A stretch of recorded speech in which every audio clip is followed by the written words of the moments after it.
Young Qin Ze, despite possessing a mysterious golden finger, inexplicably found himself a prisoner in a mental hospital.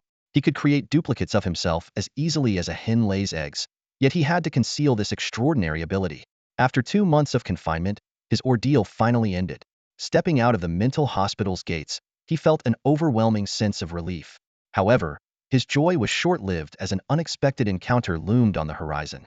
Outside the gates of Jiangxing's foremost mental hospital, Qin Ze basked in the glow of the setting sun, feeling an unprecedented sense of freedom. "I'm discharged. I'm free," he exclaimed, euphoric as if reborn. The thought of long-desired fresh fruit juice lingered in his mind. But just then, dozens of voices identical to his own echoed in his head, as if a group of village women were gossiping incessantly in his brain. These voices were, in fact, from his duplicates. 2 months earlier, Qin Ze had awakened to find himself in a parallel world teeming with various races and ruled by martial prowess. Not only that, he had acquired an incredible golden finger that allowed him to generate a duplicate each day effortlessly. These duplicates, though only half as capable as the original and unable to create further duplicates, were otherwise indistinguishable from him, possessing intelligence, flesh, and soul. Qin Ze shared senses and memories with his duplicates, much like a multi-core processor. Initially, he found this ability overwhelming. To hide his duplicates, he had them merge with his own body. This constant chatter drove him to the brink of madness, leading his parents to commit him to the mental hospital for 2 months. Now, standing by the roadside, Qin Ze felt a bit disoriented. "Where's my sister? She said she'd take me out for dinner tonight." With his phone dead and the evening setting in, he began the long walk home along the winding mountain road. The mental hospital was perched on a remote hillside, rarely visited by people, and now even more desolate. At the foot of the mountain, just as Qin Ze was about to hitch a ride, he spotted a girl crouched under a distant street lamp, her shoulders shaking as if she were crying. In the deserted countryside, with night falling and crows cawing overhead, Qin Ze decided to turn back. To his surprise, he saw the same girl under another street lamp ahead. Pretending not to notice, he continued walking. Less than 100 meters later, they met again, her cries now piercing like a baby's wail. "Excuse me," Qin Ze muttered, circling around her with a dark expression. Suddenly, the girl appeared right in front of him. "Enough is enough."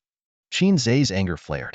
The girl's head twisted 180 degrees, her mouth stretching to her ears in a grotesque smile. Then her body began to swell, sprouting hundreds of limbs like a porcupine. Her face morphed rapidly between various ages and genders, creating a kaleidoscopic horror. Boom! The 2-story-tall girl stomped the ground, causing a tremor. Qin Ze stepped back, outwardly calm but inwardly terrified. What on earth is this creature? We're still within city limits, for crying out loud. Summoning his courage, Qin Ze shouted, "You're just a beast. Let me show you the power of Qin Ze the Great." With that, one of his duplicates detached from his body and slid towards the creature. The beast's belly opened into a gaping maw, swallowing the duplicate instantly. The beast burped contentedly, looking puzzled as to why the human before it hadn't disappeared. "All together now," Qin Ze commanded. A dozen duplicates swarmed the beast. The creature extended countless arms, grabbing the duplicates one by one, turning the battle into a bizarre buffet. Just then, Qin Ze transformed into a black lightning bolt, soaring into the air and delivering a powerful punch to the beast's head. This blow, combining the strength of all his duplicates, was a technique he had perfected during his time in the mental hospital. Caught off guard, the beast's massive form collapsed. Qin Ze knew he could maintain this state for only 30 seconds. 20 seconds left. He rushed forward to finish the beast off. But the creature's belly mouth opened again, emitting a terrifying suction that pulled the duplicates from his body. After losing 10 duplicates, Qin Ze finally broke free. Suddenly, his legs gave out, and he collapsed like a frog, utterly exhausted. The beast wobbled to its feet, patting its belly contentedly, as if it had never imagined such a feast. "Protect me." Qin Ze's remaining duplicates sprang into action. One hoisted him onto its back and fled, while the others valiantly tried to buy time. The beast continued its feast, even though it was already full, unwilling to miss such a rare opportunity. Suddenly, a strange noise emanated from the beast's belly. With a final groan, it vomited out a pile of mangled limbs and collapsed, lifeless. The remaining duplicates exchanged bewildered glances. Did it just eat itself to death? Serves it right for being so greedy. We're amazing. We actually made it eat itself to death. Is that really something to be proud of? We beat it fair and square. Why shouldn't we be proud? Circling the beast's massive corpse, Qin Ze had a sudden idea. Let's cut it open and see if it has a core. Just like in the novels, without tools, the duplicates used the beast's own bones, sharpened as makeshift knives. Soon, They found a black orb the size of a baby's fist. There really is a core. Qin Ze marveled, feeling its icy chill. Let's head home. His duplicates carried him, chanting 1, 2, 1, as they disappeared into the night. 10 minutes later, a young man in blue and white uniform arrived at the scene. After examining the beast's corpse, he reported with a grave expression, "This is Enforcement Officer number 3. The escaped, heavily injured Sklas beast is dead, and its soul core is missing. Its cellular structure is collapsing, likely due to the effects of the alpha reagent." A woman's voice crackled over the communicator. "Retrieve the soul core." Understood. The young man scanned the area, finally heading in the direction Qin Ze had gone. "I'm back." Qin Ze shouted at the doorway with open arms. He was full of anticipation, expecting a warm hug from his sister and concerned greetings from his parents. However, all he was met with was silence. The house was empty, and a thick layer of dust had settled on the cabinet by the door. Disappointed, Qin Ze's face fell as he trudged into the bedroom. He rummaged for his charger and plugged in his phone. Once it powered on, he immediately dialed his sister's number. "Chinu, where are you? You weren't at the hospital to pick me up." Qin Ze couldn't help but complain. A cheerful female voice answered on the other end. "Huh? Qin Ze? Why are you calling me from the hospital? Aren't you supposed to be resting?" Qin Ze scowled. "I was discharged today. Weren't you supposed to welcome me back?" There was a 10-second pause before Chinu awkwardly replied, "Oh crap, I mixed up the dates. I thought it was next month." Qin Ze flopped onto the bed, exasperated. "Where are you? Mom and Dad aren't home either. It's so boring. I want a full-course banquet." He rolled around on the bed like a fish, first to the left and then to the right. Suddenly, Qin Yu's voice turned serious. "Qin Ze, I have a secret to tell you." Qin Ze's curiosity was instantly piqued. "Did you get a boyfriend? Are you at a hotel? Congrats on finally getting married. When are you bringing him home, so I can see which poor guy managed to end up with you?" Qin Yu gritted her teeth. "Shut up, it's not that." Qin Ze rolled to the left again, his imagination running wild. "Oh, I get it. Mom's pregnant again." "Shut up and listen." Qin Yu interrupted his train of thought. "Actually, Mom, Dad, and I are powerful and mysterious martial artists. We're on a secret mission right now. Just focus on preparing for your college entrance exams. We'll be back when the mission is over." Qin Ze sat up quickly, his brow furrowed. A thought flashed through his mind. Did we time travel and now my family's identities have changed? Does that mean I'm a second-generation martial artist now? The more he thought about it, the more excited he became. He started daydreaming about his future life. Strolling around, admiring flowers, flirting with pretty girls, and doing all the things a second-generation martial artist should do. The world suddenly seemed full of possibilities. Just as Qin Ze was lost in his fantasies, his mom's voice came through the phone. "Honey, come help me haggle. This piece of cloth for $100? Is he kidding?" Qin Ze snapped back to reality. "What the heck, Qin Yu?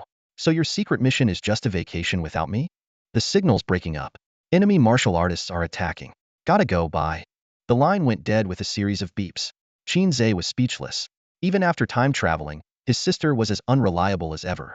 With nothing better to do, Qin Ze took out the black bead he had been studying. He recalled that in novels, such items could usually be absorbed. After some trial and error, he found the bead was incredibly hard. "Eat it," Qin Ze commanded to the air, and a doppelganger of himself suddenly appeared. The doppelganger looked distressed.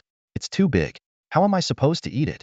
"Just do it," Qin Ze insisted, shoving the bead into the doppelganger's mouth. Both of them experienced the sensation of almost choking. "Any changes?" Qin Ze asked eagerly. The doppelganger's face turned red, and his voice trembled. "It's coming. Something big is coming." Qin Ze's eyes lit up. "Here we go."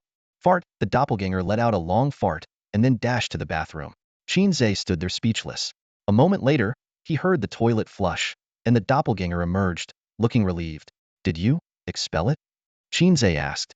The doppelganger shook his head. "No, I got stronger." "How so?" "I gained the ability of the beast it came from. Devouring. Show me what you can do." Qin Ze snapped his fingers, and another doppelganger appeared. "Let's see what you've got," the new doppelganger started to say, but he collapsed into a corpse before he could finish. Feeling a bit full, the devouring doppelganger burped. "It'll take at least a week to digest before I can devour again." I absorbed his life force, so my cultivation level increased slightly. Hearing this, Qin Ze felt a burning sensation in his abdomen. He summoned another doppelganger and placed his hand on its head, mentally chanting, "Devour." The doppelganger fell, and a warm flow of energy surged into Qin Ze's body. So that's how it works. The doppelganger's abilities can be shared with me, and even enhanced. Feeling unsatisfied, Qin Ze devoured another doppelganger. This time, he felt almost overflowing with power.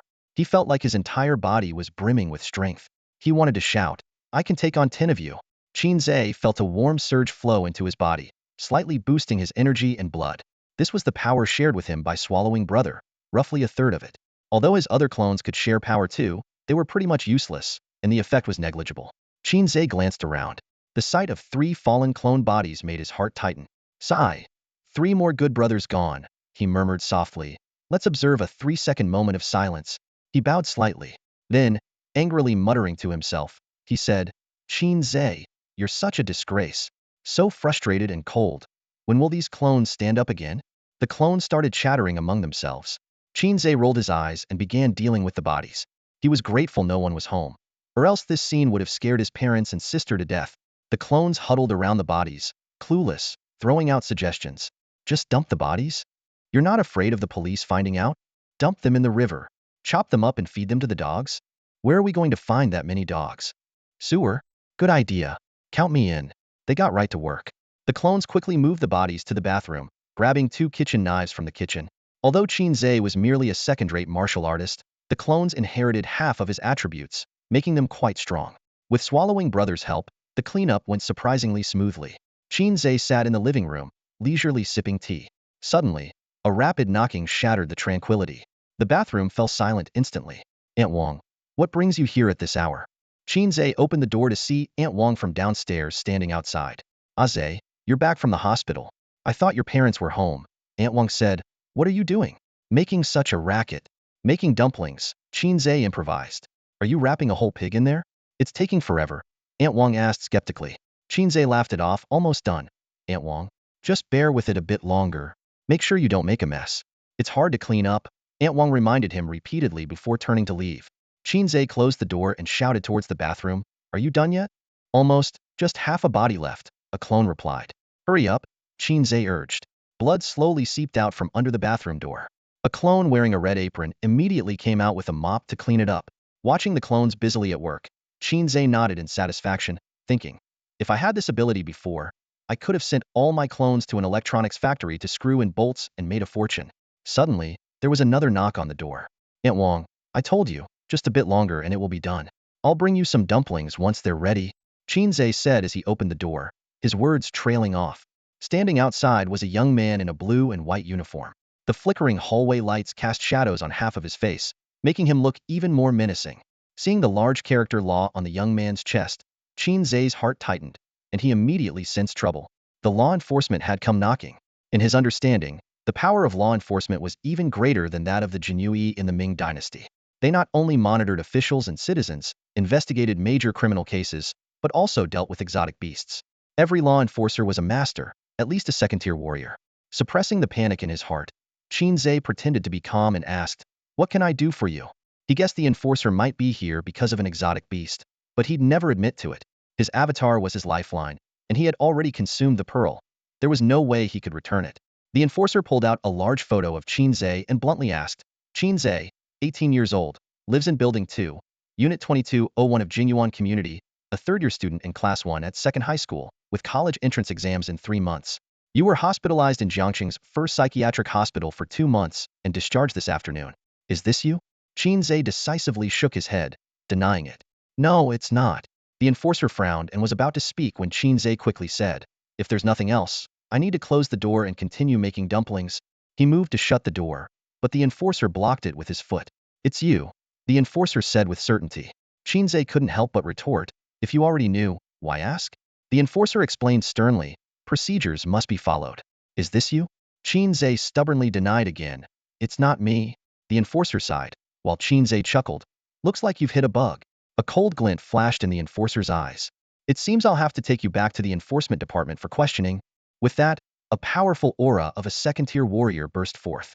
Qin Ze instantly caved. "All right, it's me." The enforcer withdrew his pressure and continued. "Where were you between 6 and 6:15 this evening?"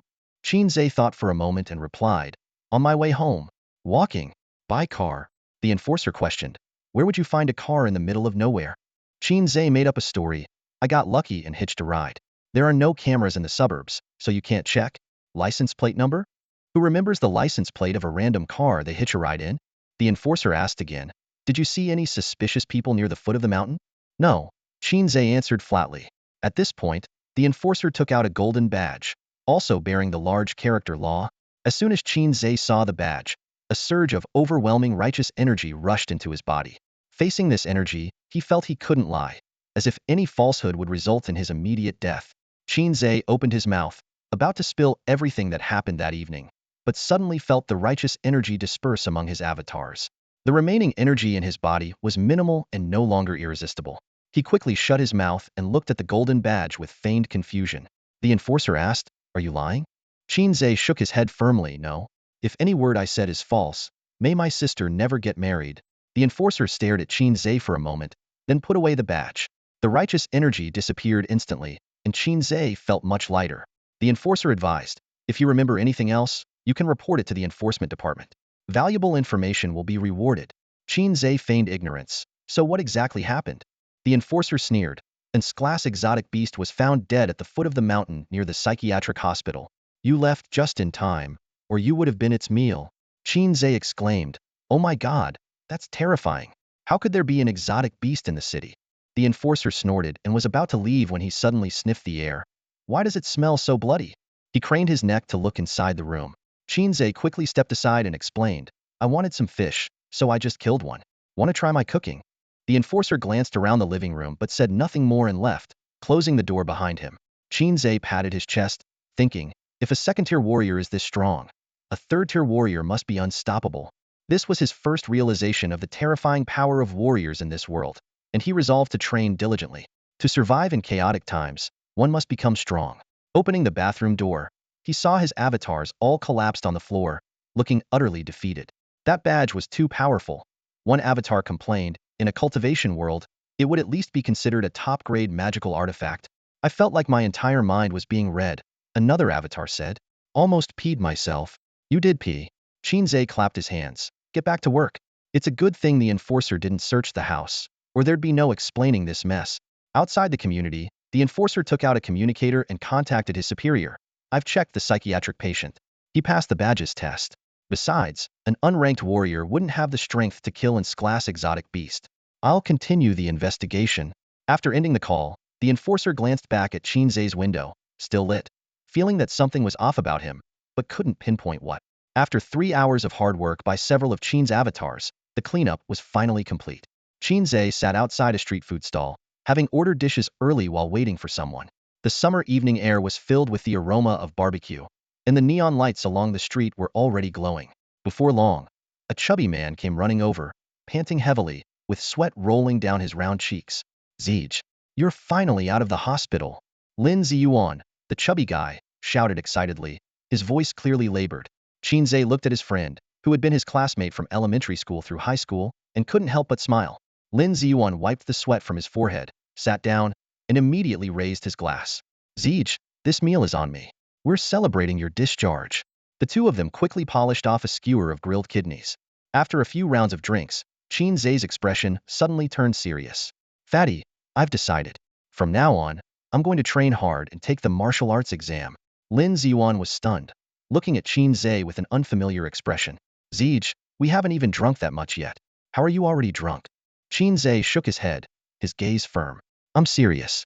In this world where martial prowess is revered, martial artists are the ones who call the shots. The heads of big corporations and conglomerates are all martial artists. Ordinary people can't hold onto such vast enterprises. To make a name for yourself, becoming a martial artist is the first step." Lin Ziyuan blinked, then burst into laughter. "Zeej, you're joking again. Everyone in school knows we're the bottom of the barrel. If we could become martial artists, pigs could fly." He patted Qin Ze on the shoulder. "After graduation, I'll get you into my family's company. I'll be the general manager, and you'll be the deputy. We'll keep living the good life." Qin Ze knew Lin Ziyuan's family had a substantial business, though he wasn't clear on the details. "What level martial artist is your dad?" he suddenly asked. "Level 2, Lin Ziyuan answered offhandedly. Qin Ze's expression grew even more serious. "Have you ever thought about what happens in a few decades when your dad's gone, and you're not even a level 1 martial artist? How will you defend the company?" The smile on Lin Ziyuan's face gradually faded as he realized Qin Ze was seriously discussing the issue. "Sigh. We'll deal with that in the future." He chose to evade. "Training is out of the question. After all, we're just nobodies." Qin Ze slammed the table. "Are you really willing to hand over your family's fortune?" Who says nobodies can't train? This martial arts exam. I'm going to show everyone that even nobodies can become martial artists. Qin Yuan was moved by Qin Ze's passion, a spark igniting in his eyes. Damn, you're right, Zij. Starting tomorrow, we'll train hard and change our fate. Qin Ze nodded approvingly and raised his glass. That's the spirit, my good brother. Cheers. Just as they were envisioning their future, a girl's startled cry from the next table interrupted their conversation. Let go of me. A scream pierced the night, catching Qin Ze's attention. The sound came from the waitress at the next table, a young woman in her early 20s with a pretty face. Qin Ze felt she looked familiar, as if he had seen her somewhere before. At that moment, the girl was being tightly held by a drunken man. His eyes were bleary, but his gaze roamed shamelessly over her body as he slurred. Not bad, quite the catch. Come here and give me a kiss. With that, he yanked her into his arms, his pig-like face closing in. With a crisp slap, the girl struck the drunkard across the face and then fled like a frightened rabbit. Enraged, the man slammed his palm down on the table, shattering it with a loud crack. Qin Ze instantly sensed the strong aura emanating from the manha was a martial artist. The chubby man next to him glanced over and muttered, probably just back from the front lines, drunk out of his mind and forgetting his own name. The drunkard, now furious, roared, ungrateful wench. You're lucky I fancy you. The surrounding patrons, initially indignant, fell silent, the air thick with fear. The girl was trembling uncontrollably, utterly at a loss. Suddenly, with a crash, the drunkard swept all the dishes off the neighboring table. He grabbed the girl by the nape like a chicken and slammed her onto the table. She shivered and sobbed helplessly. The drunkard's two companions cheered him on. Go, Brother Guang. Show her your big treasure. The man whistled triumphantly and began to undo his belt, just as the street food stall owner finally arrived. Martial artist, sir. The owner bent over obsequiously. She's new and doesn't know better. Please, let it go. Tonight's meal is on me as an apology. Smack. The drunkard slapped the owner, sending him flying over 2 meters. The owner landed heavily, unconscious. Where did this fly come from? The drunkard sneered, looking around. What? You all got a problem. I risk my life on the front lines fighting beasts to protect you ants, and this is what I get? I almost died out there, and now I can't enjoy myself? This is my right. The crowd was paralyzed with fear, not daring to make a sound. In this world, the law didn't apply to martial artists. As long as they didn't kill other martial artists, killing a few ordinary people didn't matter. Surviving martial artists had military merits that could be used to offset crimes. No one dared to provoke the drunkard, fearing they'd be killed in a fit of rage. Seeing no one standing up to him, the drunkard grew even more arrogant. He sneered, Get ready, girl. Here comes daddy. One hand pinned the girl's head down, while the other started undoing his belt. Qin Ze felt a tightness in his chest, a growing disgust for this world. The chubby man beside him whispered, Ze, don't act rashly. The drunkard was already too far gone. Confronting him would be suicidal for an ordinary person. Amid the girl's desperate sobs, a police car pulled up to the curb. 2 officers got out, drawing their guns and shouting, Freeze! State your name, martial artist rank and unit. The drunkard ignored them, pointing to his forehead provocatively. Go ahead, shoot me. I'm a first-rank martial artist with commendations. Shoot me if you dare. The officers tensed, knowing full well that the police had no authority over martial artists. Only the enforcement division did. Grinning, the drunkard taunted, If you don't have the guts to shoot, put those sticks away and watch the show. Maybe I'll let you have a turn if I'm in a good mood. His companions cheered, Go, Brother Guang. Save some for us. Leaning close to the girl's ear, the drunkard whispered menacingly, This is what you get for not taking the easy way. She shook her head, sobbing, No, please.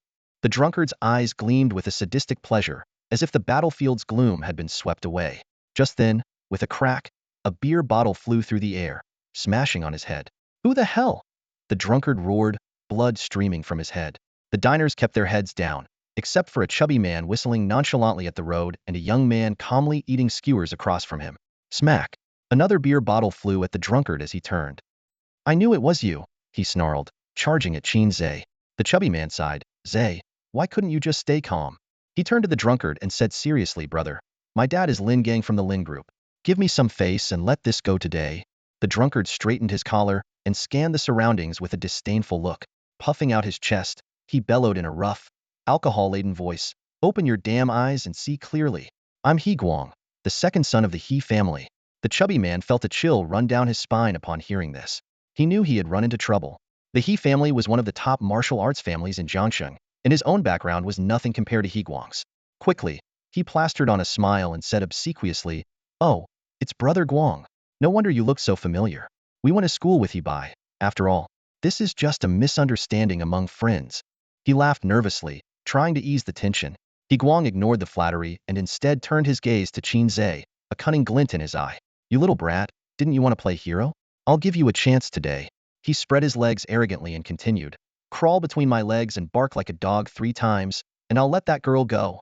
Qin Ze paid no heed to He Guang's provocation. He calmly finished the last bite of his food, laid down the skewer, and elegantly wiped his mouth with a napkin. Seeing this, He Guang's anger flared. He rolled up his sleeves, ready to lash out. "You little brat, you're asking for it." Before he could finish, Qin Ze struck like lightning, landing a solid punch to He Guang's stomach. He Guang's body bent like a shrimp and flew several meters back, crashing heavily to the ground. While He Guang gasped in pain, clutching his stomach. The combination of alcohol and Qin Ze's forceful punch left him struggling to stand. 25. Qin Ze muttered, then bolted toward He Guang's 2 companions like a black streak. The 2 goons were still staring dumbfounded at the fallen He Guang, not realizing what had happened. By the time they snapped out of it, Qin Ze was already upon them. A right roundhouse kick and a left front kick sent the 2 goons flying into the just rising He Guang, piling them into a human sandwich. 15. Qin Ze continued counting down, swiftly grabbing 3 beer bottles. With 3 quick strikes, the bottles smashed onto the heads of the trio, making them see stars. 3, 2, 1. As the countdown ended, Qin Ze casually pulled over a chair, turned it around, and sat down with one leg crossed over the other, looking utterly at ease. Just in time for the cool-down, he murmured to himself. The entire sequence was fluid and graceful, a spectacle to behold.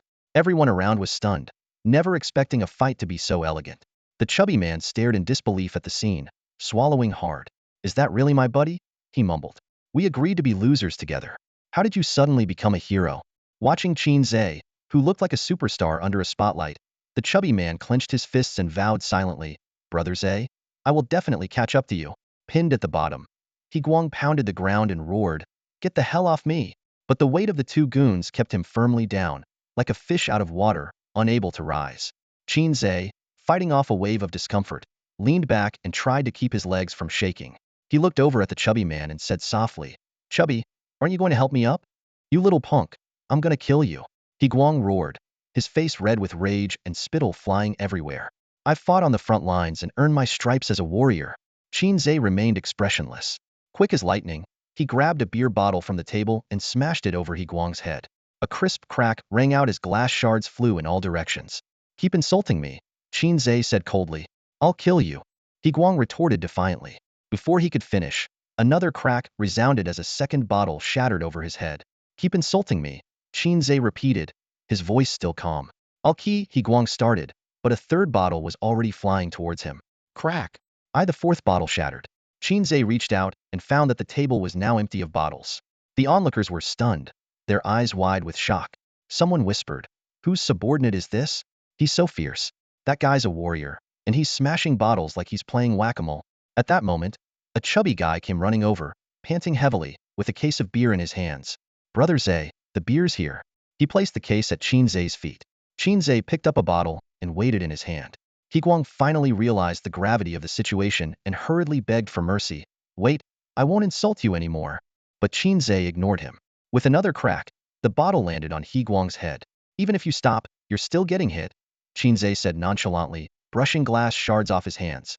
"You're going too far." He Guang trembled with anger. "I think it's fine," Qin Ze replied flatly. Then came a series of crack, crack, crack sounds as he finished off half the case of beer bottles in no time. Qin Ze, slightly out of breath and feeling a bit tired, was about to call it a day. He glanced at He Guang, who was bleeding profusely from his head. Gotta hand it to him, he's a tough warrior. Took dozens of hits and still conscious, Qin Ze thought. Little did he know, He Guang was already seeing stars, barely hanging on. Suddenly, a shout came from the crowd. "The enforcers are here." Qin Ze looked up to see a man in a blue and white uniform approaching. The man frowned slightly. "You again?" He Guang, seeing a savior, immediately rushed over, tears streaming down his face as he complained about Qin Ze. "Officer, you have to help me. He dared to attack an official warrior. I suspect he's a foreign spy. Arrest him and interrogate him." "Shut up, I haven't questioned you yet," the enforcer said impatiently. He Guang, oblivious to the enforcer's irritation, continued to shout, "I'm the second son of the He family. If you don't arrest this guy now, I'll file a complaint against you with the enforcement department tomorrow. The enforcer snorted coldly and pulled out a golden badge from his chest pocket. Instantly, a powerful aura of righteousness enveloped the area. Everyone felt their hearts purified and uplifted, tears streaming down as they confessed their deepest secrets. Honey, I'm sorry. Our child actually belongs to Wong. Attention everyone, I have an announcement. I'm actually gay. I secretly peed in your beer earlier. Bro, I have a crush on your wife. Can you divorce her for me? The entire food stall turned into a massive scene of social embarrassment as long-buried confessions poured out. Qin Ze watched in shock, feeling an urge to spill his own secrets, but his inner strength quickly quelled it. He looked enviously at the enforcer's badge, thinking, it can both control a crowd and target individuals. I want one of those. At that moment, the chubby guy grabbed Qin Ze's hand, tears streaming down his face. Brother Ze, I have something to tell you. Qin Ze, startled, quickly pulled his hand back. Don't tell me you like me. The chubby guy shook his head. I want to be your brother-in-law. If I end up with your sister, we can each mind our own business. I'll still call you Brother Ze, and you can call me brother-in-law. Qin Ze was stunned, thinking, you thick-browed Baijid guy, you want to steal my sister? He began looking around as if searching for something. The chubby guy helpfully asked, brother, what are you looking for? Let your brother-in-law help. Qin Ze coldly replied, where's my knife? Just then, He Guang, who had been pinned down, finally managed to stand up. He stumbled over to a nearby girl, clinging to her leg as he sobbed uncontrollably. I'm sorry, I'm not worthy. I'm truly not worthy.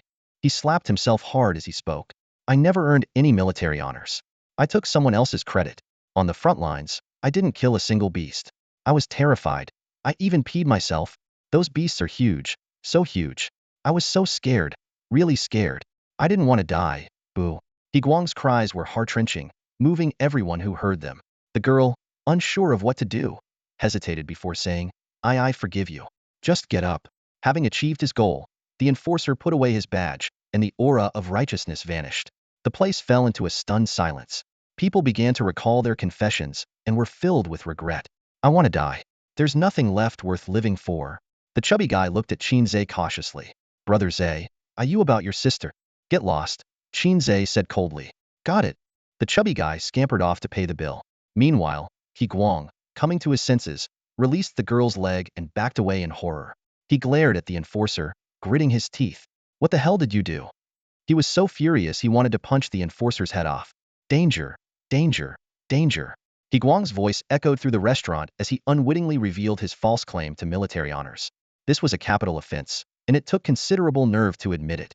The enforcer's lips curled into a slight smile, a glimmer of satisfaction in his eyes. Although they had lost in Class Beast, at least this month's KPI would be met. Misunderstanding. He Guang stammered, trying to defend himself, cold sweat trickling down his forehead. The enforcer gave him no chance, casually tossing a ring that expanded in midair and then contracted around He Guang, immobilizing him instantly. Take him and his two companions to the enforcement department. The enforcer ordered the nearby officer, his tone calm and authoritative. Yes, sir. The officer immediately sprang into action, quickly restraining the three and escorting them to the waiting enforcement vehicle. He Guang continued to protest, his voice tinged with despair. You can't do this to me. I've bled for this country. I've risked my life for it. His words were cut off as the car door slammed shut. The other patrons in the restaurant exchanged uneasy glances and hurriedly paid their bills before leaving. It's rare for anyone to maintain their composure in the presence of the law, and among the dozens present, only two showed unusual calm. Qin Ze and a mysterious girl. The enforcer approached Qin Ze with interest, scrutinizing the young man closely. Qin Ze realized with a sinking feeling that he had forgotten to act. The enforcer raised two fingers and slowly voiced his theory. There are only two possibilities for someone to resist the power of the law. Either their heart is pure, having never done anything illegal or immoral, or they possess a stronger power that can counteract the law. Qin Ze immediately put on an unwavering expression. That's right, I'm the former. I've always been kind-hearted, even helping old ladies who fall. The enforcer raised an eyebrow. Good family background? Just ordinary working class, Qin Ze replied nonchalantly. And you still dare to help? The enforcer's tone carried a hint of sarcasm. Qin Ze remained unflustered. That's why I'm kind-hearted. It's normal for the law to be ineffective on me. The enforcer gave him an amused look. People who talk so much are never simple. Qin Ze wisely chose to remain silent, knowing he had just become a prime suspect. As the enforcer turned to leave, he suddenly stopped and looked back at Qin Ze. By the way, since you're a student, let me give you some advice. Absorbing an unpurified soul orb directly will damage your brain due to the strain on your mental strength. Your body may also undergo beastification. Feigning confusion, Qin Ze asked, "What's a soul orb?" The enforcer studied his face, seemingly assessing the authenticity of his reaction. "Ask your teacher at school tomorrow." With that, he turned and left the restaurant. Once the enforcer was completely gone, Qin Ze finally breathed a sigh of relief, muttering to himself, "What a hassle." He smirked inwardly, thinking, "My brain can handle the sensory input from dozens of clones simultaneously. You think I can't handle the mental strain? And so what if there's mutation? It's the clones consuming it, not me." At that moment, the girl who had remained calm throughout approached him. "Thank you, Qin Ze." Qin Ze looked at her in surprise. "Oh, you know me? I went to your house with Chinu during summer vacation when we were in college," the girl said, her voice tinged with nostalgia. Qin Ze suddenly remembered. No wonder she looked familiar. They had indeed met before. She was May Yin, his sister's friend. "Long time no see," he greeted her with a smile. The girl smiled slightly. "My name is May Yin." "May Yin, what do you do for work?" Qin Ze asked, curious. "I work as a waitress at a food stall," May Yin replied, her tone flat. Just then, a crow seemed to fly overhead, adding an eerie touch to their conversation. The boss suddenly woke up, half of his face swollen like a pig's head. He looked at May Yin coldly and said, "May Yin, take a couple of days off." "Got it, boss," May Yin replied softly, a hint of sadness in her eyes. She knew this meant she was fired. May Yin sniffled and forced a smile. "Qin Ze, come over for dinner in a couple of days. Bring Xiao Yu. My sister is traveling and I don't know when she'll be back," Qin Ze explained. "Then just come by yourself," May Yin insisted. "All right," Qin Ze agreed, and they exchanged contact information. Goodbye.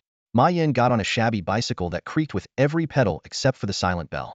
Her figure soon disappeared into the night. "Ze, I've settled the bill," a chubby guy panted as he ran over. As they walked home, the chubby guy warned worriedly, "Iguang will probably be out in a few days. Be careful of his revenge, Ze." "Falsifying military achievements is a capital offense," Qin Ze said, puzzled. The chubby guy shook his head. "It's a death sentence for ordinary warriors, but He Guang isn't your average warrior. His brother, He Fei, is a formal sequence warrior in Jiangxing and a major to boot." "What is a sequence?" Qin Ze asked, even though He Guang and the officers had mentioned it before. It was the first time he had heard about it in detail. The chubby guy looked incredulous. "You don't know what a sequence is?" He began to explain patiently. After becoming warriors, people are classified into sequences: formal and informal. Formal sequences include students from martial schools, government-employed warriors, and military warriors. Informal sequences are mostly civilian warriors who aren't good at combat or have low combat power, as well as warriors who have been severely injured and can't continue fighting. Formal sequence warriors often fight on the front lines, but occasionally have leave. Informal sequence warriors are only called upon in emergencies. The chubby guy offered, "Ze, why don't you stay at my place for a few days? My dad is also a warrior." Qin Ze shook his head. "The martial arts exam registration is in a few days. Once I register, I'll have the status of a candidate, and he won't dare to mess with me. Martial arts exam candidates are protected before the exam. If anyone dares to harm a candidate, the law will show no mercy. After the exam, I'll be a student at a martial school, and He Guang won't dare to touch me." The chubby guy thought for a moment and said, "I'll register with you then." Qin Ze patted his shoulder. "Good brother." When he got home, Qin Ze remembered what the officer had said and called out to Swallowing Bro, "Has your body mutated?" Swallowing Bro denied it. "No way, I'm perfectly fine." But as soon as he finished speaking, 2 extra arms suddenly sprouted from his back. Qin Ze's face changed. He realized this mutation was similar to that of a certain beast. Observing for a while, he couldn't help but think of the beast covered in hands and feet, and shivered. "You should never swallow soul beads," Swallowing Bro explained. "I found out that although it's taxing, I can infinitely devour creatures with vitality to convert it into cultivation. Humans are the best, but the cost is accelerated mutation." Qin Ze said earnestly, "You're already mature enough to go out and strive on your own. Even if you turn into a beast, you'll still be our good brother." Other clones chimed in. "Swallowing Bro, be careful. Qin Ze is manipulating you. Isn't it just KFC? You're all wrong, it's Darwinism." Qin Ze added. Qin Ze has strong mental power, so even if Swallowing Bro fully mutates, only his appearance will change. Ignoring the other clones, Swallowing Bro nodded. "All right, I'll go out and hunt." For safety, Qin Ze assigned 5 other clones to accompany Swallowing Bro. After sending Swallowing Bro off, Qin Ze told the other clones, "Look at Swallowing Bro. You should all learn from him and work hard on your cultivation." The clones reluctantly replied, "Stop pushing us. We're working on it. Here's a fun fact. Since the main body is a waste, we, who inherit half of your traits, are even more useless. Qin Ze felt a sting from their words. He mocked himself. Who understands the pain of a waste pushing other wastes to train? After speaking, Qin Ze flopped onto his bed and entered a lazy mode. He picked up his phone, intending to watch some videos, when suddenly a news alert popped up.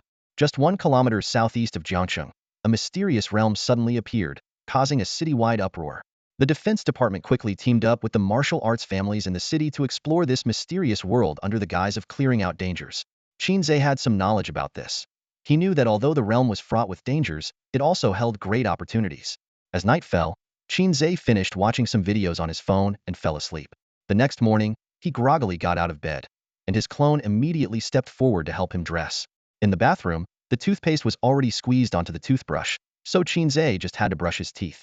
At the dining table, a steaming hot breakfast was served, but after one bite, Qin Ze spat it out. Who the hell cooked this? Qin Ze grumbled. His clone, wearing an apron, shrugged helplessly. After all, their cooking skills were identical. Left with no choice, Qin Ze went downstairs to a breakfast shop, bought 2 buns, and ate as he walked to school. At a crossroads not far from the school, he encountered a chubby guy with a troubled expression. What's on your mind? Qin Ze asked. The chubby guy sighed. Zek, my ex-girlfriend wants to get back together. That's good news, isn't it? Qin Ze asked, puzzled. But I haven't broken up with my current girlfriend, the chubby guy said helplessly. I'm stuck between a rock and a hard place. Qin Ze casually suggested. Easy fix, break up with one. After a moment of silence, the chubby guy asked, which one do you want? Qin Ze was taken aback. I meant you should break up with one, not give one to me. At that moment, a stretch Lincoln pulled up at the school gate. The door opened, and a flashy-looking guy stepped out. That's Hei Bi. Zek, steer clear of him, the chubby guy whispered. As soon as Hei Bi got out of the car, he noticed Qin Ze and shot him a hostile look. Qin Ze, unfazed, flipped him the bird. Hei Bi snorted and walked into the school. The chubby guy sighed. You got his older brother thrown in jail. He's definitely out for revenge. Qin Ze didn't care. He had the guts to take on He Guang, so why would he be afraid of Hei Bi? The classroom was noisy, but it fell silent the moment Qin Ze walked in. All eyes were on him, and whispers began to spread. I heard Qin Ze was in a mental hospital for 2 months. Wonder if he's better now. Mental illness isn't that easy to cure. Better stay away from him. Mentally ill people can kill without consequence. The classmates made way for Qin Ze, who was happy to have some peace. He walked straight to the last row near the trash can, where the chubby guy was his deskmate. The left side of the blackboard displayed today's schedule, while the right side showed that there were 110 days left until the college entrance exam. The chubby guy took out his phone, texting either his current or ex-girlfriend. The bell rang, and a balding, 30-something teacher with black-rimmed glasses walked into the classroom. He immediately noticed Qin Ze by the trash can. Qin Ze, you're back. With only 100 days left until the exam, you need to catch up on what you missed in the hospital, the teacher said with concern. Qin Ze nodded. The teacher put down his books and said, today's first class is breathing meditation. Qin Ze, come up here. I'll personally guide you and see how much you've fallen behind. Everyone looked at Qin Ze with schadenfreude, waiting for him to embarrass himself. However, who was Ze Gu? His skin was as thick as a city wall. He stood up unfazed, walked confidently to the empty seat beside the podium, and sat down with an air of self-assurance. The class monitor said in a deep voice, begin gathering your energy. Qin Ze blinked, feeling a wave of confusion. Gather energy? How? Images of the radish-filled buns he had for breakfast flashed through his mind, and he suddenly realized there was indeed some gas in his stomach. Qin Ze and the class monitor stared at each other, creating an awkward atmosphere. The monitor frowned impatiently and said, what are you looking at? Close your eyes and meditate to gather your energy. Obediently, Qin Ze closed his eyes and tried to recall the monitor's instructions. However, the more he concentrated, the more the gas in his stomach stirred. Finally, an untimely pft sound broke the silence, and a strong smell of radish filled the room. The classroom erupted in laughter. Hei Bi scoffed disdainfully, clearly not believing that Qin Ze had really knocked out his second brother last night, thinking he must have used some underhanded trick. The monitor's face was full of frustration and disappointment. He sighed and said, Qin Ze, the college entrance exam is in 3 months, and you still can't meditate on your own? Qin Ze muttered internally. You keep saying to gather energy, but how exactly do you do that? At that moment, the monitor suddenly stood up and walked to the blackboard. With a swish, he pulled the blackboard apart, revealing a beautifully carved stone lotus flower. The lotus had 10 petals, each vividly detailed and poised to bloom. Turning to face the class, the monitor patiently explained, focus on the lotus platform, concentrate, and slow your breathing. There should be a rhythm between each inhale and exhale. When you feel a mental connection with the lotus platform, close your eyes and visualize the lotus in your mind. That's how you successfully activate the lotus breathing method. Qin Ze, who had just held in his laughter, almost lost control again. He thought to himself, lotus breathing method? Who came up with such a random name? Following the monitor's instructions, Qin Ze fixed his gaze on the lotus platform on the blackboard. As time passed, he felt the lotus platform becoming lifelike, as if it had gained a spirit. Suddenly, the lotus platform transformed into countless threads that surged towards Qin Ze, creating a subtle connection between them. For ordinary people, mental energy is an elusive concept. But for martial artists, it's different. Qin Ze closed his eyes, and in his mind, he heard the faint sound of waves, as if he had entered a vast mental sea. He continuously visualized the lotus, and the first petal quickly took shape in his mind. The monitor was astonished. Qin Ze had entered a meditative state so quickly. Even with the help of the lotus platform, this speed surpassed 90% of the class. Could it be that Qin Ze was a genius he had overlooked? Qin Ze's breathing gradually slowed, becoming exceptionally rhythmic. Meanwhile, petals formed rapidly in his mind. When the eighth petal appeared, he felt a hint of fatigue, a sign that his mental energy had reached its limit. Suddenly, a cacophony of voices echoed in Qin Ze's mind. Can you do it, little dog? It's getting weak. Restart. I tried. Only got 3 petals. Watch me, guys. Everyone's just a noob. Definitely only 3 petals. These voices of his clones chattered incessantly, seemingly cheering him on. Miraculously, the 9th petal followed, and then the 10th. When all 10 petals were visualized, the lotus bloomed, and Qin Ze felt a refreshing sensation wash over him. Qin Ze thought to himself, who knew that these chatty clones were the best way to train my mental energy? After an indeterminate amount of time, Qin Ze opened his eyes and exhaled deeply. The classroom was silent, and his classmates stared at him as if he were a monster. Qin Ze was puzzled. What happened? The monitor said seriously, it's already the 2nd period. Qin Ze was surprised. I didn't feel a thing. The monitor explained. For those in a meditative state, time passes quickly. Usually, meditation ends when mental energy is exhausted, so I didn't interrupt. He had initially thought Qin Ze would be quick, but he had been meditating for nearly an hour. How many petals did you visualize? The monitor asked. 10. Qin Ze answered truthfully. The monitor sighed. He had overestimated Qin Ze, who was still the same boastful person. He probably finished meditating long ago and was just faking it. The classroom erupted in skepticism. Yeah, right? What a blowhard. Our best student, Hei Bi, only managed 4 petals. Hilarious. A loser acting like a genius. Fooling us is one thing, but fooling yourself? No one believed Qin Ze could visualize 10 full petals.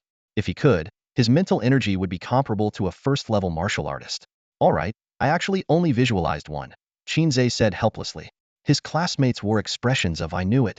Qin Ze smiled bitterly. Why is the truth harder to believe?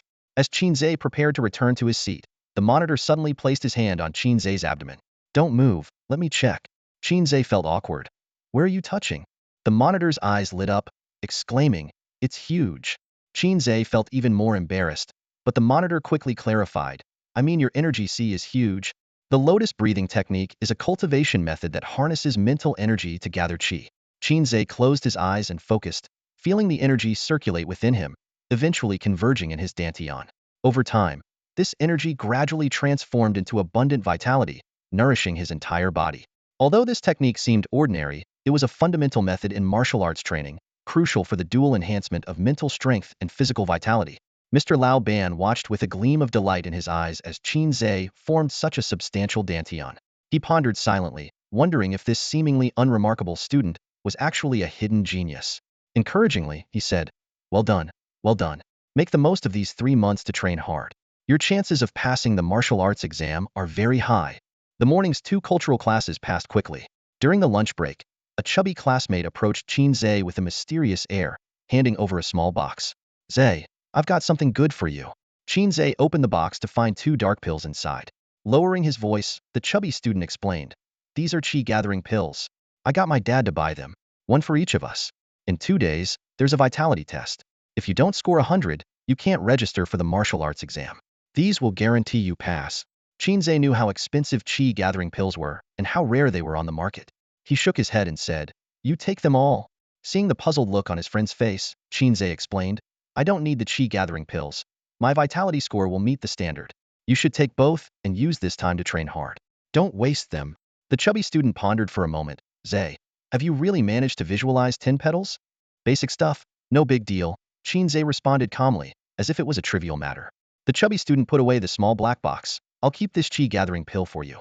Take it whenever you need it. In the afternoon, the whole class gathered at the martial arts field for the body forging class. Besides the lotus breathing technique, high school students also learned the reverse fate technique, which involved using vitality to open 720 acupoints in the body to enhance combat power. At that moment, a tall female teacher in a white martial arts uniform stepped onto the field and announced, Mr. Wang is ill. I will be taking over the body forging classes from now on. Teenagers around 17 or 18 are at an age where they are full of fantasies about beautiful things.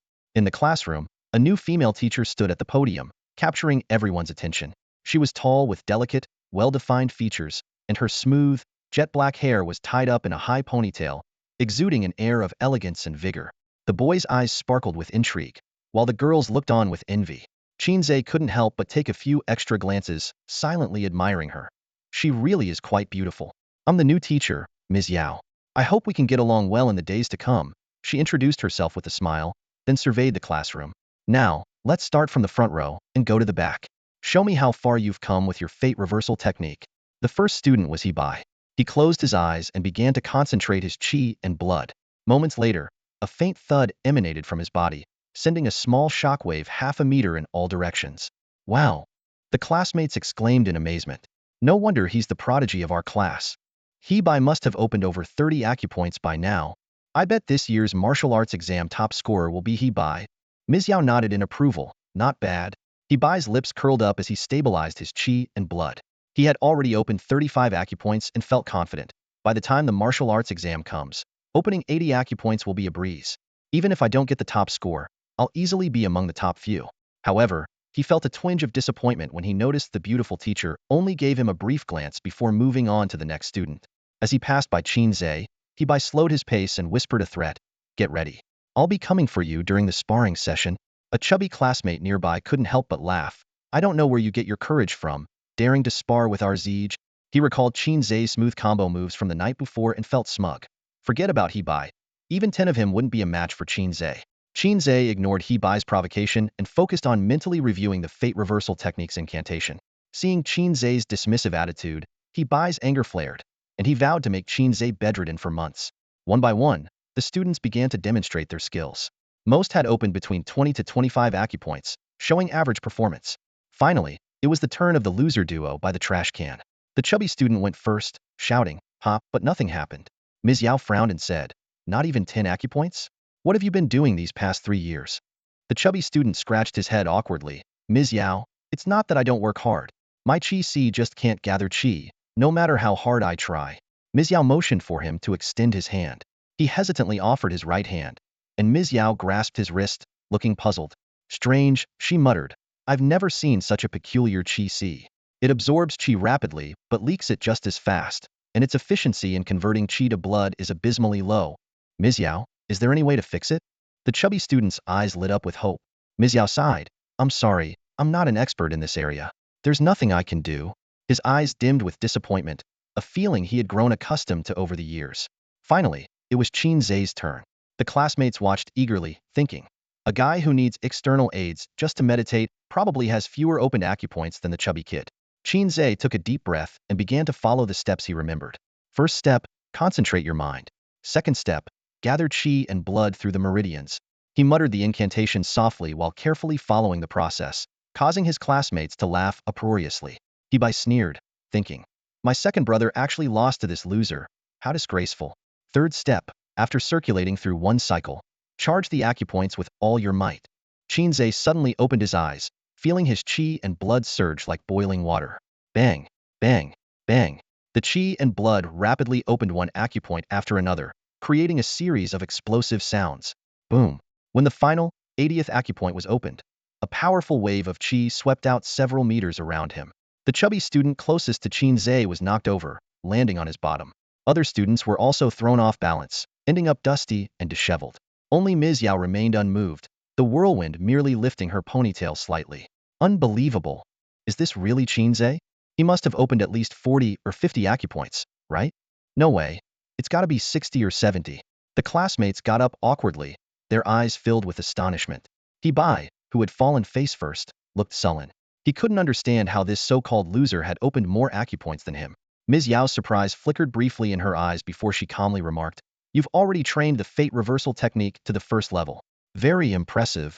She never expected that even a backwater place like Jiangsheng could produce a little genius. When teacher Yao announced that Qin Ze had already reached the first level of the fate reversal technique, the classroom fell silent in an instant, and the students' jaws practically hit the floor. Even looking at the entire school, no one had ever heard of anyone mastering the fate reversal technique to such a perfect level. "Choose your opponents and pair up for practice," teacher Yao instructed. As soon as he finished speaking, Hei Bi noticed Qin Ze casting a sly smile in his direction, setting off alarm bells in his mind. "I choose him," Qin Ze said without hesitation, pointing directly at Hei Bi. Gritting his teeth, Hei Bi cursed Qin Ze inwardly for his lack of sportsmanship. How could someone who had mastered the first level of the fate reversal technique challenge a novice like him, who had only unlocked 35 acupoints? "Hei Bi, Qin Ze, I advise you to take it easy," teacher Yao interjected at the right moment. Hei Bi is the fastest in the class at progressing in the fate reversal technique, second only to Qin Ze. You two should be evenly matched. Knowing he couldn't avoid the challenge, Hei Bi reluctantly agreed. "All right, let's keep it light. I don't want to hurt you." With that, he quickly activated all 35 acupoints and launched a sharp left jab at Qin Ze's face. Qin Ze effortlessly dodged to the side and countered with a lightning-fast right hand aimed at Hei Bi's head. With a resounding thud, Hei Bi felt as if he'd been struck by an 80-pound hammer. Stars danced before his eyes, and he collapsed to the ground, completely losing control of his body. "Nice sound. You've got a good head," Qin Ze said, retracting his hand and smirking. "But your head is nowhere near as tough as your second brother's. Heartless." Hei Bi cursed before his vision went black, and he lost consciousness entirely. Unfazed, teacher Yao instructed, "Two of you, take him to the infirmary." Two classmates immediately stepped forward, carefully lifted Hei Bi, and rushed him to the infirmary. The atmosphere in the classroom became tense, and the other students involuntarily took 2 steps back, a hint of fear in their eyes. "In 3 months, we have the martial arts exam. Don't slack off during this period. Aim for a good university," teacher Yao said, turning to Qin Ze with a tone of expectation. "Understood, thank you, teacher Yao." Qin Ze responded respectfully with a nod. For the rest of the body training class, no one dared to challenge Qin Ze. He found a quiet corner and closed his eyes to meditate. It wasn't until the dismissal bell rang that he opened his eyes and sighed. "Meditating to increase my qi and blood is just too slow." After school, Qin Ze didn't head straight home. Instead, he decided to find a martial arts gym to test his qi and blood levels. In this martial arts-obsessed world, the density of martial arts gyms was comparable to pharmacies in his previous life. As long as someone was a first-level martial artist, they could open a gym, leading to a wide range in the quality of these establishments. Only a select few top-tier gyms had unique techniques to teach their students. Most gyms simply helped ordinary people stay fit or provided extracurricular martial arts training for students. 4C's martial arts gym, it's decided. Qin Ze's eyes lit up as he strode toward the gym. Of course, it had nothing to do with the long-legged lady standing at the entrance. "Welcome to Sihai Martial Arts Academy. Sign up now and enjoy a 30% discount." As soon as the receptionist saw a customer enter, she put on a professional smile and approached. Qin Ze wasted no time. "I'd like to rent a training room." The receptionist's eyes sparkled as she enthusiastically explained. "Our training rooms are fully equipped with rings, various weapons, protective gear, and the latest qi and blood testing instruments. It's 500 per hour. How long would you like to rent it for?" Qin Ze winced at the price. Since leaving the mental hospital, his finances were tight, with less than 1,000 yuan to his name. His family was traveling with no set return date. He calculated silently, realizing he'd need to ask his sister for help or he'd be starving within 2 weeks. "Just an hour will do," Qin Ze forced a smile. The receptionist led Qin Ze to the front desk to pay, then handed him a black key card, instructing, "First floor, second room on the left." Qin Ze thanked her and took the card. Ready to leave when the receptionist leaned in close, her breath warm. "Do you need a tutor? Our female instructors are recent graduates from Martial Arts University. You can choose from their photos." She deliberately lifted the high slit of her Chong Sam, revealing her long legs. Qin Ze raised an eyebrow. "Are these tutors legit?" The receptionist giggled. "We are a reputable academy, but if you need extra services, it'll cost more." Qin Ze sighed inwardly, noting how common martial arts tutors were these days, like barbershops. He politely declined. "No, thanks. I'll just practice on my own. I'm fine with the free stuff. Paying extra? No thanks." The receptionist, losing interest, swayed back to the entrance to attract more customers. Qin Ze lamented the state of the world and quickly headed to the training room. Swiping the card to open the door, Qin Ze immediately focused on the qi and blood tester in the center of the Ruma wooden post with an electronic display. He took a deep breath and delivered a powerful punch to the post. The display flickered, showing a qi and blood value of 513. Qin Ze calculated. 100 is the threshold for martial artists. He was barely a novice. He gathered his strength and activated his reverse life technique, unlocking 80 acupoints. With another punch, the qi and blood value soared to 801. Unsatisfied, Qin Ze concentrated all his clone attributes and punched again. This time, the numbers on the screen skyrocketed, finally settling at 1269. Exhausted, Qin Ze collapsed to the ground, calculating. At full power, he could rival a first-level martial artist, but only for half a minute, with a cooldown of an hour. Suddenly, a warm current surged from his feet to his head, instantly dispelling his fatigue. He realized. His devouring clone had broken through. Excited, Qin Ze sprang up and punched the post again. 835. This feedback was equivalent to 2 months of hard training. As Qin Ze reveled in his success, his clone's voice echoed in his mind, discussing plans to obtain soul beads. After a moment's thought, Qin Ze decided to let his devouring clone develop in the city for a while before venturing out. With half an hour left, Qin Ze lay down to enjoy the air conditioning. He pulled out his phone and dialed Qin Yu's number 3 times before she answered. "Ah Ze, I've told you. I'm in the middle of a life-and-death battle with the other races.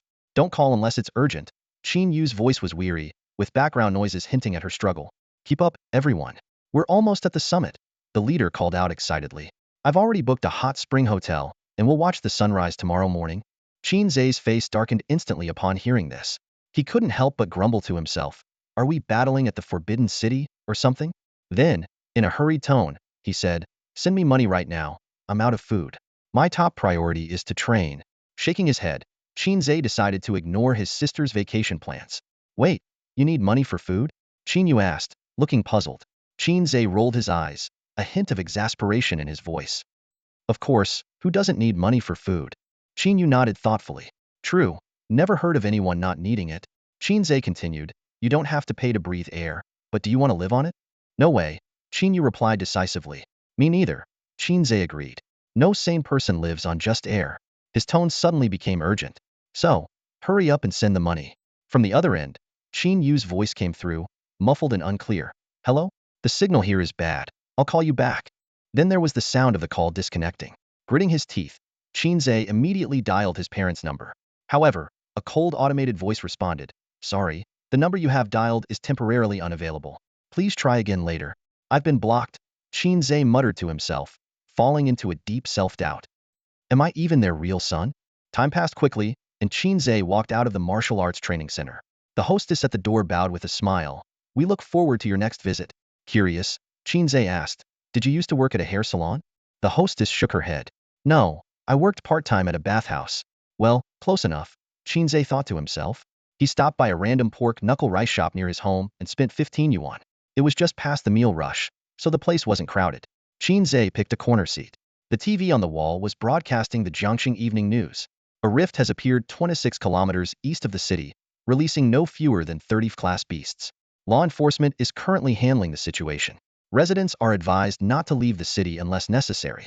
The Jiangxing secret realm has been stabilized, and the City Defense Bureau is leading the effort to clear the dangers.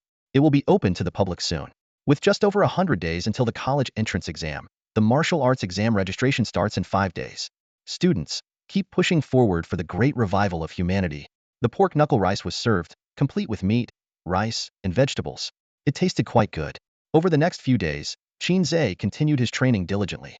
He didn't come looking for trouble again, and whenever he saw Qin Ze, he would take a detour. One morning, just as Qin Ze sat down in the classroom, a chubby classmate rushed over excitedly and grabbed his hand. "Ze, I awakened my talent ability." Talents come in all shapes and sizes, from breathing fire and controlling water to having immense strength, or even the peculiar ability to urinate higher and farther.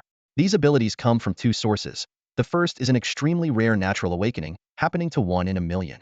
The second is by absorbing the soul beads of exotic beasts. These beasts are ranked from F to SSS, and typically only B level and above have inheritable talents. "What ability did you awaken?" Qin Ze asked curiously. The chubby guy stood up proudly. "Watch me." He stood still for 3 seconds, then suddenly broke into a sweat and plopped back into his seat. Qin Ze raised an eyebrow. "So your talent is kidney deficiency?" "Ze gu, didn't you see?" The chubby guy wiped his sweat and explained. "I just teleported." My talent is teleporting 5 centimeters. Qin Ze was momentarily speechless, not knowing how to comment on such a useless ability. But the chubby guy was full of confidence. Talent abilities grow with increased chi and blood values. Right now, it's 5 centimeters, but who knows, it might become 50 kilometers in the future. So your chi C can gather chi now? Qin Ze pursued. The chubby guy was silent for a moment, then slumped over the desk and lamented. I guess I'm still a loser. Qin Ze patted his shoulder. Think about it differently. The fact that you awakened a talent means you're chosen by destiny. Remember, fortunes change every 30 years. Don't underestimate the young. Just then, the chubby guy's phone rang. After reading the text, he suddenly perked up. Zegu, you were right. I am destined. Both my girlfriends just broke up with me. Awakened a useless ability. Fiancé called off the engagement. This is classic underdog, protagonist material. Qin Ze hesitated for a moment. That's quite something. During class, the chubby guy was called out by the head teacher and didn't return until the end of the morning. He excitedly told Qin Ze that he had been directly admitted to Wu-Dim Martial University. The education department had tested his talent ability and declared that those with awakened talents could bypass the martial arts exam and directly apply to universities. Qin Ze pondered. He also had a devouring talent, but considering its peculiar nature and the surveillance of the third law enforcement, he decided to forego the test and aim to pass the martial arts exam on his own merit. The chubby guy's news quickly spread, and classmates cast envious glances their way. Who would have thought that the two nobodies guarding the trash bins would turn the tables? One mastering the first level of fate reversal technique, and the other awakening a talent. Zago, take both of these chi-gathering pills. The chubby guy handed over a small black box and insisted Qin Ze take it. Aim for the top spot in the exams. Then I can brag that my brother is the top scorer. Good brother. Qin Ze smiled. For life. The chubby guy responded solemnly. That night, back home, Qin Ze took one of the chi-gathering pills. A warm current surged through his body, filling his chi C with energy. He immediately began practicing the lotus method, transforming the energy into chi and blood. He felt like he was floating on clouds, experiencing an unprecedented comfort. An hour later, Qin Ze opened his eyes. As he stood up, his entire skeletal system emitted a series of cracking sounds. He could feel his chi and blood value approaching 1,000. Although it was somewhat unstable, it wouldn't drop significantly. As for the second chi-gathering pill, Qin Ze decided to hold off on taking it for now. The chubby man's warning still echoed in Qin Ze's ears. Be cautious when taking the chi-gathering pill. Before becoming a formal martial artist, you must wait a month between doses. Drenched and sticky, Qin Ze hurriedly took a shower and then collapsed onto his bed. Night had fallen, the moon was hidden, and the entire city was shrouded in darkness. A girl who had just finished her late shift was speeding down the silent streets on her bicycle. Suddenly, at a corner, a shadow lunged out like a beast, knocking her and her bike to the ground. Help! The girl tried to scream, but a rough hand clamped over her mouth. Don't move! A gruff voice growled in her ear. I'm just here for some money and maybe a little fun with you. If you make a sound, I won't hesitate to slit your throat. As he spoke, a gleaming knife pressed against her neck. The girl froze in fear, tears streaming down her face like broken beads. Good girl. The man quickly grabbed anything valuable and began dragging her toward a dark area without streetlights. Just then, a sigh broke the silence. The world just keeps getting worse. The man spun around to see a strange figure in a black cloak standing under a streetlight. Who are you? He demanded, tightening his grip on the knife and using the girl as a shield. Since you asked so sincerely, they'll be kind enough to tell you, the cloaked figure said, lifting his head to reveal a half-shadowed face. To prevent the destruction of the world, to protect its peace. I am Nendi. The man was momentarily stunned, then burst into curses. Screw you. If you want the girl to live, get lost.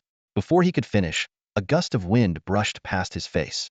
He caught a glimpse of the black cloak's edge and tried to swing his knife, but his consciousness plunged into darkness, and his body felt drained of all energy. The girl looked at the fallen man and the cloaked figure nearby, trembling all over. Don't walk alone at night again. The cloaked figure turned and walked into the darkness. Can I know your name? The girl asked cautiously, mustering her courage. The figure lifted the hood to reveal half of a lion mask. Call me the Night Lion King. Thank you, Mr. Lion, the girl said, bowing deeply. When she straightened up, the lion was gone. The cloaked figure moved swiftly through the narrow, dark alleys until he finally stopped. What a nuisance. Like a piece of sticky gum that won't come off. Huosha shadow descended from above. Finally caught you, Night Lion King, said Enforcer number 3, a slight smirk on his lips, his tone filled with a hint of triumph. I'm not the Night Lion King. You've got the wrong person. As soon as the cloaked figure spoke, Enforcer number 3 scoffed, a flicker of disdain in his eyes. Your mouth really stinks. The cloaked figure waved his hand impatiently, his tone filled with irritation. Do you have any business here or not? If not, get lost. Enforcer number three's voice was firm, his gaze piercing. Name unknown, alias Night Lion King. Over the past few nights, you've ambushed 21 pedestrians and drained their life force. Additionally, you're connected to the recent death of an class beast. I hereby arrest you. The cloaked figure sneered. I rid the world of evil, and instead of gratitude, you come to arrest me? Enforcer number three frowned slightly, his tone leaving no room for argument. You can say whatever you want at the enforcement department. The judges will give you a fair trial, he thought to himself.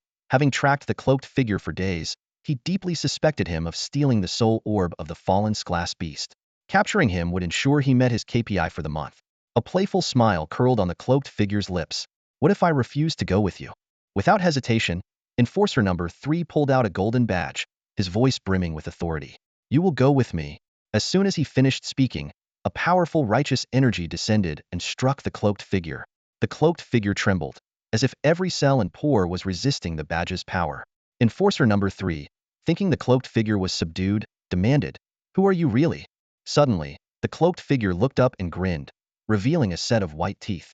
My dear child, don't you recognize your own father? Bang! The cloaked figure's energy burst forth, and like an arrow released from a bow, he vanished under the streetlight, leaving Enforcer number three bewildered. Staring at the badge in his hand, he muttered, Unbelievable. Another one who can negate the badge's power. Qin Ze's face flashed in his mind. Oomph. You won't escape this time. Enforcer number three put away the badge and accelerated in pursuit. Stop. Enforcer number three chased into an alley and was about to throw a golden ring when a figure wearing a monkey mask jumped down from the street lamp. Good evening. The monkey mask blocked his path, and Enforcer number three watched as the cloaked figure's silhouette disappeared at the end of the alley. Damn it. Enforcer number three was furious. An insignificant martial artist dared to block him. How dare you? Calm down. Getting angry is bad for your health. Another figure wearing an elephant mask leisurely walked out from the depths of the alley. We make 4 people now. How about a thrilling game of Ludo? Enforcer number three turned around and saw a figure with a rooster mask leaning against the wall, flipping a coin. He had a middle parting hairstyle, wore suspenders, and looked like he was good at basketball. A gang. Enforcer number three frowned, realizing the situation was more complicated than he thought. Do you 3 insignificant people think you can stop me? He was a second-level peak martial artist.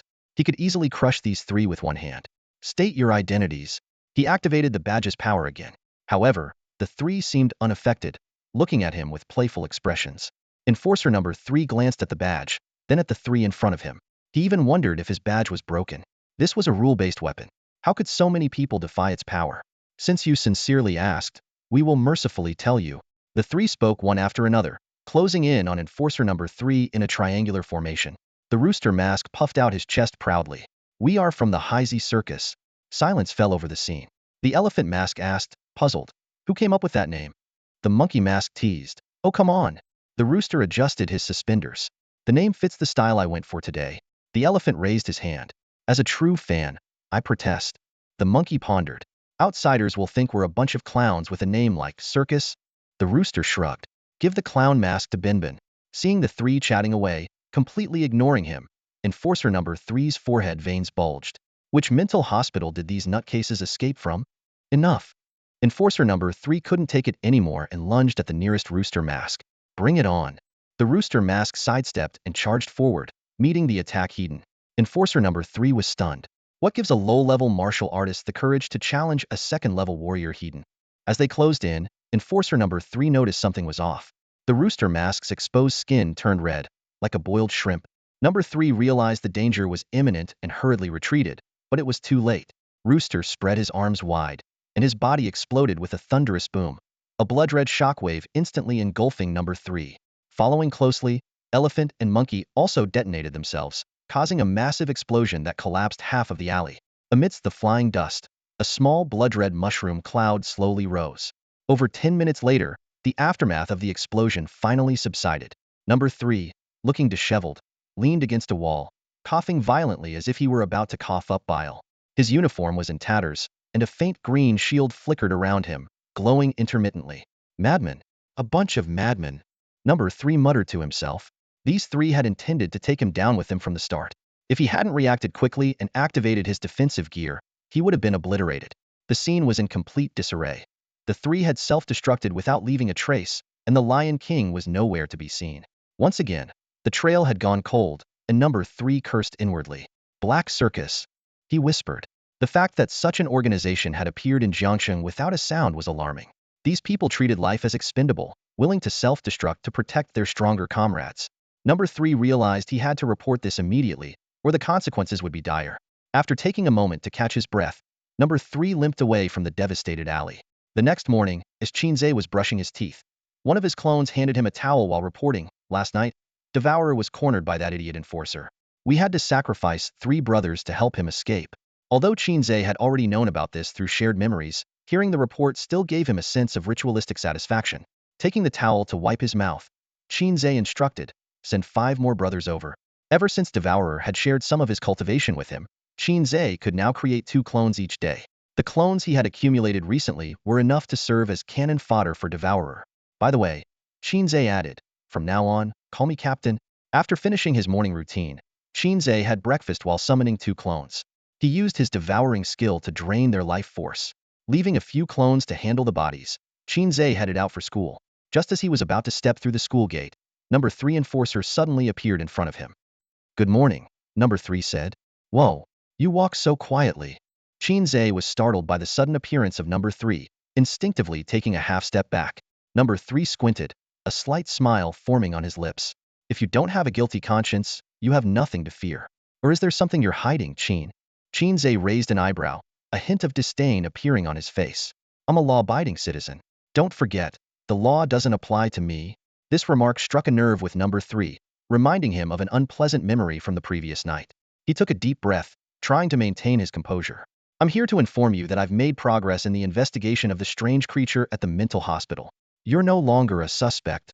Number 3 stared directly into Qin Ze's eyes, looking for any sign of a reaction. However, Qin Ze's expression remained unchanged, and he even looked innocent. "You seriously thought a harmless student like me could kill that creature? What a joke." Seeing this, number 3 decided to change the subject. "The college entrance exams are coming up. You shouldn't wander around at night. There's a serial killer on the loose. Thanks for the heads up. I'm running late. Talk later." With that, Qin Ze turned and headed towards the school. "Black Circus," number 3 suddenly shouted, trying to provoke a reaction from Qin Ze. But Qin Ze continued walking without any sign of abnormal behavior. Number 3 frowned slightly, thinking to himself, "Was I wrong?" Those arrogant guys from last night gave him the same vibe as Qin Ze. He had hoped to test if there was any connection between Qin Ze and the circus, but he was left disappointed. As Qin Ze entered the school building, he muttered under his breath, "Sherlock Holmes must be possessing him. He managed to trace it back to me. I need to lay low for a while until things calm down." Just as he sat down by the trash can, a chubby guy approached him. "Ze Gu, He Guang was released yesterday." "So soon?" Qin Ze was surprised, thinking He Guang would be detained for at least a week or 2. The chubby guy explained in a low voice, "I heard He Bai's big brother used all his military merits to get He Guang out. Ze Gu, maybe you should stay at my place for a couple of days." Qin Ze shook his head. "Today is the registration for the martial arts exam. Once I have the status of a martial arts examinee, He Guang won't dare to touch me unless he has a death wish." The chubby guy was still worried. "If things go south, you should run to my place." Qin Ze felt a bit touched, but before he could respond, the chubby guy added, "After all, if something happens to you, I wouldn't know how to explain it to Yu Jia when she gets back." Qin Ze responded with a light smack on the head. The bell rang, and their homeroom teacher walked into the classroom. "Those who are registering for the martial arts exam, line up in the hallway and follow me to the field for the blood energy test." The college entrance exams are divided into academic and martial arts exams. Students without sufficient blood energy or martial arts talent only take the academic exam and apply to regular universities. Those who pass the blood energy test have to take both the academic and more crucial martial arts exams. Out of 45 students in the class, 30 followed the teacher downstairs for the blood energy test. The test was simple. Punch the testing device with all your strength. A score of 100 was the minimum requirement. Suddenly, there was an exclamation from the neighboring class. 741. That's almost a first-level martial artist. Incredible. He's definitely the top candidate for this year's martial arts exam. It turned out to be a handsome boy who scored 741 in blood energy, nearly setting a record. His name was Fong Songhua, from a martial arts family, so it made sense that his blood energy was high. The teacher clapped his hands and encouraged the students. "As long as you get into a martial arts university, the school will provide abundant resources. The gap between you and those from prominent families will narrow." Qin Ze found it laughable. Narrow the gap? It'll only get bigger. Qin Ze, you're up first, the teacher called out. Ever since he learned that Qin Ze had perfected the first level of the reverse fate technique, he had high hopes for him. Qin Ze walked up to the testing device and casually threw a punch. 327, pass. Next, the staff announced. The teacher looked somewhat disappointed. For someone who had mastered the first level of the reverse fate technique, this blood energy score was rather mediocre. Seeing this, Hei Bi regained his arrogance, thinking he had overestimated Qin Ze. Is that all? Hei Bi taunted arrogantly, his eyes glinting with disdain. He took a deep breath, his muscles tensing as his blood surged like fire. Boom! A loud explosion echoed, and the numbers on the testing device climbed rapidly, finally stabilizing at 690. 690, passed. Next, the staff member announced in surprise.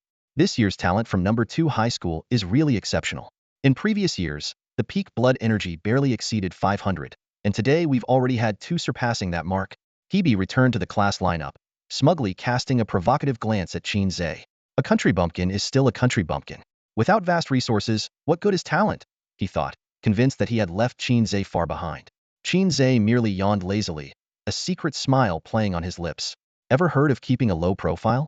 Just wait until the martial arts exam. I'll show you what it means to make a stunning debut.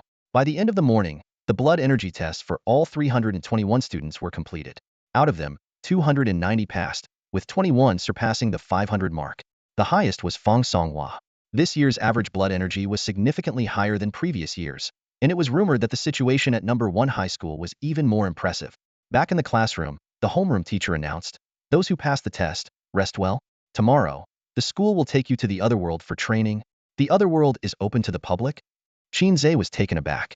He had researched that the other world usually opened to the public only after an official exploration of a month, yet it had been less than 10 days. He sensed something unusual. The teacher continued reading the group assignments. Ms. Yao's group, Qin Ze, and Mr. Wang's group. A chubby classmate excitedly nudged Qin Ze.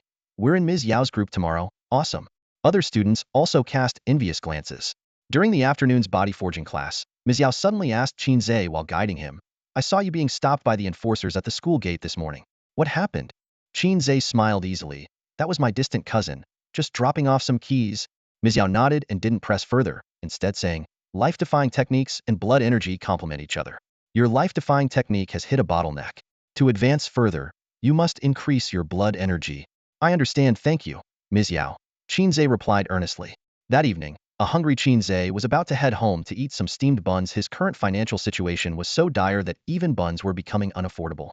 Just as he sighed in frustration, his phone rang with a call from May Yin. "Qin Ze, do you have time tonight? Come over for dinner." "Sure."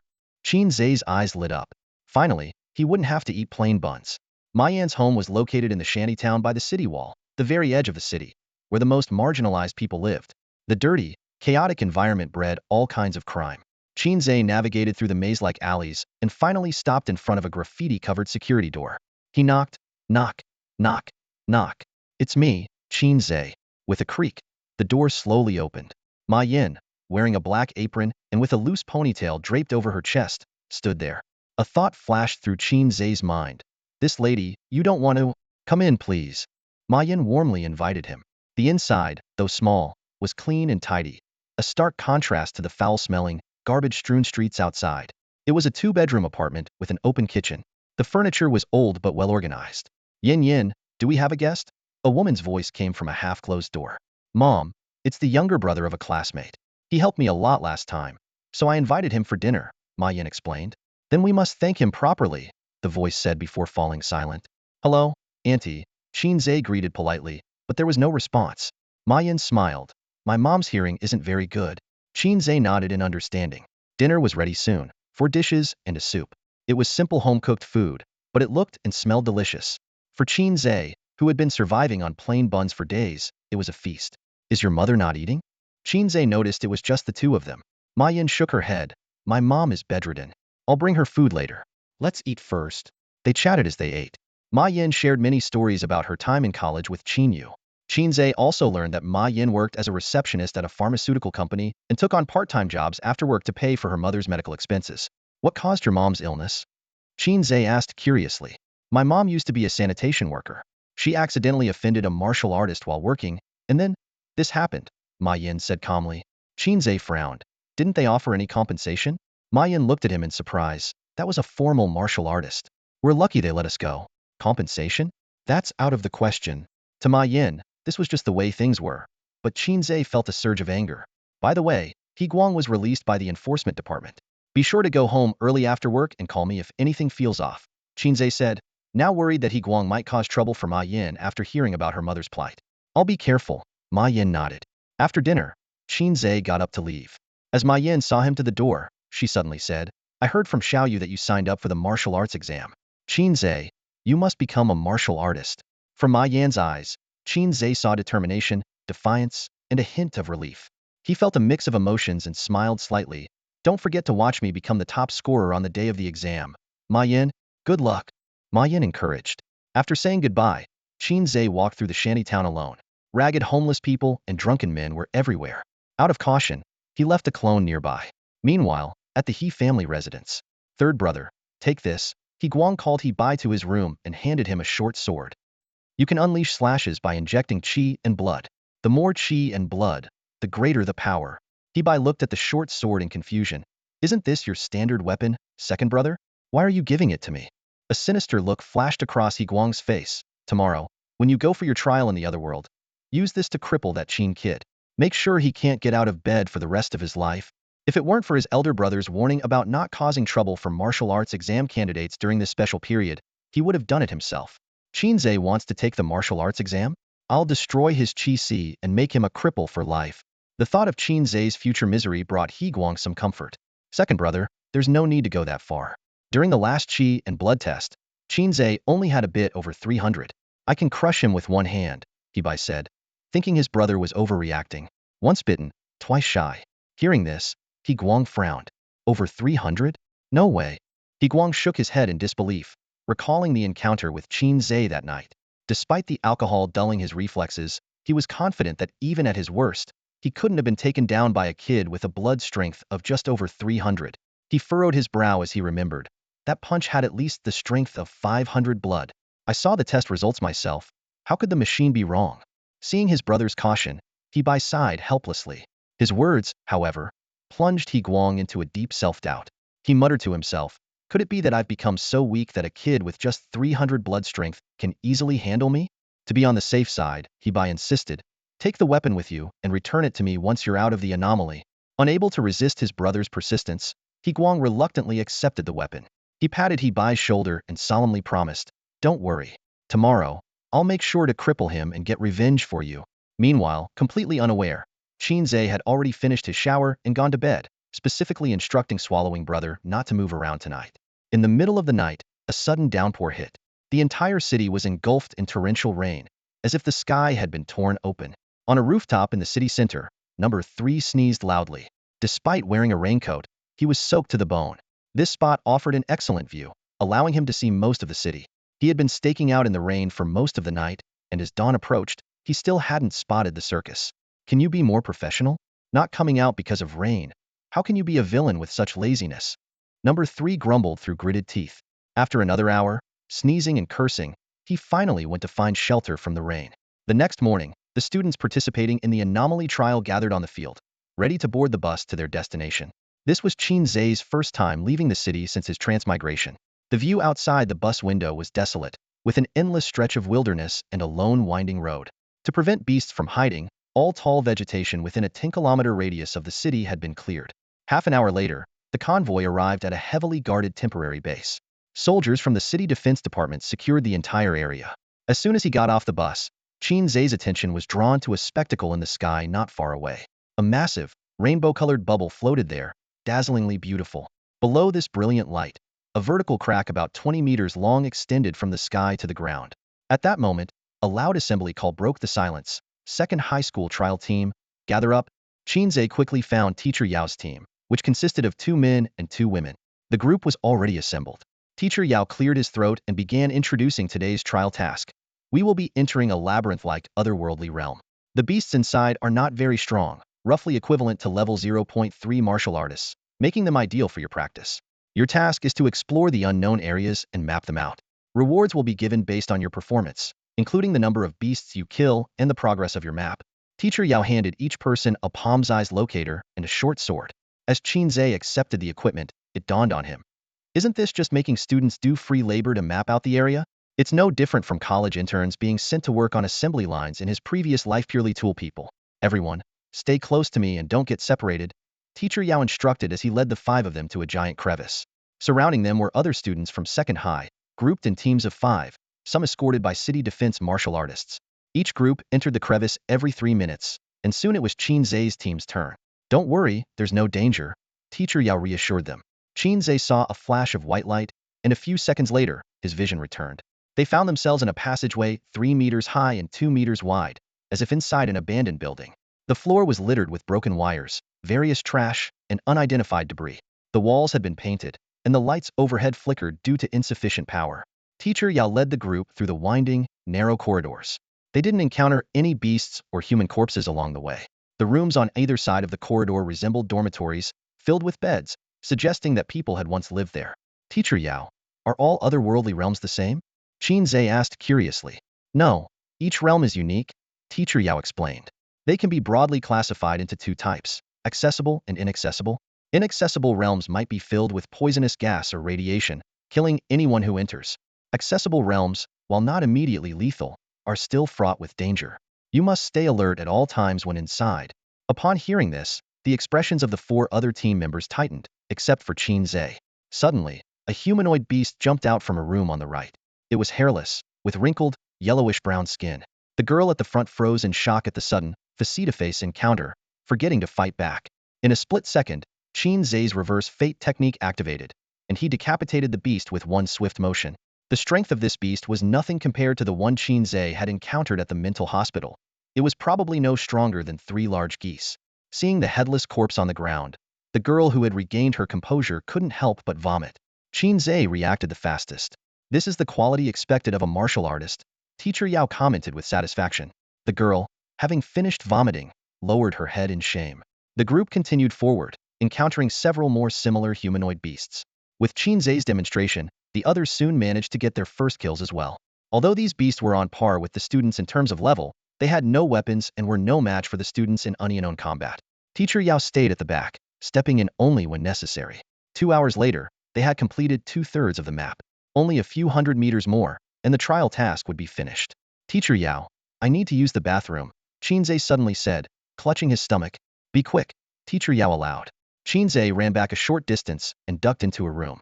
Split up and explore, he ordered his 5 clones in a low voice. The rooms in this part of the corridor were all filled with beds, and he was curious about what other areas looked like. A few minutes later, Qin Ze rejoined the team. Meanwhile, one by one, his clones emerged from the room and began exploring in the opposite direction. The passageways were intricate, like an underground ant nest. Qin Ze estimated that even if he released dozens of clones, it would take days to fully explore this vast maze. On the other side, Hei Bi had also lost his group and was wandering aimlessly in the maze-like space like a headless chicken. He thought to himself that Qin Ze's team should be heading in this direction. However, after wandering for a long time, Hei Bi was shocked to find himself back at the starting point, clearly lost. Damn it! Hei Bi cursed and chose another door. As soon as he opened the door, he unexpectedly collided with one of Qin Ze's clones. The impact made Hei Bi step back 2 paces, holding his forehead and muttering, "Are you blind?" When he looked up and recognized the face, he was overjoyed. What a stroke of luck! Hei Bi thought, Qin Ze, I've finally found you. However, Qin Ze's clone pushed him aside with a cold expression and said, "Sorry, I'm not in a guise," before continuing on his way. A flash of ruthlessness crossed Hei Bi's eyes. In an instant, he drew his sword, and a sharp sword aura slashed at the clone from behind, severing its legs. "You bastard!" the clone cried out in surprise. Hei Bi looked down at the fallen clone with a smug grin, sneering, "Qin Ze, remember this. A peasant will always be a peasant. Thinking you could lord over us, dream on." He then kicked the clone hard before turning away with satisfaction. Now that I've taken care of my brother's business, it's time to rejoin the team, Hei Bi muttered to himself as he continued navigating the maze. After passing through a few doors, Hei Bi was startled to see a familiar figure standing in a room through a glass wall. Qin Ze. His eyes widened in disbelief. He had just severed this person's legs, so how was he standing there, unharmed? "How is it you again?" The clone was also surprised, clearly not expecting another encounter. Without a word, Hei Bi swung his sword again, severing the clone's legs. "Let's see how you recover this time," he said viciously, shutting the door to leave Qin Ze to his fate. As he exited the corridor, Hei Bi ran into another Qin Ze. This is getting ridiculous. He finally realized something was wrong. Take this. This clone Qin Ze suddenly accelerated, sliding towards Hei Bi. You're asking for it. Hei Bi reacted swiftly, severing the clone's legs once more. After encountering 3 weakened clones of Qin Ze, Hei Bi frowned, puzzled. These clones don't have the power of a single reverse fate technique. Could I be in an illusion? He quickly activated his locator and hurried back the way he came, eager to escape this bizarre situation. However, he hadn't gone far when a 4th Qin Ze appeared to block his path. Hei Bi gripped his short sword tightly, his body trembling slightly with tension. Facing yet another Qin Ze, he finally couldn't help but ask, "Who are you really?" All 5 of Qin Ze's clones were defeated by Hei Bi. What was supposed to be a simple exploration mission took a sharp turn for the worse. The clones could have silently avoided Hei Bi, but after the first clone had its legs cut off, things escalated quickly. The remaining clones, seemingly ignited by a mischievous desire, actively sought out Hei Bi to provoke him. Exploring the map? That's boring. Teasing a high school boy is way more exciting. The clones argued in unison, leaving Qin Ze speechless. Don't blame me. Qin Ze roared internally. We share the same processor. Your thoughts are my thoughts. Exactly. The clones admitted with cheeky grins. You wanted to stir things up, so we went along with it. That kid's practically having a mental breakdown now. It's hilarious. By the time the 5th brother appeared, Hei Bi was pale with fear. The clones chose to self-destruct in their final moments, leaving no trace behind, not even a hair, let alone a grave marker. It's all Qin Ze's fault. The clones lamented as they perished. Agreed. Another clone chimed in. Qin Ze rolled his eyes, too exasperated to argue with his unreliable clones. All right, we've completed the assigned area, Teacher Yao announced, tapping a few times on her tablet. The team's trial task is now over. After a morning of intense battle, Qin Ze and his group had only explored a small part of the alien realm. The remaining map would likely be left for other high school martial arts candidates to finish. On average, each person had slain about 10 exotic beasts. Though the process was somewhat chaotic, their eyes gleamed with excitement. It was their first real combat experience. All right, let's head back, Teacher Yao said, submitting the map and putting away her tablet. At the front of the group, Qin Ze suddenly noticed a collapsed wall, revealing a dark hole beyond. The entrance was surrounded by rubble and dirt, as if something had dug it out. Ga ga ga ga, a bizarre noise emanated from the hole. Qin Ze, time to go, Teacher Yao called out. Coming, Qin Ze replied, taking one last glance into the pitch-black hole. He saw nothing and turned to leave, only to notice his classmates' faces turning pale. Are you feeling okay? Qin Ze asked, puzzled. Behind you, a female classmate stammered, pointing with a trembling finger. Qin Ze quickly looked down and realized he was enveloped by a massive shadow. Get down! Teacher Yao shouted, sending a fist of energy toward Qin Ze's head. Qin Ze ducked and covered his head. A deafening explosion followed, making his ears ring. Shaking his head to clear the noise, Qin Ze caught sight of a huge black figure lunging from behind him toward Teacher Yao. It was a 2-meter-tall humanoid beast, stronger and more terrifying than any they had encountered before, with claws sharp enough to make anyone's blood run cold. Boom! Teacher Yao clashed with the beast, only to be knocked back. Class beast! Teacher Yao yelled, equivalent to a level 3 warrior. Run, I'll hold it off. Teacher Yao quickly got up and stood in front of the students. The 4 classmates snapped out of their daze and ran back the way they came. Qin Ze, however, was in a dire situation. The passage was narrow, and with Teacher Yao and the beast fighting ahead, he couldn't get through. Qin Ze glanced at the dark hole, gritted his teeth, and dove in. Hang in there, Teacher Yao. I'll get help, Qin Ze shouted. The tunnel was dark and cold. It started narrow but soon opened up. What's that smell? Qin Ze suddenly noticed a strong gas filling the air. He felt his energy rapidly depleting and quickly transferred his consciousness to one of his clones. This way, if anyone died, it would be a clone first. Qin Ze, I look. The clone's words were cut off as it perished. Qin Ze immediately switched to another clone. The gas was toxic, and highly so. Clones couldn't survive more than half a minute inside. Boom! Qin Ze propelled himself forward like a cannonball, leaving a trail of dead clones behind. After about 10 bodies, he finally saw light. He hurried toward the source and felt around, finding a cracked iron plate. Thud, thud, thud. Qin Ze knocked on the plate, realizing it wasn't very thick. Gathering his energy, he punched through it and climbed out of the dark tunnel. Looking around, he found himself in an unfamiliar corridor, free of toxic gas. Both ends were sealed with gray gates, each marked with a large number 10. Organic life form detected. Initiating scan. Scanning. A red light projected from a corner of the ceiling, beaming onto Qin Ze. Qin Ze tensed up, feeling as if he were facing a formidable enemy. However, the anticipated danger didn't materialize. Instead, a beam of red light suddenly shot out, scanning his entire body. A mechanical voice followed. Scan result: carbon-based life form, Earth human. Proceeding with identity verification, Qin Ze turned towards the voice and discovered that the light source bore a striking resemblance to Moss from a certain sci-fi movie. Before he could ponder further, the system continued. Verification failed. Non-resident of this shelter. Please identify yourself immediately, or you will be treated as an intruder. This unexpected threat threw Qin Ze into a panic. He hastily pulled out his student ID, his voice trembling slightly. I'm a student, from number 2 high school. The red light scanned his student ID once again. Connecting to the database. Identity confirmed. Qin Ze, graduate of Jiangxing number 2 high school, deceased on July 27, 2050, during the Jiangxing Beast Tide. What? Qin Ze exclaimed. I'm dead? But I'm clearly still alive. And what's with 2050? It's only 2025 now. A barrage of questions exploded in his mind. Qin Ze realized that he might have stumbled upon the core secret of this strange place. This was a shelter, and the beasts in the tunnels were what they were hiding from. The system's voice sounded again. Resurrected individual, please disarm yourself. I will take you to meet the shelter's administrator. Obediently, Qin Ze dropped his short sword on the ground. A mechanical arm swiftly extended and retrieved the weapon. Suddenly, a deafening mechanical roar filled the air. Qin Ze saw the alloy gate ahead slowly begin to open, gears turning bit by bit. His avatars were thrilled, speculating excitedly about what lay ahead. A new quest is starting. Could there be a boss right behind the door? This AI is pretty reasonable. It didn't treat us as intruders right away. So much tech. I thought this was a high fantasy world. Could the shelter administrator be a beautiful woman? Qin Ze was equally filled with anticipation. After all, this was a mysterious place that even the official explorers hadn't managed to penetrate. The air in the tunnel was not only toxic but also highly corrosive. Ordinary people, even with gas masks, would be corroded into a pile of mush within 2 minutes. Only someone like Qin Ze, who could exploit the bug of having multiple avatars, could enter. With a crisp click, the alloy gate fully opened. The system's voice sounded once more. Strange outsider, welcome to shelter number 10. Behind the door, there was no guardian boss, but rather a wider and brighter passage. An arrow pointing forward was projected onto the ground, moving with each step Qin Ze took. It reminded him of the tutorial at the beginning of a game. Following the arrow's guidance, Qin Ze quickly ventured deep into Vault 10.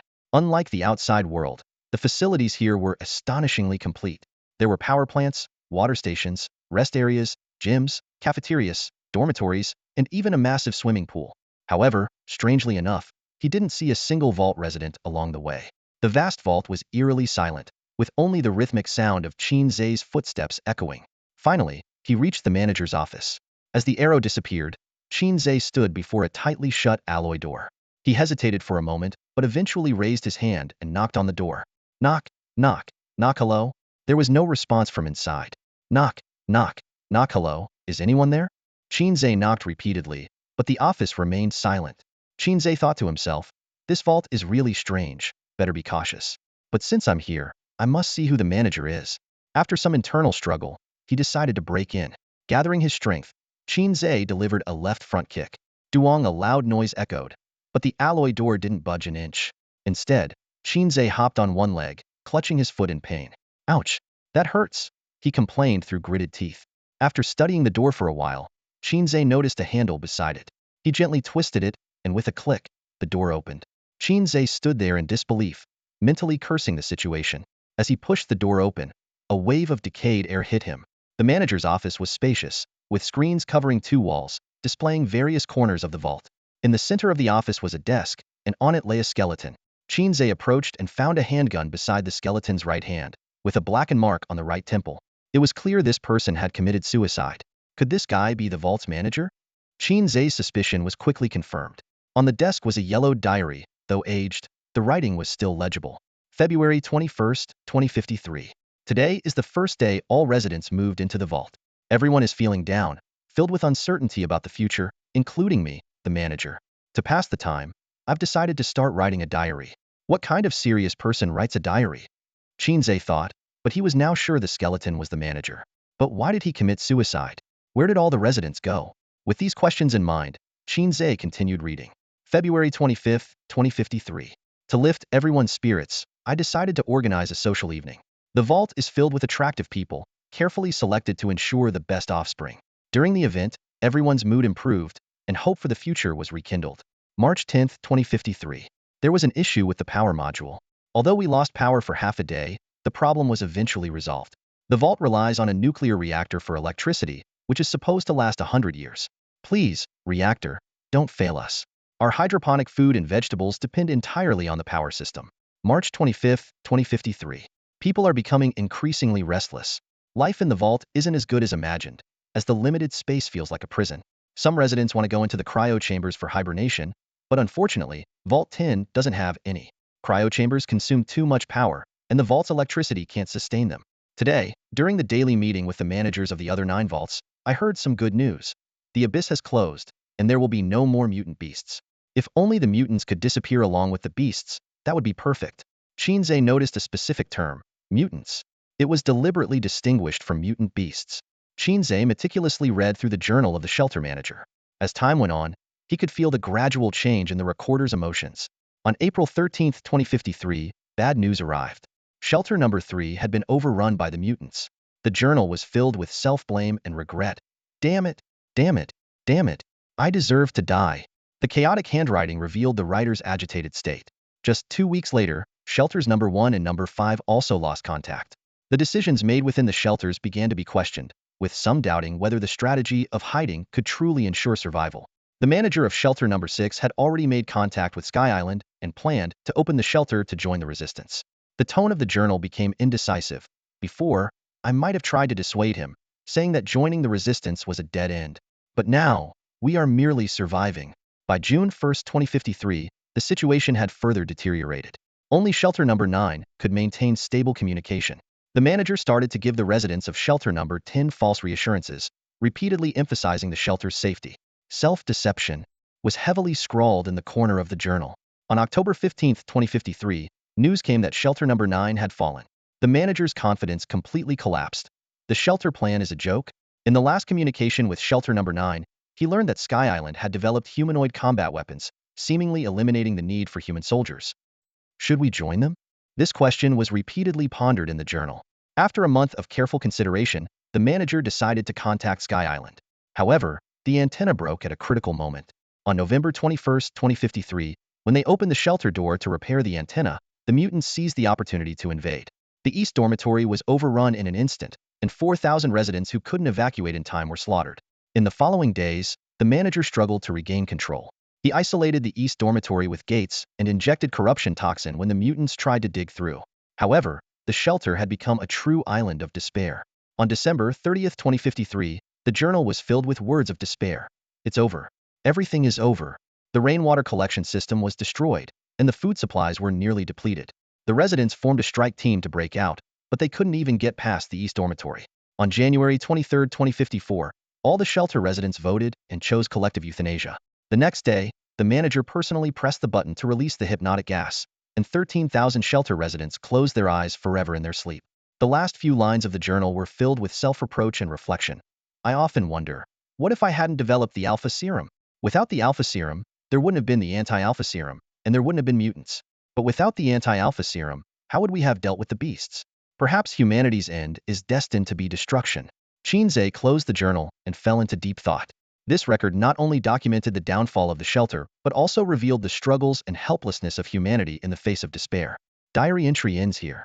Closing the journal, Qin Ze felt a heavy weight on his chest. He looked up at the screen on the right wall, which displayed the shelter dormitory area. Skeletons lay quietly on the beds, some with their hands placed at their sides, others with their arms crossed over their abdomens. Their postures suggested that they had passed away peacefully. For the first time, Qin Ze truly understood the fragility of life. Over 10,000 lives had vanished just like that. According to the journal, the world was no longer threatened by monstrous beasts, but by a new kind of creature called aberrants. These beings were created through a substance known as alpha serum, developed by the journal's author, the administrator of shelter number 10. Faced with the threat of aberrants, humanity had split into 2 factions, the conservatives and the rebels.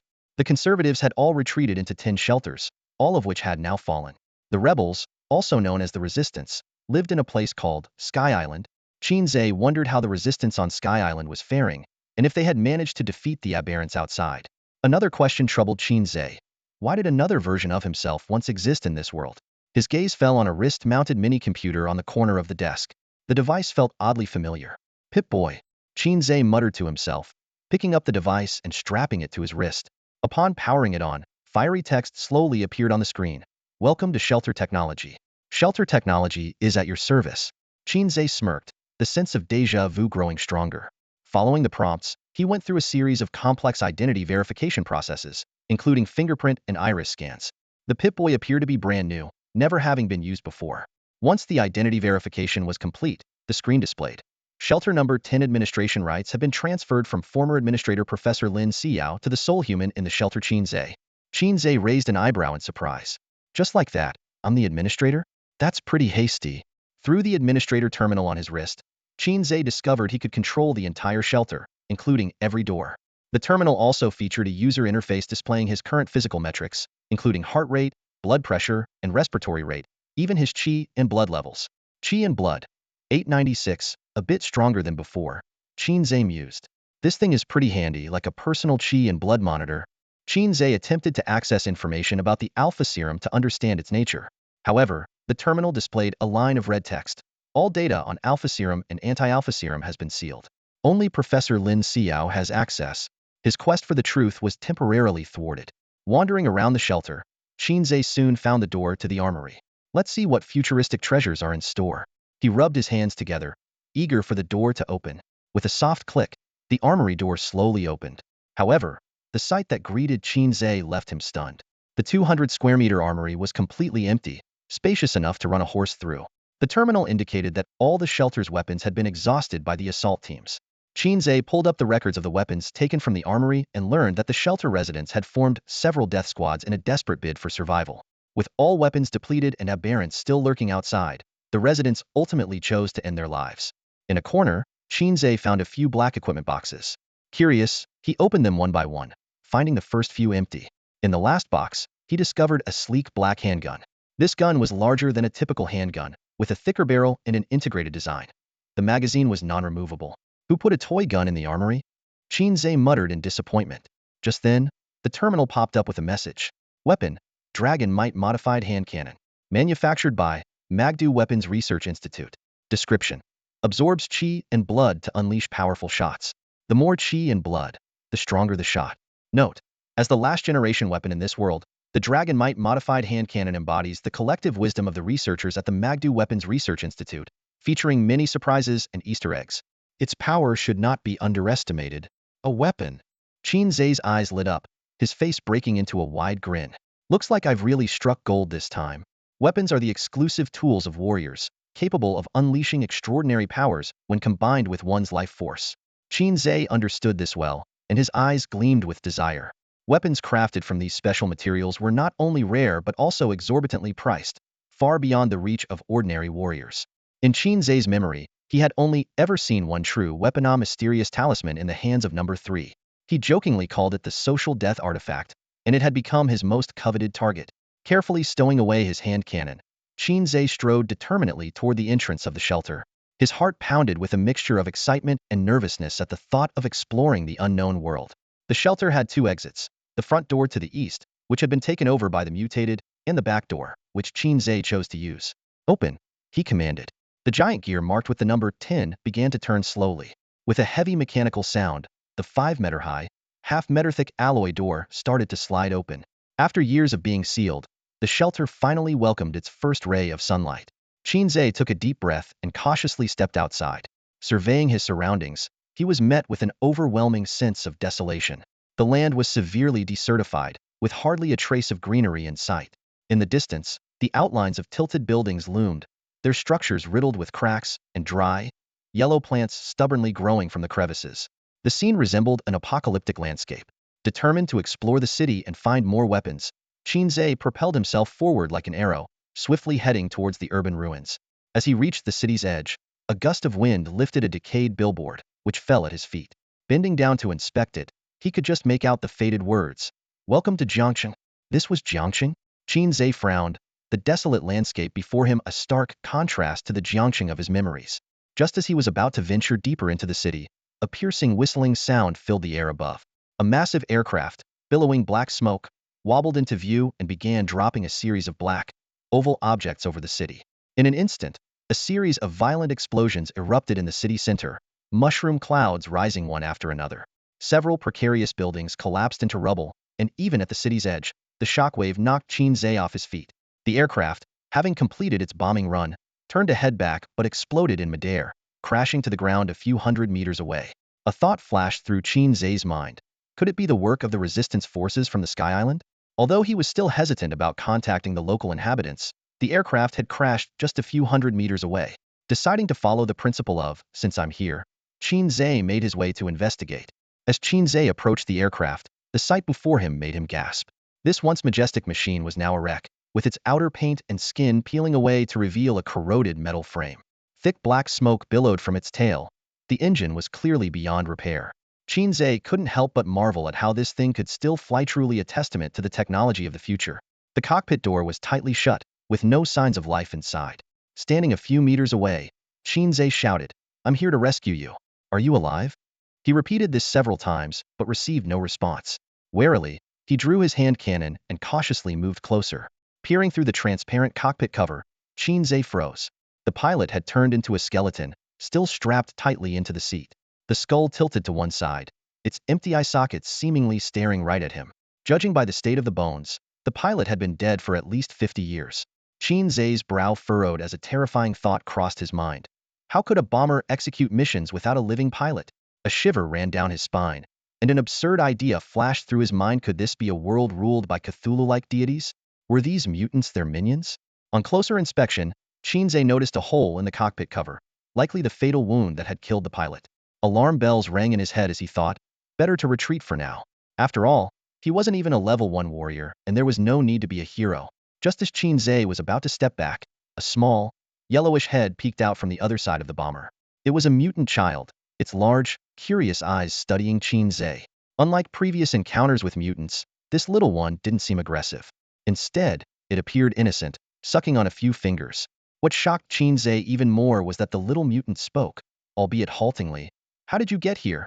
The former administrator's diary had never mentioned that mutants could talk. Before Qin Ze could respond, he noticed a dozen adult mutants surrounding him. He realized he might have stumbled into their nest. The crater created by the aircraft crash had become a natural trap, and he was now completely surrounded. "Don't shoot." Qin Ze raised his hands, trying to appear harmless. Surprisingly, the mutants didn't attack immediately. Their expressions were far more nuanced than those of the mutants in the shelter, and their eyes only glowed faintly red, as if they were curious about him. One mutant stammered, "Outside danger, underground safe." Qin Ze tried to piece together the fragmented message. At that moment, a series of explosions erupted. Mutants outside the crater were blown to bits, and even the little one was thrown by the shockwave. Qin Ze was dumbfounded, thinking, "Do I have some kind of mind-killing power?" A white figure descended from the sky, a tall woman, clad in sleek, white armor. Her features were as flawless as a character from a 3D animation, reminding Qin Ze of a certain big sister from the 3D district.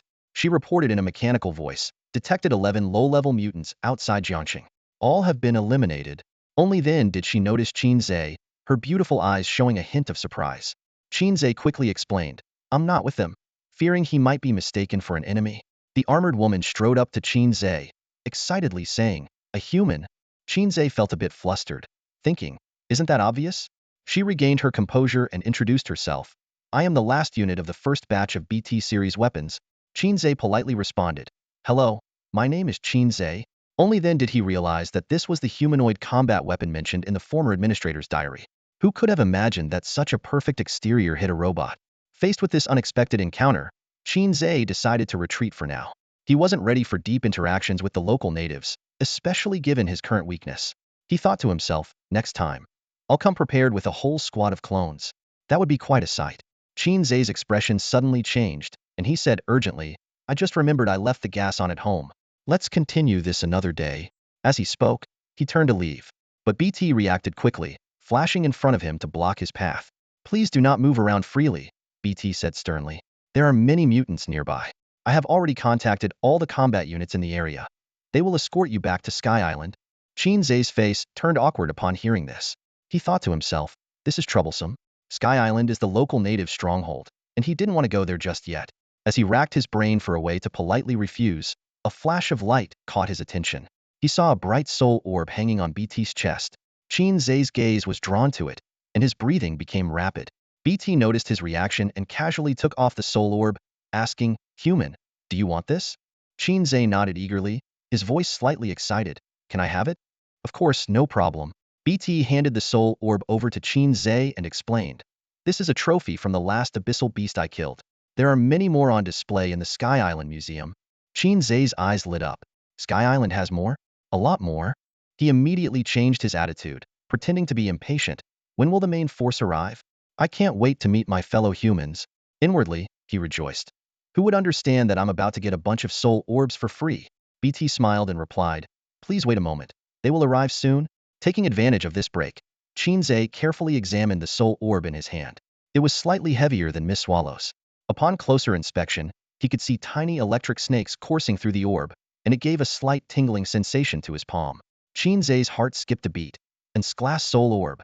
He was almost tempted to let his avatar devour it on the spot, but he held back due to the presence of others.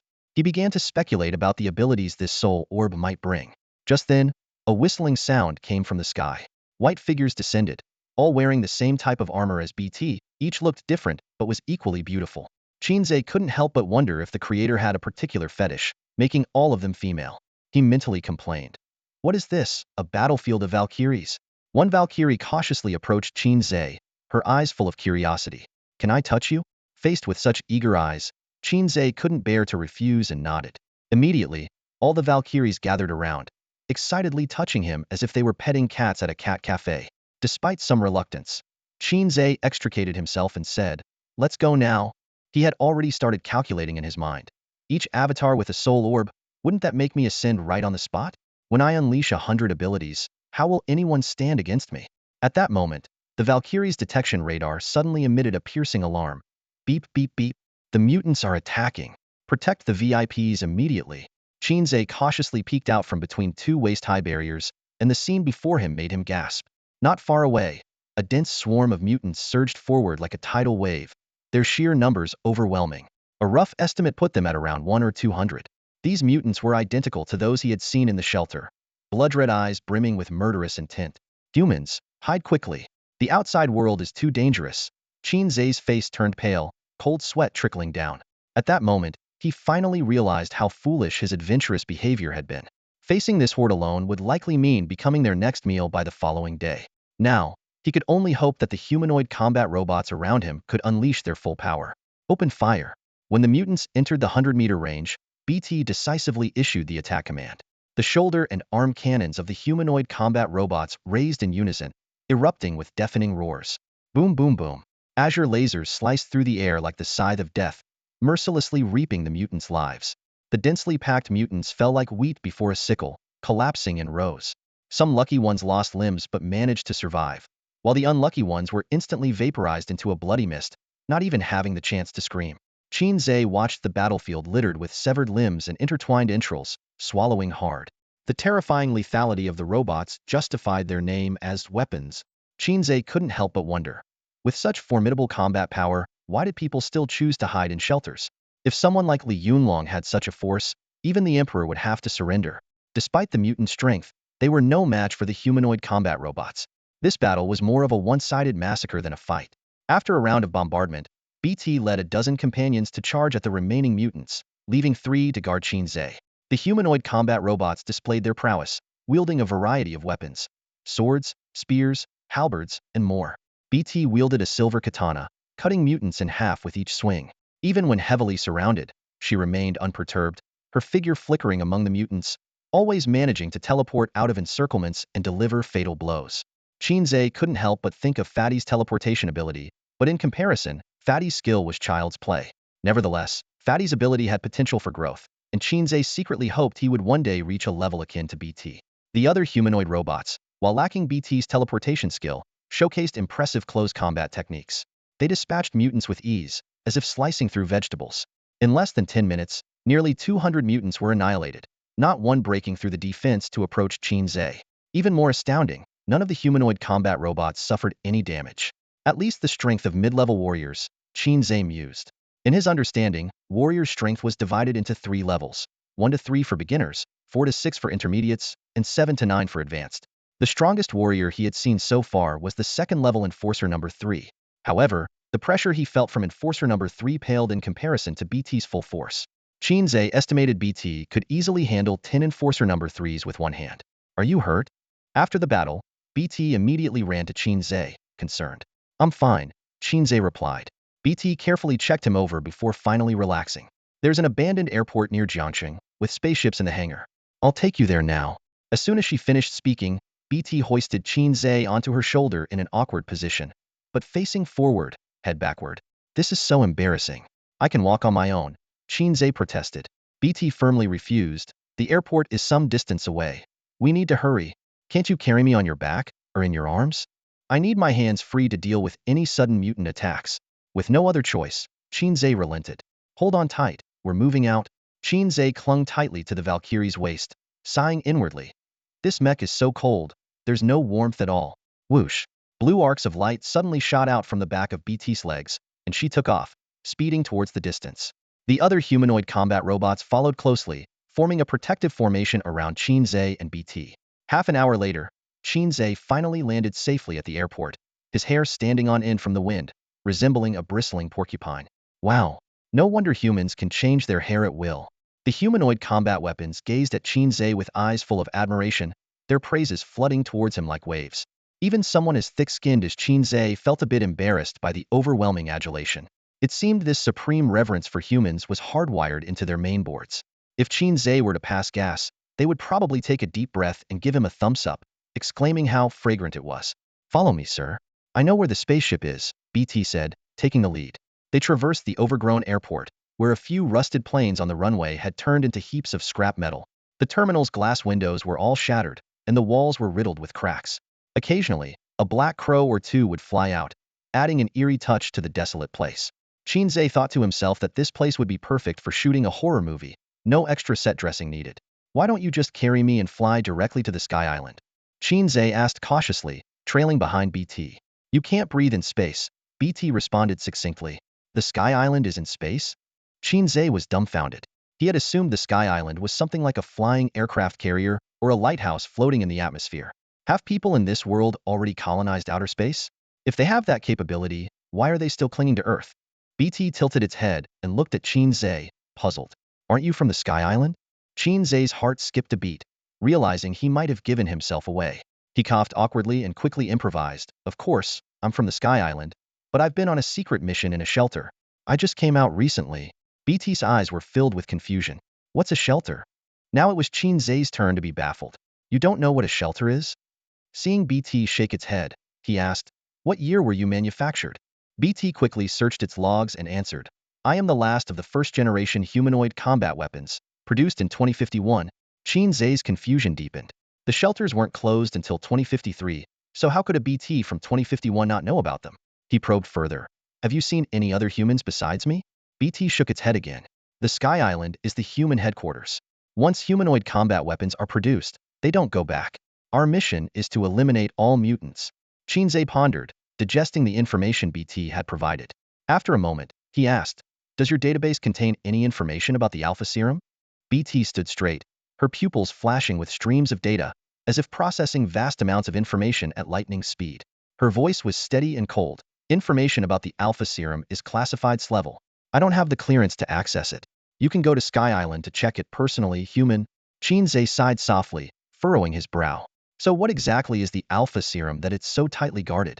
On the way to the hangar, Qin Ze pieced together a rough timeline from BT. BT was manufactured in 2051, and the first batch of humanoid combat weapons produced only 21 units. As time passed, BT was the sole survivor. According to BT, she was immediately deployed to the front lines after production, but the enemies back then were not mutators but alien beasts. At that time, mutators were few and posed no threat to humanity. A year later, the alien beasts were completely eradicated, but the number of mutators grew exponentially. Human living space was continuously compressed, leading to the inception of the Sky Island project. This large space station was completed and put into use by the end of 2052. At the beginning of 2053, all humans on the ground migrated to Sky Island, leaving the surface to the mutators.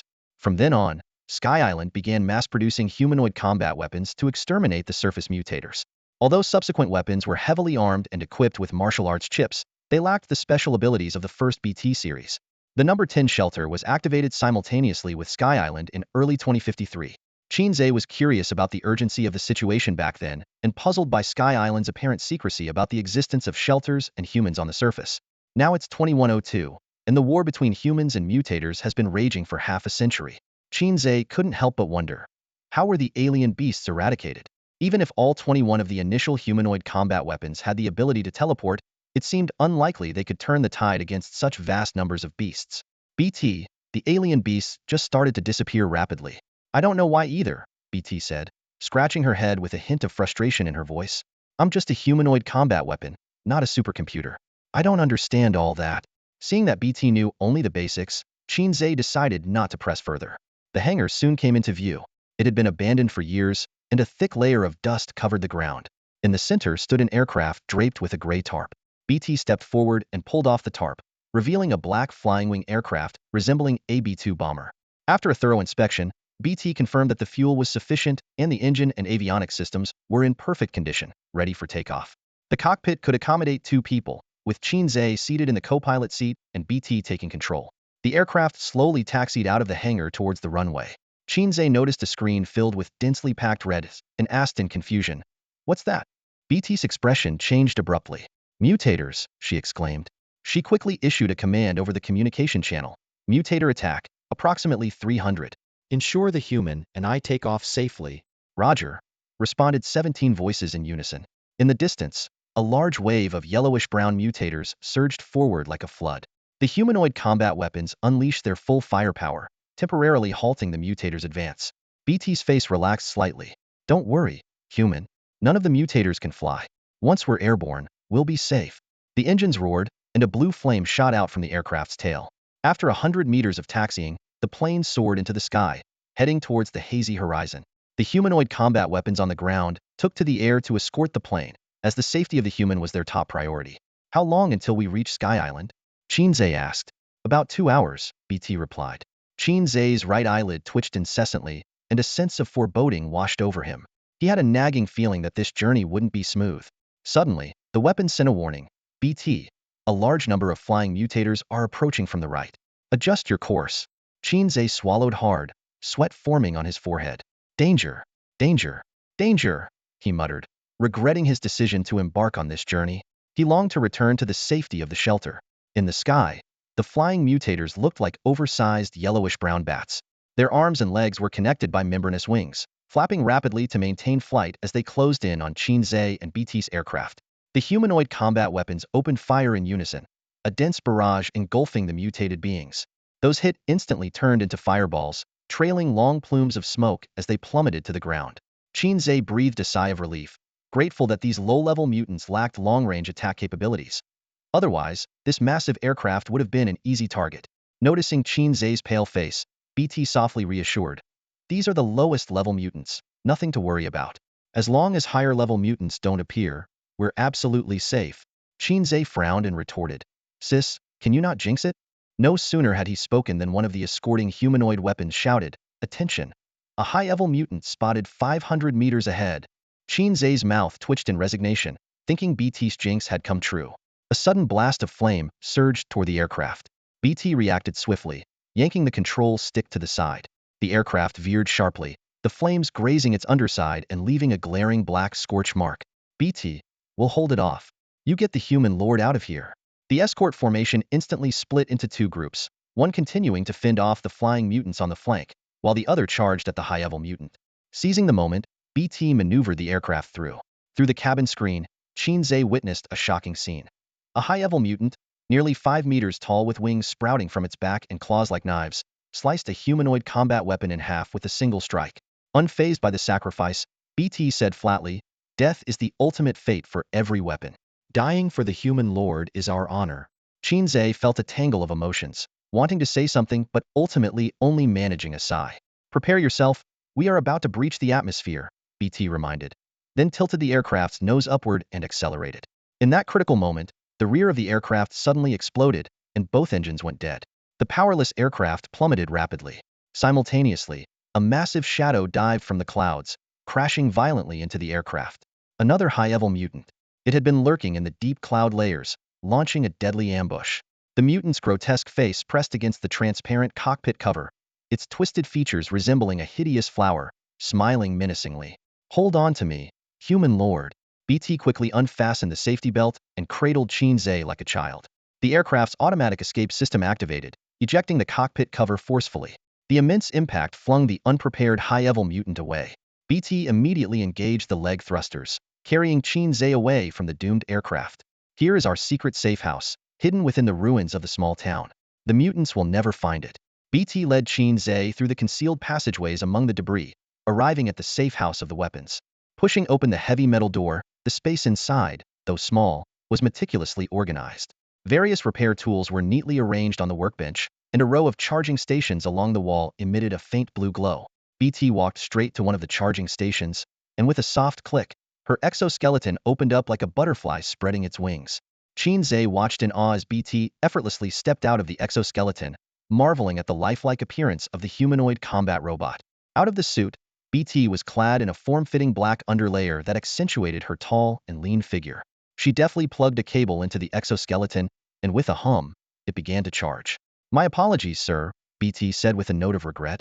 This place has never hosted humans before, so there are no provisions for rest or food. Qin Ze waved it off. It's fine. He looked around curiously and asked, by the way, don't you need rest or food? BT shook her head and explained. Our exterior is made of carbon-based cellular tissue, but our bones and internal organs are mechanical.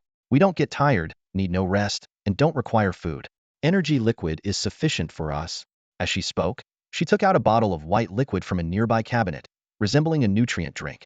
Qin Ze took the bottle, unscrewed the cap, and sniffed it, wrinkling his nose. It smells like motor oil, but BT drank it in one go, seemingly revitalized. If you're hungry, sir, I'm afraid you'll have to wait a bit longer. There will be food for you on Sky Island, BT said. Qin Ze frowned and asked, with all the aircraft down, how are we supposed to get to Sky Island? I have contacted the central AI of Sky Island, Xinghe, BT replied. Headquarters will send a new aircraft to pick you up.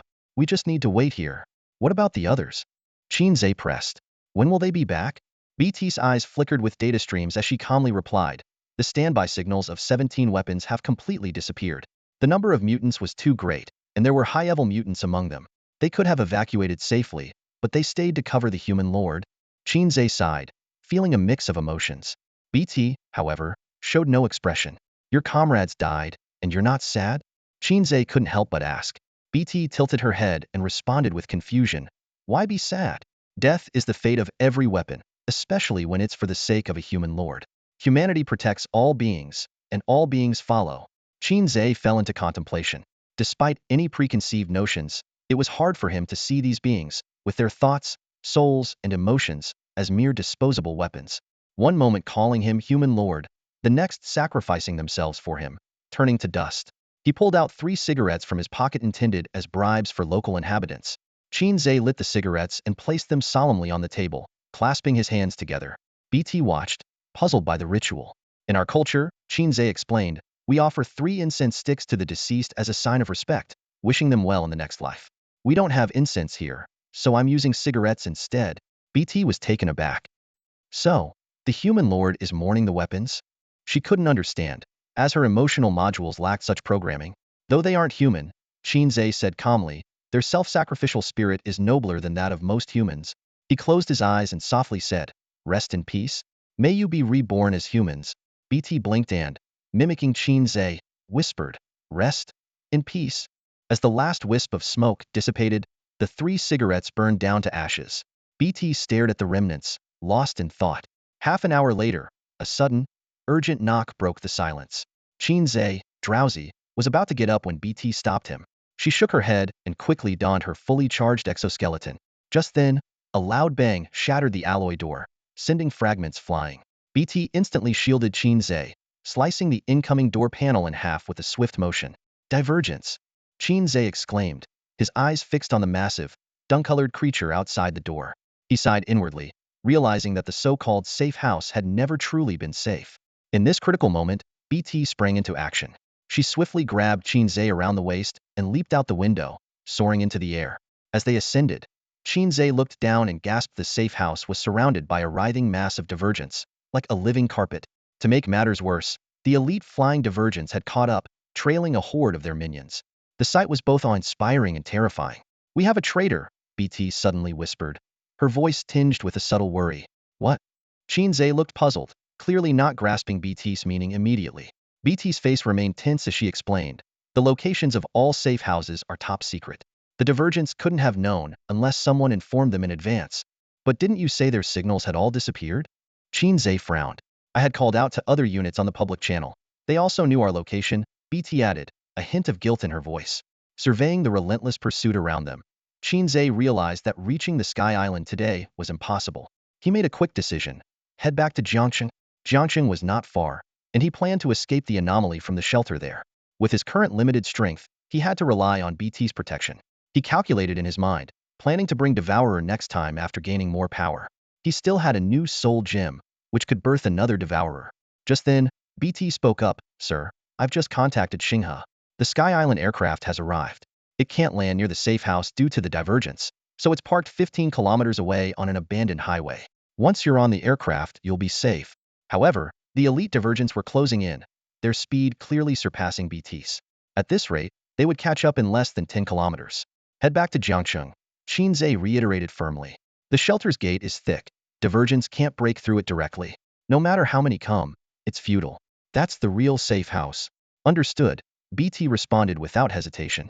In her programming, human orders were paramount. Suddenly, flames spewed from the elite divergents' mouths. BT couldn't dodge in time, and her back was hit directly, damaging her leg thrusters. They plummeted from the sky, but BT managed to shield Qin Ze, keeping him unharmed. Are you all right, sir? BT asked with concern, her armor severely damaged, half of her body charred. Qin Ze glanced towards the shelter, now less than a kilometer away. We're almost there. Hang in there, he encouraged. Sir, go ahead. I'll cover you, BT insisted. Only then did Qin Ze notice that one of her legs was already broken. Stop wasting time. Qin Ze gritted his teeth, hoisting BT onto his back. He activated his life-reversing technique, and they sprinted at full speed. Divergents were closing in from all directions, surrounding them. Sir, if I die, will you light 3 cigarettes for me? BT asked weakly from Qin Ze's shoulder, her voice barely audible. Gritting his teeth, Qin Ze ran even faster. We're not going to die. Neither of us will, he declared firmly.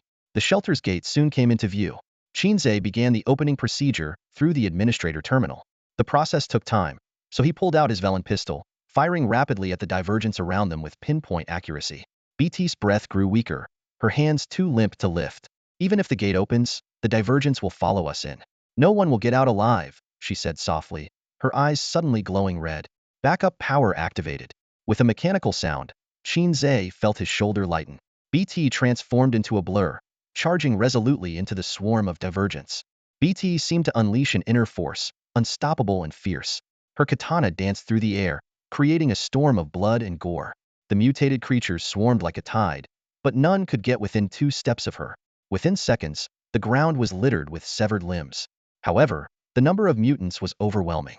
In the distance, more of the vile yellow monsters were closing in, like a sewer burst open.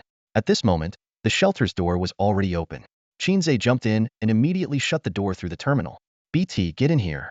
Qin Ze shouted, covering her with precise shots from his Wailon. BT sliced through several more mutants and then sprinted towards the shelter. Just a few steps away, a high-level flying mutant suddenly descended, blocking her path. Damn it! Qin Ze's blood surged as he attempted a backstab, only to be swatted back into the shelter by the high-level mutant. Cough, cough. Master, go on without me. BT saw the mutant trying to squeeze through the door and launched a fierce attack. Enraged, the mutant turned to engage BT in a brutal fight. With a bang, the shelter door closed. Through the last gap, Qin Ze saw BT's defiant eyes, unwilling to yield. I want to see what's happening outside. Qin Ze frantically tapped on the terminal, but the screen remained black. The shelter's AI responded, all external surveillance equipment is damaged and cannot transmit real-time footage. Please replace the equipment promptly. Damn it. Qin Ze kicked the door, wincing in pain. He knew BT was running on borrowed time and wouldn't last long. Surrounded by a high-level mutant and a horde of minions, her fate was sealed. Rubbing his face, Qin Ze returned to the manager's office and began sifting through the bookshelf.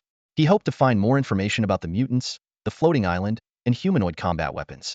However, the shelf only held shelter management files, nothing useful. So be it.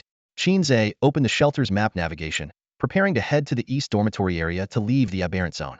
There were 2 routes to the east dormitory, one dug by mutants, filled with poisonous gas, The other was the shelter's passage, secured by alloy doors but also filled with toxic gas outside.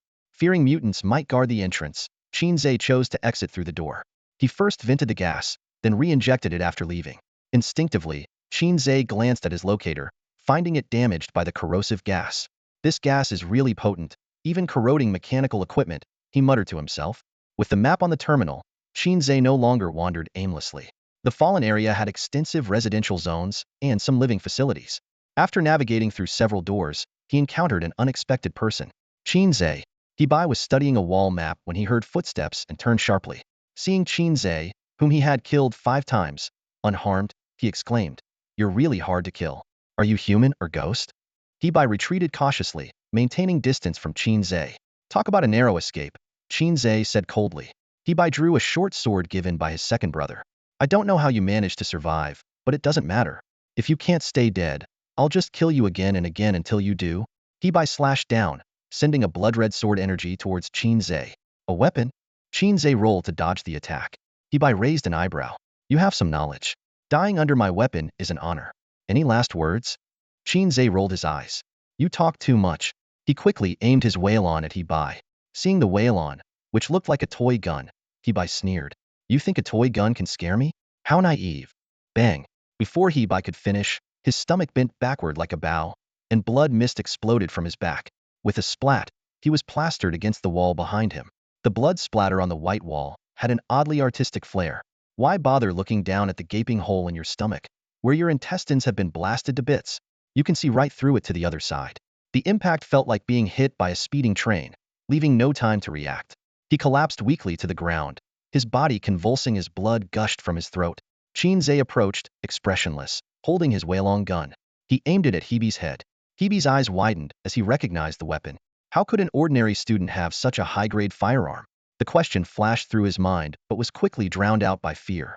Growing up with a silver spoon in his mouth, he was experiencing this level of terror for the first time. Hei Bi's face was full of pleading, just as he was about to speak. Qin Ze pulled the trigger without hesitation. Bang!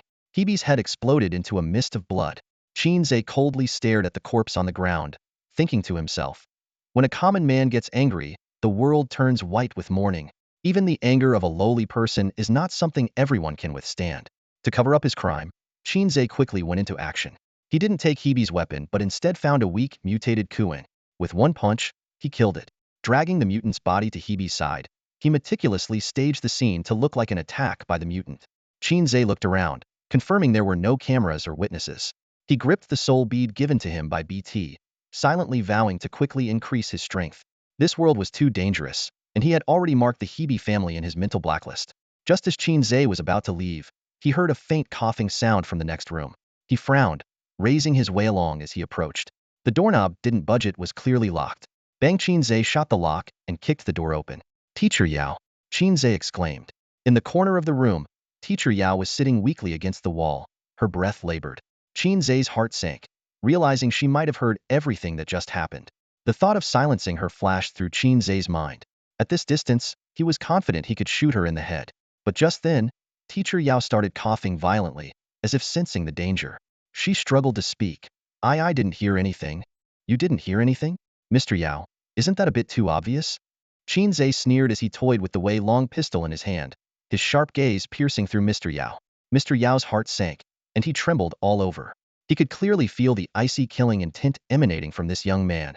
Once a respected martial artist, he now found himself threatened by a mere boy. How the mighty have fallen, he thought, never imagining he would one day be at the mercy of a wet-behind Thier's kid. However, Qin Ze's performance was beyond his expectations. In this remote small town, such a ruthless and exceptionally talented young martial artist was a rarity. Mr. Yao had to concede that if this boy didn't meet an untimely end, he would surely achieve greatness. But he had no intention of becoming a stepping stone on Qin Ze's path to success. After a fierce battle with the beast, Mr. Yao had barely escaped using his trump card, but he was gravely injured. Now, he was completely drained of energy and powerless. "Go ahead, shoot." Resigned to his fate, Mr. Yao closed his eyes, accepting the inevitable. This sudden compliance threw Qin Ze off. Really? Nothing else to say? He thought warily. Is this a trap? Is she planning to ambush me when I gather my energy to shoot? The room fell into an eerie silence. Qin Ze kept his aim on Mr. Yao, hesitating over whether to take the shot. Hearing no gunshot, Mr. Yao opened his eyes and saw Qin Ze's indecision, secretly laughing to himself. Still too young, he mused. In the darkness, Qin Ze cautiously moved to let the corridor light into the room. When the light hit Mr. Yao, he was again taken aback, nearly dropping the way long. Mr. Yao was covered in blood and scars, but the most shocking part was that her blood was golden and faintly glowing. An alien. Mr. Yao is an alien. Alarms rang in Qin Ze's mind as thoughts raced. Why would an alien infiltrate the school as a teacher? What is her purpose? Various theories swirled in his head, but none made sense. Mr. Yao, are you all right? A voice called from the corridor. Qin Ze noticed the locator on Mr. Yao's wrist flashing a bright red. She had already sent out a distress signal. The rescue team was nearby. Firing now would surely be detected. Mr. Yao's lips curled into a slight smile, relieved. Qin Ze, however, also smiled, a malicious grin that filled Mr. Yao with dread. Mr. Yao, you wouldn't want your alien identity exposed, would you? Qin Ze holstered his gun, his tone menacing. What do you want? Mr. Yao frowned, realizing he couldn't afford to be exposed. Qin Ze removed his jacket. It's simple. You keep my secret, and I'll keep yours. That's it. Mr. Yao was surprised, expecting more demands.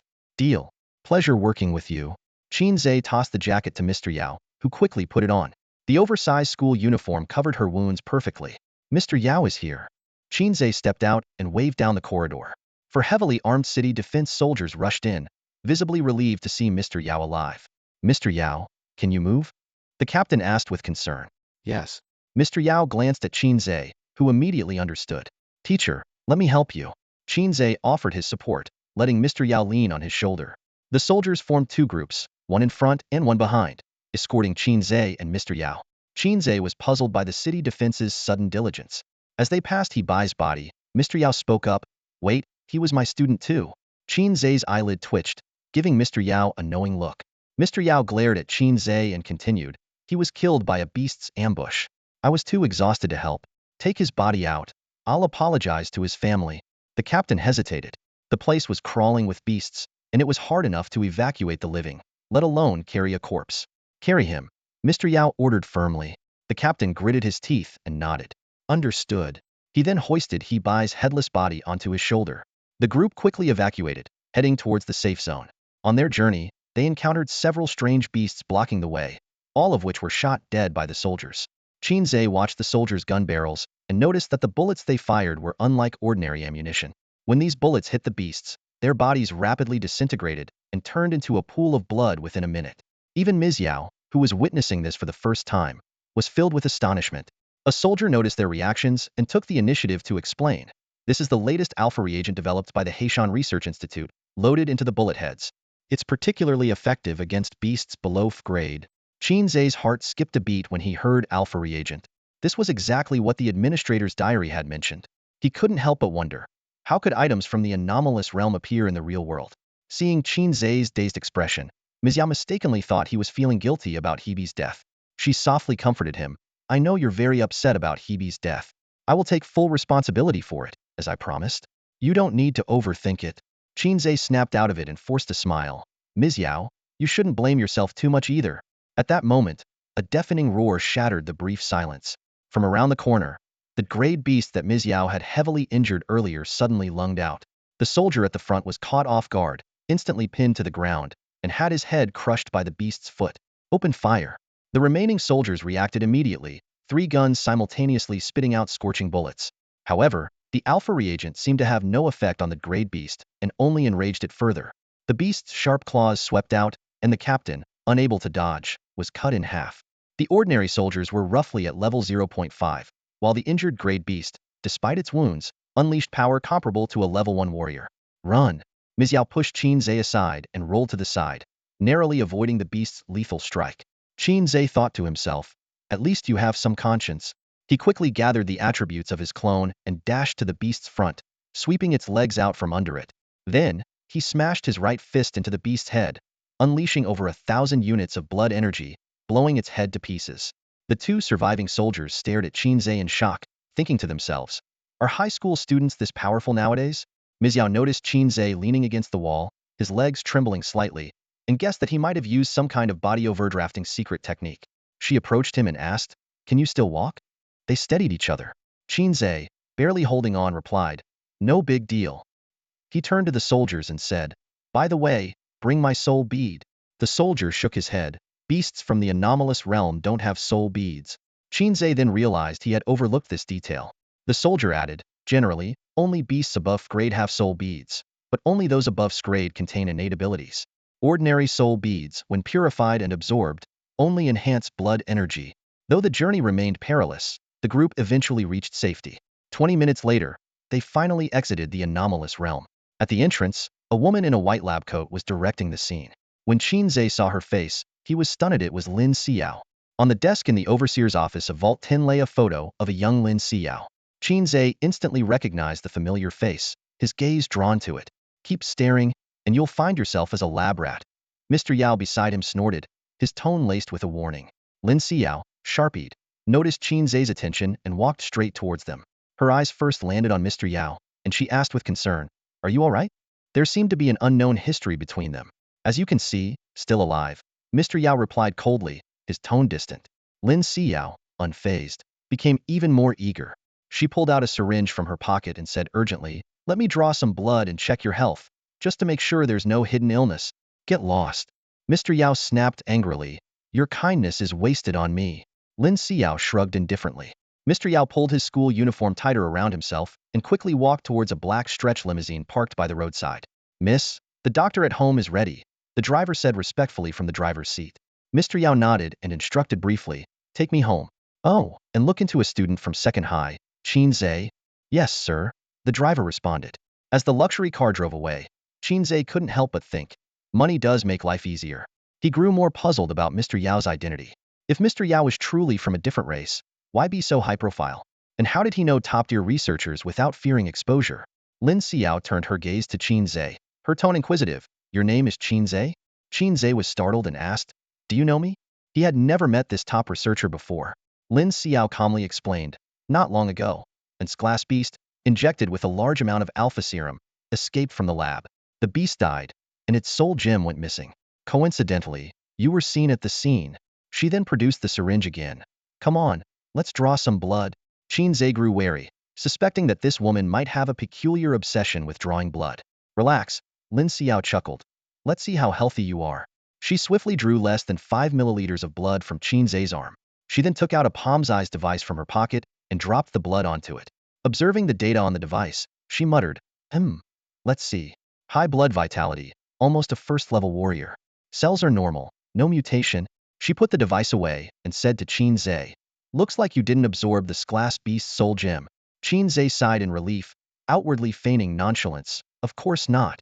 I'm just a student, powerless against an glass beast. You're giving me too much credit." Lin Xiao looked at him playfully, stepping closer to whisper in his ear, "Humble, aren't we? You know Yao Shui's identity, don't you?" Qin Ze tried to stay calm, his gaze drifting aside. "I have no idea what you're talking about." "Stop pretending," Lin Xiao sneered. "The coat she's wearing is yours, right? To cover her injuries?" Qin Ze was taken aback, realizing that Lin Xiao had long known about Mr. Yao's otherworldly identity. He decided to drop the facade and ask directly, "Are you with her? What are you otherworldly spies planning?"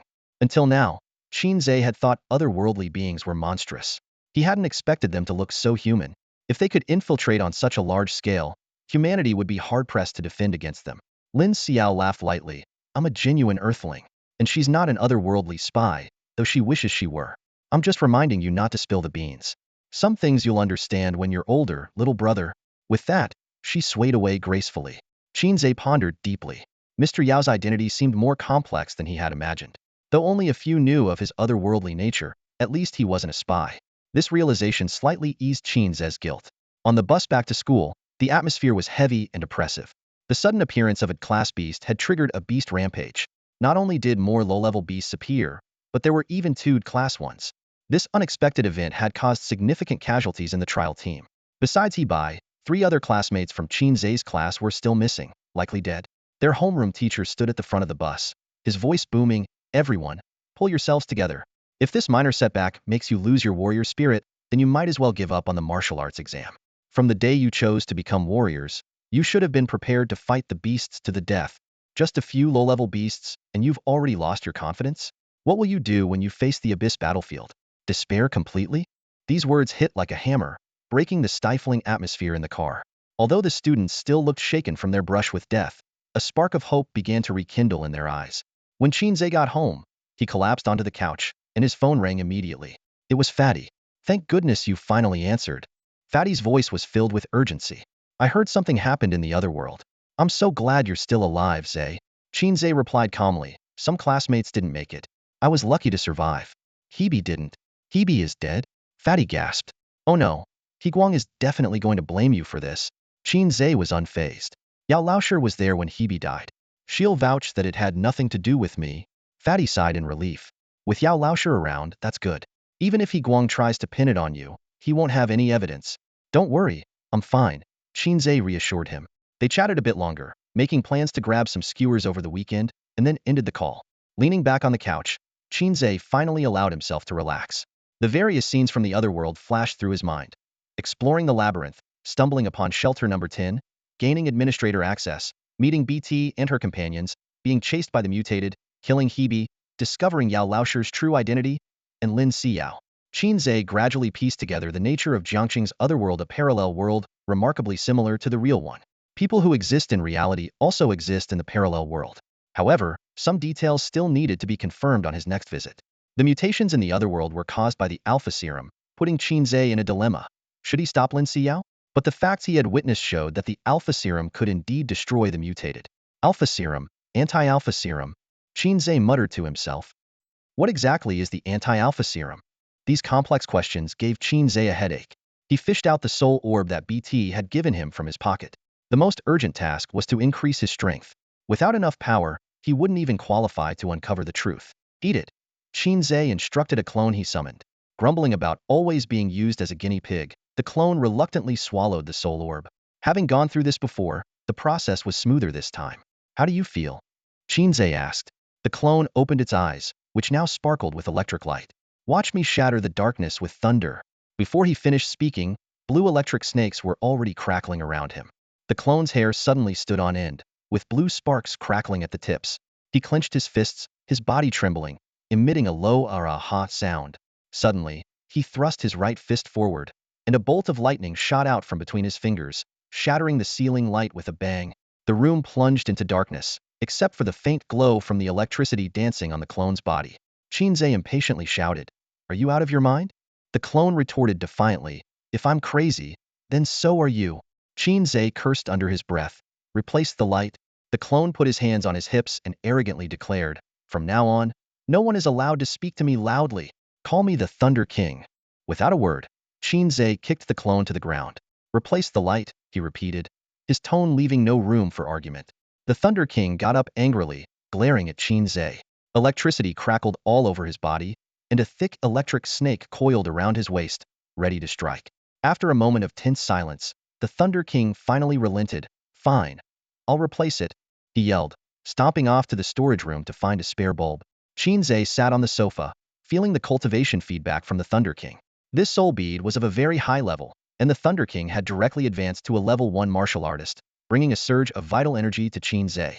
He opened the manager terminal and saw his vital energy value had reached 999, just one step away from breaking through to level 1 martial artist. Qin Ze immediately sat cross-legged and closed his eyes to practice the lotus method. However, no matter how he circulated his energy, the value remained stuck at 999. He felt his energy cease swelling uncomfortably, unable to accommodate even a sliver more. Puzzled, Qin Ze stopped his practice and decided to seek advice from teacher Yao at school tomorrow. He opened his palm, and a baby fist-sized thunderball slowly formed. He had also mastered the Thunder King's innate ability, becoming a dual ability user. Qin Ze clenched his fist, and the thunderball dissipated. It's fixed, the Thunder King announced, flipping the switch and bringing light back to the room. Qin Ze instructed, Go join Devourer in the wild. You two can watch each other's backs. I'll give you 10 more clones. Under Devourer's leadership, the Black Circus had grown significantly. With Qin Ze's continuous support of clones, his eyes and ears were almost everywhere in Jiangqing.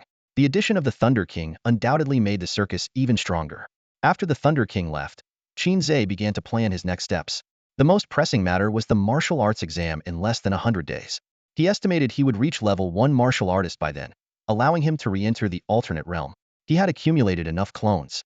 The last trip to the alternate realm had cost him nearly 20 clones, and after giving some to the Thunder King, he had only about 10 left. If he encountered another sudden situation like the poisonous fog in the passage, these clones might not be enough. I need to play it safe for a while, Qin Ze muttered to himself. He lit 3 cigarettes, placing them on the coffee table. BT, these are for you. I promise I'll avenge you the next time I go to the alternate realm. The alternate realm was extremely dangerous. Qin Ze had barely scratched the surface and almost lost his life. Mutants, shelters, floating islands, humanoid combat weapons. There seemed to be enormous secrets hidden behind it all. To uncover these mysteries, he would have to go to the floating island. Qin Ze sighed. BT was a good comrade. Without her, he might not have made it back. He planned to erect a monument for her in the alternate realm. However, the clones suddenly protested. You treat us like disposable items, and you don't think about erecting a monument for us? You ungrateful bastard. Qin Ze rolled his eyes. Why would I erect a monument for myself? Am I crazy? The clones, however, were enthusiastic about the idea and began discussing it animatedly. I think we should erect a monument and hold a memorial service for all the fallen brothers. I second that. The monument needs a name. What should we call it? Black Monument. That's stupid. Call it the Qin Ze Monument. That's a good one. Qin Ze Monument it is. Qin Ze didn't join the discussion, curling up on the sofa with his eyes closed. The clone's chatter unexpectedly had a lulling effect. Before long, he was asleep. Family. The entrance and the courtyard were draped in white cloth. In the front yard, a mourning hall had been set up, where a woman clutched Hei Bi's portrait, kneeling in front of the coffin, wailing uncontrollably. My son, how could you leave me all alone? How can a mother outlive her child? Wah! Her heart-wrenching cries echoed throughout the courtyard. Guang stood nearby, his eyes red and his face growing darker by the minute. When Hei Bi's battered body was brought home, he had nearly suffocated with grief. The brother who had been joking with him that morning was now gone forever. Guang's heart ached like it had been pierced by a knife. Clenching his fists, he thought through gritted teeth. Qin Ze, it has to be you. It must be you. He was convinced that Qin Ze was behind it all, believing Hei Bi had been killed because he underestimated his opponent. Guang was full of regret. If he had known this would happen, he would never have let their younger brother go last night. Third brother, rest in peace. I will take Qin Ze's head to honor your spirit in heaven. Guang vowed silently. At that moment, a man in military uniform approached Guang. Big brother, you're back?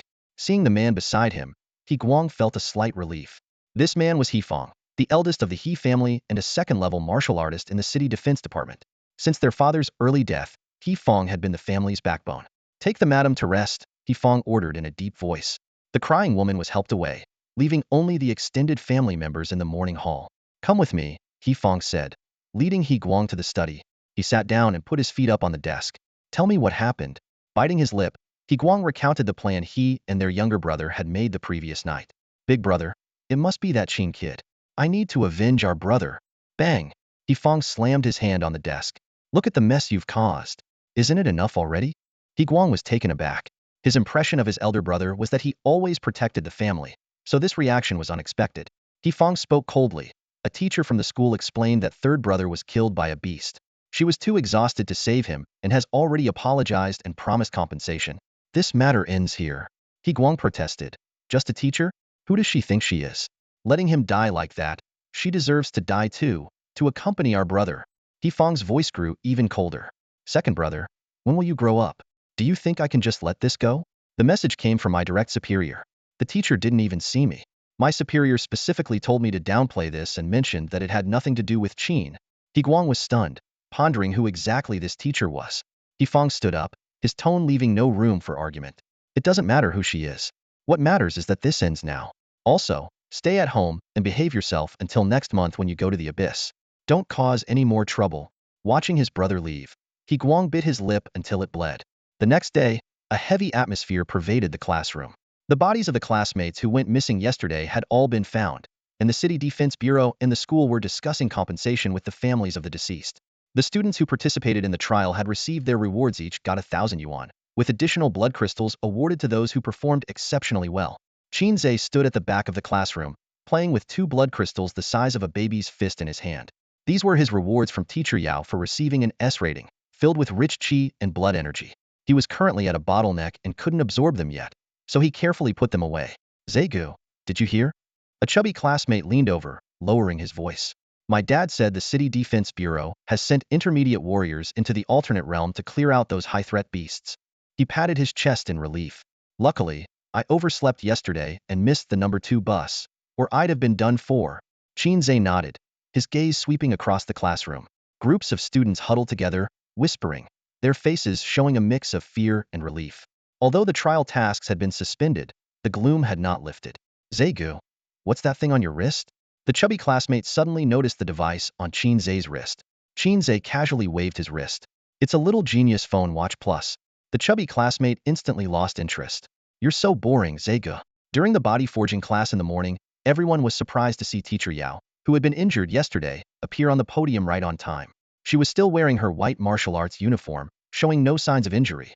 Qin Ze and she exchanged glances, both quickly looking away, focusing on the class. When the bell rang, Qin Ze went to Teacher Yao's office and knocked on the door.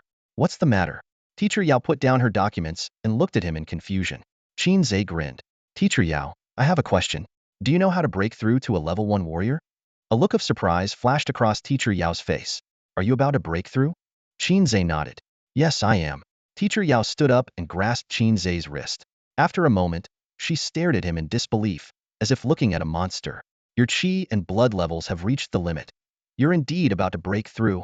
She quickly recalled Qin Ze's background, an ordinary family with no warriors in 3 generations. Over the past half-month, Qin Ze's progress had been like a complete transformation.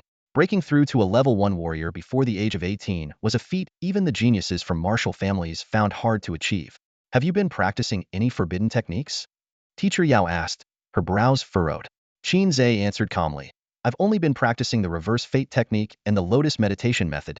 Teacher Yao stared directly into Qin Ze's eyes, a pressure emanating from her. Tell me, what techniques have you been practicing? Her voice echoed in Qin Ze's mind like a morning bell. Qin Ze felt a force stronger than the law plaques, but it was quickly dispersed by his other selves. He repeated his previous answer. I've only been practicing the reverse fate technique and the lotus meditation method. Teacher Yao was stunned. Could Qin Ze truly be a once-in-a-century martial arts prodigy? So, Teacher Yao, do you know the method to break through or not? Qin Ze feigned impatience. If you don't, I'll ask someone else. Teacher Yao snorted lightly and returned to her seat. Are you feeling like your qi is full, and no matter how much you meditate, your qi and blood won't increase? Qin Ze nodded. Teacher Yao explained, as I mentioned before, qi and blood and the reverse fate technique are complementary. The progress in the reverse fate technique reflects the strength of the physical body to some extent. Your current qi and blood have reached the limit of your physical body, and it can't handle more. To surpass the 1,000 qi and blood threshold, you need to first temper your body. After listening to Teacher Yao, Qin Ze felt enlightened, as if a veil had been lifted from his mind. So, what should I do next? Teacher Yao didn't keep me guessing and got straight to the point. It's simple. Use your blood and qi to refine your body. Start by refining your bones. The more bones you refine, the stronger your body will become and the more blood and qi it can handle. Qin Ze frowned slightly, puzzled, and asked, Teacher Yao, why have these concepts never been covered in class? Teacher Yao rolled her eyes, her tone tinged with a bit of exasperation. Of course not. This is advanced stuff you learn in college. Who normally becomes a level 1 martial artist before turning 18? Qin Ze blinked in realization. So, I broke through too early. I thought at least the seniors in college would all be level 1 martial artists. Teacher Yao, tired of his boasting, threw a book at Qin Ze's face. Go home and practice. If you don't understand something, come back and ask me. Catching the book, Qin Ze glanced at the cover, which boldly displayed the title, Bone Refinement Method.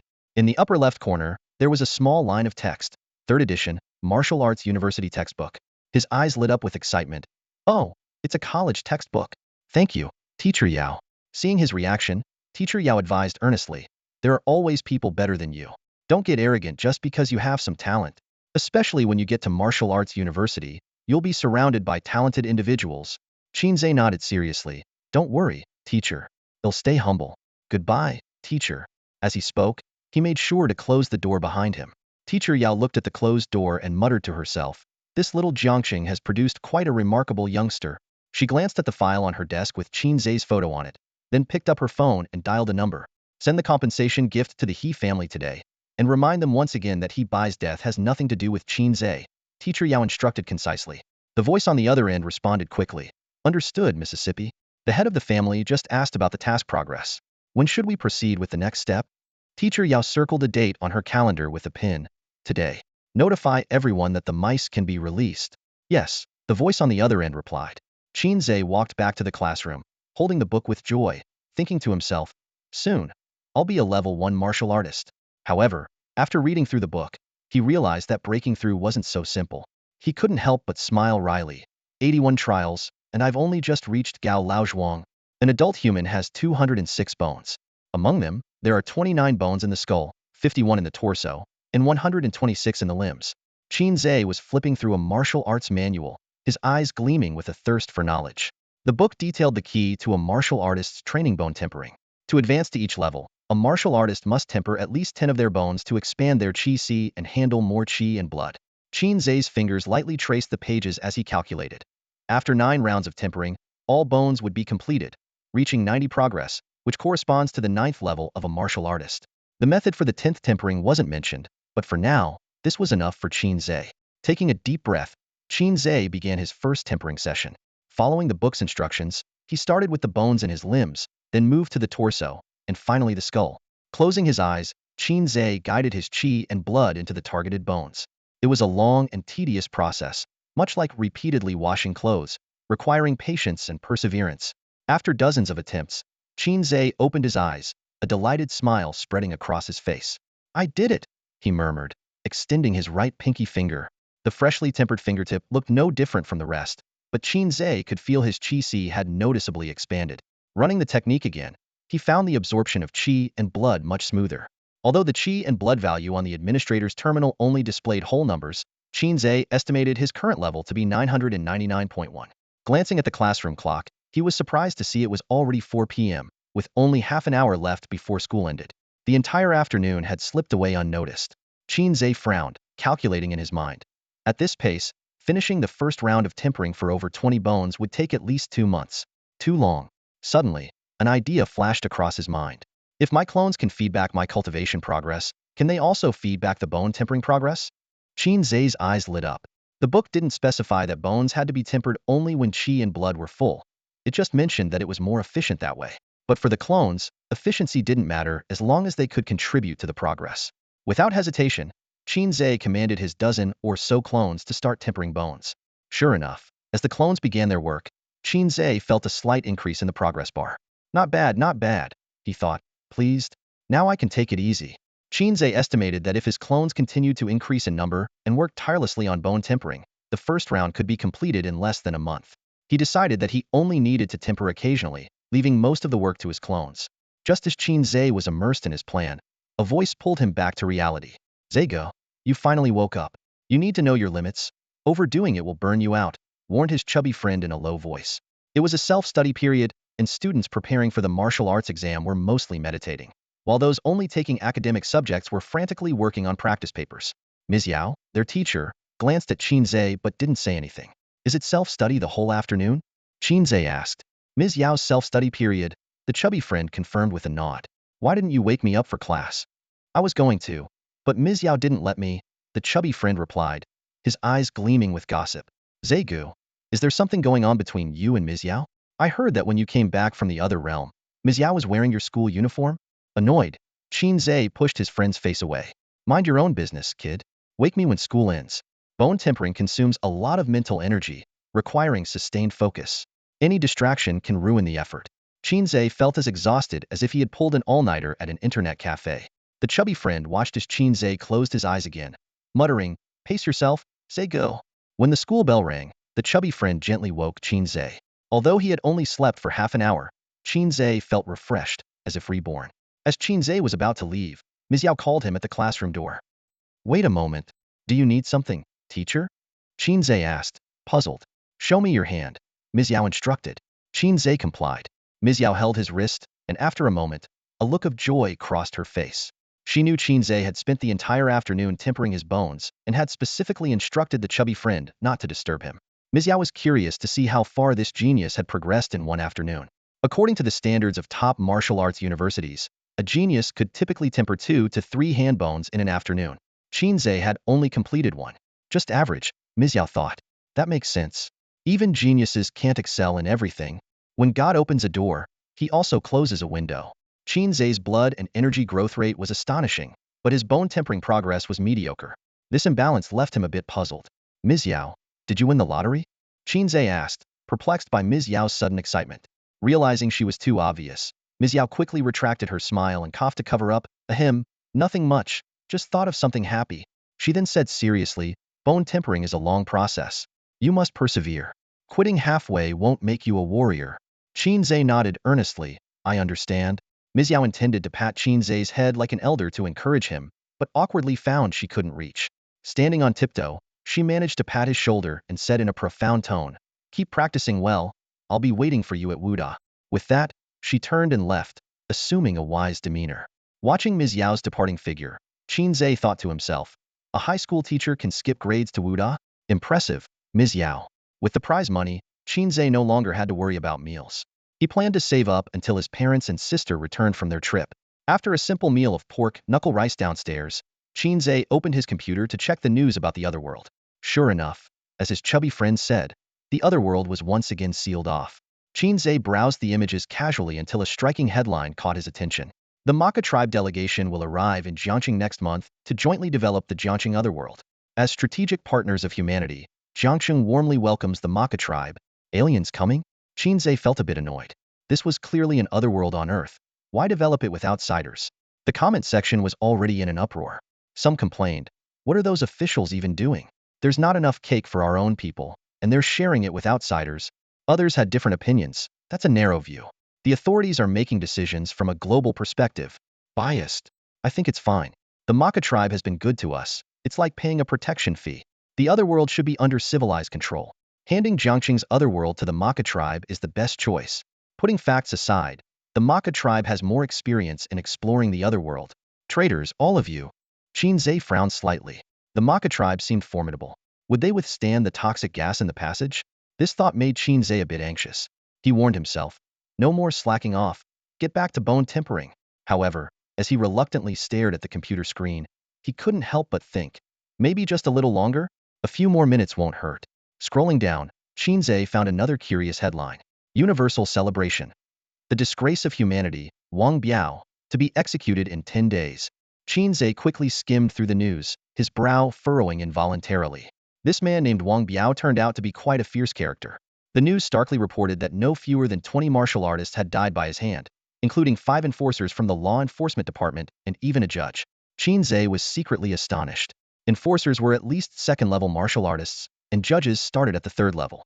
These people were considered a considerable force in the abyss, yet they all fell to Wang Biao. No wonder he was dubbed the shame of humanity. However, after a thorough search, Qin Ze found that none of the news articles mentioned Wang Biao's motive for killing. This detail piqued his interest. The comments section online had turned into a small battlefield. Some were indignant, condemning, scum like this shouldn't exist in the world. Others lamented, so many martial artists died at his hands. The country invests a lot of resources to train just one. Many began speculating about the hidden truth. Human nature is inherently good. No one is born wanting to kill indiscriminately. Why isn't his motive mentioned? There must be something fishy going on. Some even sided with Wang Biao. Martial artists are no good. I think Biao Gu is a good person. He did the right thing, and some went as far as to call out, down with the tyranny of martial artists. Freedom belongs to the people. However, this comment was quickly deleted. Some gloatingly remarked, his execution will be live-streamed. Others showed sadness. My dad was killed by him. Finally, my dad can rest in peace. Some were worried. The martial arts exam is coming up soon. Will this high-profile live stream provoke retaliation from that organization? But someone quickly responded, the Jiangxing Law Enforcement Department isn't to be trifled with. If they dare come, they'll be wiped out in one go. Seeing these diverse comments, Qin Ze couldn't help but sigh. Indeed, the online environment is harmonious no matter which world you're in. For the next week, Qin Ze went about his daily bone tempering as usual. Thanks to his clone's continuous efforts, he had already tempered 10 bones in his left hand, faster than he had anticipated. After school, he occasionally went to May Yin's house for dinner, as it was hard to refuse such hospitality. During this time, the city defense department had cleared all F-grade and above beasts in the alien realm. Through the manager terminal, Qin Ze could see real-time footage transmitted from the sanctuary. He noticed that several cameras in the eastern district were intact, and the city defense department had reached the edge of the toxic gas area. Initially, they used drones, but the drones were completely corroded before they could go far. They then brought in an intermediate martial artist, but he also retreated after only a few meters. The city defense department was at a loss and could only stand guard outside. This somewhat eased Qin Ze's mind. There was also some good news that made Qin Ze quite happy. The Hei Bi circus finally welcomed its first client. To make money, he had specifically allowed the Hei Bi circus to open a mercenary business. Whether it was assassination, escorting, or any other task, as long as the price was right, they would take it. In this world filled with martial virtue, the gray areas were particularly active. After nearly a month of hard work, the Hei Bi circus had finally made a name for itself in Jiangqing's underworld, and a client had contacted them proactively. Out of respect for the client, Qin Ze decided to meet them personally tonight.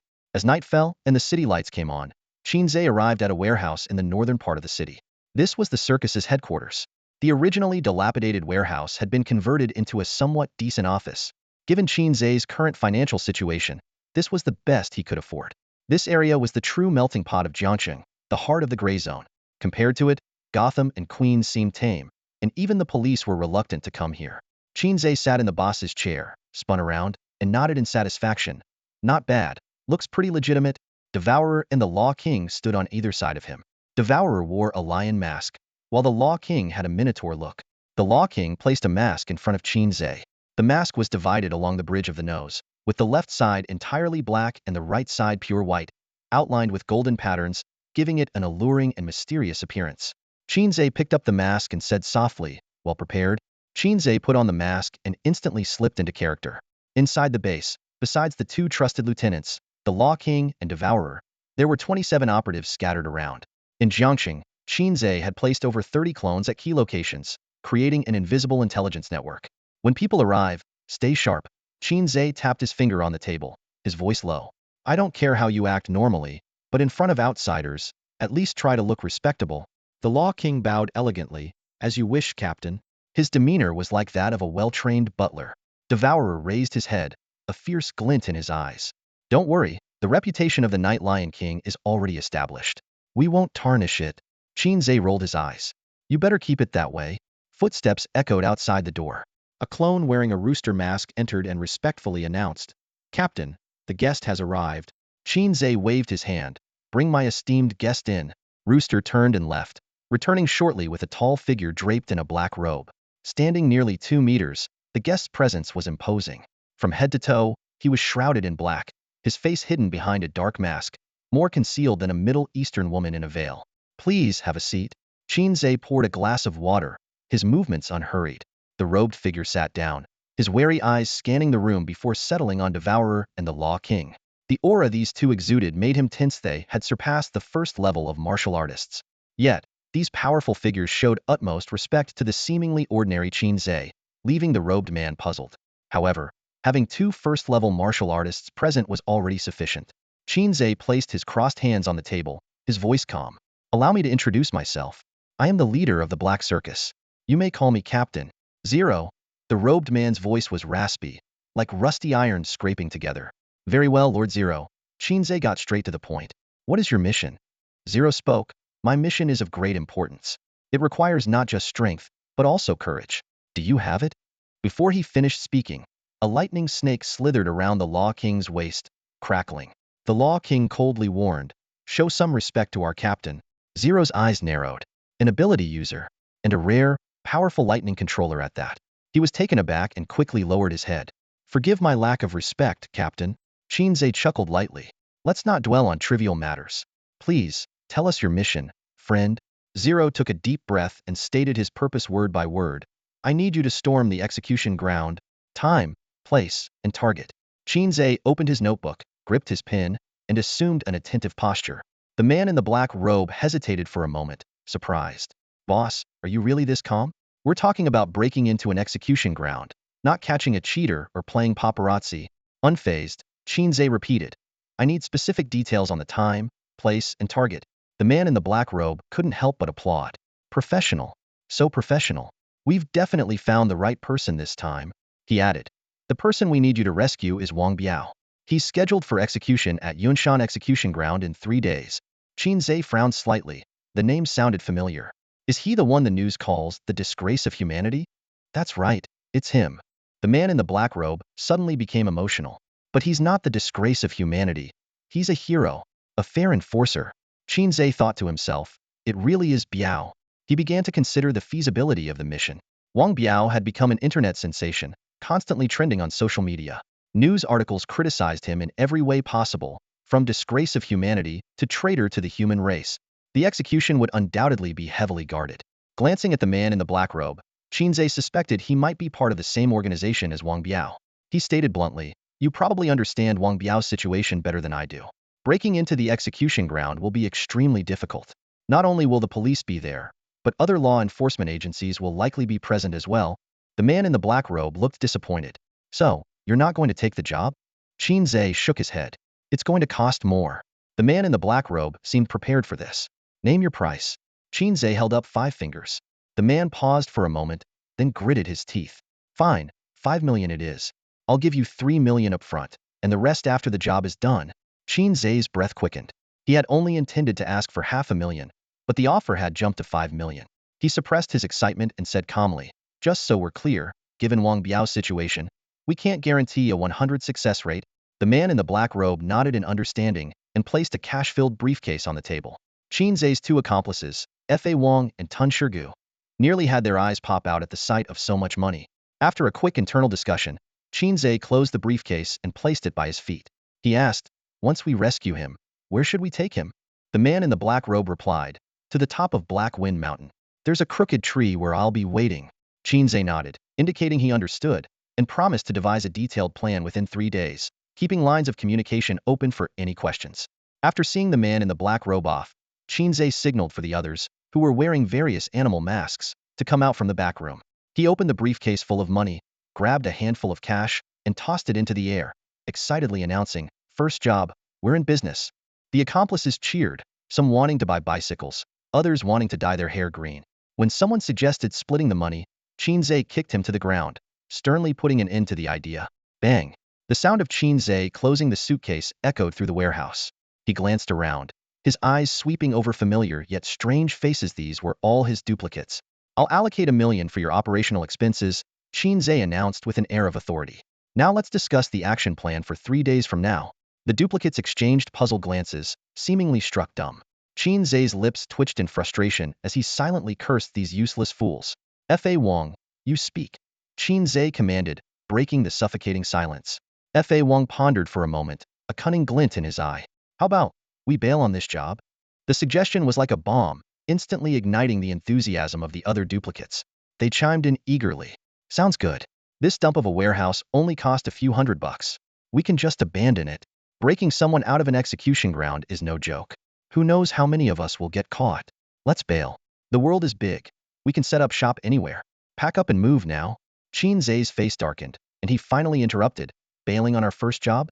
How are we supposed to build a reputation for our circus?" At that moment, the previously silent Tun Shirgu spoke up. "I have a plan." Half an hour later, after intense discussion and multiple revisions, a barely acceptable action plan took shape. Qin Ze approved it with a nod. "Let's go with this. Tomorrow, send 2 of the guys to scout Yunshan." Fa Wang added thoughtfully, "Biao Gu must be hiding something. Otherwise, so many people wouldn't be interested in him." Tun Shirgu chimed in, "We'll be the first to handle him. If there's a secret, we'll find out." Qin Ze nodded in agreement. He was equally curious about Biao Gu and wanted to uncover the so-called disgrace of the human race.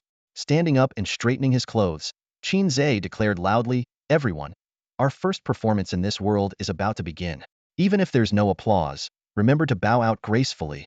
Meanwhile, in a narrow, dimly lit room, a dozen figures in black robes gathered. They varied in size, but were all completely covered, revealing only their vigilant eyes. "Is everything arranged?" a voice asked. The tall black-robed figure who had previously dealt with Qin Ze responded, "The money's been given to them. The strongest among them are just 2 first-level warriors, one of whom has a special ability, but it's too weak to make a difference." "A special ability user?" another black-robed figure questioned. "What if something unexpected happens? What if they actually manage to rescue him?" The tall black-robed figure scoffed, his tone dripping with disdain. "That would make our job easier. But I assure you, there's no need to worry. If those clowns manage to break him out, I'll eat my hat." 3 days later, the execution ground at the summit of Yunshan began to emerge in the dawnlight. As the first rays of morning broke, a swarm of reporters from various outlets gathered, preparing for the event. The authorities had already announced that the execution would be broadcast live, ostensibly to deter criminals, though the true motive remained unclear. As the first sunlight crested the mountain, a black police car slowly drove into the execution ground. The door opened, and a figure staggered out. It was Wang Biao, the condemned prisoner. His hands and feet were bound with heavy iron chains, his face unshaven, and his eyes filled with despair and resignation. The reporters surged forward eagerly, their cameras and microphones aimed at the doomed man. Flashes went off incessantly, illuminating Wang Biao's haggard face. Wang Biao, look over here. What do you have to say about being called the disgrace of humanity? Can you describe your mindset when you committed the murders? Why did you kill those people who had no quarrel with you? Do you realize the immense contributions those 22 martial artists made to humanity? That last question seemed to strike a nerve. Wang Biao suddenly lifted his head, his bloodshot eyes glaring at the reporter who had asked it. His voice was hoarse but filled with rage. They were nothing but maggots. All they could become were flies. I killed them for the sake of fairness. Wang Biao's roar was like a wild beast's, startling everyone around him. The questioning reporter stumbled back in fear, nearly falling. Hurry up.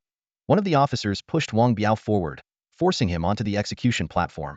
He's a madman, a complete lunatic, the frightened reporter muttered, sweat beading on his forehead. An experienced colleague patted him on the shoulder and said calmly, these serial killers are all mentally unstable. I've interviewed quite a few. You'll get used to it. The shaken reporter gritted his teeth. Scum like him deserves to rot in hell. The execution platform was a small square about 50 square meters in size, with a central iron pillar. Behind the pillar was a large gantry-like structure, its central beam extending a triangular nozzle aimed directly at Wang Biao, who was bound to the pillar. From a distant tree, Qin Ze observed the peculiar device through binoculars. Humans are truly inventive, he marveled. They always come up with new ways to torture and kill. The man next to him, Fa Wang, nodded in agreement. Indeed, like candles and whips. Suddenly, Tunshi leaped lightly onto a branch, brushing off some leaves. Everyone's in position, he reported softly. Qin Ze put on a mask, a glint of determination in his eyes. In half an hour, the show begins, Tunshi warned in a low voice. Besides us, there's another suspicious group nearby. They seem to have the same goal. Qin Ze raised an eyebrow, a hint of amusement in his voice. Wang Biao sure is popular. When the action starts, be quick. Don't let anyone else steal our prize. Tunshi patted his chest confidently. Don't worry, it'll be a big surprise. Meanwhile, at the highest point of Yunshan, Teacher Yao led a team of enforcers hidden in the dense forest. As the fish taken the bait, Teacher Yao glanced at his watch, anticipation in his voice. An enforcer beside him replied, Judge, there are indeed many people around Yunshan, but it seems they're not all together. Teacher Yao frowned slightly. Maka tribe? The enforcer shook his head. Doesn't seem like it. After a moment of contemplation, Teacher Yao decisively ordered. No time to worry about that now. Stick to the plan and keep a close eye on them.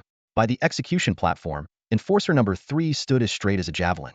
Due to a shortage of police manpower, he had been temporarily assigned to assist.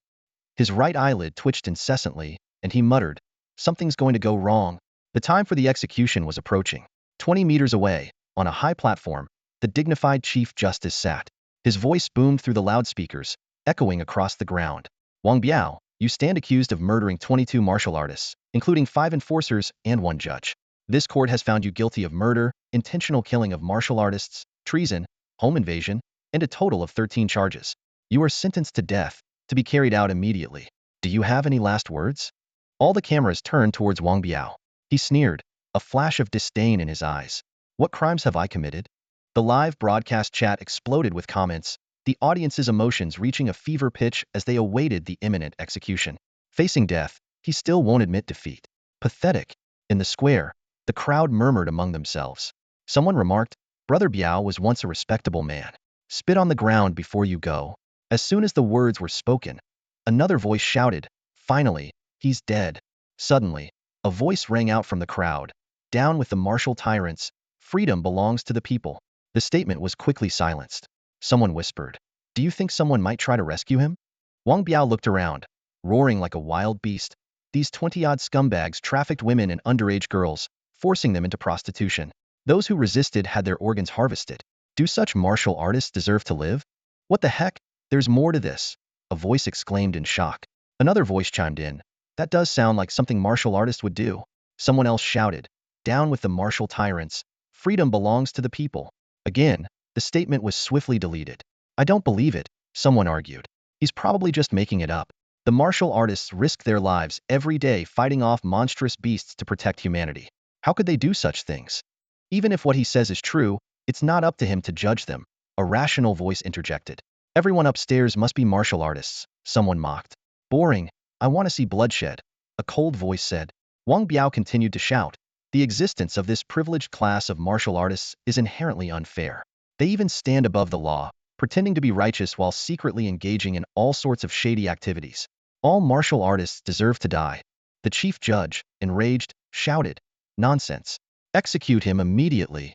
As the judge's gavel fell, the execution crane began to power up. Wang Biao screamed, for justice. Once fully charged, a small red energy ball formed at the triangular nozzle. Suddenly, a blue lightning bolt struck the nozzle, causing the crane's beam to explode instantly. What's going on? The chief judge rose in panic. An assistant responded. The flame nozzle was struck by lightning. We've contacted maintenance, and they're on their way. The chief judge glanced at the clear blue sky, muttering, a lightning strike on a sunny day? Before he could finish, his eyes widened as another bolt of lightning descended, striking the small square with a thunderous crash. Lightning descends from the heavens. Darkness rises from the earth. A voice, mixed with the sound of thunder, echoed from the mountaintop. As the dust settled, the crowd was stunned to see a minotaur-like figure engulfed in lightning. Hei Bi circus. Officer number 3 immediately recognized the mask of the so-called Law King. Only those lunatics from the circus would wear such ridiculous animal masks. The surrounding officers and enforcers quickly reacted, moving to encircle the figure. Get down on the ground with your hands behind your head, they yelled. The Law King smirked, raising his right hand into a fist. Instantly, countless bolts of lightning shot out in all directions from him. The crackling sound of electricity filled the square, and the blinding blue light illuminated the terrified faces of everyone present. He's a gifted ability user. Get down. The voice of enforcer number 3 boomed like thunder. The square plunged into chaos instantly. Those who reacted quickly dropped to the ground, hands over their heads. The unfortunate ones who were a bit slower were struck by lightning, hitting them precisely in the waist, leaving them writhing on the ground, incapacitated. A flash of terror crossed number 3 enforcer's eyes. In such a short time, the circus had grown so powerful, it was truly chilling. The king swiftly untied the ropes binding Biao Gu and hoisted him over his shoulder. Biao Gu, with a serene expression, remarked casually, you guys are a bit late, but still timely enough. The king raised an eyebrow, scoffing. What nonsense are you spouting? He then pulled a sack from his pocket and, with practiced ease, stuffed Biao Gu inside, slinging him back over his shoulder. Suddenly, a shout erupted from the crowd of reporters. RPG? Before the words had fully left his mouth, a rocket-propelled grenade streaked through the air, trailing white smoke, heading straight for the king. Reacting with lightning speed, the king raised his hand and unleashed a series of 5 electric whips, detonating the rocket midair with precision. Clear the area. The Bloodhand Gang is handling business. With a fierce shout, over 20 warriors wearing black skull masks leaped from the crowd, glaring menacingly at the sack on the king's shoulder. The leader spoke arrogantly, Kid, hand him over and I'll spare your life. The Bloodhand Gang's formation was imposing, led by 3 first-tier warriors, with the rest being unranked fighters. The king snorted. So, you guys want to snatch the circus's final payment? How laughable. He scanned the surroundings, disdainfully saying, you're already surrounded by me. While I'm in a good mood, you'd better scram. The gang leader chuckled. They say gifted ability users look down on everyone. Today, I see it's true. Brothers, attack quickly and don't harm our esteemed guest. With that, the Bloodhand Gang surged forward. The king, unperturbed, tossed a smoke bomb at his feet. White smoke enveloped the entire square. As the smoke cleared, 13 clones wearing various animal masks appeared behind the king. Brothers, show them the strength of our circus. The king snapped his fingers, and the clones cracked their knuckles, ready for action.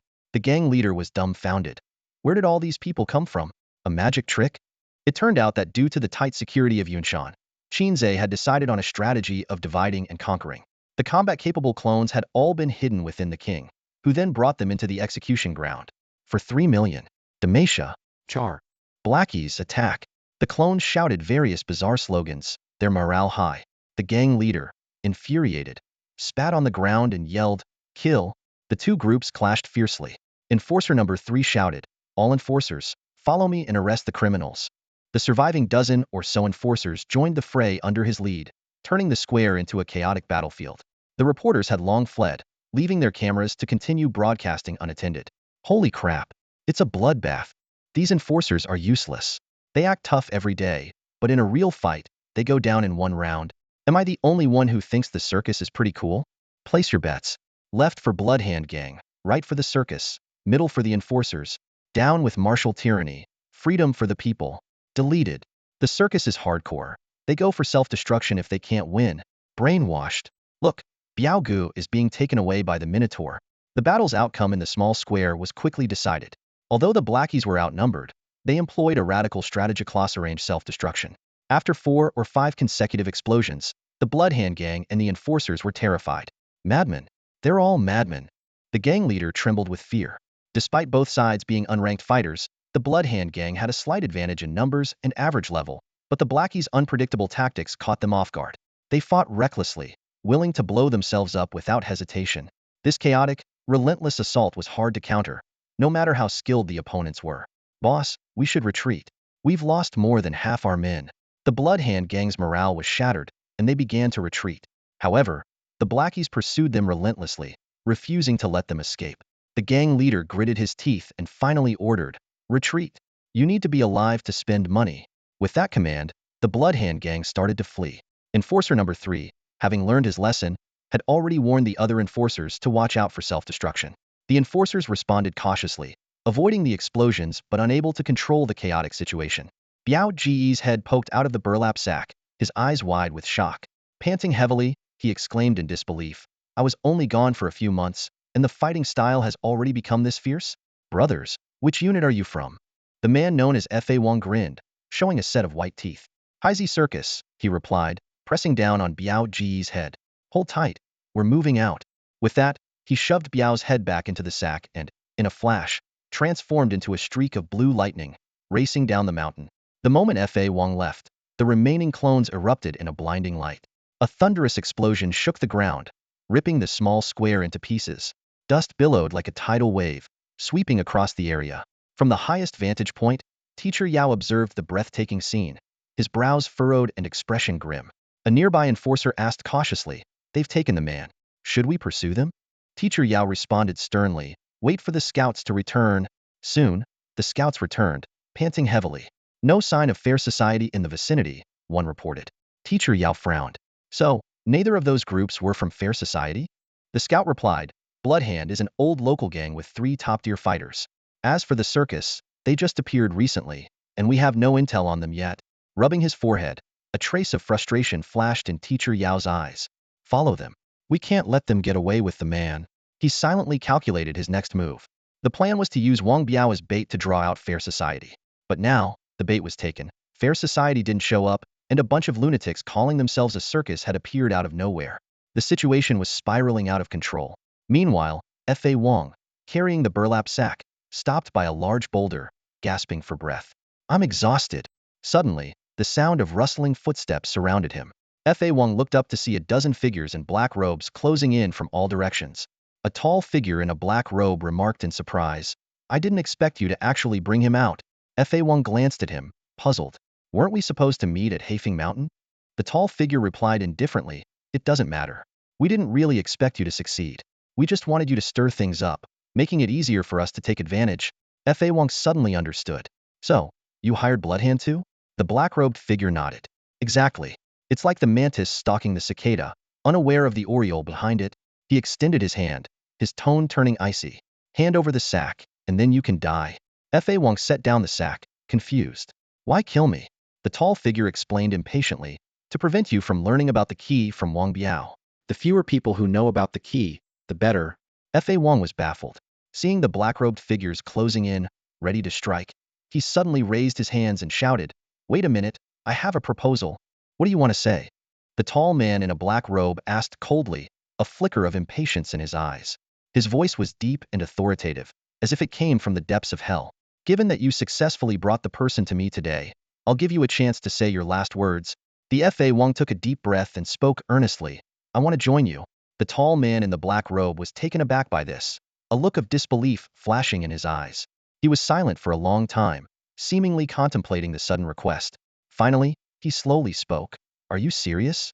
The Fa Wang nodded firmly, his gaze unwavering, as serious as it gets. The tall man in the black robe frowned deeply, his mind racing. He had originally planned to kill the Fa Wang to prevent any future complications, but the sudden offer to join his ranks was unexpected. Considering the Fa Wang's potential, it wasn't an offer he could easily refuse. "Take this first."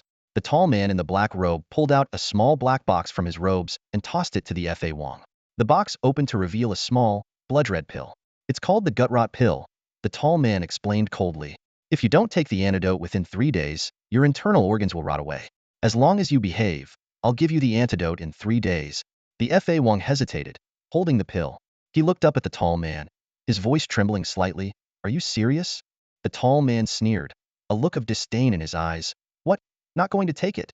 Didn't you just say you wanted to join us? Seems like your resolve isn't that strong after all. Who said I wouldn't take it? The Fa Wang's words trailed off as he suddenly pointed skyward and shouted, Look, a plane!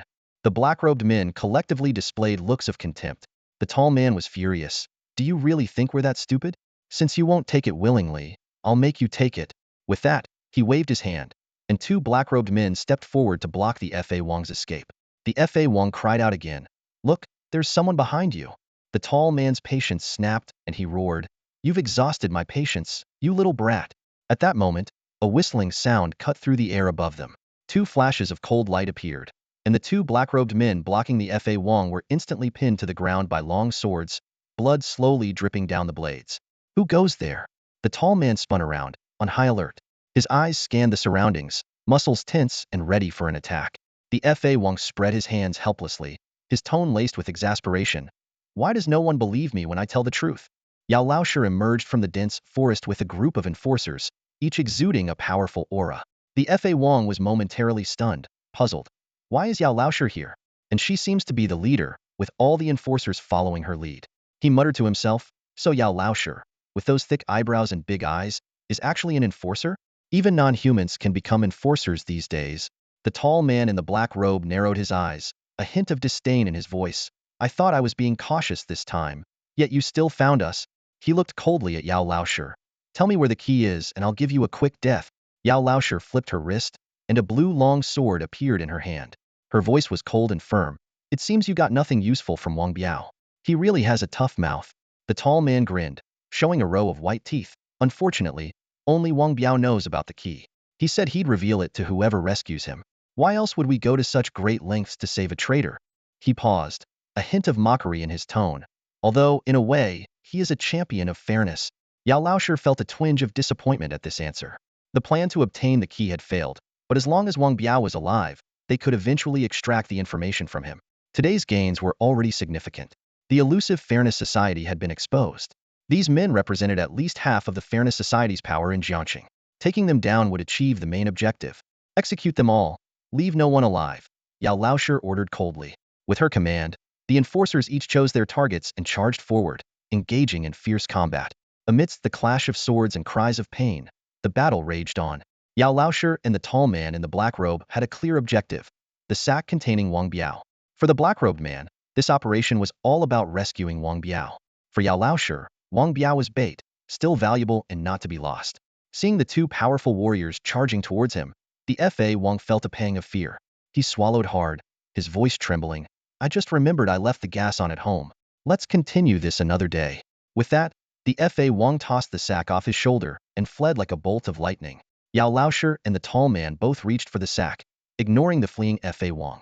The tall man grabbed it first, but looked up to see Yao Laoshi's sword slicing down. He quickly tossed the sack under a tree. Boom!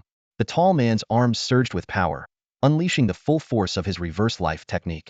He attacked like a crazed baboon, his fists raining down on Yao Laoshi. Yao Laoshi parried with her sword, retreating rapidly. The clash of metal echoed, sparks flying with each collision. The enforcers of the law department are nothing special. How dare a mere ant try to bait a tiger?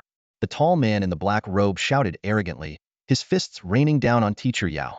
Teacher Yao remained calm, her movements graceful as she countered her opponent's frenzied attacks. Each block was perfectly timed, as if she were performing an elegant dance. In just 2 minutes, the man in the black robe had thrown over 100 punches, yet he hadn't even touched the hem of her clothing. If this had been 10 days ago, before my breakthrough, you might have had a chance, Teacher Yao said coolly. But now, I can crush you with one hand. No sooner had she finished speaking than a powerful aura erupted from her, enveloping the entire battlefield. This aura was the unmistakable mark of a level 4 warrior. A level 4 enforcer. The tall man in the black robe gasped, finally realizing the gravity of the situation. He had assumed the law department was here to silence Wang Biao, but it turned out their true target was his group. Teacher Yao no longer held back. With a single sword strike, she sent the man in the black robe flying. He crashed to the ground, a deep, bone-revealing wound across his chest, coughing up blood. I understand now. The man struggled to say, you're afraid we'll disrupt your dealings with the Makar tribe. But we are not all of the Jiangxing Fairness Society. His skin suddenly turned bright red, and he shouted, fight for fairness. However, before he could finish, Teacher Yao's sword flashed again. His head fell, and he didn't even have time to self-destruct. The other men in black robes were quickly dealt with, leaving no survivors. Teacher Yao sheathed her sword and walked over to a tree, crouching down to untie a sack. To her surprise, a head wearing a hyena mask emerged, yawning lazily. Is it over? The hyena-masked man asked. Teacher Yao's expression changed. Where is Wang Biao? It turned out that at some point, the person in the sack carried by the Minotaur had been swapped. Realizing the mission was a failure, Teacher Yao felt a surge of frustration. At that moment, the hyena-masked man's skin started turning red, preparing to self-destruct. The distance was too close for Teacher Yao to draw her sword in time. With a faint pop followed by a thunderous boom, a massive mushroom cloud rose into the sky. As the dust settled, Teacher Yao stood up, covered in soot. Looking at the large crater left by the explosion, she gritted her teeth.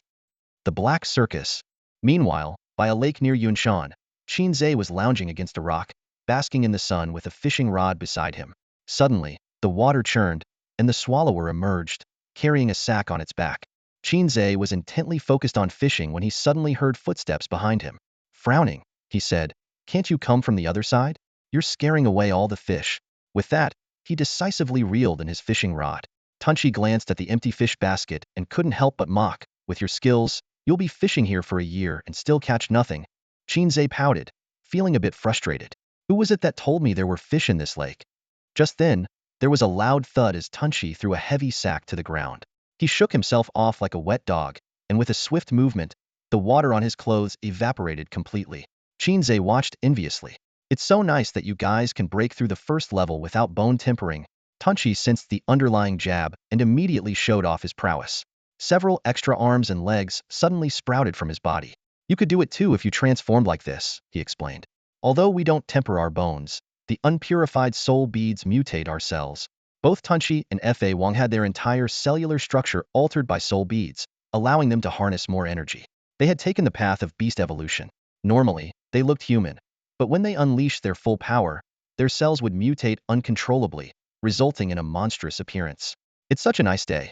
Let Biao Gu come out and enjoy the sun too, Qin Ze said, tossing some bait into the lake to create a new fishing spot.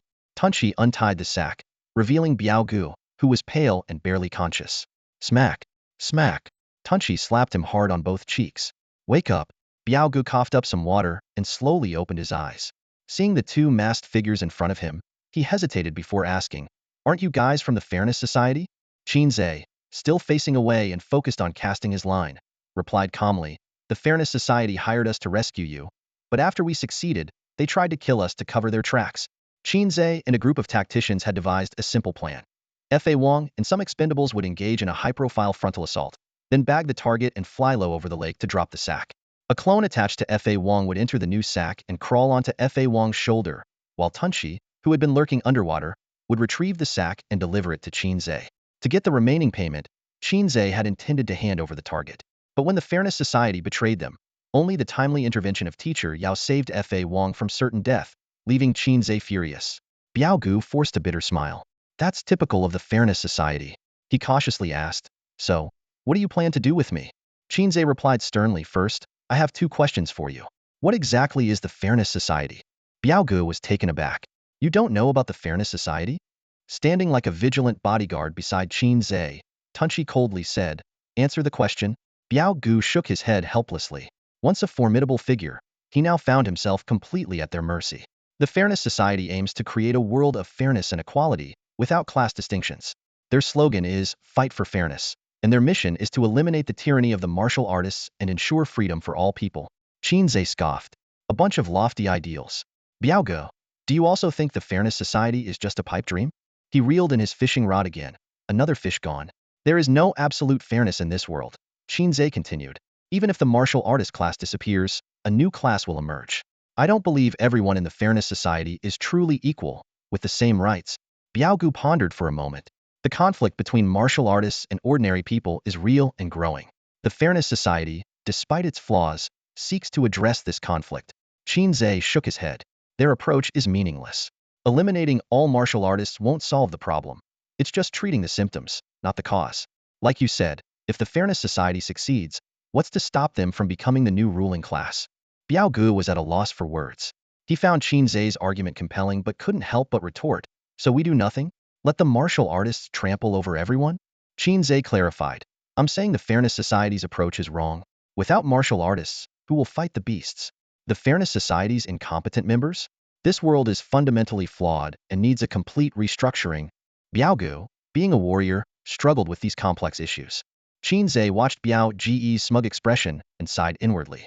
He knew that no matter how much he tried to explain the principles of literati and scholars, Biao Ge's simple mind wouldn't grasp it. After all, Biao Gu had once been a member of the Fairness Society, and Qin Ze didn't feel like arguing with him. After a moment of silence, Biao Gu suddenly spoke up. Even though I don't understand most of what you said, it seems to make sense. Besides, I'm no longer with the Fairness Society. He sat cross-legged and continued.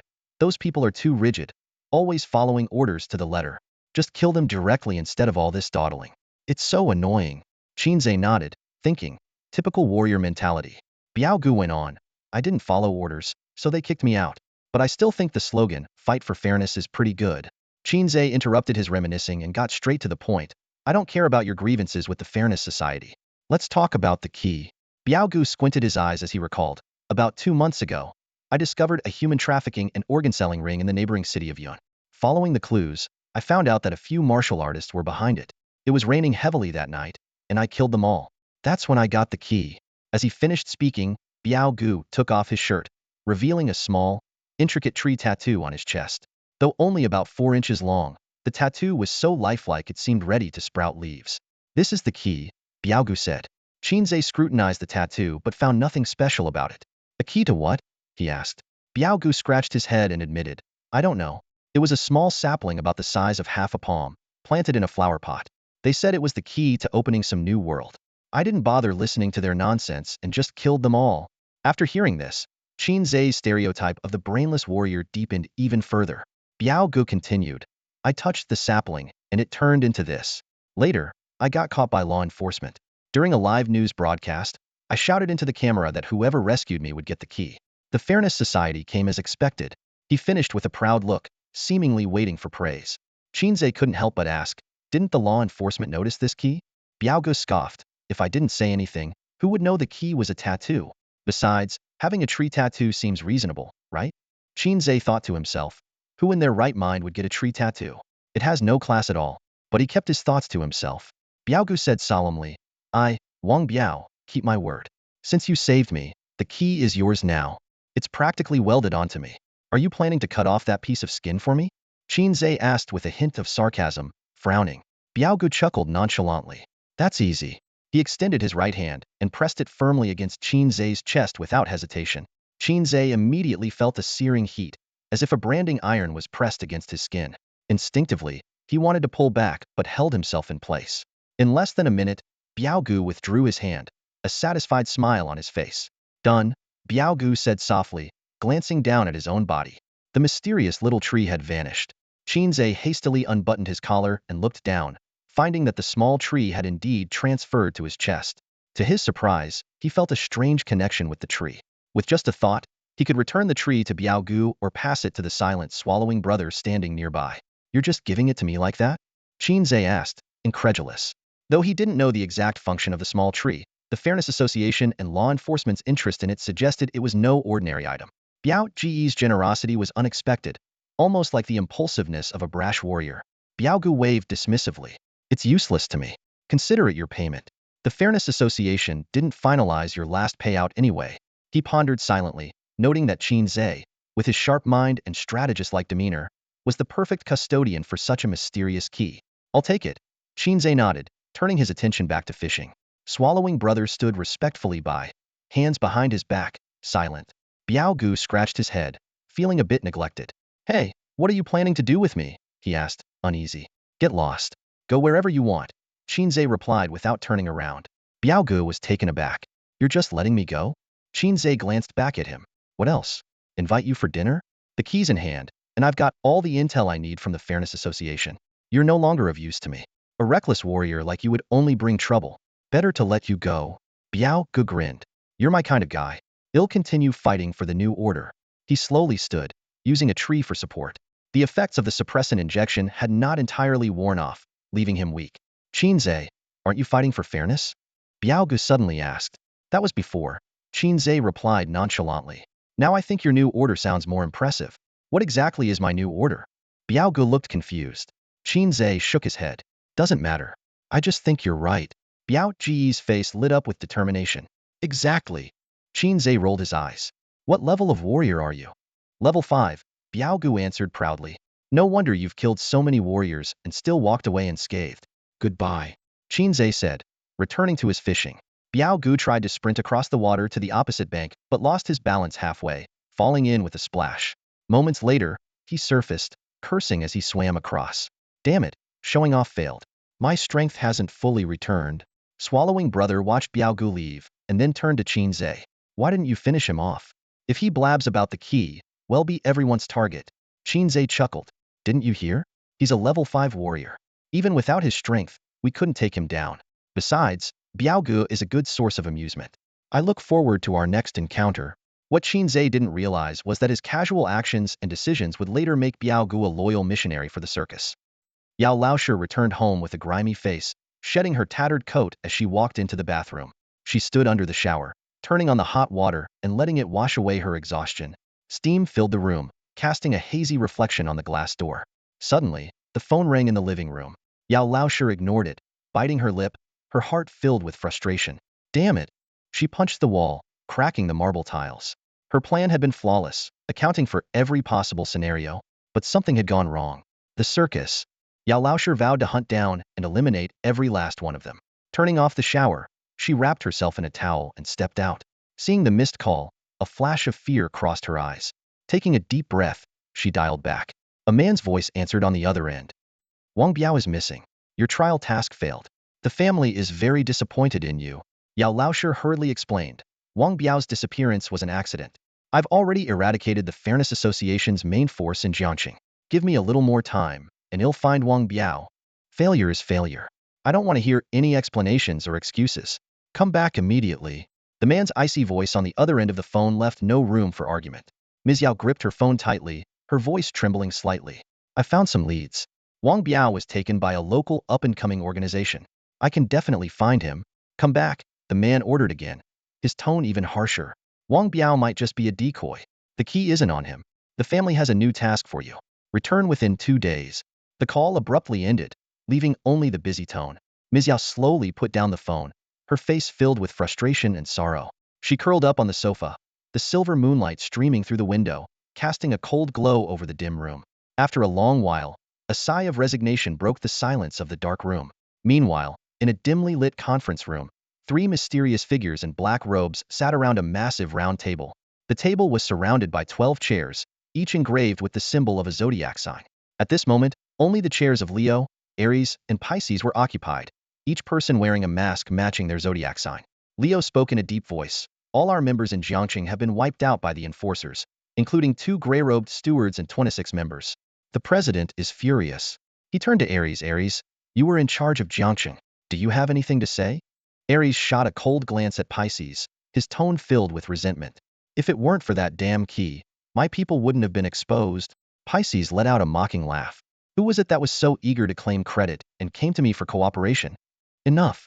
Leo's hand slammed down on the table, his voice like thunder. In just over a month, the Maka tribe will arrive in Jiangqing. We must secure the Jiangqing anomaly this time. Aries, don't disappoint the president again. Aries snorted. Are you trying to tell me how to do my job? Pisces chimed in with a sardonic tone. Exactly, Aries here is the president's favorite. Who are you to give orders, little Leo? Suddenly, a terrifying killing intent erupted from Aries, enveloping Pisces in an instant.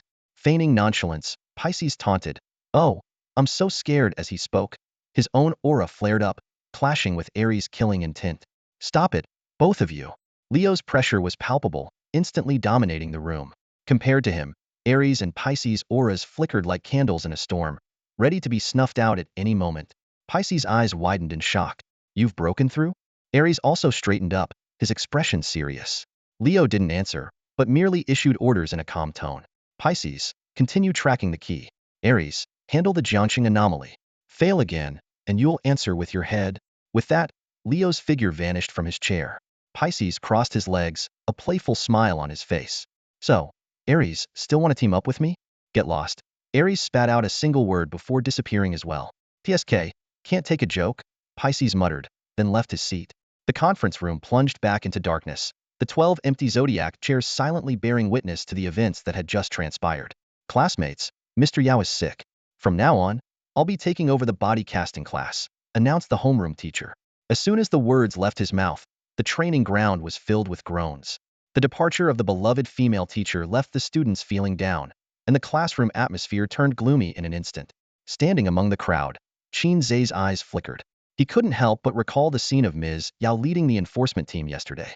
So, Ms. Yao has completed her mission, he pondered silently. It's probably for the best. Now, I don't have to worry about my secret being exposed. Without Ms. Yao's charm, the body casting class became dull and uninspiring. The entire afternoon, the students appeared disinterested, and a sense of lifelessness pervaded the classroom. As the school bell rang, the class monitor walked to the front of the classroom, her doll-like face scanning the room. Next week is my birthday, she announced with a smile. I'm planning to throw a party, and I hope everyone can come. This might be our last gathering before the martial arts exam. Her words instantly revitalized the boys who had crushes on her, their eyes lighting up with excitement. Ze, are you going? A chubby boy asked as he sidled up to Qin Ze. No, Qin Ze replied decisively. Parties are such a hassle. The chubby boy shrugged. Then I won't go either. I've been feeling like my abilities are about to break through. Qin Ze patted him on the shoulder encouragingly. Keep it up. Your skills are really useful in real combat. As he spoke, the image of BT's ghostly figure flashed through his mind. Too bad he's still far from BT's level, he added silently. As night fell, Qin Ze arrived at May Yin's home for dinner. In the kitchen, May Yin hummed a cheerful tune, and the savory aroma of her cooking filled the room. May Yin, you're in a good mood today? Qin Ze asked curiously. May Yin emerged from the kitchen with a plate of delicious food, her face beaming with joy. Yes, I got my salary today, and I received a bonus too. Qin Ze nodded in understanding. He knew May Yin worked tirelessly to pay for her bedridden mother's medical treatments. Seeing her life improve bit by bit made him genuinely happy. Just as they were about to start eating, a sudden exclamation came from the kitchen. Ouch! Qin Ze rushed in to find May Yin staring at her bleeding finger in shock. Are you okay? He asked, shaking her shoulder gently. May Yin, do you need to go to the hospital? May Yin snapped out of her daze, her body trembling slightly. No, I'm fine. My hand just slipped. She looked down at the broken plate and spilled food on the floor, feeling disheartened. I spent an hour making that braised pork. Qin Ze consoled her. The remaining dishes are still enough. With that, he grabbed a broom and started cleaning up the mess. During dinner, May Yin suddenly suggested, our company recently got a batch of qi gathering pills. Do you need any? I can get them at the company price.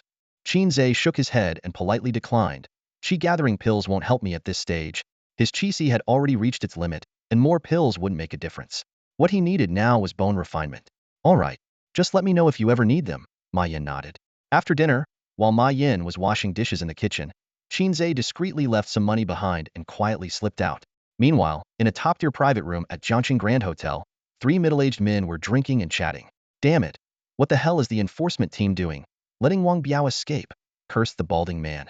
The man with black-rimmed glasses responded calmly. Let him run. He probably won't dare to be so high-profile again. The urgent matter now is to replenish our supply. The bald man chimed in. That idiot's mess disrupted our supply chain. All the suppliers are dead, and Feng Lu hasn't had fresh blood in ages. The organ transplant surgeries have all stopped. The man with black-rimmed glasses sighed. Last quarter's financial report was halved. We can't go on like this. The bald man turned to the balding man. Old Zhao, you've always been in charge of the supply. You can't drop the ball now. Old Zhao gave a mysterious smile. Don't worry. I've already found new partners. I called you here today to meet them. At that moment, there was a gentle knock on the door. Old Zhao raised an eyebrow. Here they are. The door opened, and He Guang walked in, looking travel-worn. Despite being mentally prepared, seeing the 3 men's faces in the private room stirred a storm within him. The He family might be the leading martial arts family in Jiangqing, but they still paled in comparison to these 3. Sorry, there was traffic. I'm late, He Guang quickly explained. The man with the Mediterranean features introduced with a beaming smile. Let me introduce you. This is Hei Bi, the second son of the He family from Jiangqing. His older brother is a major in our city's defense department and a 3rd-level martial artist. He Guang himself is on the verge of becoming a 2nd-level martial artist. He's really quite accomplished for his age. Guang looked flattered by the praise and quickly responded modestly, "Oh, not at all. I owe it all to the resources you've provided." The man with the Mediterranean features smiled with satisfaction. The man with glasses then asked, "You know why you're here, right?" Guang nodded solemnly. "Mr. Zhao has already informed me. You need fresh goods, and I'm very familiar with Jiangqing. I'll be responsible for this area from now on." The bald man patted Guang on the shoulder. "Young man, do your best. As long as we have meat to eat, you'll definitely get a share of the soup." Guang got up to pour drinks for the three men, then respectfully raised his glass and said, "I will do my utmost to serve you all, no matter the cost." The room once again buzzed with the clinking of glasses and lively conversation. After a few rounds of drinks, Guang hesitated a bit before saying, "I estimate I can only work for you until the end of the year. Next year, I have to go to the Abyss." The bald man caught the hint in Guang's words and immediately reassured him, "As long as your work satisfies us, you won't ever have to go to the Abyss again." Guang was overjoyed and visibly relieved. He recalled his past experience in the Abyss, where the fear of facing deadly beasts had been overwhelming. He excitedly said, "Thank you, sirs. I won't let you down." Meanwhile, at a school, the head teacher announced to the students early in the morning, "Today's practical lesson is a field trip to the Hei Research Institute.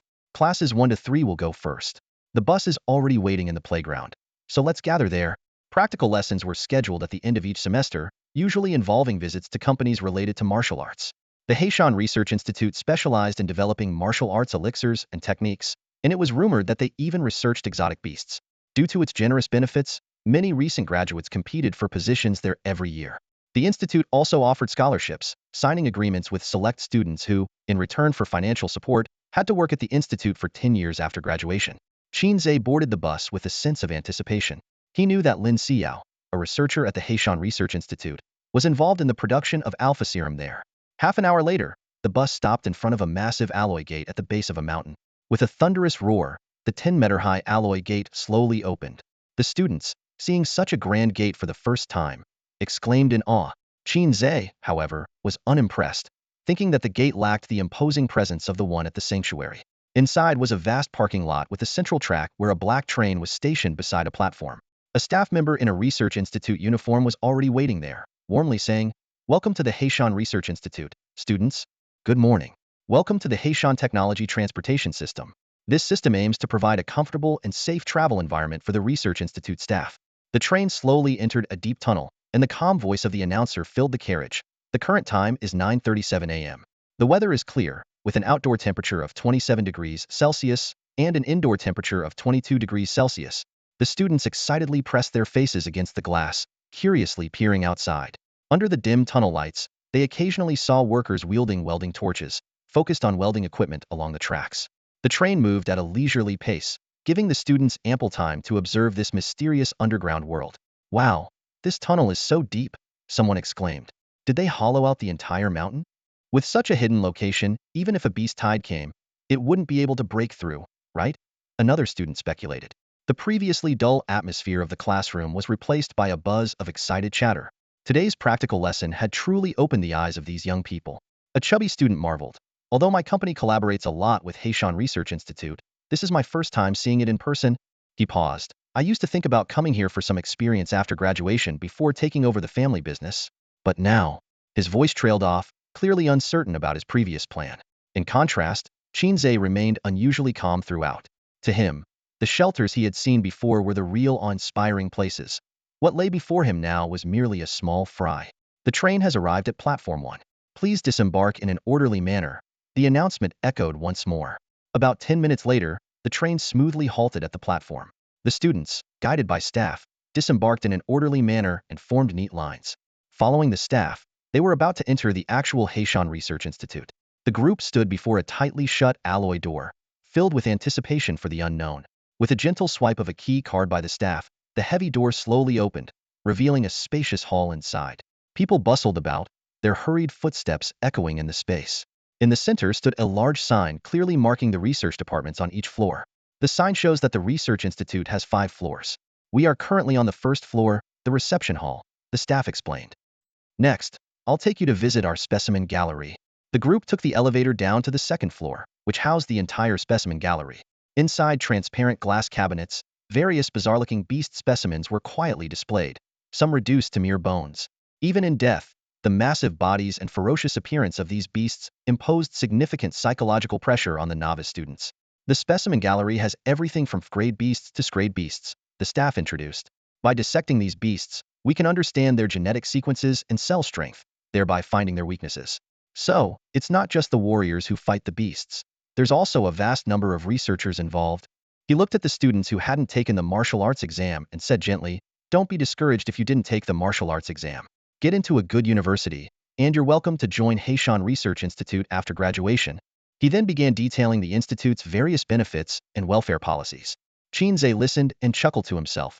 This isn't a practical lesson. It's clearly a disguised recruitment drive by the Research Institute. After visiting the specimen gallery, the group moved to the pill research department. Through the large glass walls, they could see the lab personnel inside, each focused and fully equipped, even wearing specially designed goggles. The pill research department is responsible for developing various healing and energy-gathering pills needed by warriors, the staff continued. We occasionally receive special orders from the front lines to develop specific medicines. Currently, the pill research department is the most understaffed. If any of you are interested, you can major in related fields in university and join us after passing the interview. The staff was particularly enthusiastic towards the students who hadn't taken the martial arts exam, offering various words of encouragement. In contrast, Qin Ze and the other rough warriors were completely sidelined. "This guy is so practical," the chubby student couldn't help but mutter quietly. Qin Ze smiled. "You have no value to him. It's already nice enough that he let you come along for the tour. What more do you want?"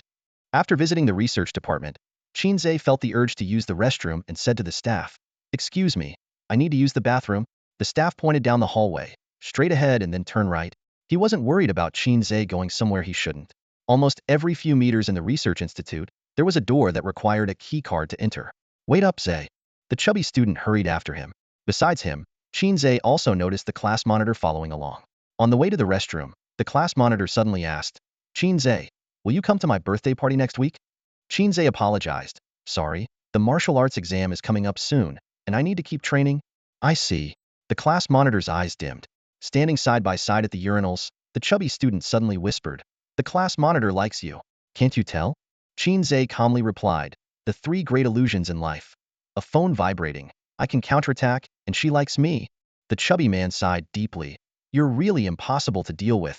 Qin Ze shook off the water droplets from his hands, pushed open the restroom door, and walked into the corridor. Suddenly, the entire floor plunged into darkness, with only the emergency lights on the walls flickering a faint red glow. The sound of doors slamming shut echoed continuously, accompanied by the piercing wail of alarms reverberating through the hallway. "What's going on? Did we forget to pay the electricity bill?" the chubby man muttered, stumbling in the dark. Qin Ze looked around cautiously. "Just wait. Seems like we'll have to stay put until the power comes back." At that moment, a voice came over the intercom. "There is a malfunction with the transformer.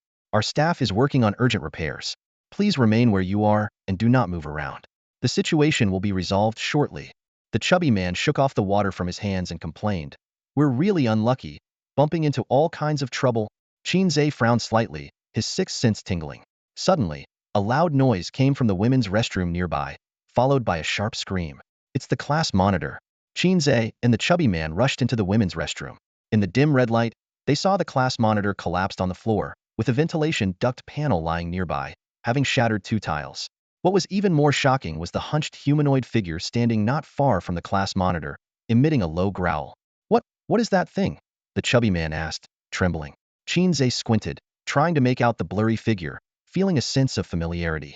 Before he could get a clear view, the creature suddenly lunged at the class monitor. In a split second, Qin Ze activated a life-saving technique, meeting the creature's attack head-on. With a loud bang, both were forced back. Seizing the moment, Qin Ze grabbed the class monitor's arm and pulled her behind him. At close range, Qin Ze finally saw the creature clearly. It was a man under 30, completely bald, with sallow skin, wearing a blue and white hospital gown, and a badge with the number 3 on it. A mutant. Qin Ze's brow furrowed deeply, alarms ringing in his mind. Although this person had mutated, he was far less formidable than the mutants from the other world, more like a diluted version. A foreboding feeling rose in Qin Ze's heart. Could the disaster of the mutants from the other world be repeating itself in the real world? The mutant refrained from launching another reckless attack. The recent clash had made it realize that Qin Ze's strength far surpassed its own. Keeping its distance, its eyes glowed with an eerie red light, and a low growl emanated from its throat, like a beast ready to pounce. The class monitor, still shaken, scrambled to her feet and hid behind Qin Ze. Panting heavily, she explained. I was washing my hands when it suddenly jumped out of the ventilation duct. Qin Ze's eyes were grave as he replied in a low voice. It seems so. This is clearly a product of the research institute, but for some reason, it escaped. No sooner had he finished speaking than a loud rumble echoed from the ventilation duct above. In an instant, 2 more mutants leaped out, landing with a heavy thud. The noise from the duct continued, indicating more threats were on the way. Qin Ze decisively ordered, "You guys go first." The chubby guy, knowing his limited capabilities, realized staying would only be a hindrance. He promptly responded, "Good luck, Ze." However, the class monitor mustered her courage and stepped out from behind Qin Ze, her voice trembling yet firm. "I want to fight alongside you." The chubby guy was exasperated and couldn't help but urge, "Class monitor, don't get in the way." Just then, a sudden crash came from above. A large section of the ceiling collapsed, sending debris and dust raining down. A shadowy figure leaped down, agile like a leopard. Reacting swiftly, the chubby guy grabbed the class monitor's arm and activated his innate ability. In the blink of an eye, they teleported 5 centimeters back. This brief shift was just enough to avoid a fatal strike. Sharp claws grazed the chubby guy's chest, leaving a shallow scratch on his skin. Without this timely dodge, he might have been cleaved in 2. More mutants began to pour in through the shattered ceiling like a deluge. In a matter of seconds, the small restroom was crowded with over 20 mutants. They surrounded Qin Ze, closing in from all sides. Qin Ze shouted in a deep voice, "Go now."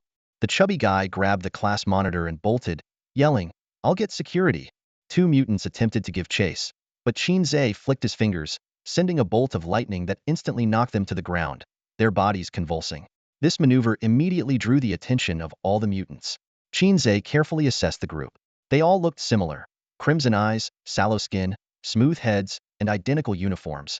Sensing their energy fluctuations, Qin Ze estimated that these mutants were around level 0.4 in strength. Suddenly, a loud crash shook the entire space. A massive shadow leaped down from the hole in the ceiling, landing heavily and raising a cloud of dust, leaving a shallow crater. Qin Ze raised an eyebrow and thought, finally, a worthy opponent. This new mutant stood nearly 2 meters tall, its body rippling with muscles like coiled pythons, and its mouth filled with shark-like teeth. A row of bone spurs jutted from its back, and it had a tail about 1.5 meters long. This behemoth appeared to be the leader of the group. Upon its arrival, the other mutants stepped back, adopting submissive postures. The behemoth struggled to utter 2 words, "Human, die." At its command, the other mutants immediately closed in. Qin Ze sneered, "You think you're the only ones with numbers?" He snapped his fingers, and the duplicates attached to his body materialized. These duplicates wore identical black suits and various bird and beast masks, lining up neatly behind Qin Ze. The behemoth stared in bewilderment, scratching its head, clearly unable to comprehend where these people had come from. With over 30 Qin Ze duplicates and more than 20 mutants, the already cramped restroom became even more crowded. The behemoth's crimson vertical pupils locked onto Qin Ze, who met its gaze unflinchingly. Qin Ze raised his hand and beckoned with a finger, taunting, "Come on, soldier against soldier, king against king." The behemoth's tail slammed the ground with a deafening roar.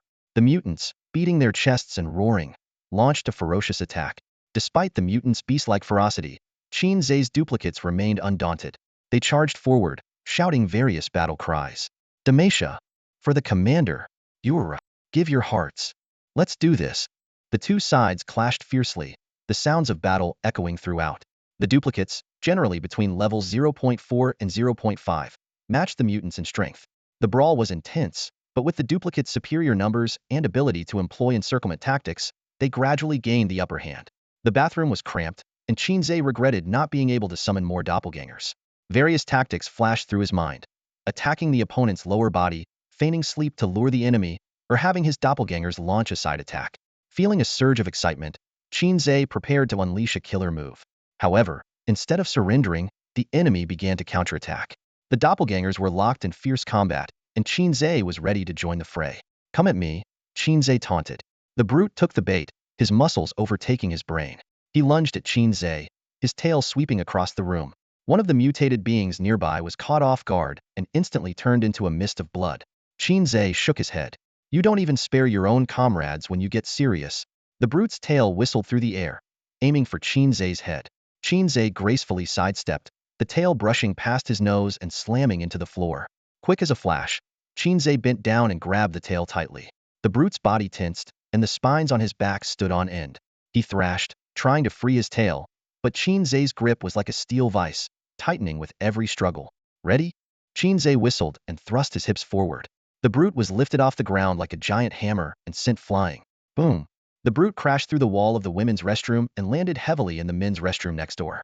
Qin Ze dusted off his hands and walked through the hole into the men's restroom. The brute was sprawled in one of the stalls, his head resting in the toilet. Shaking his head, the brute slowly got up, his eyes blazing with fury. Qin Ze's internal energy surged, activating a layer of reverse life force technique. Just as he was about to throw a righteous punch, the brute's eyes flashed with a demonic red light, enveloping the entire space. In an instant, Qin Ze found himself immobilized, as if struck by a binding spell. His internal energy was completely stagnant. Seizing the opportunity, the brute charged forward, pinning Qin Ze against the wall of the women's restroom. Qin Ze was trapped, unable to resist. The brute's tail snaked around from behind, its tip splitting open like a peeled banana to reveal a sharp-boned spike. The spike hovered above Qin Ze's forehead, and a mocking smile spread across the brute's face. Qin Ze clicked his tongue in amazement. A mutated being with innate abilities? Huh? This is a first. But don't think you've got me. A smirk played on his lips as his pupils began to flicker with lightning, ready to strike. Crack! A bolt of lightning struck the brute's chest. He let out a howl of pain as he was flung into the men's restroom. Qin Ze landed steadily, blue electric arcs dancing across his body. He thought to himself, this innate ability is truly powerful. It doesn't even consume vital energy, and can be activated instantly with just mental power. No wonder those with innate abilities are so sought after. The clones around him had already finished their battles, with all the mutants taken care of, and none of the clones having a scratch. They squatted or stood around, idly poking at the corpses on the ground. Qin Ze scanned the area and, with a thunderous tone, said, "Remember, your big daddy will always be your big daddy." On his right arm, a serpent of electricity, as thick as an arm, began to form. The clones jeered, "Oh, he's showing off now. Let's see. Can you punch a hole through that guy with one hit?" GKD. Qin Ze ignored them, focusing his energy for the final blow. As he approached the large hole in the wall, a barrage of bone spikes suddenly shot out from the men's restroom, leaving no room to dodge. In a split second, Qin Ze grabbed a nearby clone who was watching the show and used him as a shield. The bone spikes rained down, pinning the clone like a human pincushion. "Qin Ze, am I pretty?" The clone teased before collapsing to the ground, covered in bone spikes and twitching violently as his skin turned blue. "Poisoned," Qin Ze muttered, realizing the mutant's abilities were quite formidable. Fortunately, it wasn't a higher level, or else he and his clones might have been overwhelmed. "Your turn is over. Now it's mine."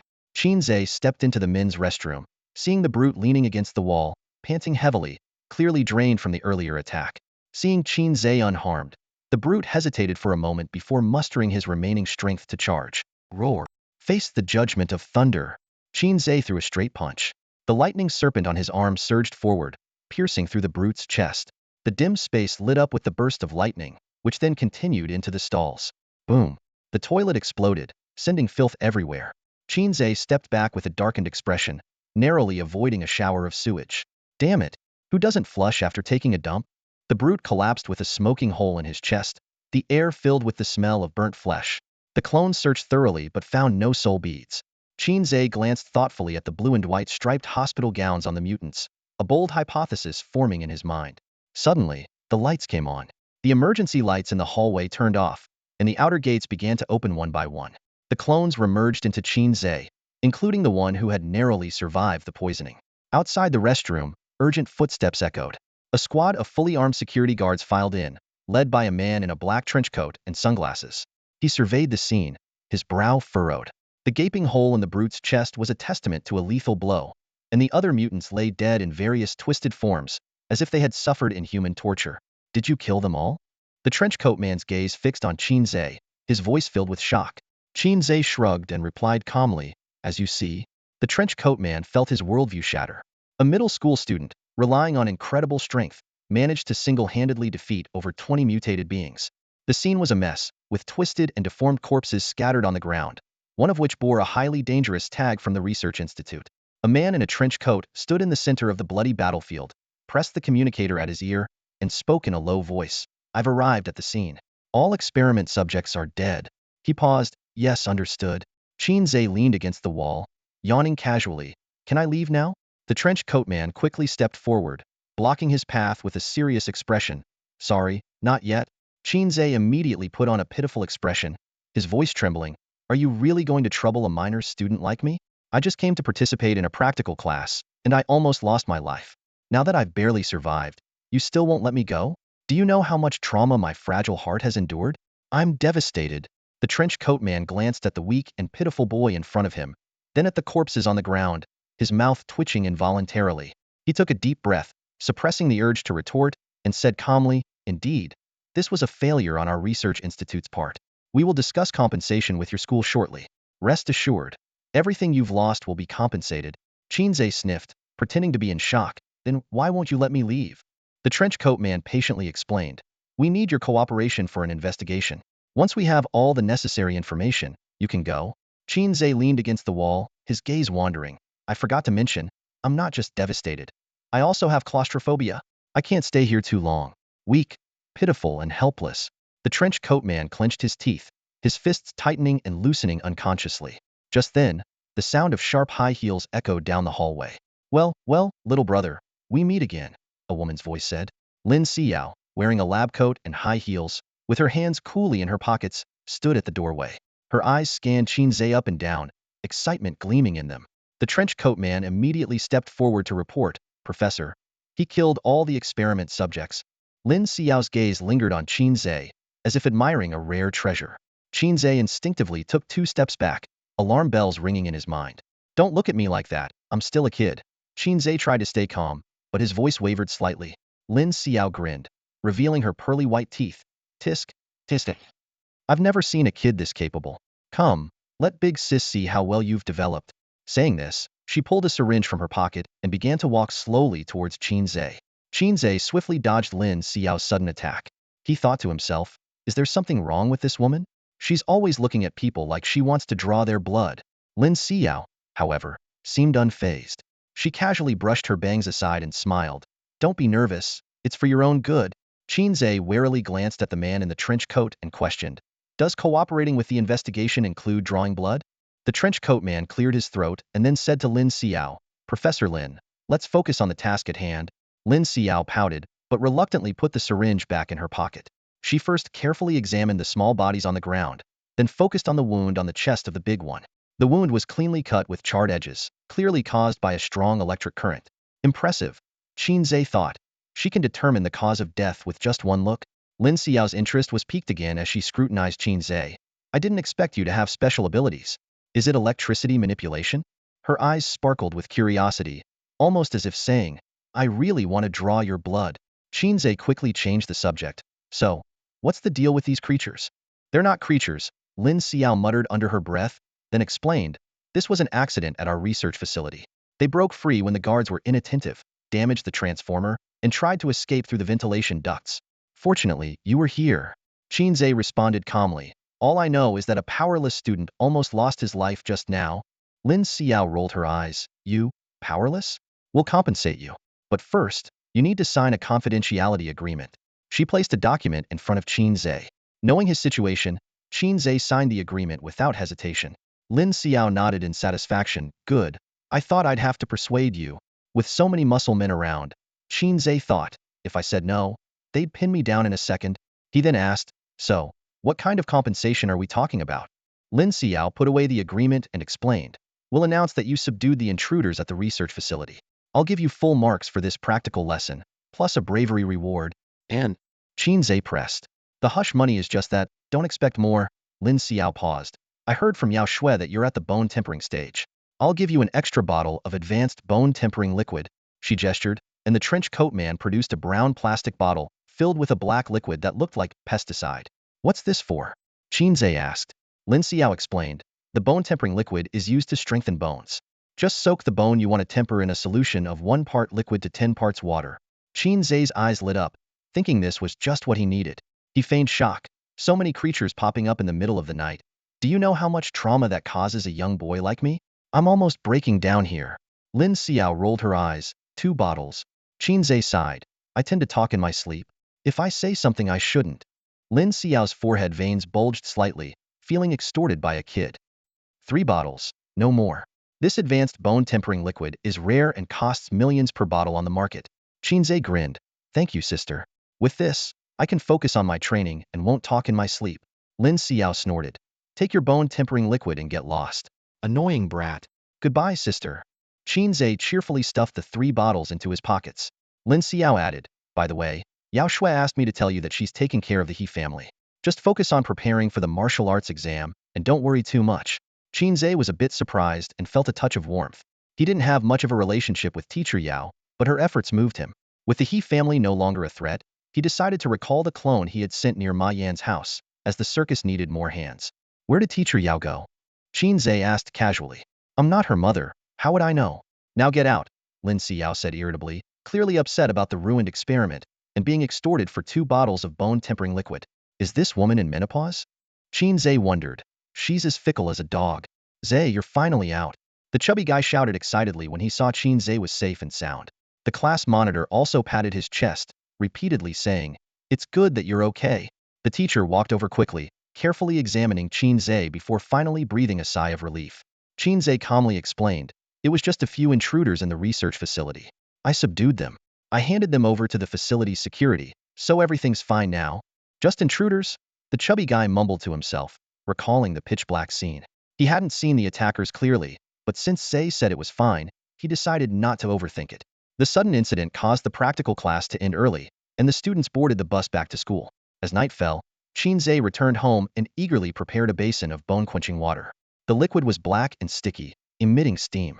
Qin Ze, are you cooking something gross? At least it's not food. Put your hands in and see how it feels. This is making me hungry.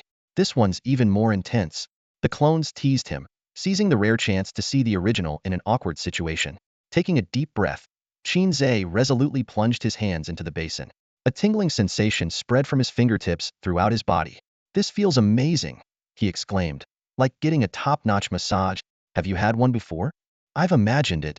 The clones, sharing the sensory experience, also felt the wonderful sensation. Qin Ze was pleasantly surprised to find that the bone-quenching process had indeed accelerated. What originally took a month could now be completed in half the time. To speed up even more, he brought another basin of bone-quenching water for the clones to soak in as well.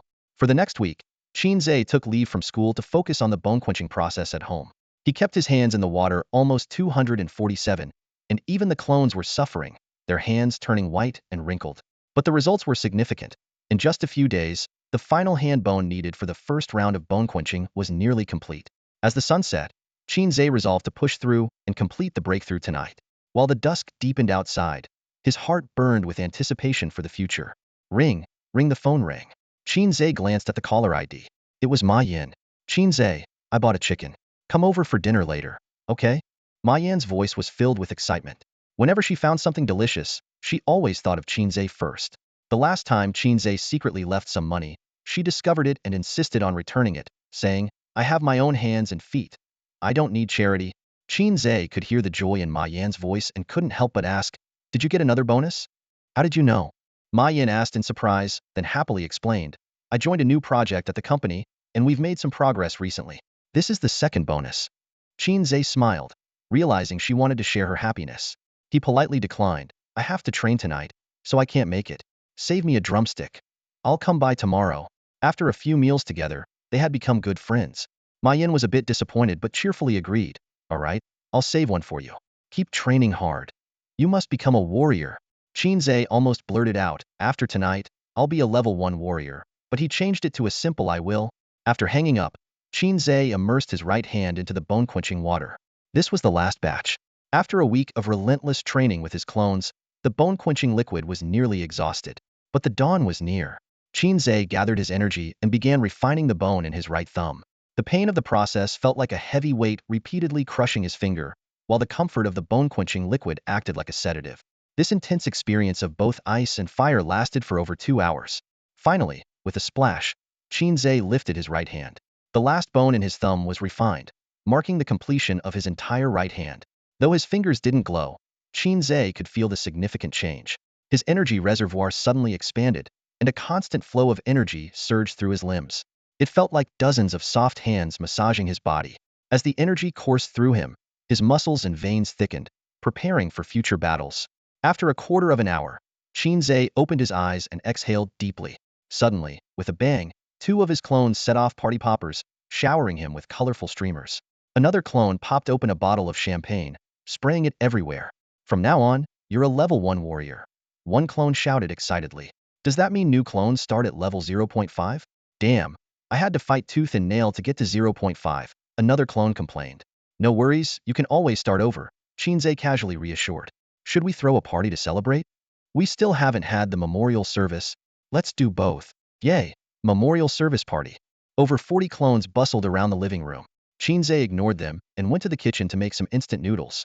When he came out with his noodles, the atmosphere had turned strangely solemn and eerie. The clones stood in 3 rows, their expressions serious, with a large photo of Qin Ze in front of them. A clone acting as the host began reading the eulogy with great emotion. Dear friends and family, good evening. Today, we gather for Qin Ze's memorial. Dozens of brothers have sacrificed their blood and flesh for the breakthrough of our main body. Future clones won't have to start from scratch. They'll be level 0.5 warriors from the beginning. This isn't because our main body is generous, but because we have paved the way. The other clones bowed their heads in sorrow. Qin Ze leaned against the kitchen door, eating his noodles and watching this peculiar memorial service, feeling a mix of emotions. This plaque will forever commemorate the deeds of the fallen. History will not forget, and neither will we, the host solemnly declared, placing a wooden plaque about a foot long in front of the photo, inscribed with Qin Ze Memorial. The clones bowed 3 times in unison. The host then suddenly smiled, pushing the photo and plaque aside. The memorial is over. Now, it's party time. The speakers blasted with energetic DJ music, and the host jumped onto the table, shaking his head wildly. The other clones danced along, turning the living room into a scene of wild revelry, shifting the mood from somber to celebratory in an instant. Qin Ze watched the madness, shaking his head. After finishing his noodles, he quietly returned to his room. Comfortably lying down, Qin Ze took a deep breath, feeling the changes in his body after breaking through to the first level of warrior. He closed his eyes, recalling the various pressures since his transmigration, and decided to indulge himself tonight. In the room, the energetic beats of DJ music started playing, but Qin Ze's thoughts drifted to the other world. The soul beads on the floating island tempted him, and more importantly, it might hold the key to confirming his theories. However, his rational side quickly took over, and he decided to wait and develop further. 3 doppelgangers a day, let's gather around 1 or 200 before making a move, Qin Ze murmured to himself. By then, I'll bring along Brother Swallow and the Mage King. They're almost at level 2 as well. Amid the music, Qin Ze quickly fell asleep. The next morning, he went downstairs to find some food.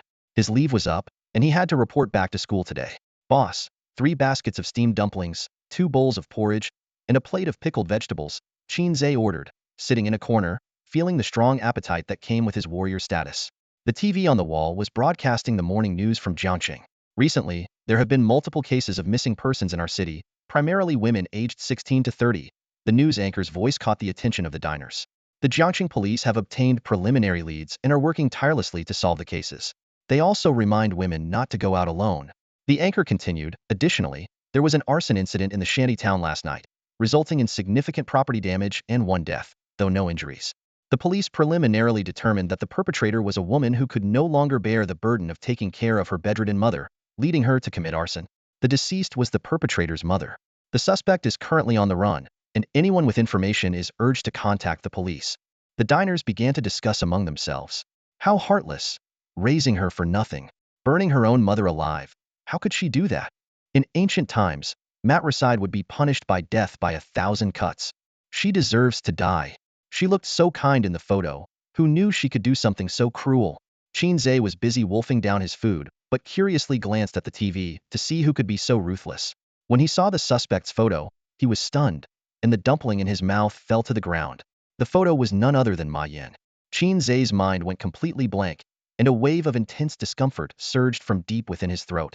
He hunched over, like a startled cat, retching and coughing, looking utterly miserable. Young man, are you okay? The woman at the neighboring table noticed and quickly got up, gently patting his back. Qin Ze weakly waved her off, indicating he was fine. He shakily picked up his glass of water, sipping it slowly to calm himself. The woman still looked concerned. Are you sure you don't need to go to the hospital? Thank you, ma'am. I'm all right. Qin Ze managed a faint smile and turned his attention back to the TV on the wall. The news had changed to a different story, showing He Guang speaking confidently to a group of reporters. The voiceover from the news anchor came on. He Guang, vice president of the He Group, recently donated 1 million yuan to the Jiangxing Police Department to help families of missing persons. The police department has issued a statement. Qin Ze furrowed his brows, memories of his interactions with May Yin flashing through his mind. He couldn't believe May Yin was capable of matricide. To gather enough money for her mother's surgery, she had worked tirelessly. There had to be more to this story. Losing his appetite, Qin Ze quickly scanned the QR code to pay and left the breakfast shop in a hurry. He headed straight for the eastern part of the shantytown, which had turned into a pile of rubble. Charred wood and bricks silently testified to the fire that had occurred there. A long line of police tape surrounded the area, but there wasn't a single officer in sight. This used to be May Yin's home, now reduced to ruins. Qin Ze stood outside the police tape, his fists clenched tightly. If he hadn't called his doppelganger away, if he had come here last night, would this have happened? But there was no use in regrets. What are you doing here? A familiar voice broke his train of thought. Qin Ze turned around to see officer number 3 eyeing him warily. This was my friend's home, Qin Ze answered truthfully. Officer number 3 took out his badge. His tone serious. Say that again. Qin Ze repeated. My friend lived here. I came to check it out. Officer number 3 shrugged and put away his badge. I forgot you have some strange connections. I'm telling the truth, Qin Ze retorted. Since when does law enforcement handle ordinary people's cases? Officer number 3 glanced at the ruins. This isn't an ordinary case. I smell the scent of a KPI. There was a fire here last night, and a girl went missing nearby. I've been investigating a human trafficking ring, and it's highly likely that martial artists are involved. Qin Ze pondered. Are these two cases related? Who knows? Officer number 3 replied nonchalantly. Since you're a friend of the suspect, you'll need to come with me to give a statement. As he spoke, he flipped his wrist, producing a small notebook from seemingly nowhere. I'll tell you, but I have one condition, Qin Ze said. Officer number 3 chuckled. You're negotiating with law enforcement? Qin Ze remained unfazed. As far as I know, May Yin was a loner with no friends. If you want information about her, I'm your best source. Of course, if you don't want it, that's fine. I'm not directly involved, so I have no obligation to cooperate. He turned to leave.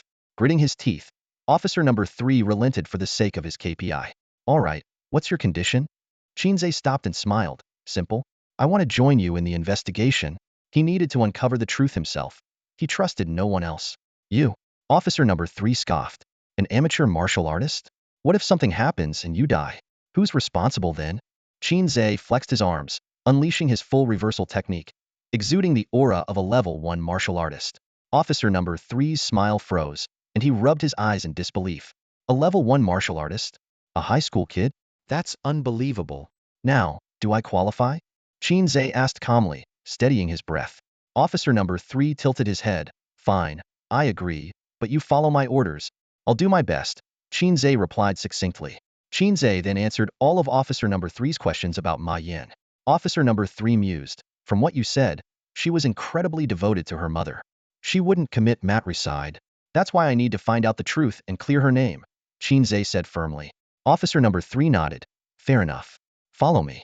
From now on, you're my assistant. Officer number 3 led Qin Ze to a house a few doors down from May Yin's and knocked. Who's there? A cautious voice asked from inside, the door remaining closed. Law enforcement. We have some questions, officer number 3 replied curtly. The door slowly opened a crack, revealing the face of a middle-aged man. Before the fire last night, did you hear anything? The man's eyes flickered, and he leaned back slightly, shaking his head in a panic. I don't know. I don't know anything. I went to sleep early last night. His voice trembled, clearly hiding something. Number 3 keenly noticed the man's unusual behavior. He pulled a glowing talisman from his pocket and repeated the question. The talisman's power seemed to trigger something, and the man's expression crumbled as tears streamed uncontrollably down his face. A little after 11 last night, he choked out, I heard a woman outside screaming for help. At first, I didn't pay much attention. This kind of thing happens a lot around here, especially at night. The man took a deep breath and continued, but her cries grew louder and turned into horrifying screams.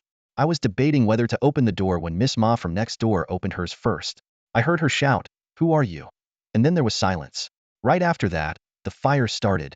Number 3 glanced smugly at Qin Ze as if to say, I knew these two cases were connected. He turned back to the man and asked, in your impression, what kind of person is May Yin? Would she kill her own mother? The man looked bewildered. Kill her mother? May Yin? No way. That girl wouldn't even hurt a fish. She's been taking care of her paralyzed mother meticulously for years. The neighbors all see it. Number 3 frowned slightly. You don't know? May Yin started the fire to kill her bedridden mother. Who says that? the man retorted angrily. That's pure nonsense. Qin Ze interjected. Didn't the police come to question you before? The man shook his head, a hint of bitterness in his voice. No, the police wouldn't come to a place like this. To them, we're no different from cats and dogs. Just animals. Dead is dead. Number 3 closed his notebook. I'm done with my questions. As the man hesitated to close the door, he asked softly, will the girl come back? Number 3 gave a meaningful smile. Of course. As long as she hasn't broken the law, I will ensure she gets a fair chance. Thank you, the man whispered, gently closing the door. What do you think? Number 3 turned to Qin Ze. Qin Ze's face was grim. It's obvious the police didn't investigate at all. The claim that May Yin killed her mother was just something they made up to close the case quickly. With just a few words, they ruined a girl's reputation. As the man said, to them, the people living here are just livestock. Who cares if livestock die? Number 3 nodded thoughtfully. Qin Ze, go to the police station and find the case file. No matter what, the police were the first to arrive here. There must be something we don't know. As they were about to leave, they noticed a dirty little boy emerging from a dark corner nearby. He waved mysteriously at them and whispered, come over here. Qin Ze and number 3 walked to the corner of the wall, where a ragged boy came into view. He looked just over 10 years old, his face dirty as if it hadn't been washed in ages. Kid, what do you want? Number 3 asked bluntly. The boy spoke timidly. Are you here to investigate Sister May Yin? I saw something last night. Qin Ze and number 3 exchanged a significant glance. Number 3 then took out a badge and began the formal questioning. Tell us everything you saw last night. As an invisible force descended, the boy began to tremble involuntarily and started his recount. Sister May Yin is kind to me. She often gives me food. Last night, after eating, I fell asleep in the trash heap. Around midnight, the Black Tiger Gang grabbed a passing woman. She screamed for help, and they beat her brutally, leaving her covered in blood. I was terrified. Qin Ze recalled the words of the middle-aged man, silently confirming in his heart that this was not a case of entrapment by law enforcement, but a genuine act of violence. The boy continued. The woman was on the brink of death. Suddenly, Sister May Yin came out and scolded them. But the Black Tiger Gang was not afraid. Instead, they knocked her out and took her away, then started a fire. With the truth revealed, Qin Ze eagerly asked, where is the Black Tiger Gang? They're a local gang, around dozens of people. Their headquarters is in a casino to the south. The boy answered weakly. Number 3 put away the badge and sighed with relief. Finally, we have a lead. Without the suppression of the badge, the boy cautiously asked, will Sister May Yin come back? Number 3 patted his head and solemnly promised, of course, I promise you. At this moment, Qin Ze suddenly turned and walked away. Number 3 quickly called after him. Hey, where are you going? To the casino to rescue her, of course, Qin Ze said without looking back. Number 3 sighed helplessly. We need to follow procedure. Unless it's a special situation, enforcers are prohibited from intervening in civilian cases. The Black Tiger Gang is just a bunch of thugs. We should notify the police and coordinate a joint operation. But Qin Ze couldn't wait. Then you notify the police. I'll go scout the casino. Number 3 grabbed Qin Ze's arm. Give me 2 minutes, just enough to make a call. Fine, 2 minutes. Qin Ze reluctantly agreed. Number 3 quickly dialed the police station and briefly explained the situation with the Black Tiger Gang. Moments later, he hung up with a grim expression. What did the police say? Qin Ze asked. Insufficient evidence, no arrest warrant. Number 3 replied with a dark look. Qin Ze snorted. What a waste of time. Wait for me, let's find more evidence first. Number 3 hurried to catch up. Meanwhile, in the deputy chief's office at the Jiangqing police station, a man with black-rimmed glasses was leisurely sipping coffee and reading the daily newspaper. An assistant rushed in to report, Chief, an enforcer is investigating last night's arson and has traced it to the Black Tiger Gang. They requested a joint operation, but I stalled them with the reason of insufficient evidence. The man with glasses put down his newspaper, surprised. What's an enforcer doing investigating civilian matters? The assistant cautiously reminded, if the enforcer continues to investigate, the Black Tiger Gang will eventually be exposed. The man with glasses shook his head. They're already exposed. Assemble the first action team. I'll lead the arrest personally. What do you mean? The assistant asked tentatively. The exposed pawn has lost its value. Let it serve one final purpose, the man with glasses sneered. Also, inform He Guang to handle things more cleanly in the future. This is the first and last time I clean up after him. The assistant nodded. Understood. Soon after, Qin Ze and number 3 arrived near the casino. Number 3 could sense the pent-up anger in Qin Ze all the way. That's the casino up ahead. Number 3 pointed to a building in the distance. We'll sneak in quietly and follow my lead, damn. Before he could finish, Qin Ze was already walking straight towards a burly man with sunglasses at the entrance. We're closed. Get lost? The man started, but Qin Ze's kick landed squarely on his chest. With a loud crash, the man smashed through the closed door and fell heavily into the casino. The casino hall was quite spacious, with around 20 gambling tables. Although it wasn't yet open for business, a dozen or so thugs were scattered around, playing cards and smoking. The sudden turn of events left all the thugs stunned. Qin Ze stormed into the Black Tiger Gang's hideout like a whirlwind, his reverse life technique instantly erupting, exuding a suffocating aura. Who the hell is this blind fool? One thug barely managed to say before Qin Ze pounced on them like a tiger among sheep. Fists flew, and the dull thuds of bodies colliding filled the air. In less than a minute, 13 thugs lay on the ground, groaning in pain, their limbs crippled. Grabbing one thug by the collar, Qin Ze coldly demanded, "Where are the people you captured being held?" The thug gritted his teeth, refusing to speak. A flash of coldness appeared in Qin Ze's eyes, and with a snap, the thug's arm broke. "They're all in the warehouse at the back." The thug finally broke down, screaming in pain. Qin Ze, expressionless, proceeded to break the thug's remaining limbs and discarded him into a trash bin as if he were disposing of garbage. The warehouse door was secured with iron chains, but Qin Ze kicked it open effortlessly. A nauseating stench mixed with the smell of blood assaulted his senses. In the pitch-dark warehouse, Qin Ze felt around for the switch on the wall. As the harsh light flickered on, it revealed a scene straight out of hell. 8 large iron cages were lined up against the wall, each crammed with 3 to 4 naked women. Their bodies were covered in bruises, some with dried white streaks. The moment the lights came on, these pitiful women huddled together in terror like frightened animals. Qin Ze's face hardened as he quickly scanned the area, not finding any trace of May Yin. This could either be good news or bad news. Number 3 followed closely behind, taking in the scene with a sharp intake of breath. Even someone accustomed to witnessing horrors, he felt a wave of nausea. Just then, a scar-faced man led over 50 thugs into the warehouse, all brimming with hostility. "Who dares mess with my place?" the scar-faced man roared. "Today, I'll chop you into pieces so you know the Black Tiger Gang's power." Thunder flashed in Qin Ze's eyes, and bolts of lightning mixed with his overwhelming fury shot towards the crowd. The electric chains caused a chain reaction, turning a dozen thugs into blood mist in an instant. The remaining thugs fell to the ground, convulsing uncontrollably. Number 3 slightly furrowed his brow, recognizing the familiar lightning ability, making him ponder. Qin Ze grabbed the scar-faced man, his voice icy as he asked, "Where is the girl you captured last night?" "What girl?" Scarface panted, his body covered in wounds and emitting a nauseating smell of burnt flesh. The residual energy of the lightning still coursed through him, causing uncontrollable spasms. Qin Ze didn't answer. Instead, he grabbed Scarface by the neck and slammed him to the ground. With a sickening thud, blood gushed from Scarface's throat like a fountain, and he started coughing violently. "The girl you framed for arson," Qin Ze said coldly. "Don't remember? Let me jog your memory." He slapped Scarface hard across the face twice, breaking his teeth with the force. Scarface groaned in pain and struggled to speak. I remember now. 2 hours ago, she was taken along with the other prime goods." Qin Ze narrowed his eyes.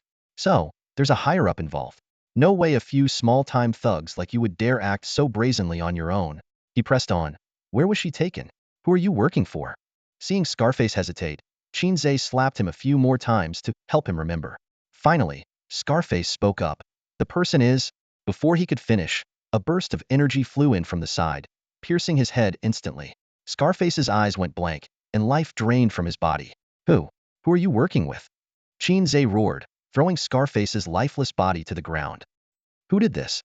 At the critical moment when the truth was about to be revealed, a bespectacled man walked in. He smiled and asked, "How are you? Not hurt, I hope?" Qin Ze, breathing heavily, glared at the man with glasses. "Do you even know what you just did?" The man maintained his smile. "You were held hostage by a bad guy. I saved your life."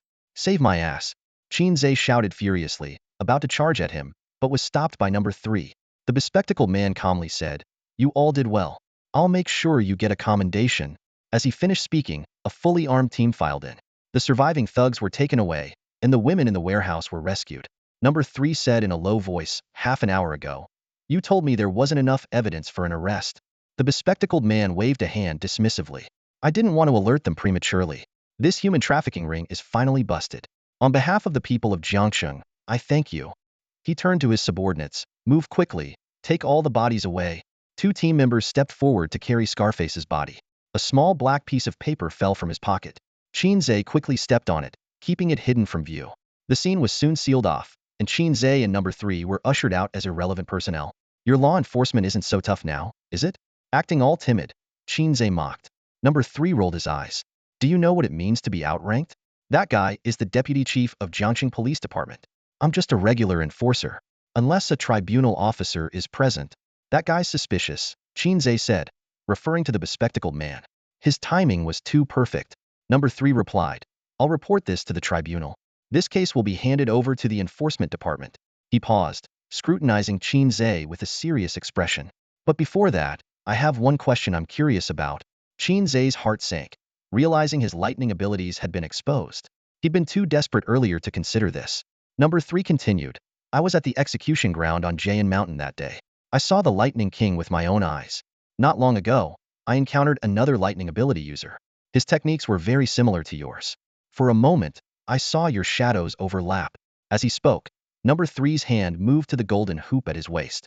Qin Ze forced himself to stay calm. Lightning abilities aren't unique. Besides, there are only so many ways to use lightning. They all look similar. Number 3 narrowed his eyes. So, you're saying he's not you? Stop speaking in riddles. Who are you talking about? Qin Ze retorted. Number 3 removed his hand from his waist. If you have nothing to hide, would you dare come with me to the headquarters to verify with the Lost Stone? Sure, let's go. Qin Ze didn't know what the Lost Stone was, but he couldn't show weakness now. If he did, he'd be a confirmed suspect. Then come with me, number 3 said, just as his phone rang. Yes, I understand. Number 3's expression darkened as he took the call. Hey, are we going or not? Qin Ze asked impatiently. Number 3 hung up. I have something else to attend to. Another time. He flagged down a taxi and, once inside, waved to Qin Ze. Qin Ze breathed a sigh of relief. This time, he had narrowly escaped, but he knew he couldn't rely on luck forever. He had to find a way to eliminate this problem once and for all. After thinking it over, Qin Ze realized there seemed to be only one way to permanently solve this issue: eliminate number 3. Qin Ze sighed, realizing that the involvement of law enforcement would only complicate matters further. He bent down and carefully retrieved a mysterious black card from the sole of his shoe. The card had nothing but a string of numbers on it. Taking a deep breath, Qin Ze dialed the number. Moments later, a deep male voice answered. Didn't we just receive a shipment this morning? Why are you calling now? Suppressing his inner panic, Qin Ze feigned calmness and said, I'm one of the boss's trusted aides. I went out early this morning to hunt for prey. When I returned, I found that the headquarters had been raided by the police. Many of our brothers are dead, and the boss has been taken away. There was a brief silence on the other end before the man responded calmly. I see. From now on, do not call this number again. Qin Ze quickly asked, what should I do with the batch of captives I have? Some of them are quite attractive.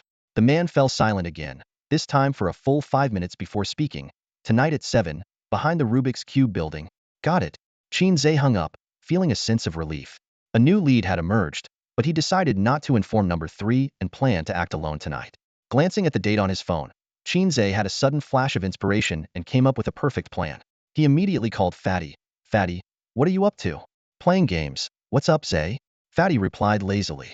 I remember tonight is the class monitor's birthday party? Qin Ze asked tentatively. Because of the incident at the research institute last time, everyone got quite a scare, so the class monitor postponed the party, Fatty explained. Right. You're coming with me tonight, Qin Ze ordered. Ze, have you finally come around? Fatty asked excitedly.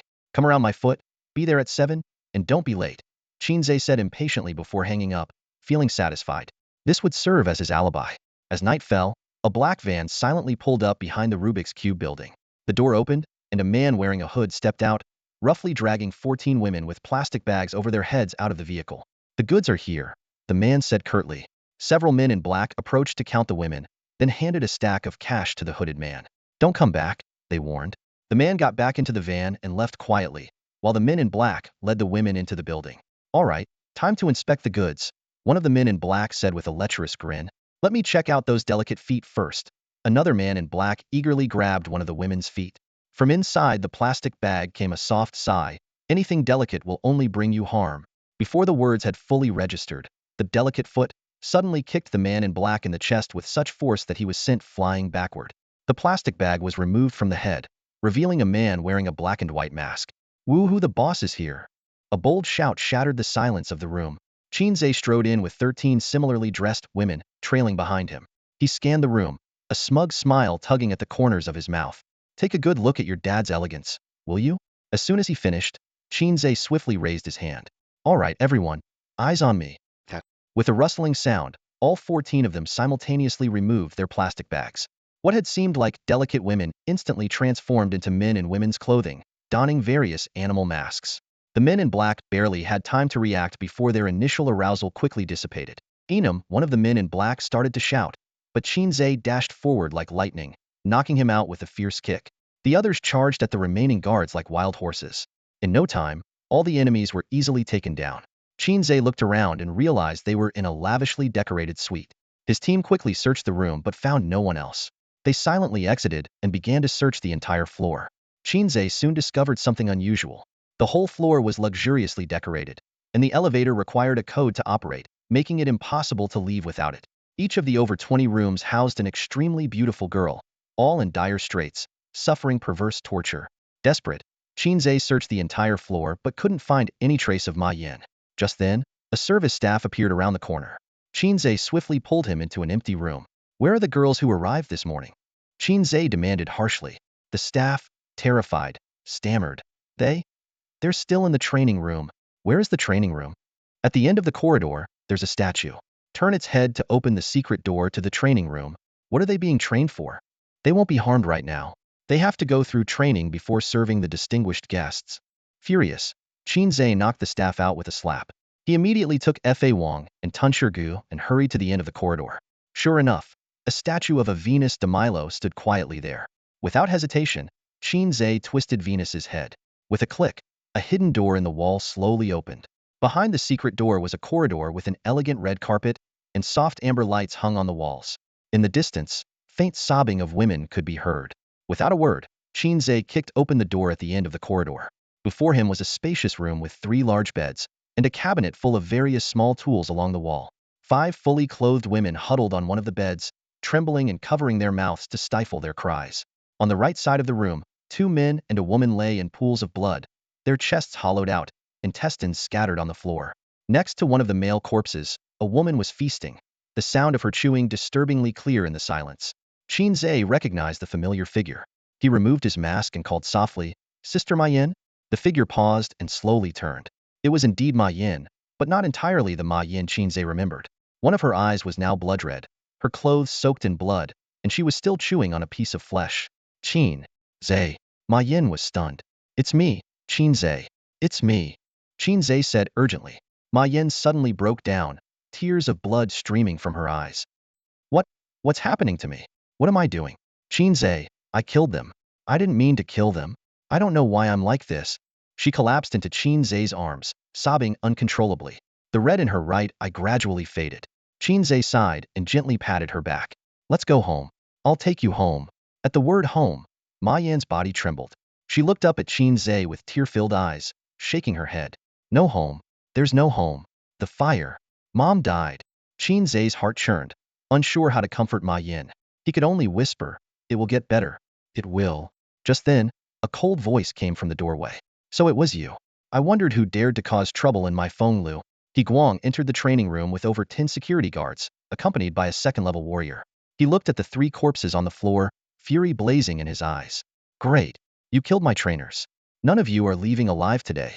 My brother warned me not to mess with you, but you came to me. Let's settle all our scores at once." He Guang shouted fiercely, waving his hand. In an instant, the security guards behind him surged forward like a tide. Qin Ze's clones were not to be outdone, charging heat. Fists and feet flew as a chaotic brawl erupted. Not far away, May Yin was crying uncontrollably, blood-red tears streaming down her face. Qin Ze turned to comfort her. "Give me 5 minutes, and we'll go home together." As soon as he finished speaking, a violent aura erupted from within him. Taking a deep breath, Qin Ze said to Fei Wang and Gu, "That guy is yours." He was referring to the second-level fighter. Fei Wang was already engaged in a fierce battle with him, and Gu immediately joined the fray, abandoning his task of dealing with the minor threats. He Guang slowly removed the tie from his neck, a crazed glint in his eyes. "Qin Ze, you've become my demon. Every night, I dream of tearing you to pieces. Today, that dream comes true." Before he finished speaking, He Guang's arms shook, and the aura of a second-level fighter burst forth. However, this aura was unstable, fluctuating up and down, suggesting he had just recently broken through. Qin Ze remained calm, instantly casting a reversal spell. He then unleashed a swift, powerful kick aimed at He Guang's head. He Guang barely managed to raise his left arm to block, while his right hand struck out like a tiger's claw aiming for the heart. In that critical moment, a blinding bolt of lightning shot out from Qin Ze's chest. He Guang was caught off guard and was hit squarely. He stumbled back several steps, his limbs instantly paralyzed. An innate ability user? A flash of surprise crossed He Guang's eyes as he realized the gravity of the situation. He knew the terror of innate ability users. This one must not be allowed to live. Seizing the opportunity, Qin Ze quickly gathered all his clone attributes. In an instant, his aura rivaled that of a second-level fighter. Before He Guang could recover from the paralysis, Qin Ze closed the distance like lightning, raining punches down on He Guang's head. He Guang was forced back step by step, growing more alarmed with each exchange. He was horrified to find that even though he had advanced to a second-level fighter, he was no match for Qin Ze. The young man's strength far exceeded his expectations. "Old Wang, help me!" He Guang cried out in despair. However, the second-level fighter was too occupied to come to his aid. Desperately defending himself, He Guang tried to reason. "Qin Ze, you can't kill me. Do you think I'm acting alone? No way. If you kill me, they won't let you go." But Qin Ze's expression remained cold, his eyes filled with icy determination. "No rush, they'll be joining you soon enough," he said flatly. Slowly raising his right hand, Qin Ze gathered lightning in his palm, the dazzling light illuminating his face. "It's judgment time," he declared coldly. "Stop." The level 2 warrior's eyes widened with fury as he shouted. The Law King sneered and flicked his finger, sending a bolt of lightning towards the level 2 warrior. In a flash of electricity, the warrior felt his limbs go numb, slowing his movements. Seizing the fleeting opportunity, Tunchi charged forward like a tiger descending the mountain. Using both his fists and feet, he unleashed a seamless combo, forcing the level 2 warrior to stagger back, blood trickling from the corner of his mouth. The level 2 warrior's face turned ashen, shock gripping his heart. He had never encountered such a troublesome level 1 warrior. From afar, the Law King's lightning was a constant nuisance, and up close, Tunchi Ge's iron-hard fists were unbearable even for his strength. Worse still, the two seemed to have an uncanny understanding, working together flawlessly. Seeing the dire situation, the level 2 warrior wanted to aid He Guang but found himself powerless. He Guang, witnessing this, completely gave up resisting. He fell to his knees and kowtowed desperately, begging for mercy. "I was wrong. I was really wrong. Spare my life, and I promise I'll change." "Too late," Qin Ze sneered. "You only realize you need to turn when you hit a wall with your car, only want to buy stocks when they rise. There's no cure for regret in this world." Before he finished speaking, Qin Ze's right fist, charged with thunderous force, struck out. With a loud bang, He Guang's head exploded like a watermelon, turning into a mist of blood. The high temperature from the lightning instantly cauterized the wound, leaving a jagged cut on his neck with no blood flowing out. He Guang's headless body collapsed with a thud. "Damn it! You all deserve to die." The level 2 warrior roared in rage. His mission was to protect He Guang, and now that he had failed, he would face severe punishment whether he survived or not. Gritting his teeth, the level 2 warrior's aura surged, reaching the peak of level 2. "He's unleashing his full power," the Law King exclaimed. Tunchi, however, smirked. "So what if he does? Never underestimate the power of our bond." Sitting against the wall, Qin Ze, now in a state of calm, lazily said, "Stop dawdling and finish the fight." "Got it." Tunchi grinned, his body suddenly expanding. Dozens of arms and legs sprouted from his back and sides, his stomach splitting open to reveal a gaping maw filled with sharp teeth. Not to be outdone, the Law King summoned a lightning bolt from his feet to the top of his head. In an instant, his flesh disappeared, leaving only a skeletal frame with blue lightning flickering in its hollow eye sockets. Seeing their transformed states, the level 2 warrior retreated in terror. You absorbed unpurified soul pearls. Such behavior is suicidal. Complete transformation means death. Yet the two before him were lively, far from dying. The level 2 warrior wanted to flee, but it was too late. The Law King clasped his hands together, and a pillar of lightning shot up from beneath the level 2 warrior, paralyzing him completely. His blood and energy were suppressed, rendering him immobile. The nearly 3-meter Tunchi dashed forward, several arms grabbing the level 2 warrior tightly, giving him a loving embrace. The warrior's body convulsed uncontrollably, unable to break free. Tunchi lifted the warrior, and his other arms turned into fists, raining down blows like a storm. 2 fists were no match for dozens. In the blink of an eye, the level 2 warrior was a bloody mess, barely breathing. With a tearing sound, the warrior was ripped in half, blood soaking the ground. Tunchi tossed the body into his stomach's maw, chewing noisily before letting out a satisfied burp. How utterly uncouth, the Law King said with disdain, reverting to his normal form. Tunchigu glared at him. Keep yapping and I'll eat you too. He also returned to normal, not forgetting to elegantly wipe his mouth with a napkin. The battle was over, and the clones were unscathed. Qin Ze, his calm state fading, walked up to May Yin and gently comforted her. It's okay, it's all over now. May Yin was paralyzed with fear from the gruesome scene, especially the sight of Tunchigu tearing his opponent apart. Seeing her terror, Qin Ze explained, despite their appearances, they're actually good people. I'll have someone take you away now. I have some things to handle. He then turned to the terrified girls on the bed, sternly saying, and you ladies, we never met tonight. The girls nodded frantically, like pecking chickens, too scared to anger the terrifying man before them. Qin Ze summoned a clone and quickly arranged for May Yin and the other rescued girls to leave the building. He put his mask back on and led his clones in a thorough sweep of the place. Room after room was breached, the perverts were subdued and tied up, and the surviving girls were swiftly evacuated. The entire building descended into chaos. Although the most troublesome figures, He Guang and the second-level martial artist, had been dealt with, the remaining thugs still tried to resist. Qin Ze and his clones moved through them effortlessly, handling these minor obstacles with ease. In a lavishly decorated office, Qin Ze rummaged through drawers and cabinets until he found a code book. After some forceful lockpicking, he discovered it was a detailed ledger, recording every expense of the Fenglu, including monthly dividends and their recipients. Qin Ze quickly skimmed through it, a cold smile forming on his lips as he thought, this is my death note. That night, the Jiangxing Enforcement Bureau was bustling with a large group of rescued girls. They bore injuries and had terrified expressions, like wounded animals. A preliminary investigation revealed that these girls were the ones recently reported missing. Off-duty enforcement officers were urgently called back, and the bureau was brightly lit and busy throughout the night. Meanwhile, in a KTV private room, Qin Ze was enthusiastically singing into a microphone. Only the remnants of the body remained today, welcoming the glorious years fighting through the storm with friends. As he got into the song, he noticed out of the corner of his eye that officer number 3 was standing at the door, gesturing for him to come over. Qin Ze casually said to the chubby guy next to him, you keep singing, I need to go to the bathroom.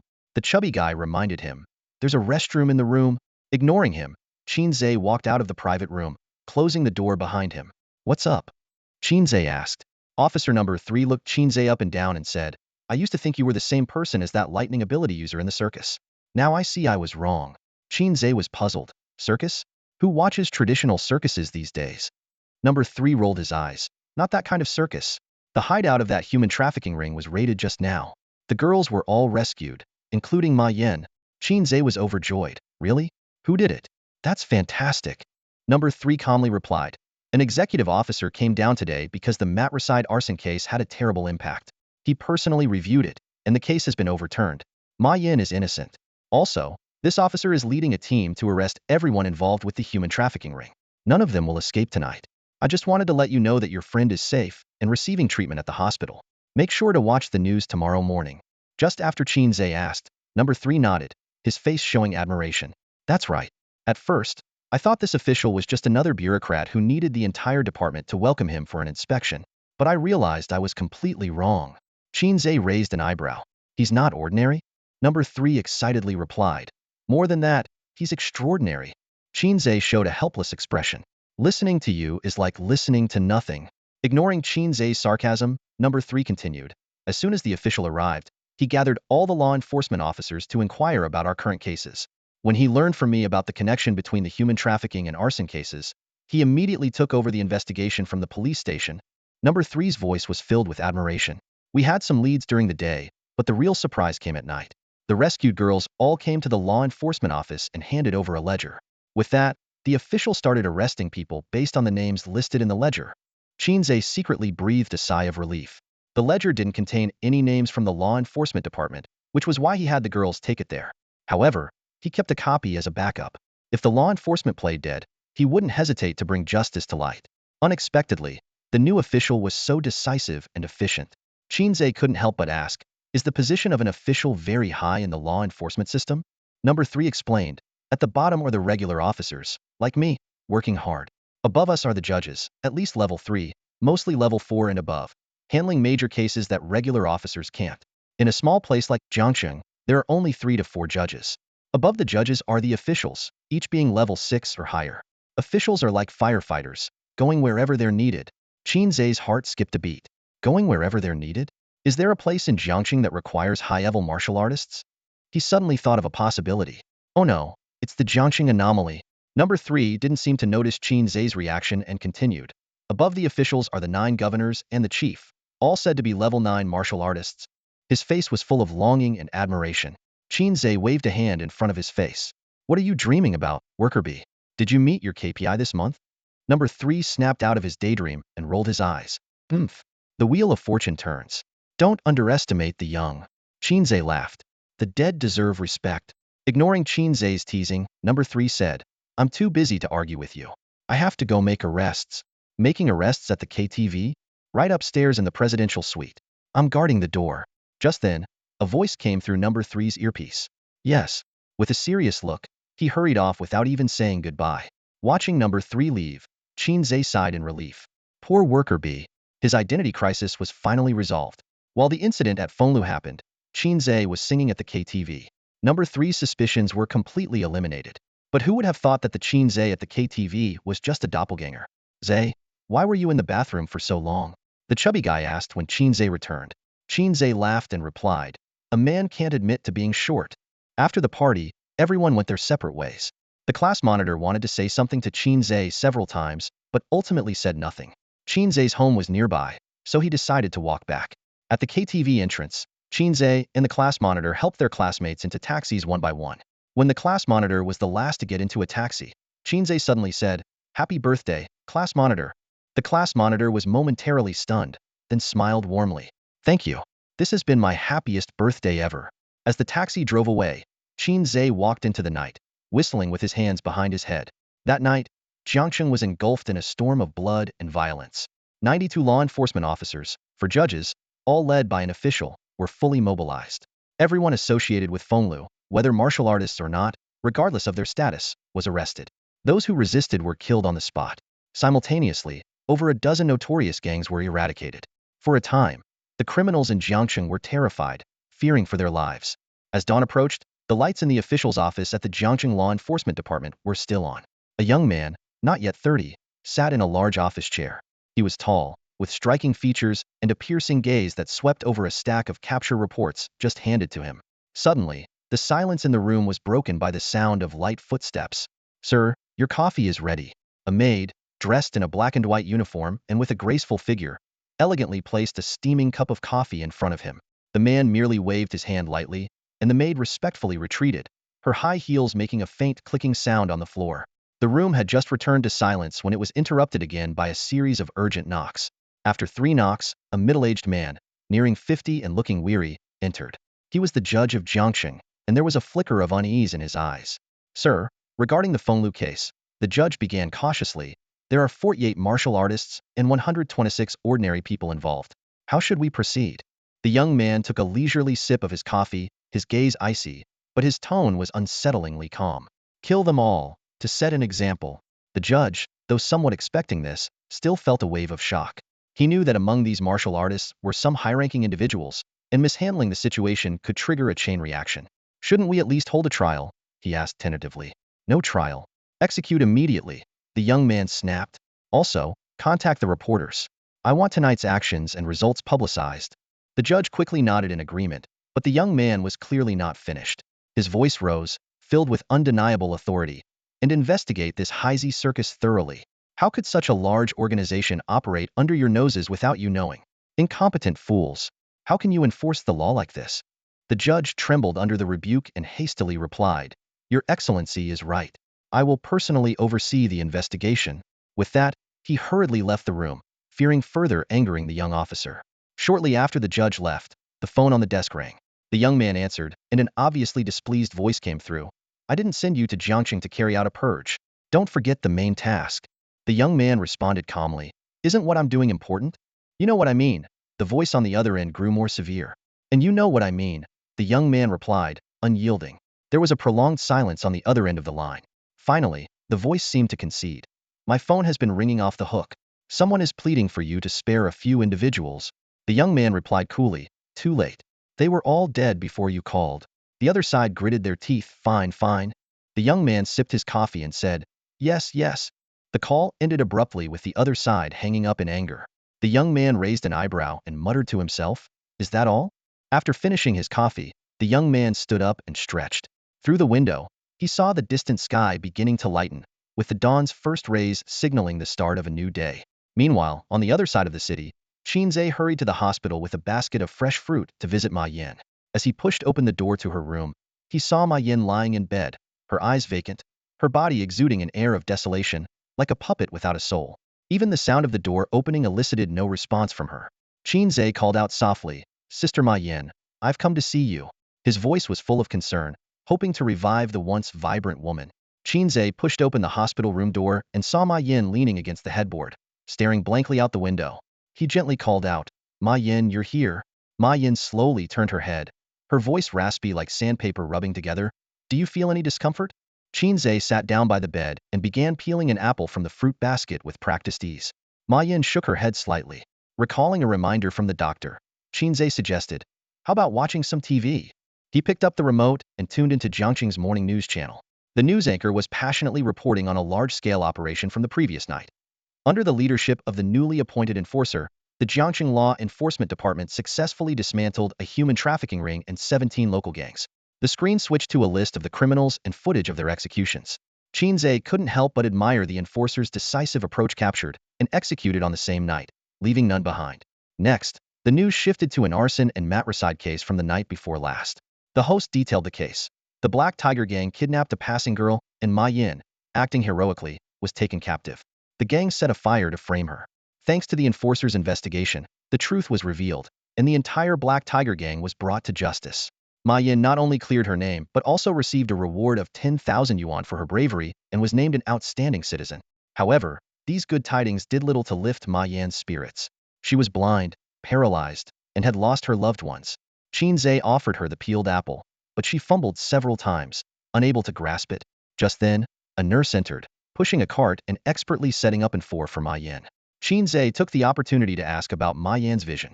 The nurse explained that her blindness was due to extreme emotional distress and that recovery would depend on her condition. Qin Ze recalled May Yin's terrifying appearance from the previous night, her right eye bloodshot, her body covered in blood, like a demon crawling out of hell. The nurse explained it as an emergency stress response, similar to mothers lifting cars to save their children, as seen in news stories. After the nurse left, Qin Ze tried to comfort May Yin, but she remained unresponsive. Just as he was about to call Chinu, 5 people in white uniforms entered, pushing a strange cart. The woman leading the group smiled and said, "Don't be nervous, little brother. We are May Yin's colleagues, here to visit her. This is our company's testing machine. We're here to give May Yin a thorough checkup." Qin Ze was astonished by the company's humane management and thought to himself that this was the epitome of a benevolent corporation. Qin Ze had heard about the excellent benefits at the company and couldn't help but ask out of curiosity. A female employee proudly responded, "Of course. We're a biopharmaceutical company, so naturally, we take responsibility for every employee's physical and mental well-being." Before she could finish, another woman pushed a small cart to the bedside. On the cart was a sophisticated electronic display device, surrounded by several bottles and jars with labels Qin Ze couldn't understand. A kind and approachable woman walked to the head of the bed and gently called out, "May Yin, do you remember me? I'm Sister Wang from the project department." May Yin nodded slightly in acknowledgement. Sister Wang continued, "The company is aware of your situation. Just focus on recovering. Your salary will be paid as usual. Additionally, the company has already transferred a 30,000 yuan bonus to your account as a reward for your brave actions." Qin Ze marveled once again at the company's humanity. Sister Wang explained, "Today is our routine health checkup day. Since you couldn't come to the company, the project department sent us here. Just relax like always." As she spoke, Sister Wang skillfully drew a bit of May Yin's blood. Then, she asked May Yin to turn to her side and took out a thicker needle, seemingly preparing for a bone marrow biopsy. Qin Ze frowned and said, "Wait a minute." He had never heard of a routine checkup requiring a bone marrow biopsy. Sister Wang's actions paused immediately. The eyes of the 3 bodyguards in the room instantly focused on Qin Ze. Qin Ze was secretly amazed that the company had 3 top-tier warriors as bodyguards. This was no small feat. May Yin weakly spoke, "It's okay. Qin Ze, it's just a routine check." Sister Wang also smiled and reassured him, "Don't worry, little brother. We're not harming your sister, just conducting an examination." Seeing May Yin's reassurance, Qin Ze did not intervene further. Despite the thick needle piercing her body, May Yin never let out a cry of pain, a sight that made Qin Ze wince. After the examination, Sister Wang immediately placed the collected samples into the testing device. Qin Ze asked with concern, "Is there anything wrong?" Sister Wang shook her head and said, "Don't worry, your sister's health is excellent." Before leaving, Sister Wang told May Yin, "May Yin, we're leaving now. See you at the company." The five of them pushed the small cart out of the room. Qin Ze's eyes flickered, thinking to himself that this company was incredibly peculiar. He stayed with May Yin for a while longer, then shouldered his backpack and prepared to leave. "Sister May Yin, you rest now. I'm going to school. Call me if you need anything." Meanwhile, a shocking upheaval occurred at the headquarters of the Blood Hand Gang. Since suffering heavy losses at Yunshan last time, the leader had ordered everyone to lay low, narrowly avoiding the enforcement department's crackdown last night. However, misfortune struck again. Early in the morning, a mysterious figure in a black robe suddenly broke in and began a massacre, leaving the Blood Hand Gang's headquarters strewn with corpses. The black-robed figure grabbed the blood-soaked leader and demanded fiercely, "Tell me, where is Wang Biao?" The hideout of the Blood Hand Gang was an underground bar. At this moment, the place was a complete mess, with dozens of bodies strewn across the floor, bar, and tables. The air was thick with the stench of blood, and the only one still breathing was the gang leader. A mysterious figure dressed in a black robe and wearing a golden mask stood before the leader. The mask was intricately carved with two fish biting each other's tails, reflecting a cold light in the dimly lit room. Strangely, there wasn't the slightest hint of a warrior's aura emanating from this robed figure. "Who is Wang Biao?"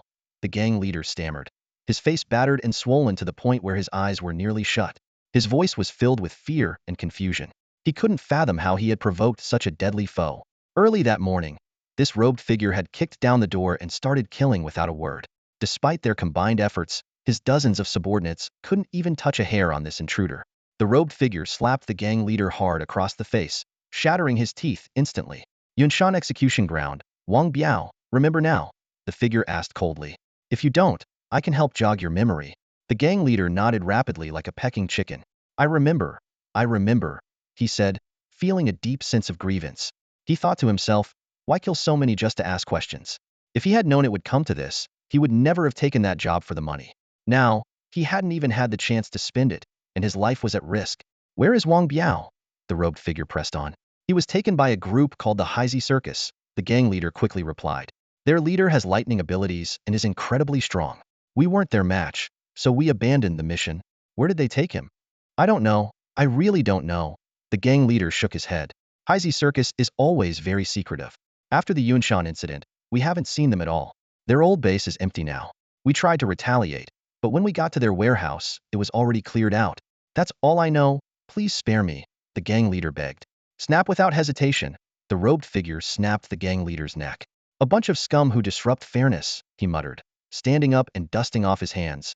"Hei Bi Circus, it's time for a visit." Meanwhile, at school, Qin Ze had no idea he was being targeted. After returning from Yunshan, he immediately had the Hei Bi members relocate and ordered everyone to lie low until the situation calmed down. During the afternoon study session, Qin Ze idly fiddled with his wristband terminal. Suddenly, a group of warriors appeared in the toxic fog ahead. Leading them was an exceptionally handsome man, to whom the surrounding warriors showed utmost respect, barely daring to breathe. Qin Ze assessed the man, thinking his looks could rival his own. Next to the handsome man, Qin Ze noticed a familiar figure, number 3 enforcer. "Sir," one of the warriors reported, "we've found 2 passages leading deeper into the anomaly, but both are filled with toxic gas. Intermediate-level warriors can't last more than 5 seconds in there. The gas even corrodes mechanical parts, so drones are useless." Qin Ze raised an eyebrow. This must be the high-level warrior number 3 mentioned. So, they're after the anomaly. The handsome man scrutinized the toxic gas for a moment, then suddenly vanished. He reappeared 2 seconds later. Qin Ze was amazed at his speed, which even the cameras struggled to capture. The gas acts directly on the cells. "Even high-level warriors can't withstand it," the handsome man said calmly. A nearby warrior sighed. "Looks like we'll have to wait for the Maka tribe." The handsome man seemed thoughtful, then suddenly looked towards a hidden camera in the corner. Qin Ze sat up straight. Even through the screen, he felt like he was being watched by a primordial beast. The high-level warrior's senses were incredibly sharp. That camera was truly invisible in the physical sense. "Sir, have you discovered something?" someone asked. The handsome man smirked. "There's a rat watching us." Everyone was shocked. Someone was spying on them? Who would be so reckless? The average level of these warriors was 3, with the highest being the 7-level enforcer. This force could easily wipe out Jiangqing. Spying on them was akin to suicide. The handsome man flicked his finger, sending a burst of energy. A series of sparks erupted from a concealed corner above, followed by a cascade of broken parts hitting the ground. "Is this a surveillance camera?" Someone immediately picked up the pieces to inspect. The adjacent city lord of Jiangqing spoke in a deep voice. Although the duration of this facility's existence is unknown, parts of the electrical system are still operational, indicating it hasn't been completely abandoned. It's logical to have surveillance cameras here. Dashwabi responded coolly. The cameras are more than just operational. Someone was observing us through them just now. The city lord asked in surprise. How do you know that? Instinct. Dashwabi replied briefly. Everyone's brows furrowed upon hearing this, realizing the gravity of the situation. The intuition of a high-level warrior is almost as good as solid evidence. The city lord pondered. Could there still be life deep within this otherworldly realm? This would be a significant discovery. If life does exist, our objective might very well be achievable. Who knows, Dashwabi said as he turned to leave, issuing an order.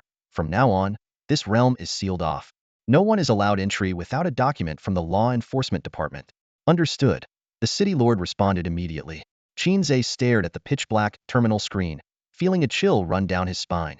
The power of high-level warriors was indeed terrifying. He had been smug about breaking through to a first-level warrior recently, but now, in comparison, a first-level warrior seemed insignificant. I must get stronger, no matter what. Qin Ze resolved silently. He then ordered his clones, stop slacking off and start training. The clones, though verbally defiant, training? What a joke. The main body is really something. Getting stronger all depends on your old man. How about calling us Big Brother?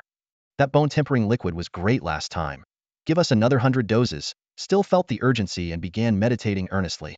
As the school day was about to end, the homeroom teacher walked into the classroom and announced, tomorrow afternoon, an officer from the law enforcement department will be inspecting our school. It's the one mentioned in the news, so everyone should behave well. You represent the school. You can embarrass yourself, but not the school. Dashwabi is coming to inspect the school? What is this guy up to? Qin Ze's sense of urgency intensified. After dinner, Qin Ze, contrary to his usual routine, didn't relax but instead took out blood crystals to absorb. He absorbed 2 remaining blood crystals in one go, increasing his cultivation by 0.01. Good, one step closer to becoming a strong warrior. Qin Ze encouraged himself and continued focusing on his meditation technique. However, just then, unexpected news from his clones interrupted his training. One of the little black ones had been killed. Please, have mercy. I'm starving. A beggar with a face full of scars crouched beside a trash can, his tattered clothes barely covering him. He numbly shook the tin can in his hand, which contained only a few pitiful coins. Passers-by hurried past, not even sparing him a glance. Suddenly, a gold coin clinked into the can. The beggar's eyes lit up, and he eagerly grabbed the coin, biting it to test its authenticity. Thank you, sir. May you have prosperity year after year. Live long and never die. The beggar exclaimed gratefully. A man dressed in a black robe and wearing a golden mask stood before him, smiling. Begging in North City, you must be quite the character. North City, once known as Little Gotham of Jiangqing, had indeed quieted down after the law enforcement's crackdown. But as the robed man mentioned, begging here was still quite dangerous. The beggar patted the rag covering his legs and said helplessly, I'd love to go somewhere else, but I can't move. My legs are crippled. The robed man nodded. You really are pitiful. I need to ask you something. The beggar immediately put on a flattering smile, his wrinkled face full of creases. Ask away. I'm looking for the Black Circus. Do you know where they are? The robed man inquired. The beggar's smile vanished instantly, and he waved his hand. I really don't know. That's not my area of expertise. What are you good at then? The robed man asked. If you want to know which widow is pretty, which girl is beautiful, or whether old Wong is home at night, I can tell you everything clearly, the beggar replied. The robed man sighed. That's quite a shame. With that, he turned and left. The beggar weighed the gold coin and carefully tucked it into his pocket. Suddenly, a brick came whizzing towards his head. The beggar kicked his feet, rolled to the side, and narrowly dodged it. Who the hell throws bricks around? The beggar shouted angrily. Didn't expect to be a miracle doctor. Just one brick cured a man who's been crippled for years, the robed man said, reappearing by a nearby wall with a smirk. The beggar's eyebrow twitched violently, realizing something was wrong. When did this guy come back? He hadn't noticed at all. Thank you, sir. You really worked a miracle. My legs are healed, the beggar said, feigning joy as he stood up. I can walk, I can run, I can jump. Look at me jump. With that, the beggar began to jump and run, disappearing down the street in an instant. Damn, where did this freak come from? The beggar cursed internally. The opponent's strength was unfathomable, and he didn't dare face him directly. Praising his own quick thinking, he decided to flee. In the old buildings of North City, the narrow, dark alleys intertwined like a maze. Even locals could easily get lost. The The beggar twisted and turned through the alleys, finally slipping into an abandoned warehouse. Inside the warehouse, 3 other beggars with disfigured faces were playing cards. Why are you back so early? It's not your shift yet. Call landlord. How did you beat me with 17 cards? The 3 were engrossed in their card game. Don't ask. It's a good thing I reacted quickly, or we would have been exposed, the newly arrived beggar said, pouring himself a glass of water and downing it. The other 3 were intrigued and eager to hear the story. Golden Saint Seiya? Which one? Can he use Pegasus Meteor Fist? Was he wearing the golden armor? They asked, their attention fully on the Saint Seiya. He was just wearing a black robe, like a knockoff Pisces Saint Seiya, but the golden mask looked pretty cool, way fancier than ours, the beggar explained as he sat down cross-legged. Knockoff? So he's like us? They immediately lost interest. As it turned out, the 4 of them were Qin Ze's clones stationed in North City. They disguised themselves as beggars to gather intelligence. To avoid revealing their true identities, they had disfigured their faces with sulfuric acid. While most of the little blackies were in hiding, they had to stay on duty, collecting information on the happenings in the underworld. Wait, how did he know you were a little blackie? One of the clones suddenly remembered the important detail. The beggar scratched his head. I find that strange too. I was hiding pretty well, wasn't I? Who would have thought that a famous circus member would be disguised as a street beggar? 4 scruffy men sat in the corner of an abandoned warehouse, frowning in deep thought, yet unable to come up with a foolproof plan. Suddenly, the half-open warehouse door was pushed ajar, and in the blinding sunlight, a figure slowly walked in. The 3 doppelgangers looked up abruptly, shocked to see Pisces standing at the entrance. Instinctively, they glanced at the beggar curled up in the corner, a sense of foreboding rising within them. Golden Saint in beggar's disguise, one of the doppelgangers blurted out. The beggar slowly lifted his head, a look of panic flashing in his eyes. Did you lead the Imperial Army here? He asked hoarsely. Pisces sneered. You had a precious item, and you didn't even know you were being followed? The words acted like a fuse, igniting the doppelganger's fury. Grab your weapons and get him, they roared, picking up nearby stools and charging forward. However, before they could get close, they were reduced to a bloody mist in a blinding flash of light. The process was so fast that no one could react, and the warehouse was instantly filled with the smell of blood. Witnessing the scene, the beggar raised his hands in fear and stammered. I'm just a harmless Frenchman. Pisces looked around, a hint of disappointment in his eyes. Where's your leader? Gritting his teeth, the beggar replied. Who knows where he is, living the high life. Just because he got lucky and became a power user. Why should he get everything while I have to beg on the streets every day? It's not fair at all. Pisces nodded in understanding. Indeed, it's unfair. Tell me the location of your headquarters, and I can give you a chance to join in the fairness. The beggar shook his head. I'm just a peripheral member, I don't know. Do you know where Wang Biao is right now? Pisces asked again. The beggar looked confused. I've only heard of De Biao. Are Wang Biao and De Biao the banana-pulling buddies? Pisces sighed. A pity. Fairness will remember your sacrifice and contribution. Before the words had fully left his mouth, the space in front of the beggar began to ripple. A nearly Tumterhigh mirror appeared out of thin air, reflecting the beggar's face. Before the beggar could react, the mirror began to crack inch by inch. With a crisp sound, the mirror shattered into countless fragments, turning into starlight and disappearing into the air. At the same time, the beggar's body also began to crack, as if torn apart by an invisible force. In the blink of an eye, his body vanished without a trace, as if he had never existed. Watching this scene, Pisces murmured to himself, this outfit really brings back memories. As he spoke, the robe and mask he wore vanished instantly. In their place were the beggar's tattered clothes and disfigured face, identical to the beggar who had just disappeared. He bent down, picked up the dented iron bowl from the ground, and strode out of the abandoned warehouse. 5 minutes later, a familiar figure appeared next to a trash can on the streets of North City. He curled up on the ground, shaking the bowl with only a few coins inside, and shouted hoarsely, "Spare some change, I'm starving." As Qin Ze revisited his memories, he couldn't help but feel a chill run down his spine. The information he had just acquired was unbelievable. A mysterious ability that could perfectly replicate others, so well that even one's own mother wouldn't be able to tell the difference. This power not only copied appearances but also mimicked mannerisms with uncanny precision. Qin Ze was relieved that his clones could share memories. Otherwise, even he might have trouble distinguishing between them. Just then, the voices of his clones echoed in his mind. How audacious! They dared to kill one of us? Let's send the Law King and Swallow Brother with the crew to take him down. Forget it, they'd be no match for him. Is that mirror his innate ability? It looks pretty cool. Yeah, it's quite impressive. He's probably after Brother Biao, looking for the key. Speaking of which, what door does that key unlock? Who knows? It's hilarious. He thinks he's perfectly disguised, but he can't even join our network. Although he wasn't sure how the enemy had seen through his beggar clone's disguise, Qin Ze realized he couldn't stay passive any longer.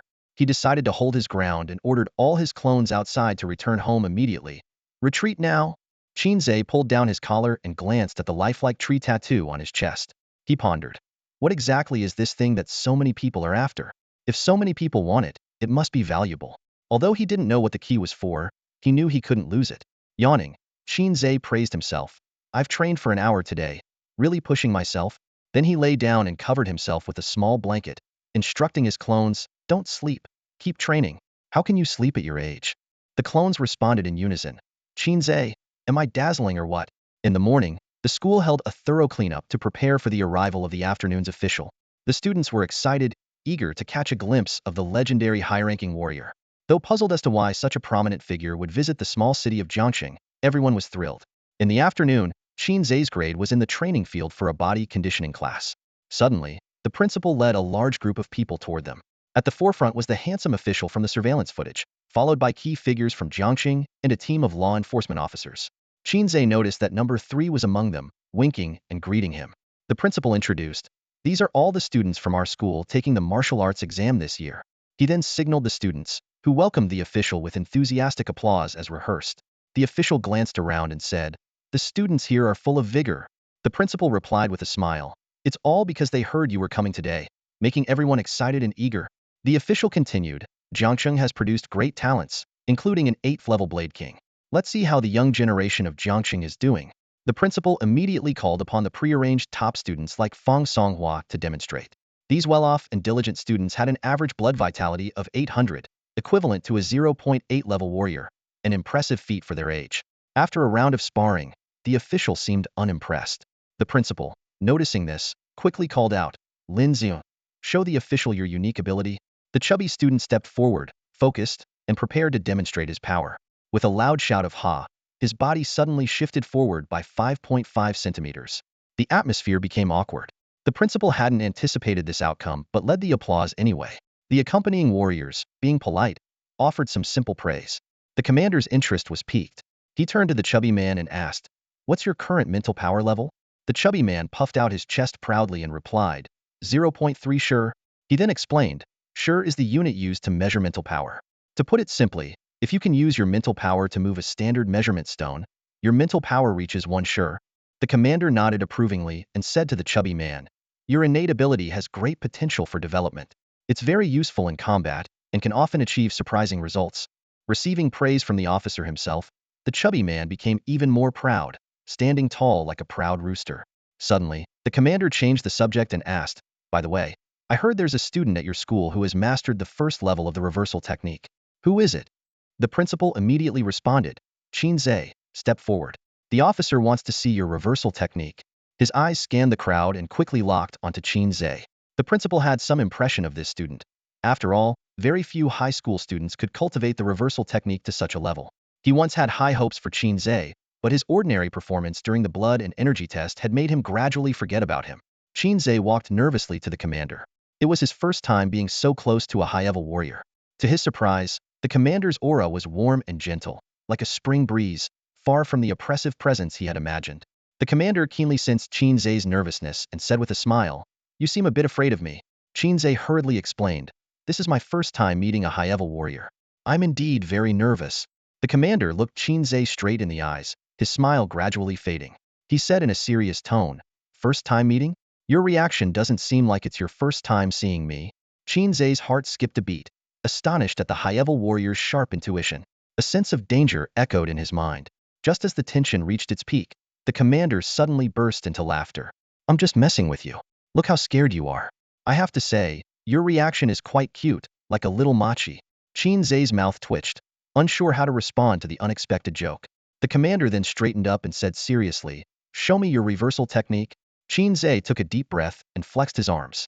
A series of explosive sounds echoed as the energy surged through his body, opening 80 acupuncture points in succession. However, he deliberately controlled his blood and energy levels to just over 700. The commander nodded in satisfaction and gave a high appraisal. Not bad at all. You have the potential to become the next Blade King of Jiangxing. The Blade King was the only level 8 warrior to have emerged from Jiangsheng and was the pride of the city. Qin Ze responded humbly, "My aptitude is average. I can't compare to the Blade King." Just as Qin Ze was about to rejoin the group, the commander suddenly called out to him, his eyes falling on Qin Ze's wrist. "What's that thing on your wrist?" Qin Ze suddenly realized that he had forgotten to remove the administrator terminal from his wrist. Meanwhile, Dashwai Bai was curiously eyeing the seemingly ordinary electronic device. "A Pip-Boy." Dashwai Bai raised an eyebrow, a hint of curiosity in his eyes. Qin Ze's heart raced as he hurriedly explained, "It's just a smartwatch disguised as a Pip-Boy." As he spoke, he lightly tapped the screen. Instantly, the display lit up, showing the time, date, and weather information. Dashwai Bai blinked, clearly interested in the little gadget. "That's pretty neat. Where did you get this?" "I made it myself," Qin Ze replied, trying to stay calm. "Can you make one for me too?" Dashwai Bai suddenly suggested. "I'll pay you for your work." Qin Ze was momentarily speechless, thinking that this guy was really pushing his luck. But with the request out in the open, he had no choice but to agree reluctantly. "I can, but it will take some time." "No problem," Dashwai Bai said breezily, pulling a purified soul bead from his pocket and tossing it to Qin Ze. "Consider this an advance payment for your work." Qin Ze caught the soul bead, his breath quickening. His classmates and the principal, along with other martial artists, were all stunned, unable to comprehend why the high-ranking officer valued an ordinary student so much. The principal scrutinized Qin Ze, wondering if he had misjudged him. Qin Ze, however, couldn't care less about their reactions. He quickly stored the soul bead away. "Don't worry, sir. I'll make sure to give you a well-made DIY." He was already planning to search the sanctuary warehouse for a spare administrator terminal next time he entered the alternate realm, intending to modify it for the officer. Dashwai Bai patted Qin Ze on the shoulder, his tone encouraging. "If you can become the top scorer in this martial arts exam, you might get a chance to see a broader world." With that, he turned and left, followed by the principal and the group of martial artists. Qin Ze stood there, bewildered. Top scorer in the martial arts exam? Isn't that obvious? Amidst the envious gazes of his peers, he quietly returned to his class lineup. The scene shifted to a stretch limo slowly driving down the street. "Where to, young master?" The driver was a cat-eared maid with a delicate face. Dashwai Bai got into the car, and a bunyered maid immediately handed him a glass of champagne. He took a sip and said calmly, "To the enforcement department." Taking out his phone, Dashwai Bai dialed a number and got straight to the point. "I met the student you mentioned from Second High." Moments later, a woman's voice came from the other end. "How is he? Did he meet your standards?" "He's an interesting kid," Dashwai Bai remarked. "He knows how to hide his true abilities. People like him tend to live longer. But to meet my standards, he needs to become the top scorer in this year's martial arts exam first." "Top scorer? Your standards are pretty high." The woman chuckled lightly. "What do you mean by hiding his abilities?" Dashwai Bai explained enthusiastically. "The kid has clearly surpassed the first level of martial artists, but only shows a blood vitality of 7 or 800. "Impossible." The woman's voice rose sharply. "Why not?" "I saw it with my own eyes," Dashwai Bai said nonchalantly. "His bone refinement quality is quite good, reaching an upper level." The woman took a deep breath. "It's been just over half a month. Even with high-grade bone refinement liquid, it's impossible to progress that fast." Dashwai Bai was taken aback. "You mean he completed his initial bone refinement in less than a month?" "Indeed," the woman confirmed solemnly. Dashwai Bai swirled the champagne in his glass thoughtfully. "If that's the case, he just needs to place in the top 3 in the martial arts exam to barely meet my standards." Completing initial bone refinement in under 30 days is impressive even among martial arts families. "Did you give him the soul bead?" the woman asked. "Yes, I did, and I didn't mention your name as you requested." Dashwai Bai nodded. "You have high hopes for him, investing so much before he has shown any results." The woman dismissed his comment. "You don't understand. A timely help is the most touching. I'm at the mission area now, so I'll hang up." Dashwai Bai advised, "The arbiter assessment is coming up soon. Make sure you perform well. I can't always pull strings for you. Isn't it a brother's duty to help his sister?" The woman laughed softly. "Goodbye." Listening to the dial tone, Dashwai Bai sighed helplessly. The bunyered girl quickly handed over a document detailing the upcoming adjudicator assessment tasks. Qin Ze glanced at it briefly, already forming a plan in his mind. After school, Qin Ze rushed straight home, skipping dinner. He hurried into his bedroom, locked the door behind him, and pulled out the precious soul orb from his pocket. "This is way too big," Qin Ze muttered, frowning as he held the soul orb up to his eyes for a closer look. He attempted to put it in his mouth, but it wouldn't fit no matter how hard he tried. At that moment, the voices of his avatars echoed in his mind, teasing him. The Law King and Devourer brother both laughed, saying, "We've seen this before. Never thought you'd end up like this." Qin Ze, another avatar chimed in, pretending to be serious. I'm no expert, but after much deliberation, I still have no idea what to say. Come on, just shove it in. Give it your all. Another avatar egged him on. Sighing in resignation, Qin Ze put down the soul orb and summoned one of his avatars, tossing the orb to him. You eat it. The avatar looked shocked. What? Are you treating me like I'm not human? Qin Ze calmly explained. If you eat it, I'll gain the ability to. But if I eat it, only I benefit. This way, we maximize our gains. The avatar was speechless. Damn it, I can't argue with that logic. Then hurry up and eat it, Qin Ze urged. Taking a deep breath, the avatar, with Qin Ze's help, struggled to swallow the soul orb. Although the quality of this soul orb was not high, not even comparable to the one Devourer Brother had previously consumed, it was enough to bring the avatar just a step away from breaking through to a first-level warrior. After digesting the soul orb, the avatar smirked. This ability is quite interesting. Qin Ze sat on the couch, intrigued. Show me what you can do. The avatar raised his hands and began molding his face like clay. In a matter of seconds, his features transformed into those of a handsome man. I can change my appearance to look like anyone I've seen, and I can maintain it as long as I want, the avatar explained. Excited, Qin Ze immediately tried it out in front of the mirror. However, he quickly discovered a limitation. While he could change his appearance, he couldn't alter his aura.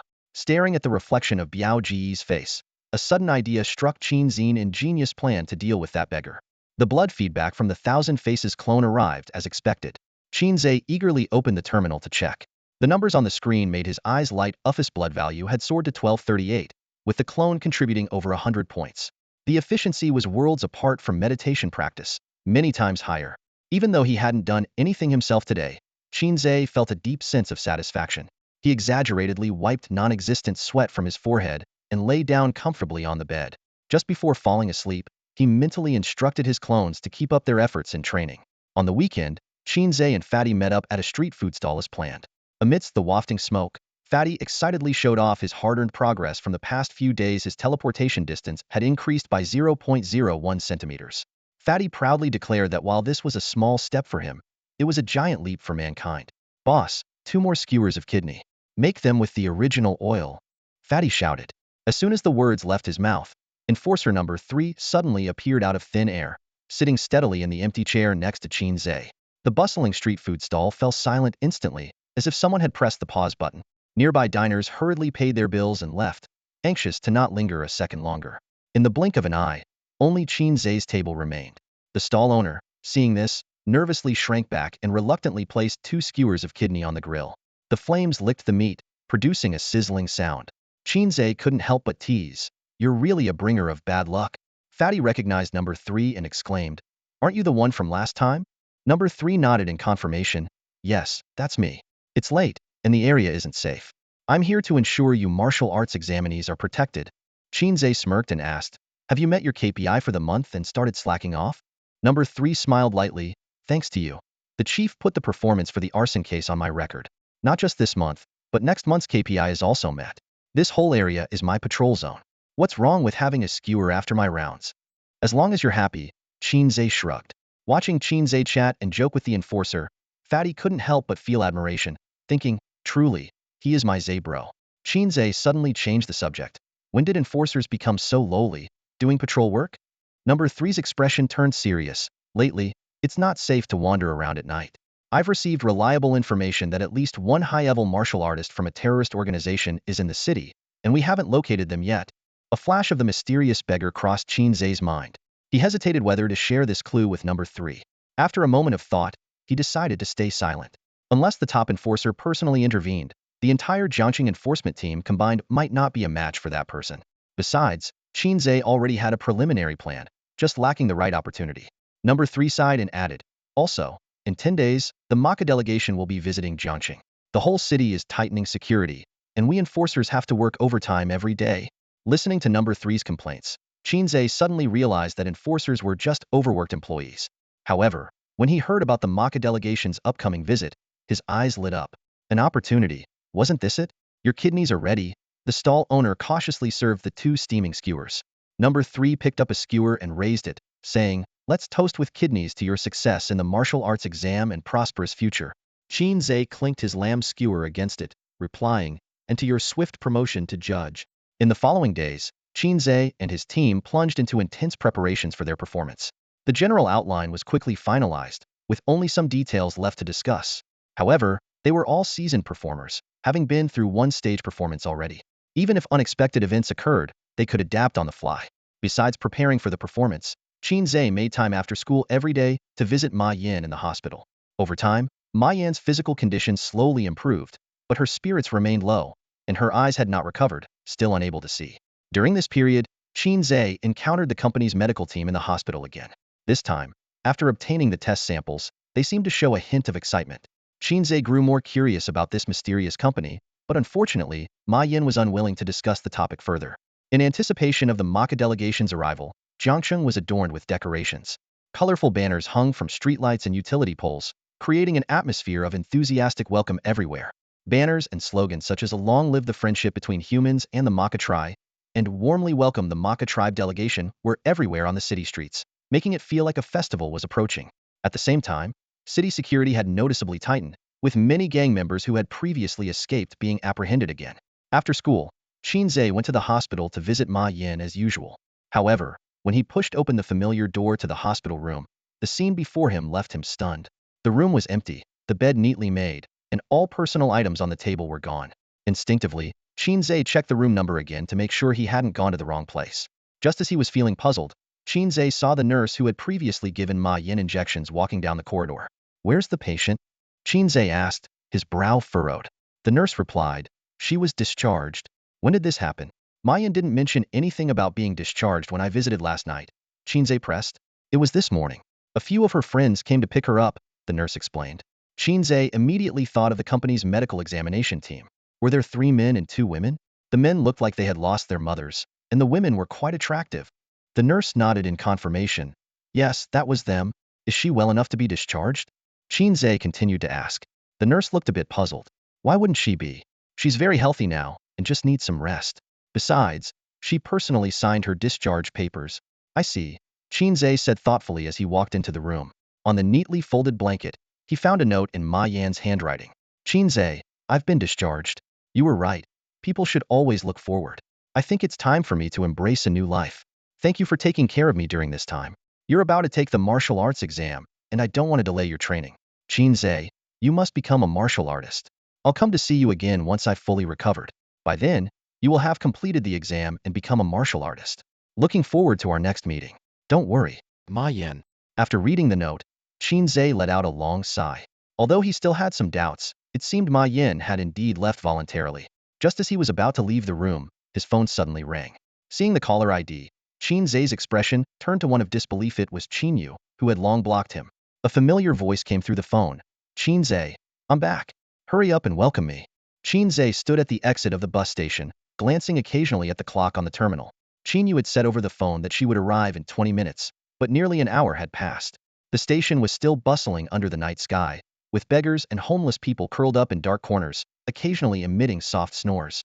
Pickpockets prowled the crowd, their eyes sharp, hunting for targets.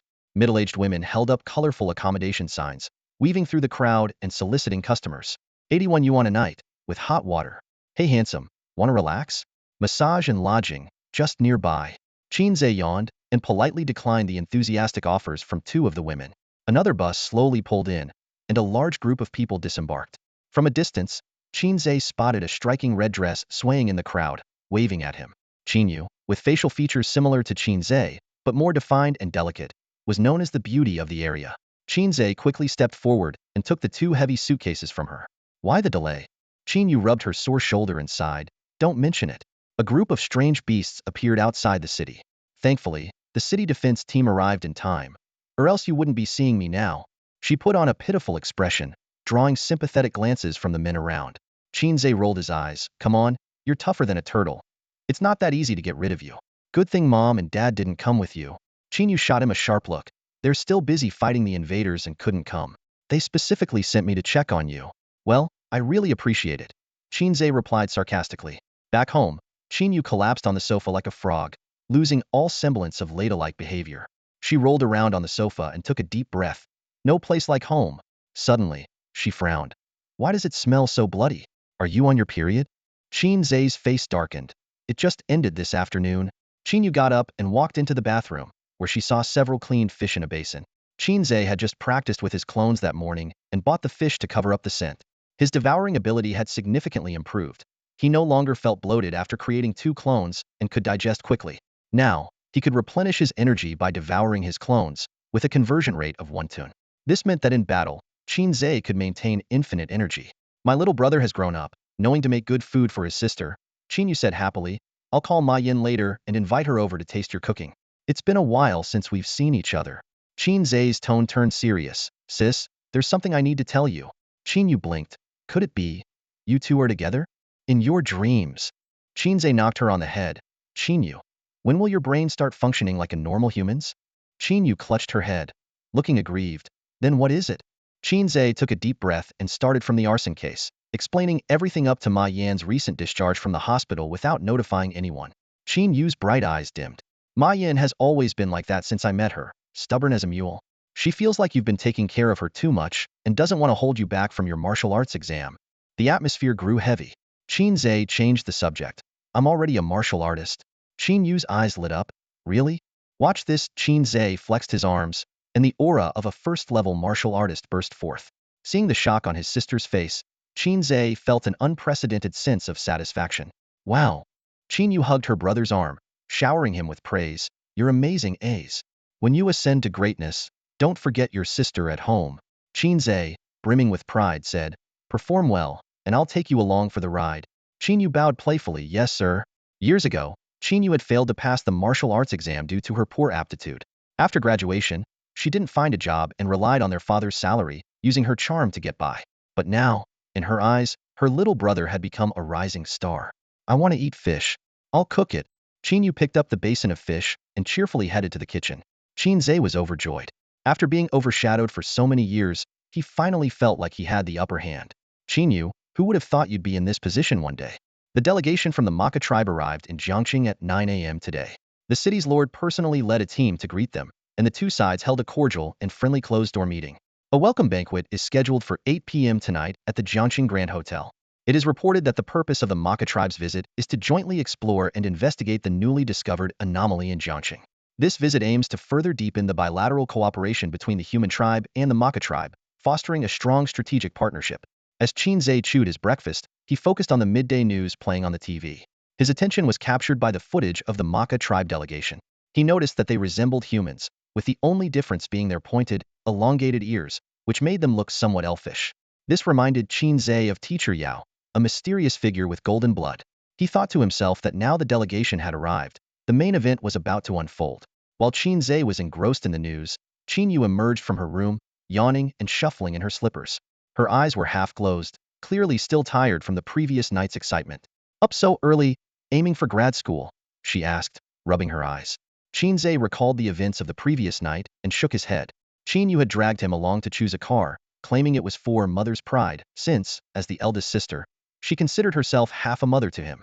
She insisted that once Qin Ze passed the martial arts exam, they would both rise to prominence, so they needed to prepare a car that matched their status. She even fantasized about where to buy a villa, keeping Qin Ze up until the early hours before finally letting him go to sleep. Sort out dinner yourself. I've got plans tonight, Qin Yu said listlessly, resting her face on the table like a dead fish. Qin Ze wiped his mouth and pulled out 200 yuan from his pocket, gently placing it beside Qin Yu's face. Too lazy to cook? Order takeout, he said. Qin Yu's expression instantly brightened as she eagerly pocketed the cash. My little brother is all grown up, knowing to spend money on his sister, she laughed. As Qin Ze got ready to leave, Qin Yu cheerfully saw him to the door, sweetly saying, come back early, eh? Meanwhile, in the Enforcement Bureau's office, Hei Bi was frowning as he reviewed the latest updates from the anomaly. Last night, after the toxic gas came deafening explosions, shaking the entire anomaly. The explosions quickly subsided, and nothing unusual had happened since. Hei Bi realized that further exploration was an urgent task. Just then, a cat-eared maid knocked and entered the office.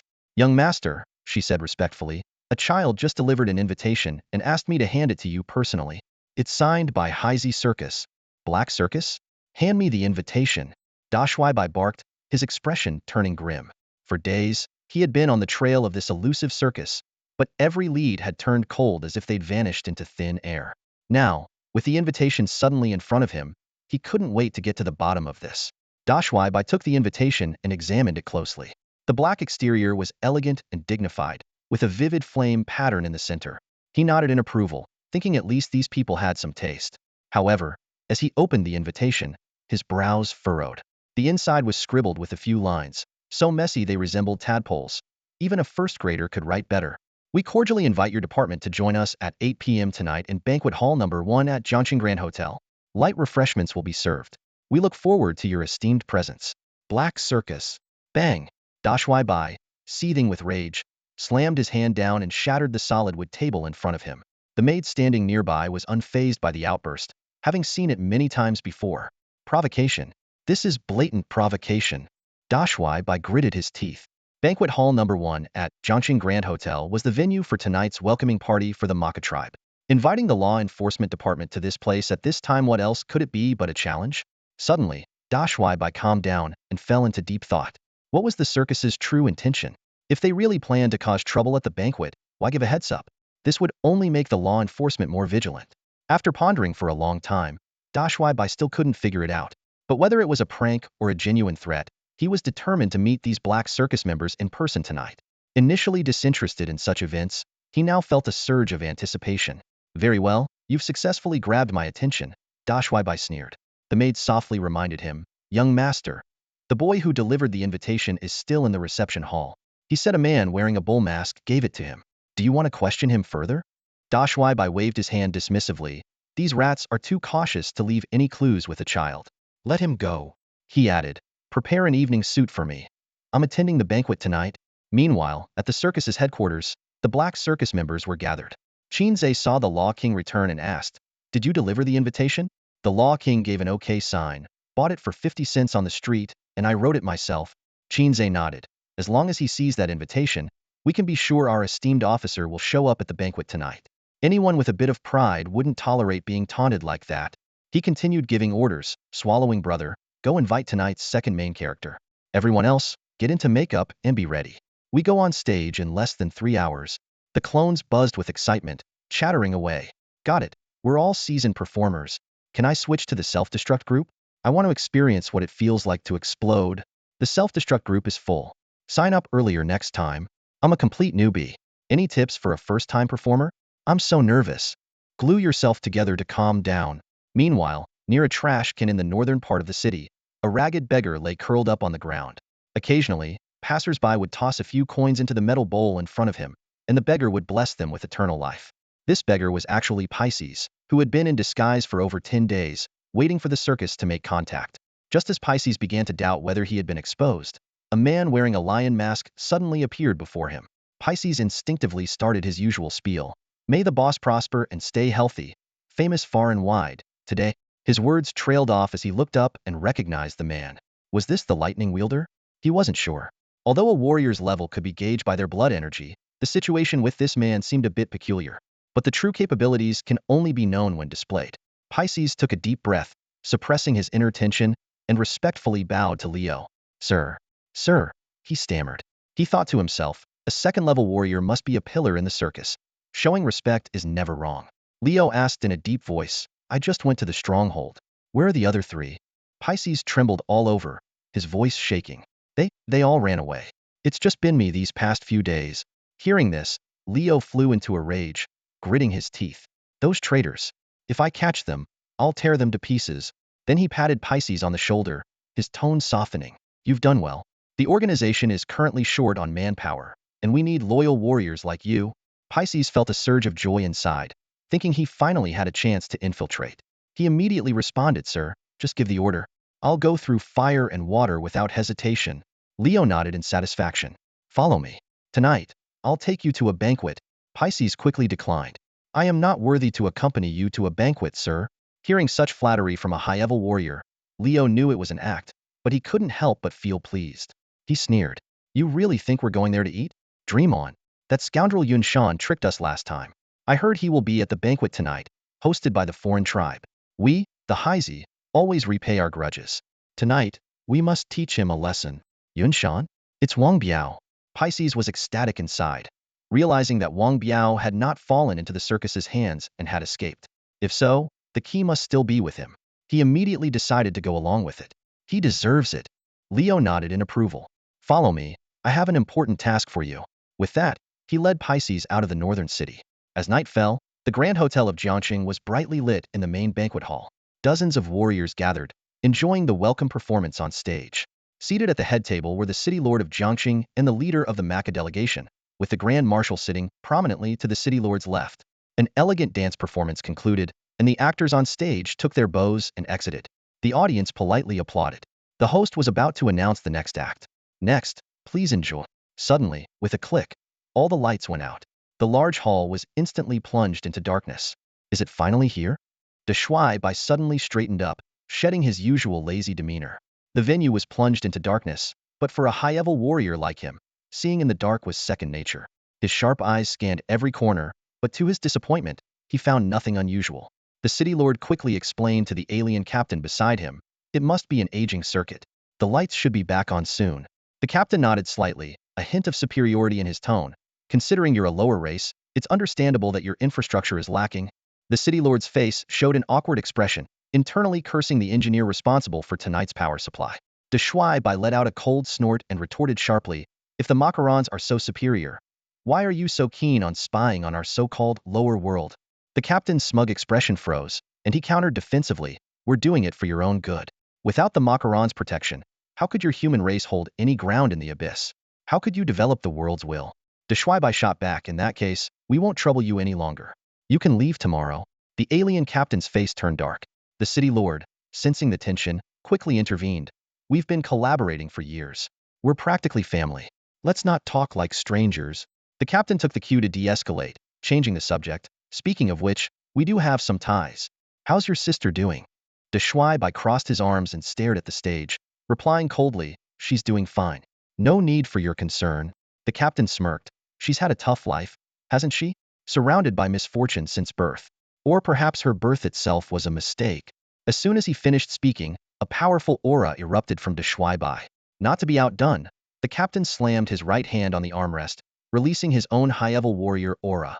The two forces clashed in the air, neither willing to back down. Caught in the middle, the city lord felt like a small boat in a stormy sea, on the verge of capsizing. He cursed inwardly, do you two even realize I'm just a mid-level warrior? I can't handle this. At that moment, the chair under the alien captain suddenly cracked and shattered into pieces. The captain remained suspended in midair, his face turning even grimmer. This silent confrontation had ended in his defeat.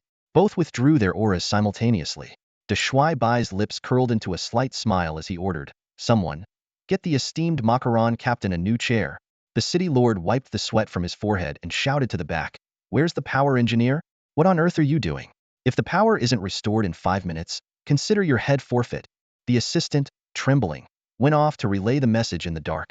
Suddenly, a deep male voice boomed through the speakers, testing, testing, followed by a jarring burst of static that made everyone's heads ring.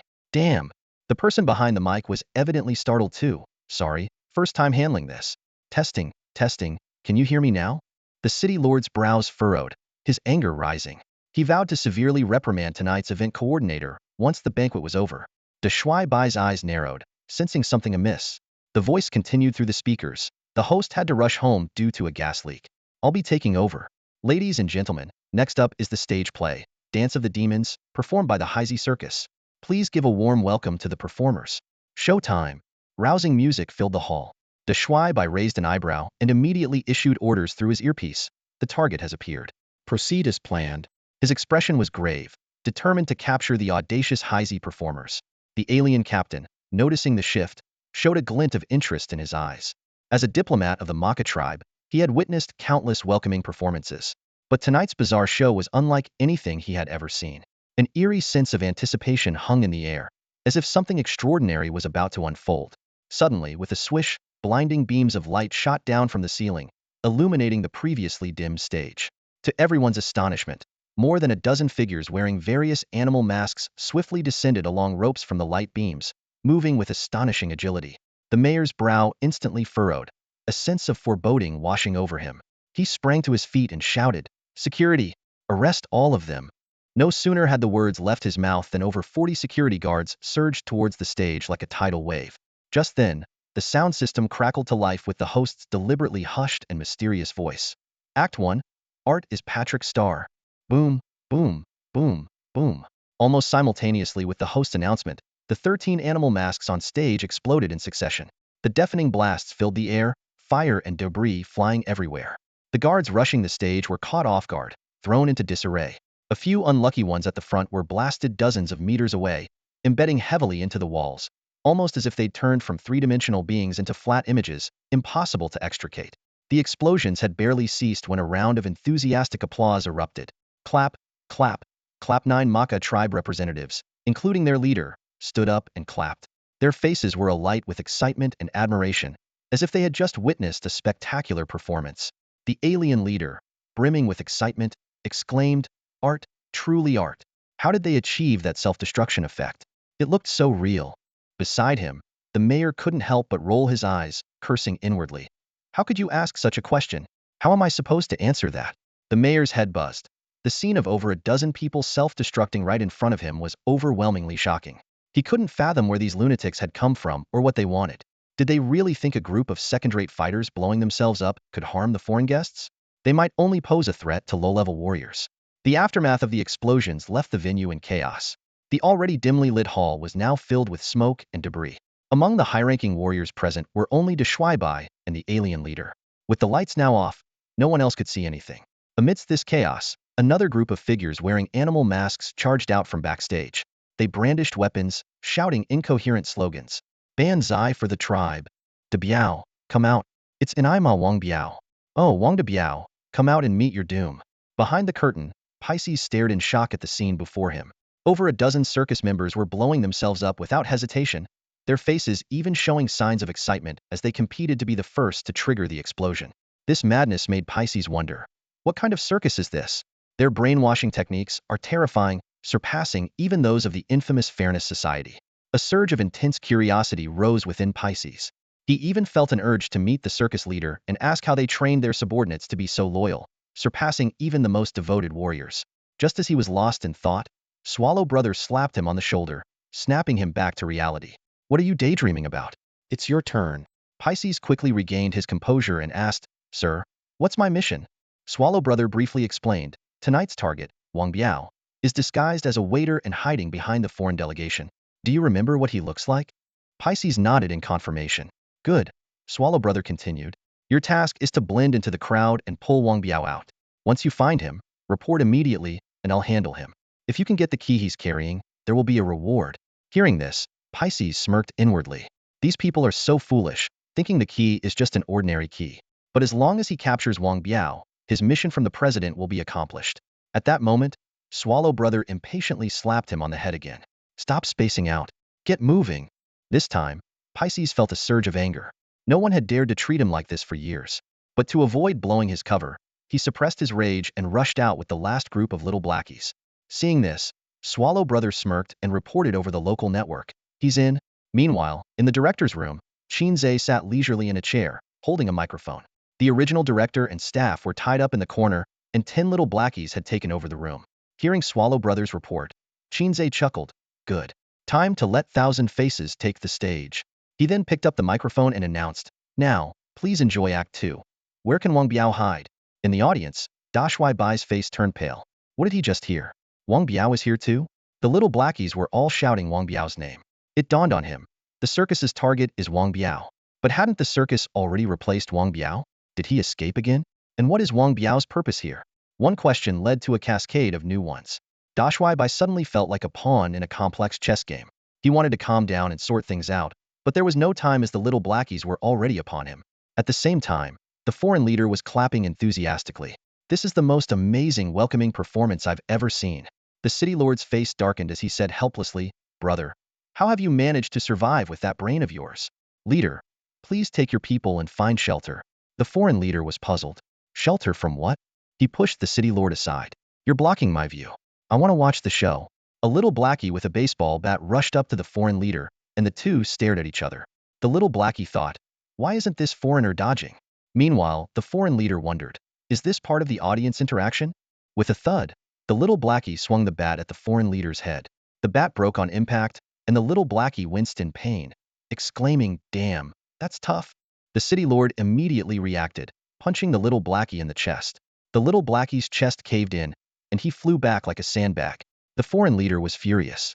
City Lord Zhao, you'd better give me an explanation for this. A senior martial artist being hit over the head by a low-level fighter would be a laughingstock if word got out. The city lord quickly tried to calm him down. I'll immediately arrange for someone to escort your people out of here. Once I've dealt with these thugs, I'll give you a proper explanation. The foreign leader frowned. Thugs? Aren't they actors? The city lord's mouth twitched. He thought, even after getting hit on the head, you still think they're actors? Only then did the foreign leader realize his mistake, his face turning red with embarrassment. Turning around, he led the delegation in preparation to leave. The venue was instantly thrown into chaos.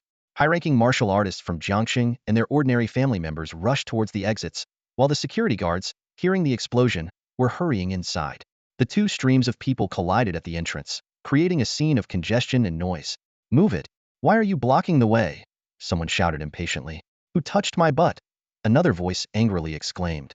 Let us through. Security coming in. The guards tried to squeeze out a pathway. Where's the electrical engineer? Turn on the lights. Someone yelled in the darkness. I'm not a high-level martial artist. I can't see a thing.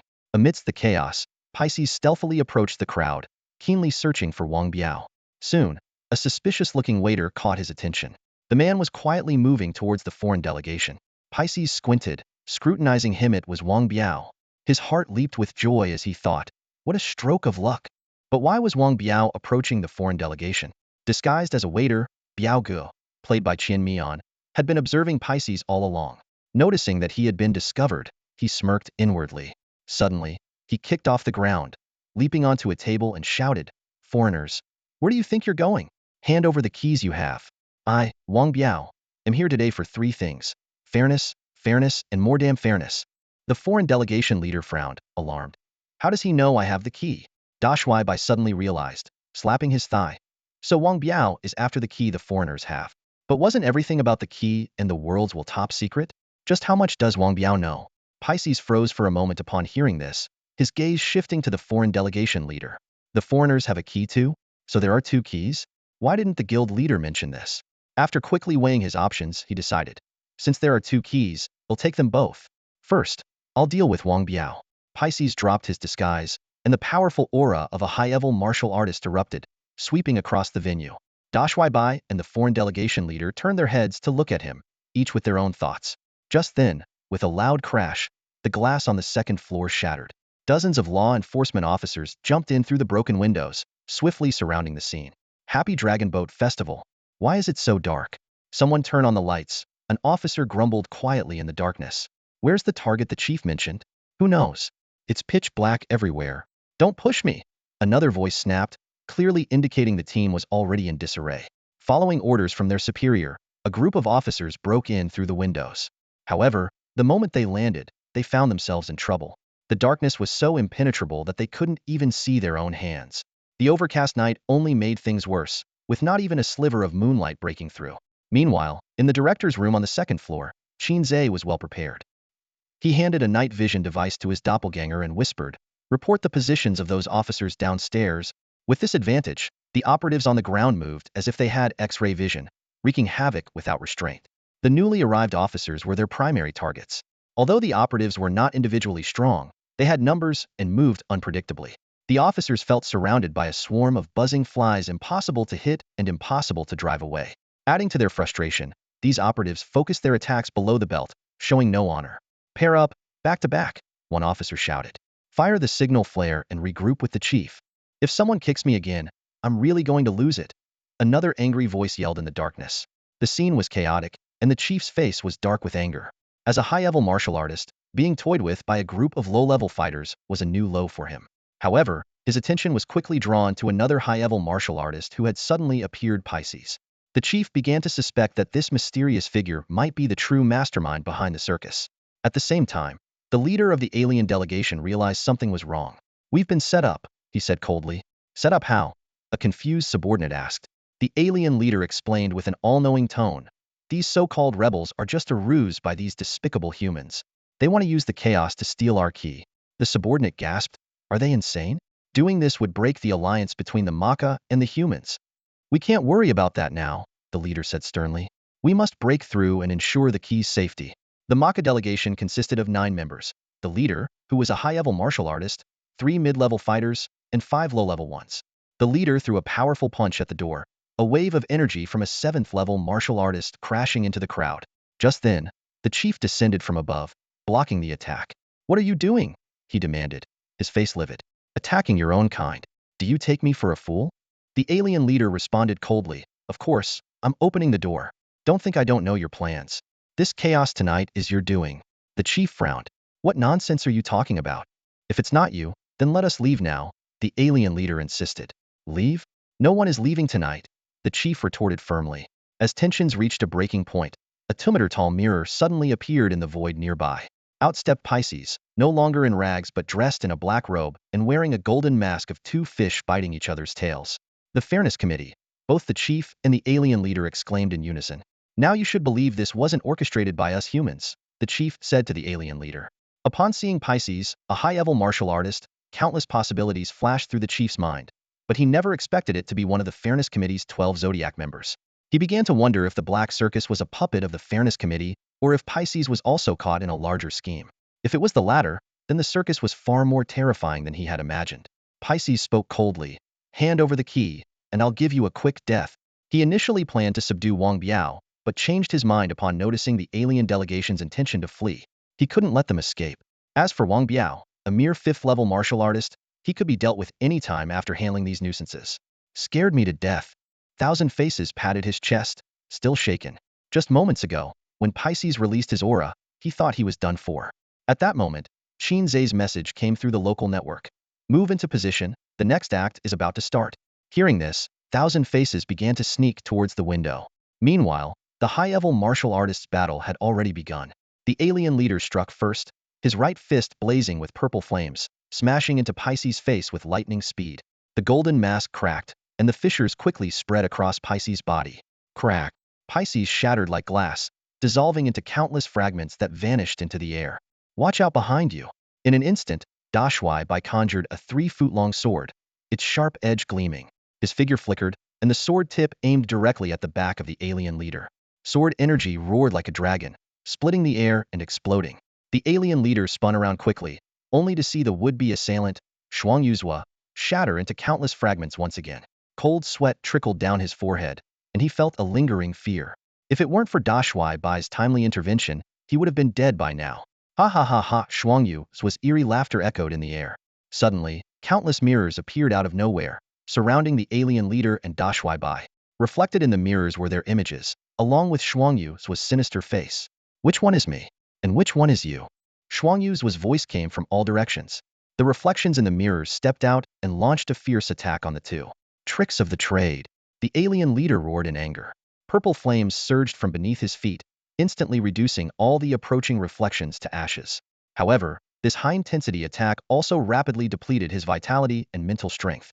Hei Bi summoned several long swords to circle around him, shredding any reflections that came near.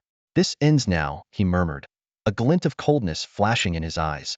The long swords suddenly spun at high speed, merging into a single azure blade. "Kai Yuan!" Hei Bi shouted, and the sword shot skyward before plummeting like a meteor. A dazzling sword light swept across the area, shattering all the mirrors into dust. In the director's room, Qin Ze stared in awe at the scene.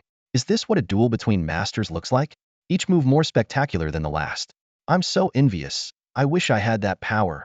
Just then, Shuang Yu's emerged from a newly formed mirror, clapping his hands. As expected of Yao Yuan, the so-called sword immortal of the human race, Hei Bi's eyes narrowed as he coldly replied, "We are both level 7. Against the two of us, you stand no chance." "Ha ha ha!" Shuang Yu's let out another eerie laugh. "Who said I was alone?" As soon as he finished speaking, the ground of the arena suddenly cracked open. A tender green shoot broke through the soil, rapidly growing into a giant rose over 2 meters tall. The petals slowly unfurled, revealing a woman in a red dress, wearing a white fox mask. Back in the director's room, Qin Ze was sipping cola when he saw this scene. He was so shocked that he spat out his drink. What the heck, Chinu? The siblings had lived together for 18 years. They could recognize each other even if they were wearing masks or turned to ashes. This thought echoed in the woman in the red dress's mind as her gaze swept across the venue and finally landed on that familiar yet strange figure.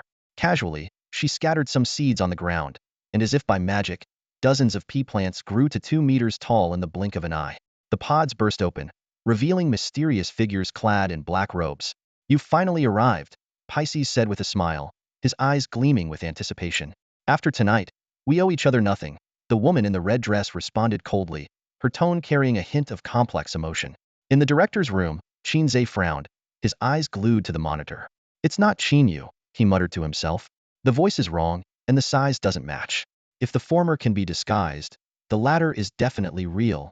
He scrutinized the figure on the screen. The two only resemble each other in build.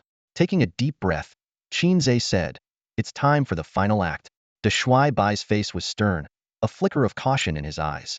"Another level 7 martial artist," he whispered. "Who is this woman? I've never heard of her." He noted her demeanor. It seems she's not with the Fairness Association either. The alien troop leader was already exhausted, leaning against the wall, trying to catch his breath. Suddenly, a voice broke the tense atmosphere over the speaker. "Ladies and gentlemen, please enjoy the third act. No escape." As the words fell, a spotlight illuminated Qin Biao on the window ledge, making him stand out in the dark venue. All eyes turned to him in unison. "Oops, caught in the act." Qin grimaced, awkwardly raising his hand in greeting. "Hello there. De Shui Bai, Pisces, catch him." With that command, the enforcers and the Fairness Association members lunged at Qin like hungry tigers. "Sayonara." Qin quickly grabbed a rat mask from the ground, put it on, and leaped out the window. In the director's room, Qin Ze stretched, a hint of satisfaction in his voice. Tonight's performance had a few minor flaws, but overall, it was a success. "Now, we just need to wrap things up outside." He turned to his assistant. "Let's go. Don't forget to take our brothers' bodies." With one last glance at the four high-level martial artists still facing off in the venue, Qin Ze left the director's room.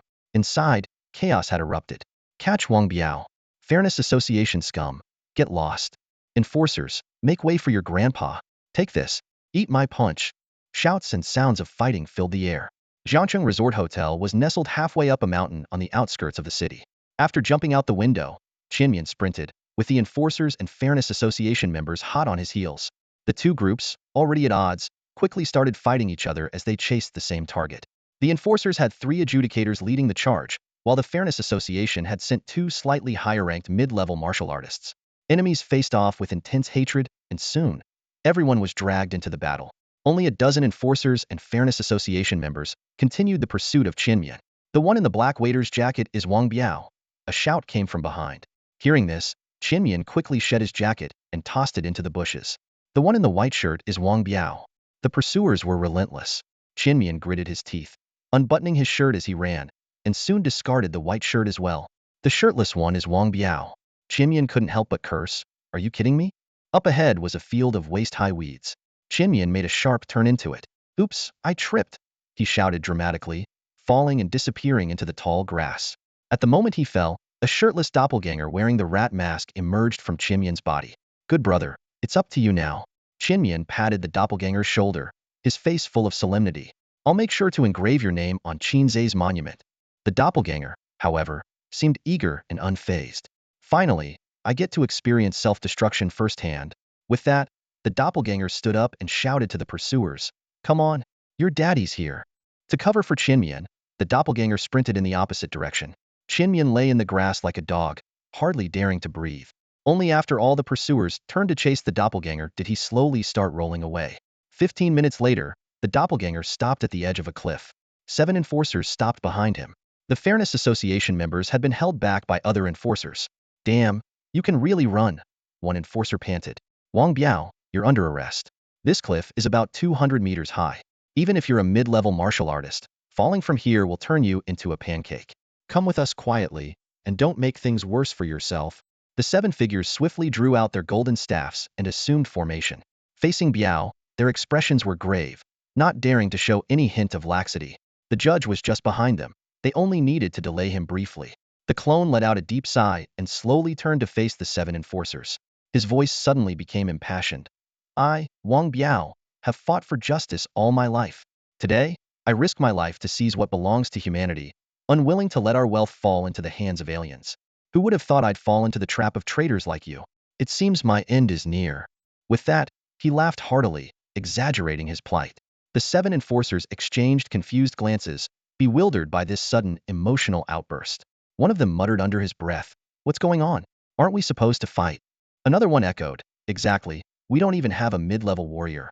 How is he already at death's door?" Ignoring their whispers, The clone continued his high-pitched declaration. Yes, the key is with me, Wang Biao. Rather than let it fall into alien hands, it will perish with me. Someone must sacrifice in the fight against the aliens, and today, I am that person.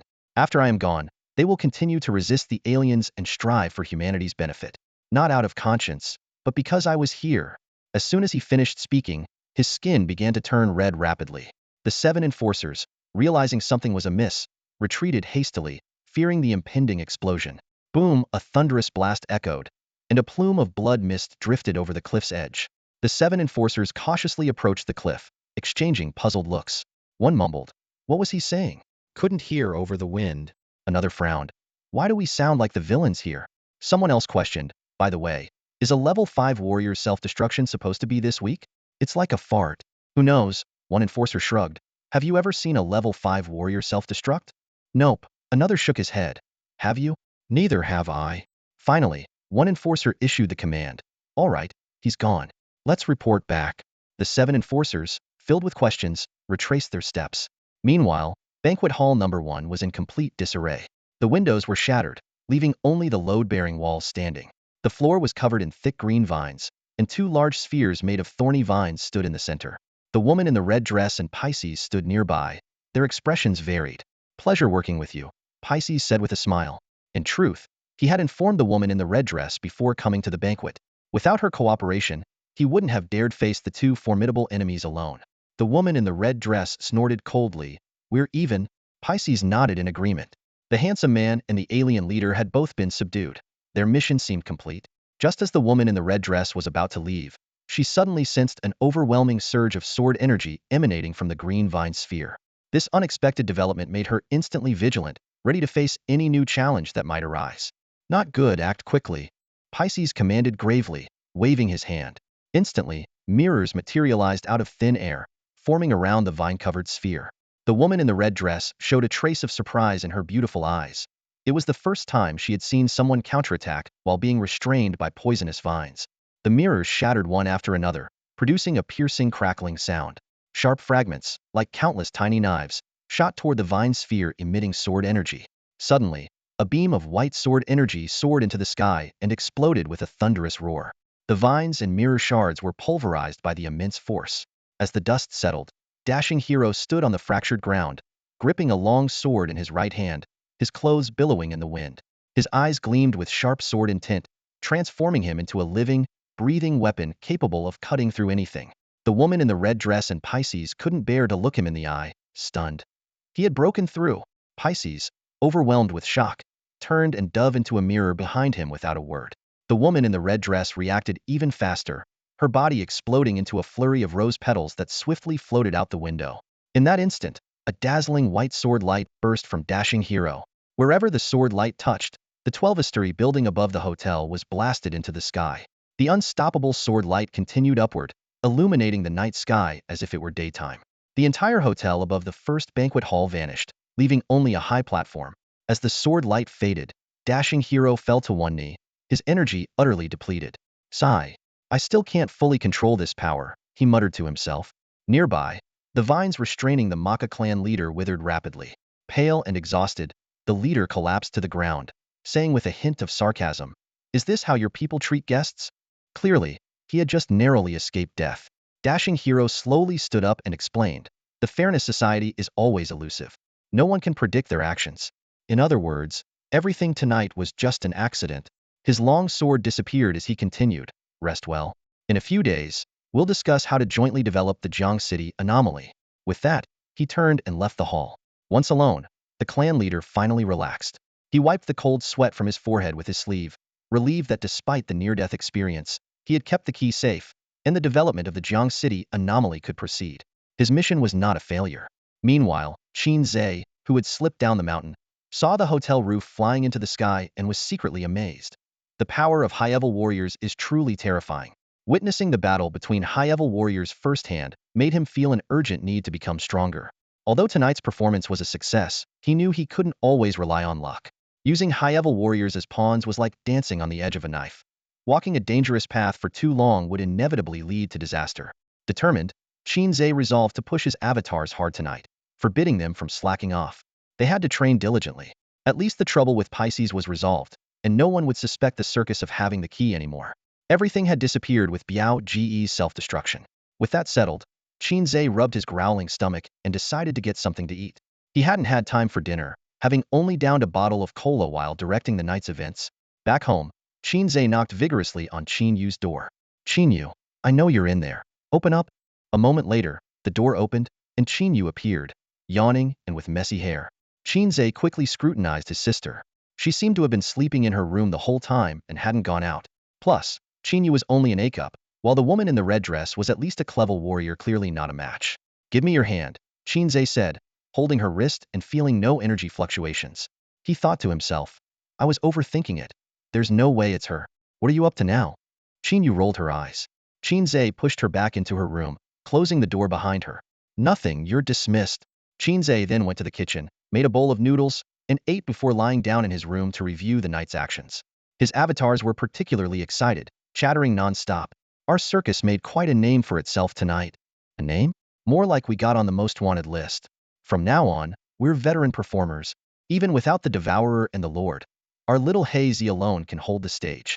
This is what we call quantity leading to quality. Qin Ze's clones were arguing noisily, their chatter filling his mind. He rubbed his temples and impatiently interrupted. Stop the bickering and get back to training. If you don't work hard, how am I supposed to get stronger? The clones were momentarily stunned, then burst out in exclamations. Wow, never seen anyone so shameless. When is Qin Ze going to die? One clone grumbled. Better not. If he dies, we're done for, another clone pointed out rationally. Then let's all go down together. I want to see rivers of blood, a third clone suggested excitedly. Me too, the other clones chimed in. After more chattering, the clones finally quieted down. Qin Ze seized the moment to organize his thoughts. Two important matters were at hand: the martial arts exam in 50 days and the mysterious realm. Initially, he planned to explore the realm after the exam, but the unexpected visit from the Maka tribe disrupted his plans. If the Maka tribe really had a way to enter the sanctuary, the consequences would be dire. After a moment of contemplation, Qin Ze decided to find an opportunity to re-enter the realm soon. He had a vague feeling that the key was somehow connected to the realm. Glancing down at the small tree on his chest, he muttered, "What door do you open exactly?" Meanwhile, in another luxurious room, a freshly bathed handsome man was enjoying a leisurely moment. Half reclining on a soft sofa, he savored a glass of fine red wine while receiving a professional massage from a maid. With his eyes half closed, he reviewed the events of the night in his mind. Wang Biao's self-destruction had caught him off guard. Judging by Wang Biao's last words, the key had vanished with him. The handsome man was baffled. What was Wang Biao's purpose in doing this? Was it merely to use his death to warn others? If so, it seemed incredibly foolish. Then there was the disruptive circus, which had turned the banquet into a chaotic mess, causing heavy losses on his side, and ultimately fleeing with nothing to show for it. The handsome man frowned, sensing an invisible hand manipulating everything from the shadows. Was it the Fairness Association? The circus? Or someone else entirely? Sighing, he set down his wine glass. No matter how he analyzed it, a crucial link was missing to connect these events. Just then, a series of urgent knocks interrupted his thoughts. Come in, he said. A hurried-looking adjudicator entered and urgently reported, Executor, there's trouble in the realm. The handsome man raised an eyebrow, thinking that trouble never comes alone. What happened? The adjudicator replied. A large group of glass beasts suddenly emerged. Our personnel suffered heavy casualties and have all withdrawn from the realm. A few days later, in a tavern on the streets of Snow City in the Northern Territory, a burly man wearing a black cotton hood pushed the door open, and a gust of wind mixed with snowflakes the size of babies' palms rushed in. He quickly shut the door, shivering slightly from the sudden change in temperature. Give me a pint of beer and a plate of meat, he said as he sat down heavily and removed his hood, a thin wisp of steam rising from his head. The tavern was packed, and the noise was incessant. Rough conversations, laughter, and the voices of men teasing the waitresses filled the air. This place was always a gathering spot for all sorts of people, and in the unique region of the Northern Territory, only those with some status dared to enter. Judging by your outfit, are you new to the Northern Territory? A middle-aged man at the same table asked curiously. The burly man nodded. Circumstances forced me here. The middle-aged man smiled knowingly. Everyone here is driven by circumstances. Since you're alone, how about joining a team to explore the abyss tomorrow? The burly man shook his head. Maybe in a few days. As the drinks flowed, their conversation soon turned to the Fair Society. In my opinion, the Fair Society is a load of crap. Hypocrites pretending to be righteous, the middle-aged man said angrily. The burly man felt a sense of déjà vu. A friend of mine said the same thing. He said this world is rotten to the core, and what it needs is not fairness, but a new order. The middle-aged man was intrigued. A new order? That's interesting. Where is this friend of yours? I'd like to meet him. Have you heard of the Black Circus? The burly man asked. The middle-aged man was puzzled. Who watches traditional circuses anymore? The burly man chuckled. It's an organization similar to the Fair Society. They proposed the idea of reshaping the order. When they come to the Northern Territory, I'll introduce you. As night fell, a few men dressed as merchants entered the tavern. The Northern Territory was perpetually covered in snow, with all food supplies needing to be transported in, creating a demand that had given rise to a group of warrior merchants. Any interesting news from outside? A drunken bald man at the bar asked. The leader of the merchants, a bearded man, took a sip of beer and began to speak. Not long ago, a new anomaly appeared in Jiang City, which caught the attention of the Fair Society. On the day the delegation from the Maka tribe entered the city, the Fair Society pulled off a major stunt. Everyone perked up, eagerly asking for details. The bearded man continued, at the welcome banquet for the Maka tribe, one of the 12 zodiac, Pisces, showed up and caused a scene. Later, a mysterious woman in a red dress appeared, and the two of them nearly wiped out the tribal delegation. Their bad luck was that the executive officer on duty that day was Yao Yuan. No way. Sword immortal Yao Yuan? The patrons instantly sobered up. Pisces and the woman in the red dress managed to escape. It's said that Wang Biao, known as the disgrace of humanity, was also there, but he self-destructed while being pursued, the bearded man added. Upon hearing this, the burly man's face changed, as if he had seen a ghost. The middle-aged man across from him noticed the change. What's wrong with you? The burly man forced a smile. Would you believe me if I said my name is Wang Biao? The middle-aged man nodded. Of course, I believe you. The name Wang Biao is as common as Zhang Wei. Out of 10 people, at least 3 might have it. A real tough guy, huh? Damn. Who's spreading rumors about my death? Qin Ze silently cursed, furrowing his brow. These past few days, Qin Ze's life felt like it was stuck on an invisible track, shuttling back and forth between home and school. His daily schedule included only 4 activities: eating, sleeping, training, and battling Chinu. It seemed monotonous, yet it was fulfilling. He had planned to find an opportunity to sneak into the alternate realm, but the defenses there were tighter than ever before. Without a pass issued by the law enforcement department, even approaching the entrance was out of the question. Just as Qin Ze was racking his brain over this, the situation suddenly took a turn. Through the surveillance footage on the administrator's terminal, Qin Ze was astonished to see a large group of high-level mutants flood into the sanctuary for some unknown reason. These mutants were incredibly powerful, and since most of the warriors stationed within the realm were rather average in strength, it didn't take long before they were utterly defeated and fled in disarray. The alternate realm had now become a haven for mutants, and the city defense department personnel had completely withdrawn. Qin Ze felt a secret sense of relief. The more chaotic the situation, the more opportunities it presented for him. Over the past few days of observation, Qin Ze noticed that the high-level mutants seemed to be searching for something within the sanctuary. They rampaged through the place, even sacrificing over 20 of their comrades to charge into the toxic gas zone, only to collapse halfway through. After that incident, the mutants became noticeably more cautious and stopped recklessly entering the toxic gas area. What on earth are these mutants up to? Qin Ze was utterly perplexed. Their actions were purposeful and coordinated, as if controlled by some unified force. Could they be sharing a single CPU like us? Qin Ze mused. Together they're a lump of crap. Scattered they're a mess. At that moment, the voices of Swallowing Bro and the Law King echoed in his mind, both having broken through to the second level and eagerly suggesting, it's time to make a move. Let's just do it. Why overthink it? While Qin Ze listened to his avatar's debate, Qin Yu's voice called from the kitchen, announcing that dinner was ready. Nowadays, Qin Yu took it upon herself to handle all 3 meals, perhaps worried that her little brother might ascend to the heavens one day, leaving her without anyone to care for her. At the dinner table, Qin Yu turned on the TV, ready to switch to her favorite variety show. However, Qin Ze habitually changed it to the evening news. Qin Yu pouted in silent protest but was promptly ignored by her little brother. On the TV, the anchor read the evening news in a standard broadcaster's tone. The city defense department has issued a call for freelance warriors to enter the alternate realm and exterminate the beasts. Substantial rewards will be given.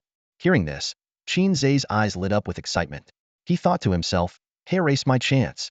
In the main conference room of the law enforcement department, the atmosphere was tense.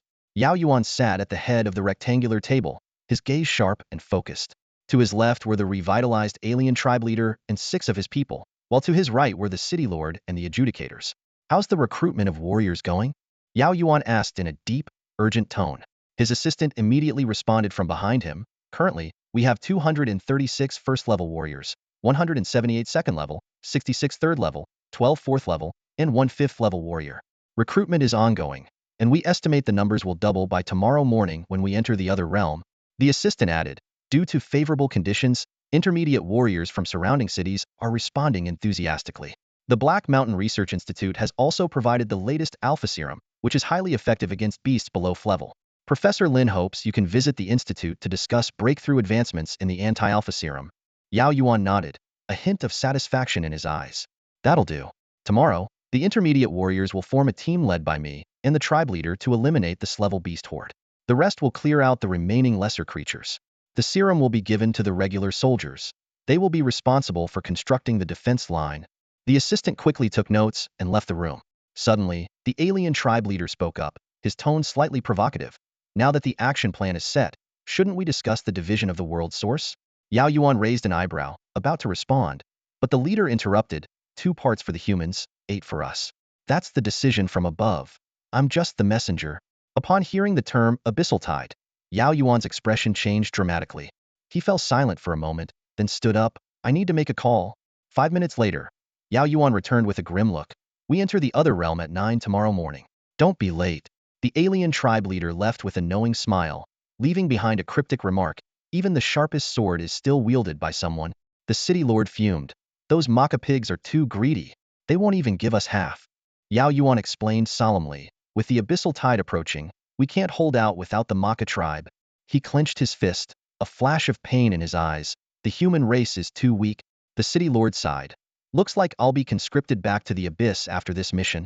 The room fell into silence, each person acutely aware of the impending terror of the tide. Meanwhile, in a dimly lit room, several mysterious figures sat around a round table.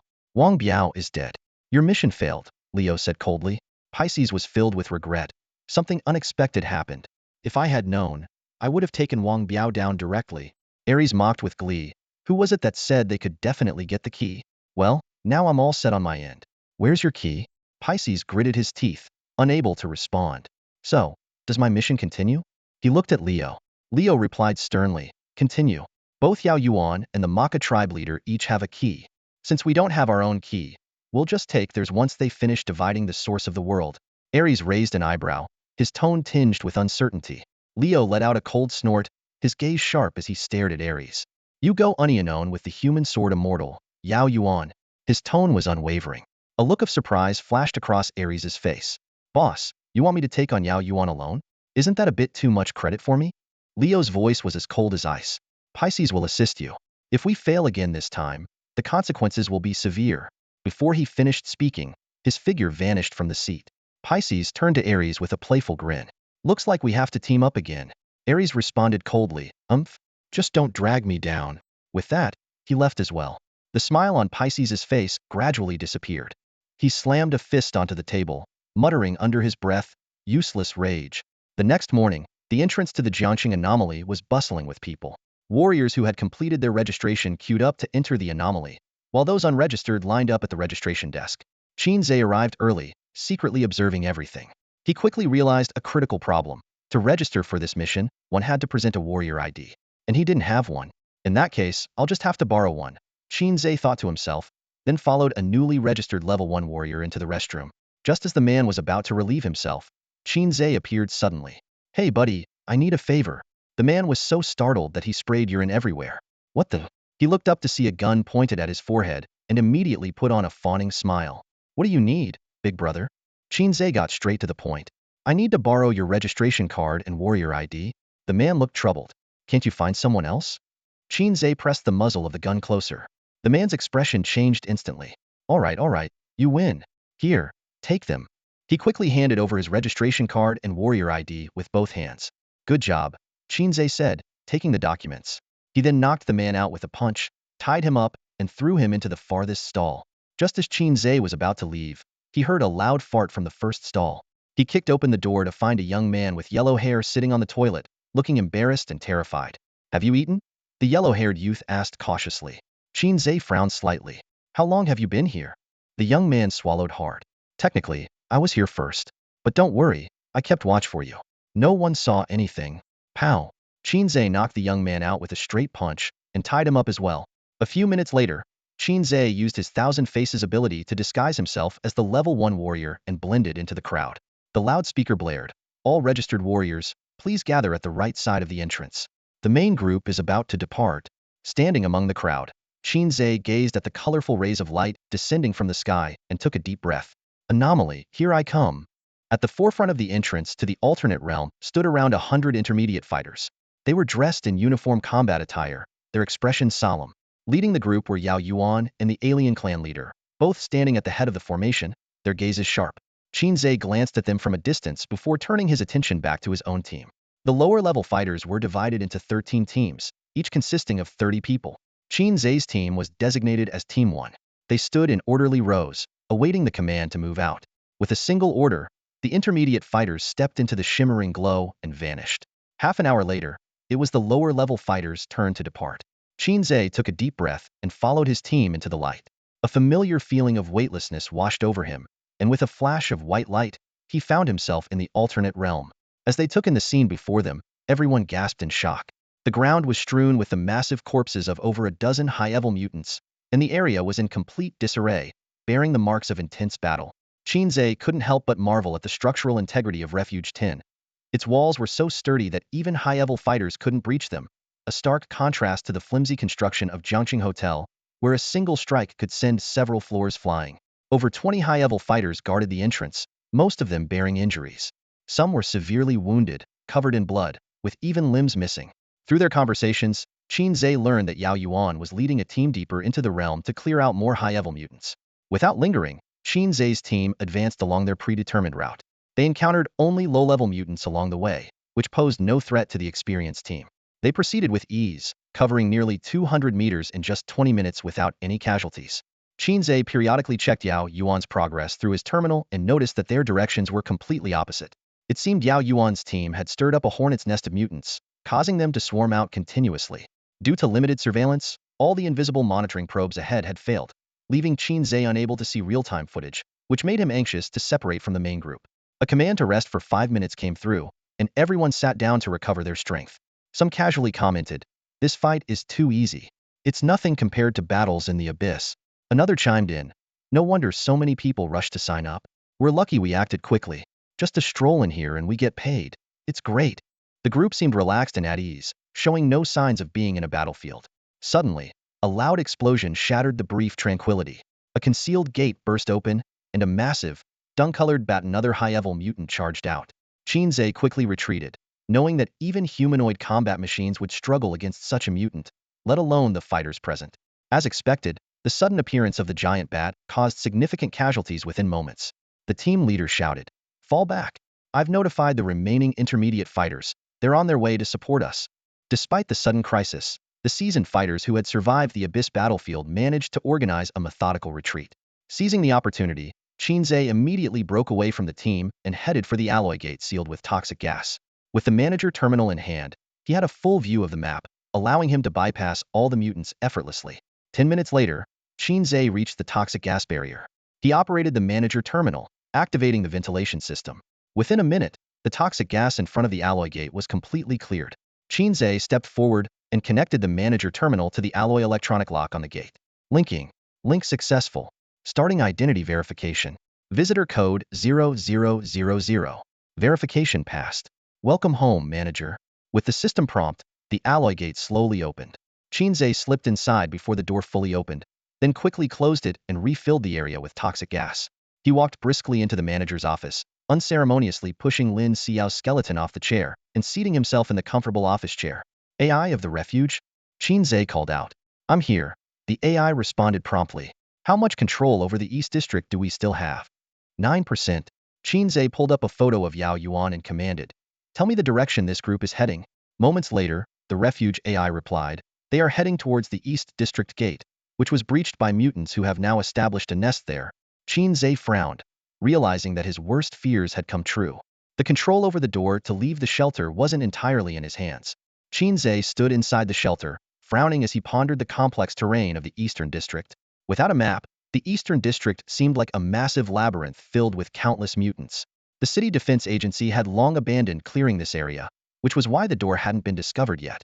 However, The sudden ride of the mutants unexpectedly pointed Yao Yuan in the right direction. He decided to go against the flow, advancing toward where the mutants were emerging. Qin Ze calculated in his mind. At this rate, it wouldn't take long for Yao Yuan to find the door. Just as Qin Ze was lost in thought, the red light at the bottom right corner of the computer on the table suddenly started blinking. He moved the mouse and the screen lit up, displaying a message. You have 3 unread emails. Qin Ze opened the emails and found that the first one was sent shortly after he left the other world. The content was puzzlingly simple. Just 3 words. Who are you? The second email was sent half a month ago, with the same content.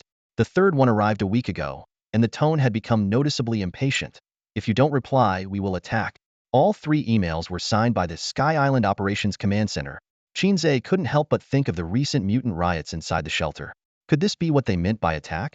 But wasn't Sky Island always fighting against the mutants? Why would the mutants obey their orders?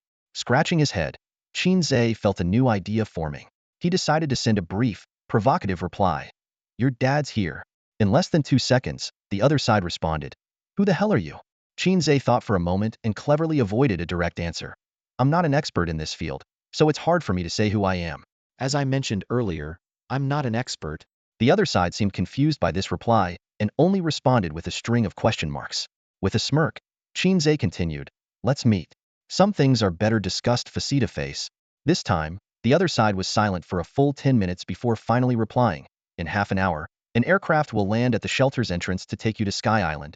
Qin Ze immediately summoned a regular clone and awakened the Swallowing Brother and the Law King, who had been residing within him. He instructed the clone, you will take that aircraft. The clone patted his chest and responded cheerfully. Got it? The Law King asked curiously, what about us? Qin Ze smiled faintly, a mysterious glint in his eyes. We're going to handle something big. Half an hour later, a sleek, silver-white shuttle silently landed in front of the shelter's entrance. Qin Ze's clone had been waiting for some time. As the aircraft door slowly opened, a familiar figure stepped out. Qin Ze was taken aback and blurted out, You're not dead? The newcomer gave a meaningful smile and said, Come on, guess who's the bad guy? The one who guesses right will receive my mysterious blessing. Whoa, this guy's practically a mummy and still has to fly a plane. The fate of the working man. Huh? Qin Ze returned to the crash site of the bomber from his first entry into the other world, accompanied by Tunchi and the Fa Wang. Inside the cockpit, a skeletal pilot's body still gripped the control stick with its right hand. A chilling scene. Hey, the pilot's been dead for at least 10 years. How did the plane take off that day? Tunchi asked curiously. After pondering for a moment, Fa Wang speculated. Maybe the plane's AI had preset the bombing path. Even if the pilot died, as long as the plane hadn't crashed, the AI would keep executing the bombing program over and over. The 2 men gathered around the wreckage, fervently discussing the pilot's cause of death. Fa Wang even boldly opened the cockpit cover, lifted out the pilot's remains, and climbed into the pilot's seat, mimicking flight maneuvers. Up, down, left, right, A, B, A, B. Standing a short distance away, Qin Ze surveyed the desolate landscape. This was nearly the highest point within a few kilometers, and less than a kilometer ahead lay Jiangqing. The surroundings were barren, with the wind kicking up clouds of dust, and there was no sign of life as far as the eye could see. What exactly are we here to do? Fa Wang asked, jumping down beside Qin Ze after experiencing the pilot's seat. Qin Ze didn't answer directly. Instead, he opened his shirt to reveal the seemingly unremarkable small tree that Biao Gu had given him. At this moment, it was glowing faintly, as if breathing. Is it alive? Fa Wang and Tunchi touched it curiously, feeling strange. Qin Ze explained that since entering the other world, he had noticed changes in the key. It acted like a compass, continually guiding him. This was one reason he had his clone board the Sky Island. Compared to obtaining the soul orb, he was now more interested in uncovering the mystery of the key on him. Let's go. Time to get down to business. Qin Ze straightened his clothes and led his 2 companions toward the city center the direction indicated by the key. The 3 of them walked through the desolate city streets, looking around like curious children. Wow, you could shoot a post-apocalyptic movie here without any set design, Tunchi marveled. Suddenly, Fa Wang became alert. I feel like someone's watching us. Same here, Tunchi agreed.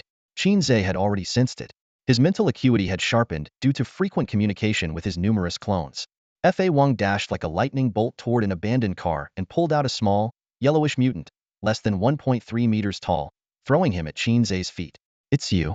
Qin Ze recognized the little creature as the one he had encountered last time at the crash site. I remember you can talk, right? The small mutant nodded timidly.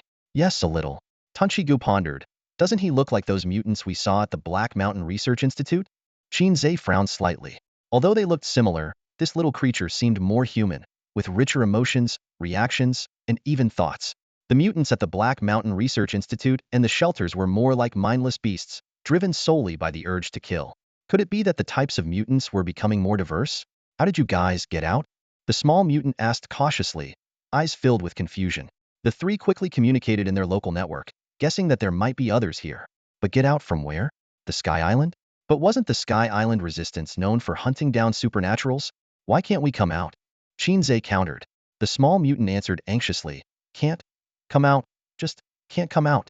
You need to go back quickly. Being discovered? Not good. Fa Wang raised an eyebrow. My legs are on my body. I go where I want. No one can stop me. I want freedom. The small mutant stomped his feet in frustration. The chieftain said, danger.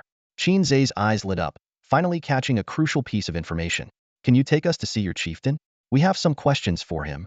The small mutant hesitated for a moment before finally nodding. You follow me then. The small mutant led the way, with Qin Ze and his two companions following closely behind. They moved through the endless ruins of towering buildings, the gravel and debris crunching underfoot. Over the local network, Tunchi Ge's voice echoed. Could this be a trap? Qin Ze's eyes were resolute as he replied. The place it's taking us to is where the key points.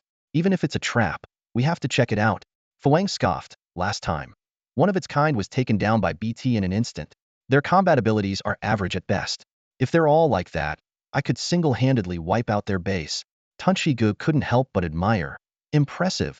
About 10 minutes later, the small mutant led Qin Ze and his companions to a cluster of ruins formed by several collapsed buildings. Beneath the rubble, an expansive hidden space had been excavated. Its concealment was remarkable. Without seeing it firsthand, no one would have guessed such a vast underground world lay beneath the seemingly ordinary ruins. Qin Ze and his companions walked slowly along a winding passage, attracting curious glances from the surrounding mutants. These mutants had clear eyes, though slightly tinged with red. Even more surprising, some of their eyes appeared completely normal. None of the mutants showed any signs of aggression, which allowed Qin Ze and his companions to relax slightly. After navigating the winding passage, they reached the deepest part of the ruins. There, Qin Ze saw an extremely old mutant.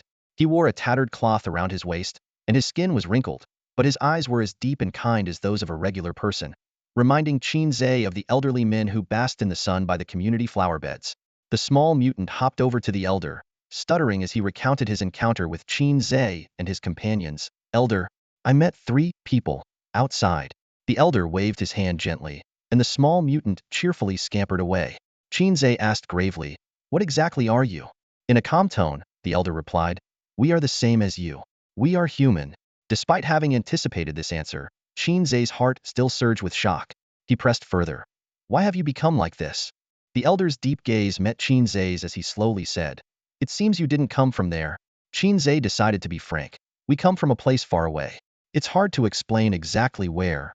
The elder did not probe further and simply said, follow me. He stood up and led Qin Ze and his companions deeper into the ruins. As they ventured further, the space became increasingly narrow, until only one person could pass at a time. The surroundings were pitch black, forcing Fuang to use his lightning powers to illuminate the narrow passage with a faint glow. Abruptly, the elder stopped and said, we have arrived. By the dim light, Qin Ze looked up and, to his astonishment, saw a sign above them. He exclaimed, this is a subway station? The North Street station of Jiangxing's Line 3, still under construction in the real world, lay in ruins in this alternate realm. Qin Ze stood at the metro entrance, recalling that construction had only begun earlier this year. The contrast left him feeling disoriented. The clan leader didn't proceed further. Instead, he pointed toward the underground entrance, his voice low and resolute. Go inside, and you will find your answers. Without waiting for a response, he turned and walked away, his footsteps echoing down the silent street. Swallowing brother glanced at Qin Ze and Fa Wang, eyes questioning. Are we going down? Qin Ze nodded without hesitation. We've come this far. We have to see it through. Fa Wang agreed. Exactly. It feels like we're in a single-player game, heading toward the final boss. Swallowing brother frowned. If there's really a final boss down there, can the 3 of us handle it? Qin Ze pushed Fa Wang to the front. You go first? Fa Wang's eyes widened. Why me? Qin Ze explained matter-of-factly. You're like a big flashlight.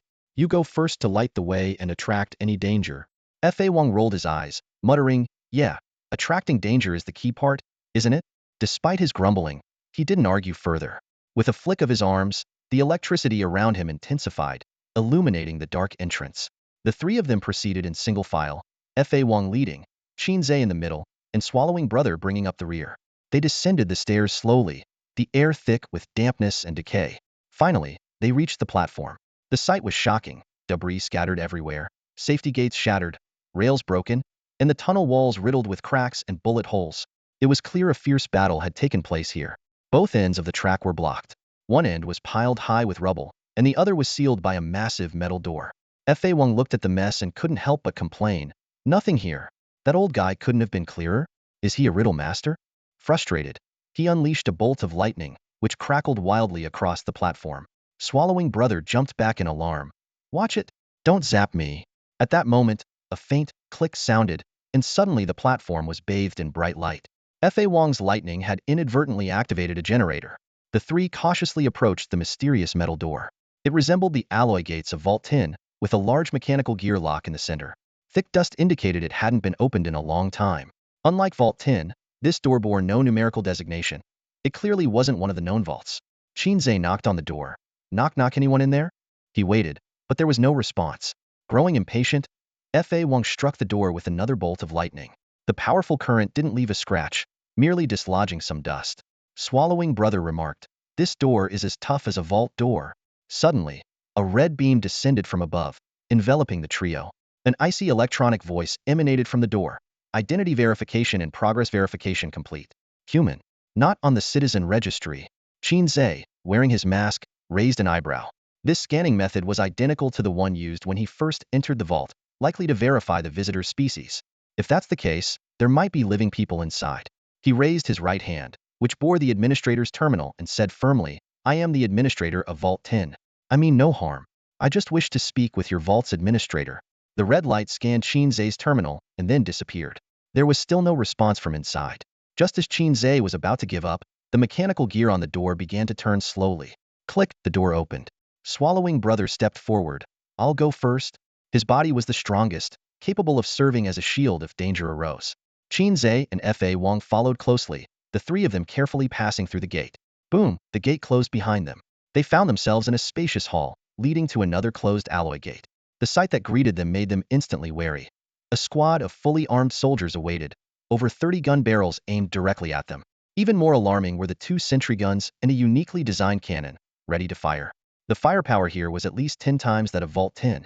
Facing such a formidable array, Qin Ze took a deep breath, raised his hands, and tried to remain calm as he explained, "We mean no harm." The soldiers suddenly parted to the sides, creating a path. A middle-aged man with a square face and a crisp military uniform strode out confidently. His sharp eyes scrutinized the three of them, his expression severe. After a moment, he spoke in a deep voice. "Welcome to the headquarters of the Resistance, mysterious outsiders." The scene abruptly shifted to the entrance of Vault 10. From the aircraft, the clone saw BT emerge, his joy evident. "I can't believe it's you picking me up. I thought you had died in that ambush of the mutants." However, BT remained expressionless and silent. Her scanning device emitted a red beam, meticulously examining the clone. Eventually, the beam focused on the terminal on his right hand. This terminal was one of the 2 Qin Ze had found in the drawer of the administrator's office. He gave one to the clone and intended to give the other to Yao Yuan. Although these terminals were merely for show, lacking any administrative privileges for the vault, Qin Ze thought having them was better than nothing. After all, they had already benefited from the soul pearls, and they owed them. After the scan, BT coldly said, "Identity confirmed, Vault 10 administrator. Please board the aircraft." The clone, puzzled, stepped forward and asked, "Don't you recognize me?" A stream of data flashed in BT's eyes before she responded, "Database search complete. We have never met." Unwilling to give up, the clone began mimicking things BT had previously said. "Humanity protects all. All follow humanity? Esteemed human, I am the humanoid combat weapon BT-21. Look, it's the human lord." He tried hard to replicate BT's earlier reactions and expressions, but to little effect. BT, still expressionless, replied, "What nonsense are you talking about?" The clone, exasperated, slapped his forehead. "Damn. It looks like you've really forgotten me. Old 6 must have erased your memory program." BT coldly asked, "So, are you boarding or not?" The clone nodded. Yes, of course. They boarded the small aircraft, which just accommodated the 2 of them. After securing his seatbelt, The aircraft's engine roared to life, quickly exiting the atmosphere. The sudden weightlessness made the clone's stomach churn. "Do you have a plastic bag?" he asked weakly, but BT remained focused on flying, offering no response. Once they left the atmosphere, the flight stabilized. The clone swallowed hard, managing not to vomit. Soon, a massive ring-shaped space station came into view. "Wow, it's huge!" the clone exclaimed.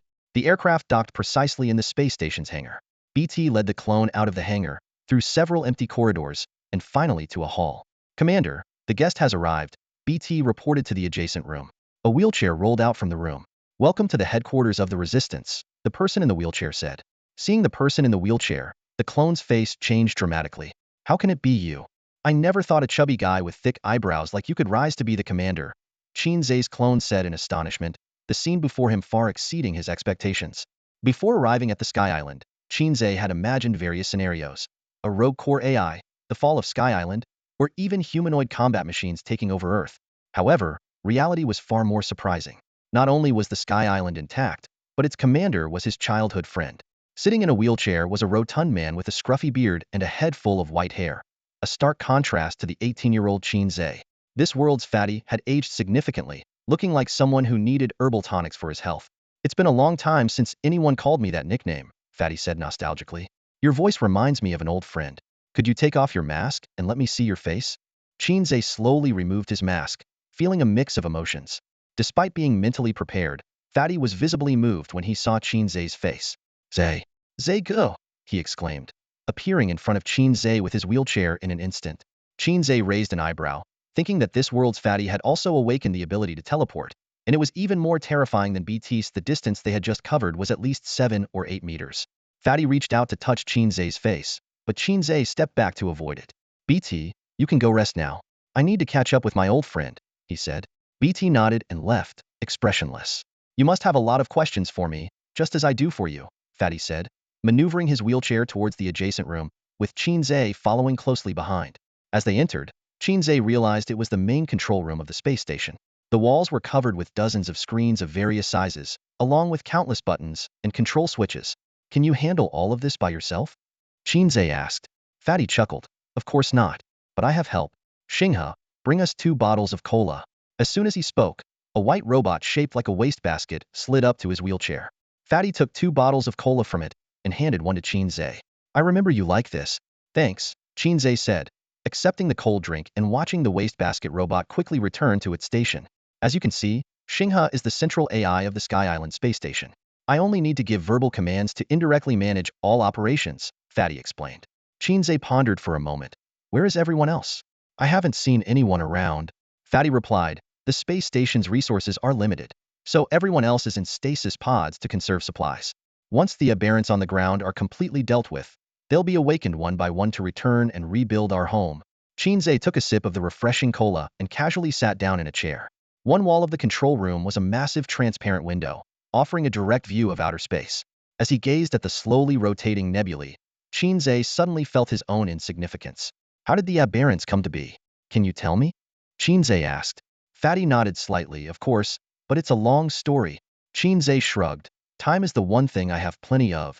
Fatty gazed at the vast expanse of stars and began his tale. In 2030, the frequency of abyssal tides increased, causing more rifts to appear on Earth and speeding up the abyssal invasions. In the ongoing battles against the aberrant beasts, the loss of warriors was severe. To reduce the death toll among warriors, the Alpha Serum was developed. As we all know, the cells of aberrant beasts are extremely resilient. Even the lowest tier aberrant beast is tougher than the lowest tier warrior. The concept of the Alpha Serum was born from this. It directly targets the cells of aberrant beasts, causing their cellular structure to collapse. Qin Ze frowned slightly. In his reality, Lin Xiao was also working on developing the Alpha Serum and had made some initial progress. Could this alternate world be an evolved version of Earth decades into the future? Unfortunately, Fatty continued, after years of research and experimentation, the Alpha Serum was only effective against dire aberrant beasts. Higher-tier beasts were completely immune to the serum, leading to the project's eventual failure. But not long after, Professor Lin Xiao, the head of the Alpha Serum project, proposed a brilliant idea. Since it was nearly impossible to easily destroy the monstrous beasts, humanity began seeking an alternative path: mass-producing warriors. Scientists worked tirelessly, and eventually, they developed a new type of serum. This serum, derived from the beasts themselves through a complex process of refinement and selection, resulted in a miraculous liquid capable of enhancing human cells. Even ordinary people with no martial arts foundation could gain the strength of low-level warriors after injecting this serum. For those who were already warriors, the injection could lead to a significant leap in their abilities. This miraculous potion was named the Reversal Alpha Serum. At this point, Fatty felt parched and took a big gulp of soda from the table. He frowned and muttered to himself, "Strange. Why does this stuff taste worse as I get older?" Qin Ze heard this and smiled faintly. "It's normal. Every age has its own set of appropriate activities." Fatty chuckled at his words. "You're still the same, always with the philosophical reasoning." With that, he continued his tale. With the powerful Reversal Alpha Serum, the number of warriors began to increase exponentially. Humanity not only successfully thwarted one abyssal tide after another, but even began to switch from defense to offense. The once terrifying beasts were no longer the Damocles sword hanging over humanity. The dreaded abyss gradually turned into a training ground for humans. As the number of beasts sharply declined, the abyssal tides began to disappear, and the abyss itself started to close bit by bit. However, just as humanity was on the brink of celebrating ultimate victory, everything changed dramatically. Fatty's face showed a complex expression, a mix of deep regret and a hint of unwillingness. He took a deep breath and continued. The Reversal Alpha Serum kept improving, becoming increasingly potent. Ordinary people could become high-level warriors after injecting the advanced serum. The martial arts factions and families that controlled resources started monopolizing the Alpha Serum. Consequently, martial arts universities closed down, and traditional martial arts inheritance ceased. To become a warrior, one had to join those factions and families to access their controlled serum. Qin Ze widened his eyes in disbelief and shook his head. Although it sounded fantastical, on closer examination, it made sense. Throughout human history, crucial resources have always been tightly controlled by the top echelons. If not for the existential threat, martial arts might never have had such a complete legacy. Qin Ze frowned and asked, "What about the aberrants? How did they appear?" Fatty let out a bitter laugh and slowly explained. Although the Reversal Alpha Serum was powerful, little did we know that every gift of fate carries a hidden price tag. Just as the abyss was about to close completely, those who had injected the Reversal Alpha Serum began to exhibit abnormalities. They became bloodthirsty and violent, losing all sense of reason. He paused, his eyes filled with a deep sorrow. "The aberrants. They are actually us, humans." Upon hearing Fatty's account, Qin Ze's expression grew increasingly complex. His brows furrowed, and his eyes reflected a mix of disbelief and deep concern. The beasts didn't end up destroying humanity. Instead, humans ended up destroying themselves, Qin Ze murmured bitterly. Fatty nodded and continued. When the first-generation mutated queen broke free from the Black Mountain Research Institute, everything spiraled out of control. The mutants rallied around her, proclaiming her as their leader. Qin Ze's gaze turned distant, as if picturing the chaotic scene. The abyss closed, but humanity now faces an even greater threat from the mutants. Exactly, Fatty said heavily. Over 1 billion people have been injected with the Reverse Alpha Serum. With martial arts lost to time, there's no one left to stand against the mutants. Qin Ze's hand clenched involuntarily, his knuckles turning white. Fatty went on. In 2048, Professor Lin Xiao proposed the Sanctuary Plan, while another group suggested the Sky Island Plan. He detailed the two plans. Professor Lin advocated for building large sanctuaries to protect survivors, believing that the mindless mutants would eventually starve. The Sky Island Plan proposed using a space station as a base to launch humanoid combat units to eliminate the mutants. Neither side could convince the other, so they each went their own way. Fatty sighed. Both the Sky Island and 10 series of sanctuaries were built in the same year, but the sanctuary project lasted less than a year. 9 sanctuaries fell one after another, and the 10th has been out of contact ever since. At this point, Fatty's eyes fell on the management terminal on Qin Ze's wrist. Sensing the shift in atmosphere, Qin Ze quickly changed the subject. BT's combat capabilities are impressive. I've seen them in action. Using robots avoids any casualties. Why did Professor Lin oppose the plan? Fatty shook his head and explained. In a way, the first-generation BT series humanoid combat units weren't true robots. Calling them cyborgs would be more accurate. Qin Ze was taken aback, blurting out, "What? Flesh is weak, but machinery ascends?" Fatty went on to explain the origins of the humanoid combat units, including why female warriors were chosen for augmentation and how, as one of the project leaders, he managed to replicate his teleportation ability in these cyborgs. Qin Ze listened in astonishment, his respect for Fatty growing. Sensing Qin Ze's thoughts, Fatty added with a smile, "I wasn't in charge of the ability replication project, that was Professor Chen. Unfortunately, he died in a mutant attack and didn't make it to the Sky Island." Fatty then spoke about the second generation of completely mechanized humanoid combat units and Professor Lin's resistance to the project. He mentioned that Professor Lin always felt the mutant disaster was her fault and should never have started the Alpha Serum research. Qin Ze fell into deep thought, recalling similar sentiments from Lin Xiao's diary. It seemed like an unsolvable dilemma. Without the serum, humanity would perish at the hands of the beasts. With it, they faced the mutant disaster. Suddenly, Qin Ze thought of a question. Where are the other races? The Makar race claimed to be strategic partners with humanity. Didn't they offer any help? Fatty looked puzzled. What kind of pig is a Makar pig? Qin Ze paused, realizing that this world might not have other races. He smirked slightly and thought to himself, what is this? Evolved but not fully evolved? Finally, Qin Ze asked, are the Sky Island rebels only on the Sky Island? Do they not have ground forces? The chubby man frowned slightly, a hint of doubt flashing in his eyes. Qin Ze scratched his head, hesitated for a moment, then said, when I left the shelter, I ran into two soldiers claiming to be from the resistance. They wanted to take me to their headquarters. Upon hearing this, the chubby man's breath quickened, and his eyes widened. He rushed forward, grabbing Qin Ze's wrist tightly, and asked urgently, where is their headquarters? Qin Ze forcefully pulled away and took a step back, eyeing him warily. How would I know? My sister told me that boys need to protect themselves when they're out alone. I couldn't just go with two strangers. He paused, looking suspiciously at the chubby man. So, are they your people too? The chubby man shook his head vehemently, a deep disgust appearing on his face. He gritted his teeth, almost spitting out the words, they are not from the resistance at all. They are traitors. A bunch of despicable traitors. He took a deep breath and continued. The Sky Island isn't the resistance headquarters. Lin Yuan is a disgraceful traitor. He betrayed humanity. The scene abruptly shifted to a spacious office. A square-faced man in a crisp military uniform was angrily roaring, his voice echoing through the room. After confirming that Qin Ze and his two companions were human, they were taken behind a second alloy gate. Qin Ze looked around, surprised to find that the station was much larger than he had imagined. Roughly estimating, at least 50,000 people lived here. The entire station was divided into several areas: a bustling market, orderly residential zones, lush plantation areas, and heavily guarded military camps. Despite the crowd, everything was well organized. Qin Ze couldn't help but marvel internally at the talent required to manage such a place. The management terminal in Qin Ze's hand proved his identity as the administrator of Shelter Number 10. The three were brought to this office by the square-faced man. Through their conversation, Qin Ze learned that this man's name was Nangong Xingye, a level 7 martial artist and the supreme commander of the resistance. Qin Ze asked him about the origins of the mutants. Nangong Xingye's answer was similar to what the chubby man had said, but when the topic turned to the Sky Island resistance, his emotions suddenly flared up, and he loudly denounced the chubby man as a traitor. Qin Ze's confusion deepened. Who exactly was the traitor? After a tirade, Nangong Xingye finally calmed down. He took a deep breath and apologized. Sorry, I lost my temper. Qin Ze shrugged, indicating it didn't bother him. He pressed on. Can you be more specific? What exactly happened with the Sky Island? It was hard for Qin Ze to believe that the chubby, honest-looking man would betray them. Nangong Xingye sat back down, clasping his hands on the desk, and said solemnly, Lin Yuan is a lackey of the mutant queen. They have been secretly colluding for a long time. Qin Ze, Swallowing Brother, and the Dharma King quickly exchanged a few words over the local network. The water's pretty deep, Swallowing Brother cautioned. The Dharma King, impatient, responded, stop dithering.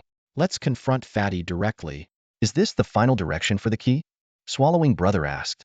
Qin Ze answered succinctly, deeper into the subway. The Dharma King suddenly erupted. Everyone's a riddle master here. The key's a riddle too. Riddle masters can all go to hell.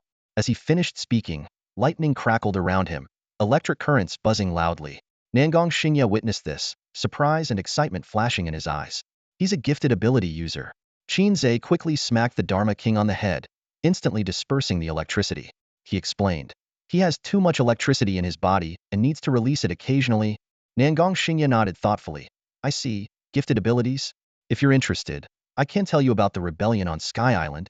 Qin Ze pulled up a chair and sat down, with Swallowing Brother and the Dharma King standing on either side.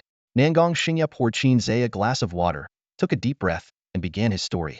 After Sky Island was completed, the faction advocating for an attack took a portion of the impoverished population and moved onto the island. However, the evacuation was rushed, and some key personnel didn't make it aboard. If they had survived, things wouldn't be like this now. Nangong Xingye sighed. Anyway, I'm digressing. Qin Ze recalled that Fatty had mentioned this too, that some unlucky Professor Chen didn't make it onto the ship. Rubbing his temples, Nangong Xingye continued. Artificial intelligence soon made breakthrough progress. Humanoid combat robots no longer needed to be based on martial artists, meaning they could be mass-produced. With the deployment of the first batch of purely mechanical humanoid combat robots, the command center had a split in their development strategy. He paused to explain. Some believe that martial arts traditions should be revived because true strength comes from within, and external tools are ultimately just that, tools. However, Qin Ze, the head of the humanoid combat robot project, argued that these robots were enough to reclaim everything we had lost to the mutants. Nangong Xingye's tone grew serious. Sky Island had limited resources, and with too few martial artists, reviving martial arts traditions would be time-consuming and labor-intensive. It was more practical to focus all efforts on developing the next generation of humanoid combat robots. Given the initial success of these robots, the command center agreed to Qin Ze's proposal. He continued. As time passed, the next generation of humanoid combat robots saw no progress. The key person responsible for copying gifted abilities, Professor Qin, had died. Without gifted abilities, the combat effectiveness of the robots was greatly reduced. The command center lost patience and decided to restart the martial arts program. Nangong Xingye's voice grew somber. Sky Island's resources were already limited. Restarting the martial arts program would reduce the resources available for the humanoid combat robot project. The conflict between Qin Ze and the command center escalated. One day, Qin Ze brought a group of mutants onto Sky Island using a spaceship. Recalling that scene, Nangong Xingye's emotions became intense, and his voice trembled. It was a massacre. At least 10,000 civilians in the space station were killed. On that day, the command center's top officials were in a meeting when advanced mutants stormed the room. Everyone died. I led the remaining survivors back to the surface on a rescue ship, and we've been hiding in the dark subway tunnels ever since, avoiding Qin Ze and the mutant queen's pursuit.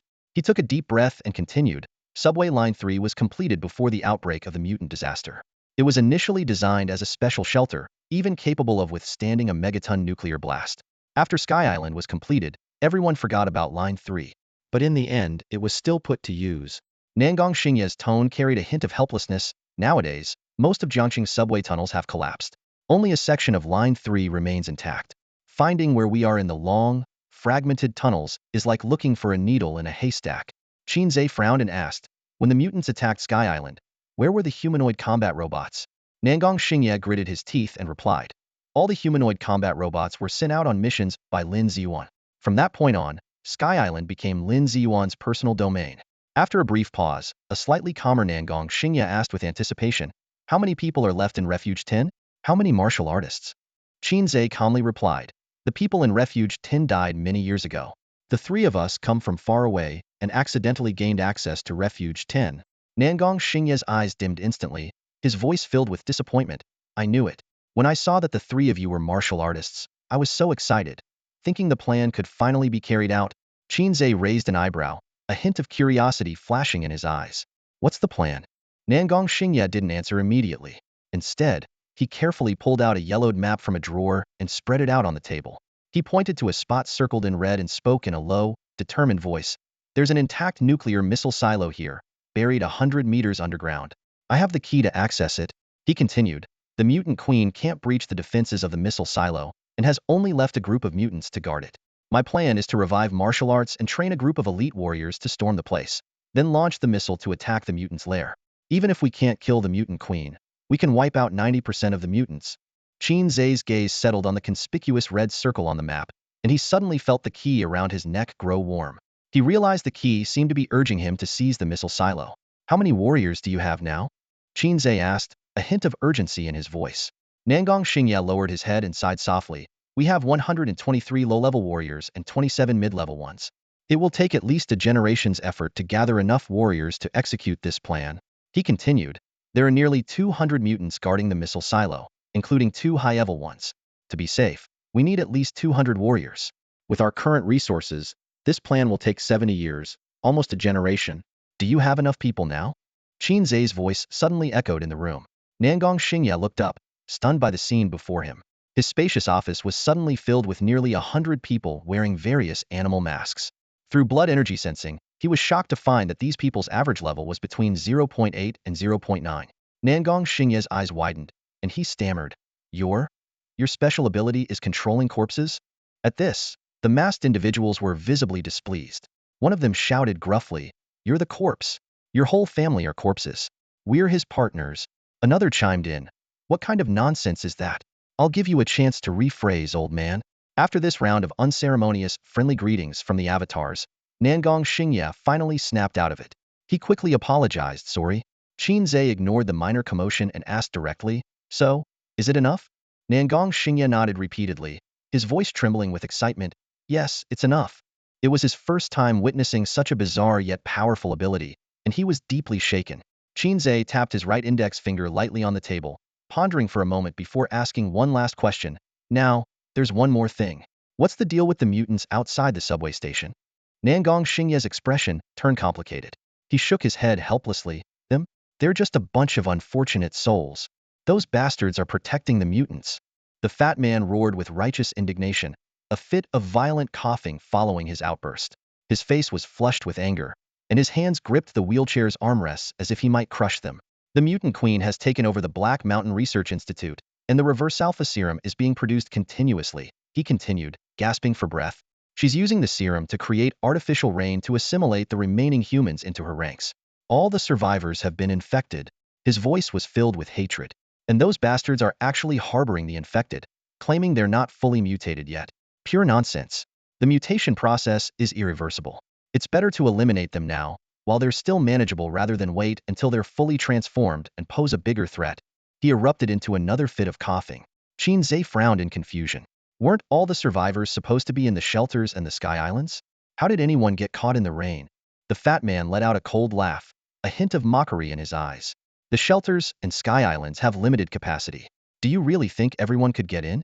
The mutant crisis was caused by those people, and they held the keys to survival. To them, ordinary people are no different from ants. His expression suddenly turned serious. A faction led by General Nangong tried to take control of the humanoid combat units from me. Naturally, I refused, leading to a chaotic battle at the space station. Fortunately, most of the security forces sided with me, and they all eventually escaped to the surface. After that battle, resources on the Sky Islands became even more scarce, forcing others into hibernation pods. Qin Ze asked curiously, why didn't you deploy the humanoid combat units? The fat man shook his head, a hint of helplessness in his tone. The AI's core logic is to protect humanity and prioritize human interests. This cannot be changed. They will never take actions that harm human interests. Apart from the initial BT series, they were based on human brains. However, after the modifications, their original human memories were erased. Qin Ze pondered. When BT saw me last time, why did she forget me? The fat man sighed deeply. When I sent other humanoid combat units to find BT, she was severely damaged. Although we managed to get her operational again, her memory module couldn't be restored, so she naturally doesn't remember you. As Qin Ze was about to ask more questions, the fat man glanced at the time. It's getting late. I need to take my afternoon nap. Unlike you 18-year-olds, this old man doesn't have endless energy. Feel free to look around, and call Xinghe if you need anything. With that, he skillfully maneuvered his wheelchair and left the control room. Watching the fat man's retreating figure, Qin Ze nodded to himself. He sure knows how to handle that wheelchair. Xinghe? Qin Ze called out tentatively. I'm here, a gentle female voice replied. I want to access the space station logs, Qin Ze said. Sorry, you don't have sufficient access privileges, Xinghe responded. Reverse alpha serum? Qin Ze tried again. Search complete, Xinghe replied. A lengthy document spanning dozens of pages appeared on the screen in front of Qin Ze. He spent half an hour carefully reading through it, his brow gradually furrowing. No problem with this, Qin Ze muttered to himself. But you, fat man, you've got issues. The scene suddenly shifted, and Nangong Xingye's voice could be heard. They retained part of their human consciousness. Unlike Lin Ziyuan, I can't bring myself to treat them as outcasts. We can only let them camp outside and occasionally provide them with necessary aid and supplies. He sighed heavily after speaking. Qin Ze smiled faintly. You really are a benevolent soul. Nangong Xingye shook his head. I wouldn't call myself benevolent. We share the same roots. Why must we be so cruel to each other? All I can do is make their lives a bit better. But once we secure the missile silo and resolve the mutant crisis, we'll return to the surface and usher in a new life together. Qin Ze waved dismissively. How you usher in that new life is your business. Right now, I just want to know when we can take action. Nangong Xingye replied. Give me a data plan and mobilize. We'll set off this time tomorrow. Qin Ze nodded, and his clone instantly merged back into his body. Nangong Xingye was startled again, muttering to himself, what an incredible ability. After leaving the office, Qin Ze and his companions were escorted to the living quarters by a soldier. Meanwhile, Nangong Xingye summoned a young man with glasses. Go inform that old man outside to select 200 able-bodied men to join us in action tomorrow, Nangong Xingya ordered. The young man nodded. Yes, sir. He hesitated for a moment and then asked, Commander, can we really succeed? Nangong Xingya gritted his teeth. Whether we succeed or not, this is our last chance to reclaim the Sky Islands. The young man nodded uncertainly, then turned and left to carry out Nangong Xingya's orders. Qin Ze lay on his bed, his mind replaying the conversation with Nangong Xingya. He frowned in thought, worried that Nangong's inherent kindness might not be enough to lead everyone through the impending challenges. Just then, the bedroom door was flung open with a loud bang. The Law King barged in, dragging a tightly bound man behind him. The man wore glasses and was trussed up like a dumpling, unable to move. In a gruff voice, the Law King said, this old guy first went to Lao Deng's office, then snuck out of the subway station through a secret passage. Qin Ze got up and quickly approached the man with glasses, yanking the tape off his mouth. What's your name? He asked sternly. The man trembled but stubbornly turned his head away, refusing to speak. Qin Ze let out a chuckle. Quite the tough guy. Huh? He's all yours, Brother Devourer. Even before he finished speaking, Brother Devourer had already licked his lips and lifted the man with one hand. In the man's terrified gaze, Brother Devourer's body rapidly expanded, sprouting multiple arms from his back and sides, and his abdomen split open into a gaping maw. The man barely had time to scream before he was swallowed whole.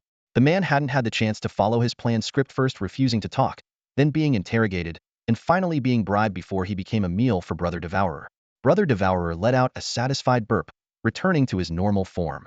He pulled a handkerchief from his pocket and wiped his mouth. Qin Ze and the other avatars instantly shared the memories Brother Devourer had obtained. This was Brother Devourer's new ability after his breakthrough, allowing him to access the memories of those he devoured from the past month, with the duration increasing as his power grew. Through these memories, Qin Ze learned that the man with glasses had grown up in the subway, never experiencing the Sky Island era, and had been educated entirely by the subway system. He also caught their conversation with Nangong Xingya after they had left. Reclaim Sky Island? Qin Ze sneered. After all these moves, it's the first time someone has treated us like pawns. The Law King crackled with electricity, shouting, I knew that old guy was no good. Brother Devourer asked, so, are we still going tomorrow? Qin Ze glanced at the key hanging around his neck, a glint of determination in his eyes. Of course, we're going. Tomorrow, they'll witness our skills firsthand. As night fell, Qin Ze had spent the whole day patrolling the space station. After dinner with Fatty, he returned to his room to rest. In the dead of night, the door silently creaked open, and a shadowy figure approached his bed. As Qin Ze slept, his right hand was slowly lifted. It's a fake. The fat man's furious roar echoed in the darkness, his voice brimming with disappointment and anger. Qin Ze had woken up at some point and was now lying on his side in bed, one hand propping up his head while the other rested casually at his side, exuding a lazy and seductive air. His eyes were fixed on the fat man, a slight smirk playing at the corners of his mouth, as if he had everything under control. The fat man whipped his head around, the gentleness in his eyes completely replaced by the fierce gaze of an enraged beast. He grabbed the terminal and smashed it to the ground with a resounding crack, shattering it into pieces. You played me, he roared, his voice seething with uncontrollable rage. Qin Ze yawned lazily, seemingly indifferent to the fat man's fury. He spoke slowly. About that floating island story you told me earlier, I have another version. Want to hear it? The fat man narrowed his eyes, watching Qin Ze warily without saying a word. Without waiting for a response, Qin Ze continued, decades ago, someone ensured the smooth development of the next generation of humanoid combat weapons by sending the altered ones to a space station using some method. Those who opposed him all died and had to return to Earth to eke out a miserable existence. The fat man remained silent, his expression shifting unpredictably. Suddenly, he burst into hysterical laughter. Ha ha! So, you've met them before. Qin Ze shook his head, a hint of sarcasm in his voice. Fatty, I never thought someone with such thick eyebrows and big eyes would turn out to be a villain. You were the one tipping them off last time, which exposed the safe house, right? And the altered ones in Shelter 10. Is that you're doing too? The fat man shook his head in denial. The last incident was an accident. I genuinely wanted to bring you to the floating island for a chat. The altered queen was curious about you too, which is why she pursued you relentlessly. The safe house was exposed because the communication channel of the humanoid combat weapons was compromised by the altered queen. She was a top student, just like me, even though she didn't attend Wu University. I don't know the specifics about Shelter 10. The email was just to threaten you. He paused, his gaze sharpening. As for the so-called villain, let me ask you a question. What makes a person good or bad? Just as Qin Ze was about to speak, the fat man cut him off. He bent down and violently removed his two prosthetic limbs, his voice filled with pain and anger. Do you know how I lost my legs? When my father died, his company was carved up by a group of martial artists, and my legs were their handiwork. I hated it. I hated that I couldn't cultivate, that I wasn't a gifted ability user. Are they the good guys? The fat man's voice grew increasingly agitated, culminating in a hysterical roar. The world is in this state because of the martial artists. They can hide in shelters and space stations, but what about ordinary people, left to die? They claim that those who haven't fully transformed are still our companions. What a joke. They just need a bunch of dogs who can operate on the surface and do their bidding. You tell me, are they the good guys? Qin Ze fell silent, his brows furrowed. He spoke slowly. In the real world, martial artists aren't all good. Otherwise, the fair society wouldn't exist. But they're not all evil either. After all, they've always been on the front lines against the beasts. The fat man continued to roar, his voice filled with hatred and determination. They should never have revived martial arts. Martial artists shouldn't exist. Their presence only makes the world worse. I want to create a new world without martial artists. Qin Ze raised an eyebrow, finally understanding the crux of the matter. So that's the key point. The resource struggle was just a pretext. From the moment Nangong Xingya proposed reviving martial arts, you never intended for them to survive. Qin Ze thought to himself, feeling a sense of helplessness. No wonder this world is doomed. Everyone's gone mad. Qin Ze sneered. Nangong Xingyi's goal in acquiring the deadly weapon wasn't to eliminate the altered ones, but to target the floating island. And you, fatty, have been racking your brain trying to drag out the people in the subway. You act submissive outwardly but strike hard internally. Qin Ze looked directly into the fat man's eyes, his voice calm but challenging. Have you considered that if everyone in the subway dies, you'll be the only human left? Do you want to create a world where you're the only one? The fat man grinned, his eyes gleaming with fanaticism.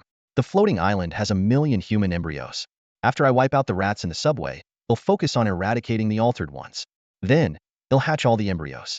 Future humans won't need to learn martial arts. Humanoid combat weapons will protect them.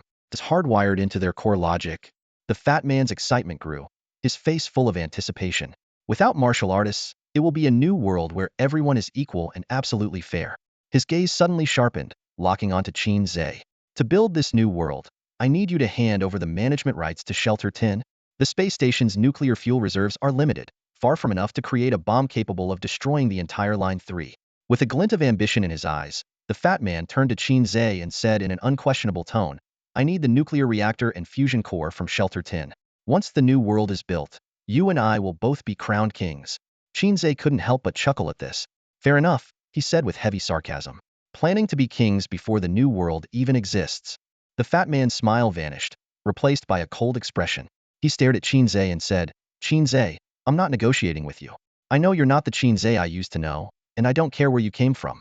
Just hand over the access to Shelter 10, and I'll give you everything you want. Qin Ze dropped his previous nonchalant attitude and sat up straight.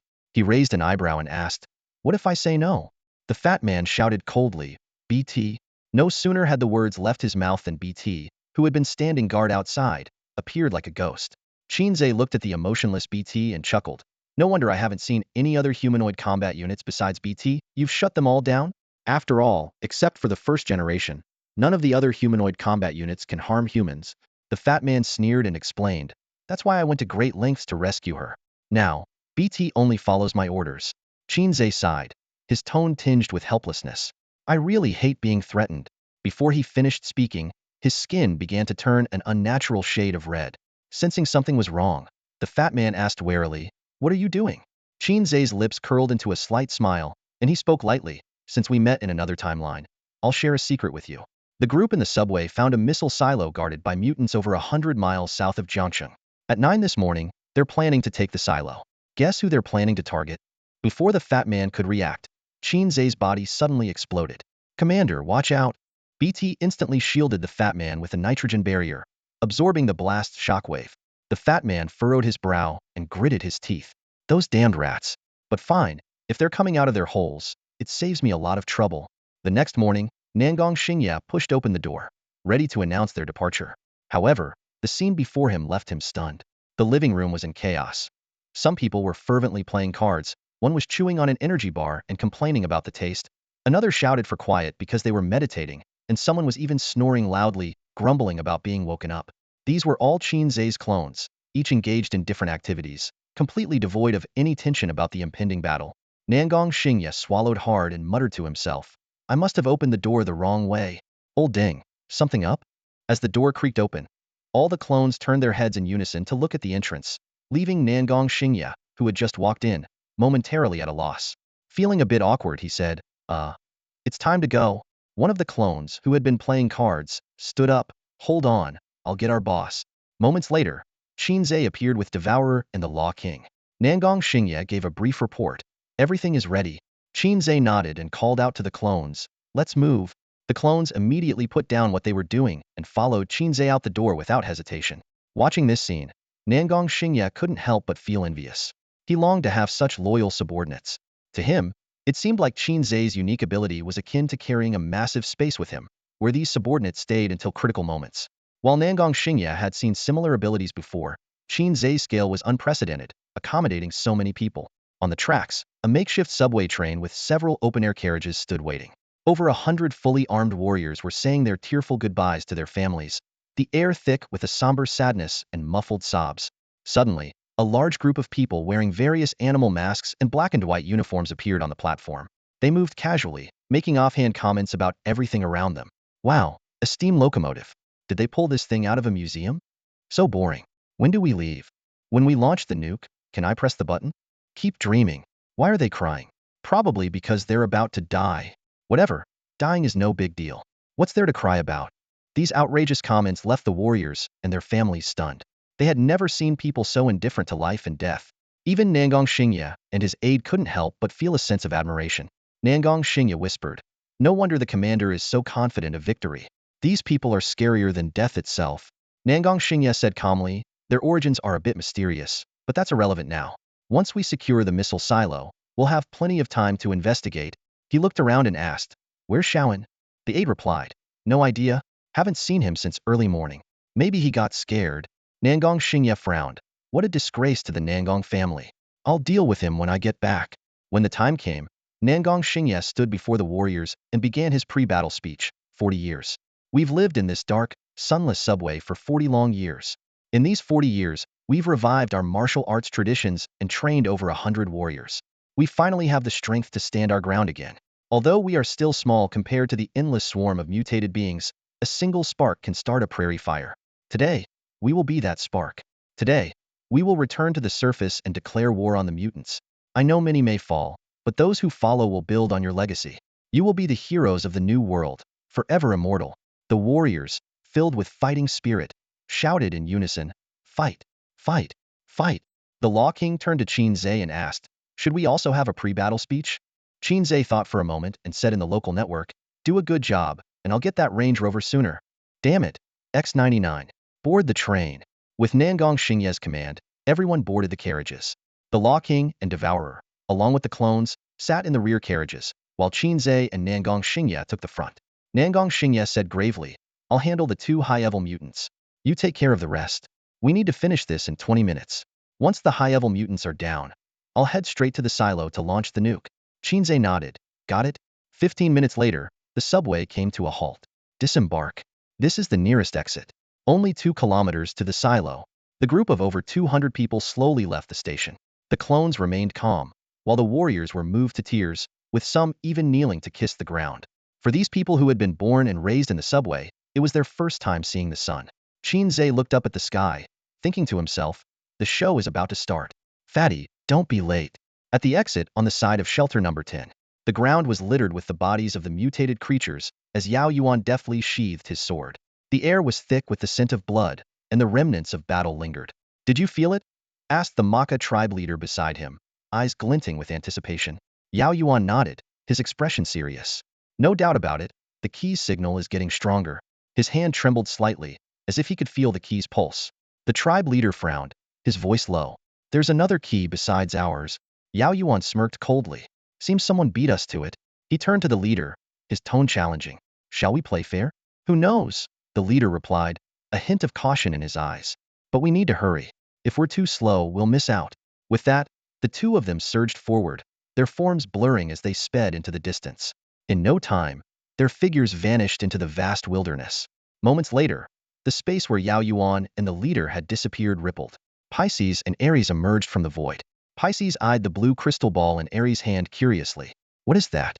It can make us completely invisible and erase all traces. Ares glanced at Pisces, a touch of arrogance in his voice. Leo gave it to me. It's called the source of the world. You wouldn't understand. Pisces gritted his teeth inwardly, thinking, how can I understand if you don't explain? The failure of their last mission had relegated him to a secondary role this time, leaving him simmering with frustration, like a mantis stalking a cicada, unaware of the oriole behind. Ares said excitedly, ambition gleaming in his eyes. He had a feeling today would be his moment of glory. Watching Ares' urgency, Pisces shot him a glare and quickly followed. Meanwhile, Qin Ze and Nangong stood on a hill, overlooking the scene below. Their main force was hidden in a depression behind them, ready to move at a moment's notice. Not far from the hill was a small military base, with a missile silo prominently in the center. Over 100 mutated creatures occupied the base, each with a bizarre appearance and an eerie aura. Two large, dung-colored bats hung motionless from the water tower, as if waiting for something. Suddenly, Qin Ze turned his gaze in another direction, frowning. He sensed two familiar pulsate was the keys. His heart skipped a beat. Could it be that his key wasn't the only one? The prophecy from the hotel banquet was coming true. The keys were indeed in the hands of the alien races. What's wrong? Nangong asked, noticing Qin Ze's unease. Qin Ze shook his head, changing the subject. When do we attack? Nangong stared at the military base, his voice steady. Let's wait a bit longer. At that moment, a large group of mutated creatures appeared on the opposite hill. Armed with various metal rods and clubs, they charged toward the base with a resolute, death-defying determination. The tribe leader heard we were attacking the mutants and sent reinforcements, Nangong explained. Qin Ze's lips curled into a mocking smile. Whoever thought to station them at the subway entrance was a genius. They guard the place normally, and now they serve as cannon fodder. Nangong's mouth twitched awkwardly, unsure how to respond. Below, the semi-mutated creatures had already clashed with the base's defenders, and chaos erupted. Qin Ze and Nangong held their breath, waiting for the perfect moment to strike. The semi-mutants surged into the base like a tidal wave, awakening the dormant mutants. In an instant, a brutal close-quarters battle erupted within the base. Although they were also infected with the anti-serum, the semi-mutants retained most of their human characteristics due to incomplete mutation. Their claws were not as sharp, and their teeth were not as fierce as those of the mutants.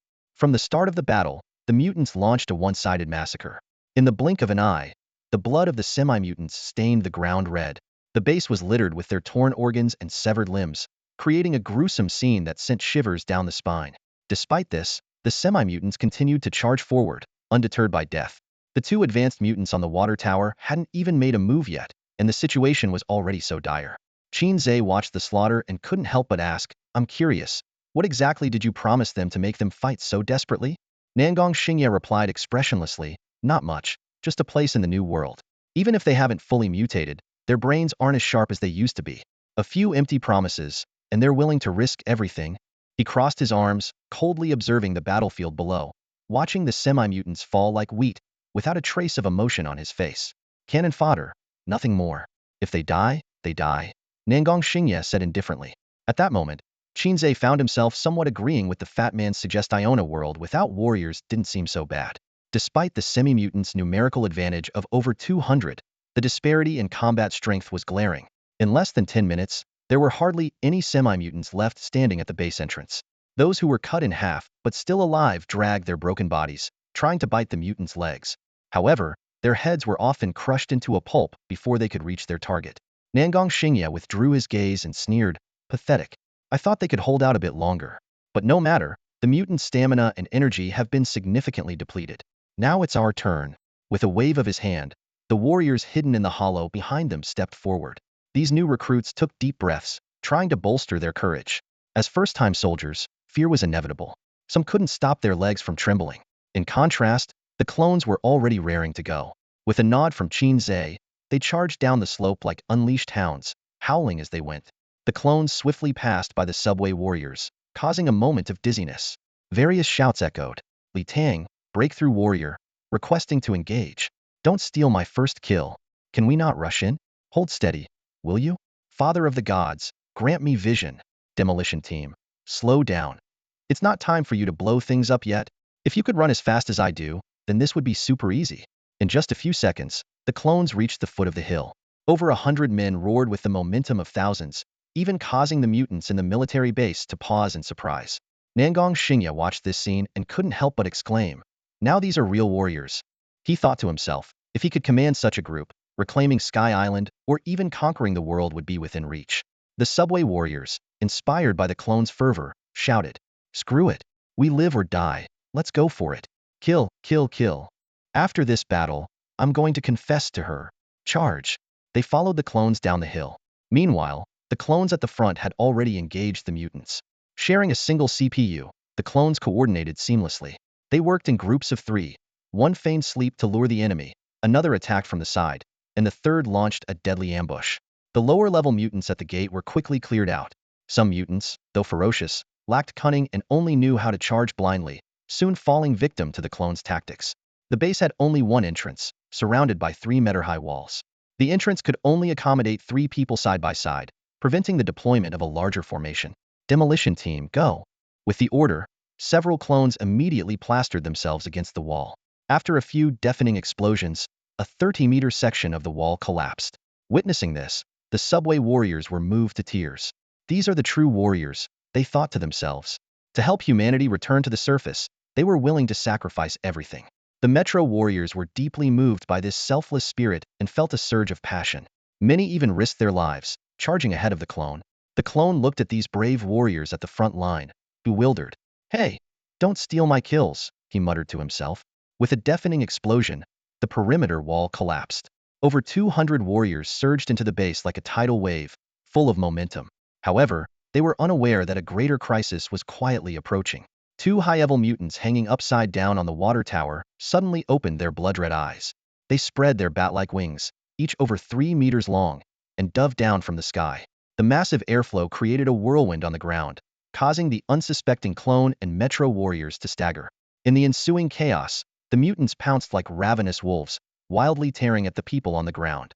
Sharp claws left bloody gashes on chests, and screams of agony filled the air.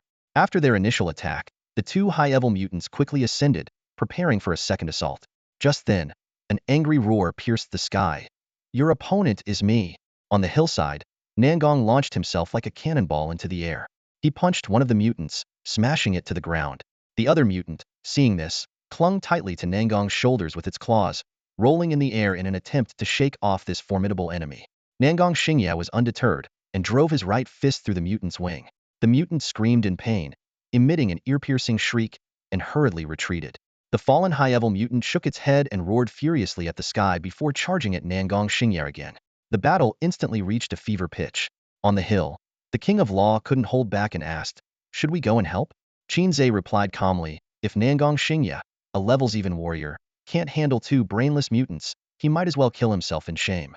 If you're bored, you can assist on the ground battlefield." Given permission, the King of Law was thrilled, his body sparking with lightning as he shot into the base like a bolt. "Leave it to me." Devourer Brother was also eager, itching for action. "What about me?" Qin Ze's gaze fell on the launch silo in the center of the base, a slight smile playing on his lips. "You come with me to steal the prize." Amid the chaos of the battle above and below, Qin Ze, escorted by Devourer Brother, successfully reached the control room of the launch silo. The door was a gear gate made of a special alloy, its sturdiness beyond question. "Nangong didn't give us the key. How do we open the door?" Devourer Brother cautiously scanned the surroundings, wary of mutant ambushes. Qin Ze pulled a data cable from the administrator terminal and connected it to the door. Performing authorization verification. Authorization in progress. Verification successful. As the mechanical voice sounded, the gear lock on the door began to slowly turn. Qin Ze stowed the terminal and said smugly, "The administrator privileges of the shelter are quite high. No door is a problem before the battle starts." Suddenly, Qin Ze felt a scorching gaze. He looked up to meet Nangong's eyes in the sky, catching a hint of panic on his face. Qin Ze sneered internally, "Old man, did you really think you could fool me?" The door opened halfway. Qin Ze and Swallow Brother ducked inside and quickly shut it behind them. The air in the control room was thick with the scent of decay, untouched for decades. As soon as they stepped in, the key on Qin Ze's chest began to tremble violently, as if guiding him. Qin Ze headed straight to the control console, skillfully connecting the terminal. A prompt for authorization appeared on the screen, and a few seconds later, it displayed verification passed. The system then prompted him to input the strike coordinates. After careful examination, Qin Ze was shocked to discover that this nuclear missile was no ordinary weapon. Its range varied from 5 kilometers to 50,000 kilometers, capable of striking targets with pinpoint accuracy, whether in the sky or underground. Just one shot could bring the floating island crashing down. Through the glass wall behind the console, Qin Ze could clearly see the black missile standing silently in the launch silo. At that moment, a solemn voice echoed in his mind. Hunting capability acquired. Begin purging world pollution. Hunt in progress. 23 hours 59 minutes and 59 seconds. Qin Ze looked down at the key on his chest, realizing the voice was coming from it. He couldn't help but tease. You sure know how to talk. Your voice is quite nice. Can you change it to a sultry female voice? However, no matter how much he pressed, the key remained silent. In his mind, the 24-hour countdown continued. Qin Ze stared at the strike map on the electronic screen, pondering who the pollution in this world might be. The Fat Man? The subway rebels? Or those who had mutated? Suddenly, the key's guidance stopped at a specific coordinate on the map. Qin Ze zoomed in and saw it was the Heishan Research Institute. At that moment, he seemed to understand the true purpose of the alternate realm's evolution. Just as Qin Ze was about to input the coordinates, a familiar voice came from behind him. So you didn't die after all? So that one yesterday was a robot? Turning around, Qin Ze saw the Fat Man sitting in a wheelchair at the half-open door. The Fat Man smugly said, "You're not the only one with authorization. Thanks to you, I found this doomsday weapon." He stared obsessively at the missile behind Qin Ze. Curious, Qin Ze asked, "I'm wearing a mask. How did you recognize me?" The Fat Man pointed to his nose. "Your scent is the same as yesterday's." Qin Ze then pointed to Swallow Brother. "What about him?" The Fat Man frowned. A familiar smell, quite nauseating. Suddenly, his eyes widened. "This is the scent of the abyss?" Qin Ze chuckled. "You've got quite the nose." At that moment, a seductive female voice called from outside the door. "What's taking so long? Are you done yet?" As the door fully opened, Qin Ze saw the person outside and couldn't help but widen his eyes. Meanwhile, Yao Yuan and the Maka tribe leader had arrived at the foot of Heishan. In the distance, countless mutated creatures roamed the mountains. Yao Yuan frowned slightly. Why here? The Maka tribe leader, fully alert, scanned the surroundings. Problems? Yao Yuan shook his head. Nothing. Maybe I'm overthinking. I remember there's a research facility in this mountain in the real world. This is the source of the pollution. The hunting countdown has already begun, the Maka tribe leader said solemnly. Yao Yuan asked, puzzled. Why isn't the other key here? He's the one who started the hunt. The Maka tribe leader grinned. Probably a newbie hunter, still figuring out the rules. Perfect. The world source is ours. Yao Yuan confirmed once more that the third key wasn't present. Setting aside his doubts for now, he looked at Heishan. Let's get started then. With a flip of his right hand, Yao Yuan summoned a longsword. With a swift slash, a several-meter-long blade of energy swept out, instantly slicing a dozen sunbathing mutants in half. That single strike seemed to ignite a fuse, and the entire Heishan erupted. Deafening roars echoed as the mutants halfway up the mountain spotted the intruders. Hundreds of monsters surged down like a tidal wave, their yellowish figures merging into a continuous stream, resembling a flood of filth breaking through a dam. Yao Yuan remained calm and composed as he hurled his long sword into the sky. The sword quickly split into 2, then 4, then 8, until nearly 100 swords spread out above his head like a peacock's tail. With a light gesture of his index finger, the densely packed swords transformed into a dragon, roaring as it charged towards the incoming horde of mutants. The 100 swords whirled through the air like a deadly metal storm. Flesh and blood of the mutants scattered under the relentless blades, filling the air with a heavy, metallic scent. Meanwhile, the leader of the Makar tribe stomped his right foot on the ground, unleashing a surge of blazing purple flames that engulfed him entirely. Burn! The leader growled, and a 10-meter-long wave of purple fire shot skyward from his body, crashing into the crowd of mutants. The fire wave exploded upon impact, incinerating dozens of mutants instantly, leaving the air thick with the stench of charred flesh. The mutants at the foot of the mountain were swiftly cleared out by the combined assault of Yao Yuan and the Makar tribe leader. Without pausing, they continued their ascent, leaving a trail of mutilated mutant bodies in their wake. The lower and mid-tier mutants stood no chance against them, and only the high-level ones managed to hold out for a moment longer. From a distance, Pisces and Ares were observing everything in secret. That's brutal. Ares couldn't help but click his tongue. Pisces, however, seemed unimpressed. Yao Yuan hasn't even used the sword move he unleashed that night at the hotel. Now that was truly earth-shattering. What are they doing? Pisces asked, puzzled. Yao Yuan and the tribe leader just started slaughtering as soon as they arrived at Black Mountain. Haven't they killed enough mutants at the shelter? Ares replied nonchalantly, they're on a world hunting mission. Pisces looked even more confused. What's a world hunting mission? Ares glanced at him. A world hunting mission is exactly what it sounds like. Forget it. You wouldn't understand even if I explained. Pisces clenched his teeth, anger boiling inside him. He wanted nothing more than to punch Aries' smug face. As a newly appointed member of the Zodiac 12, he hadn't had time to study all the classified information before being sent on this mission. Just wait, Aries. The tables will turn someday, Pisces vowed silently. Suddenly, Pisces looked up at the sky. Do you hear that strange noise? Aries also glanced skyward. In the distant horizon, a red beam of light pierced through the atmosphere, trailing a long white plume as it descended towards Black Mountain. Pisces, what is that? Aries pondered. It looks familiar. They exchanged a sharp glance and simultaneously exclaimed, a missile! May Yin. As the gate fully opened, Qin Ze's gaze fell upon the person standing outside. The May Yin before him was entirely different from the one in his memory.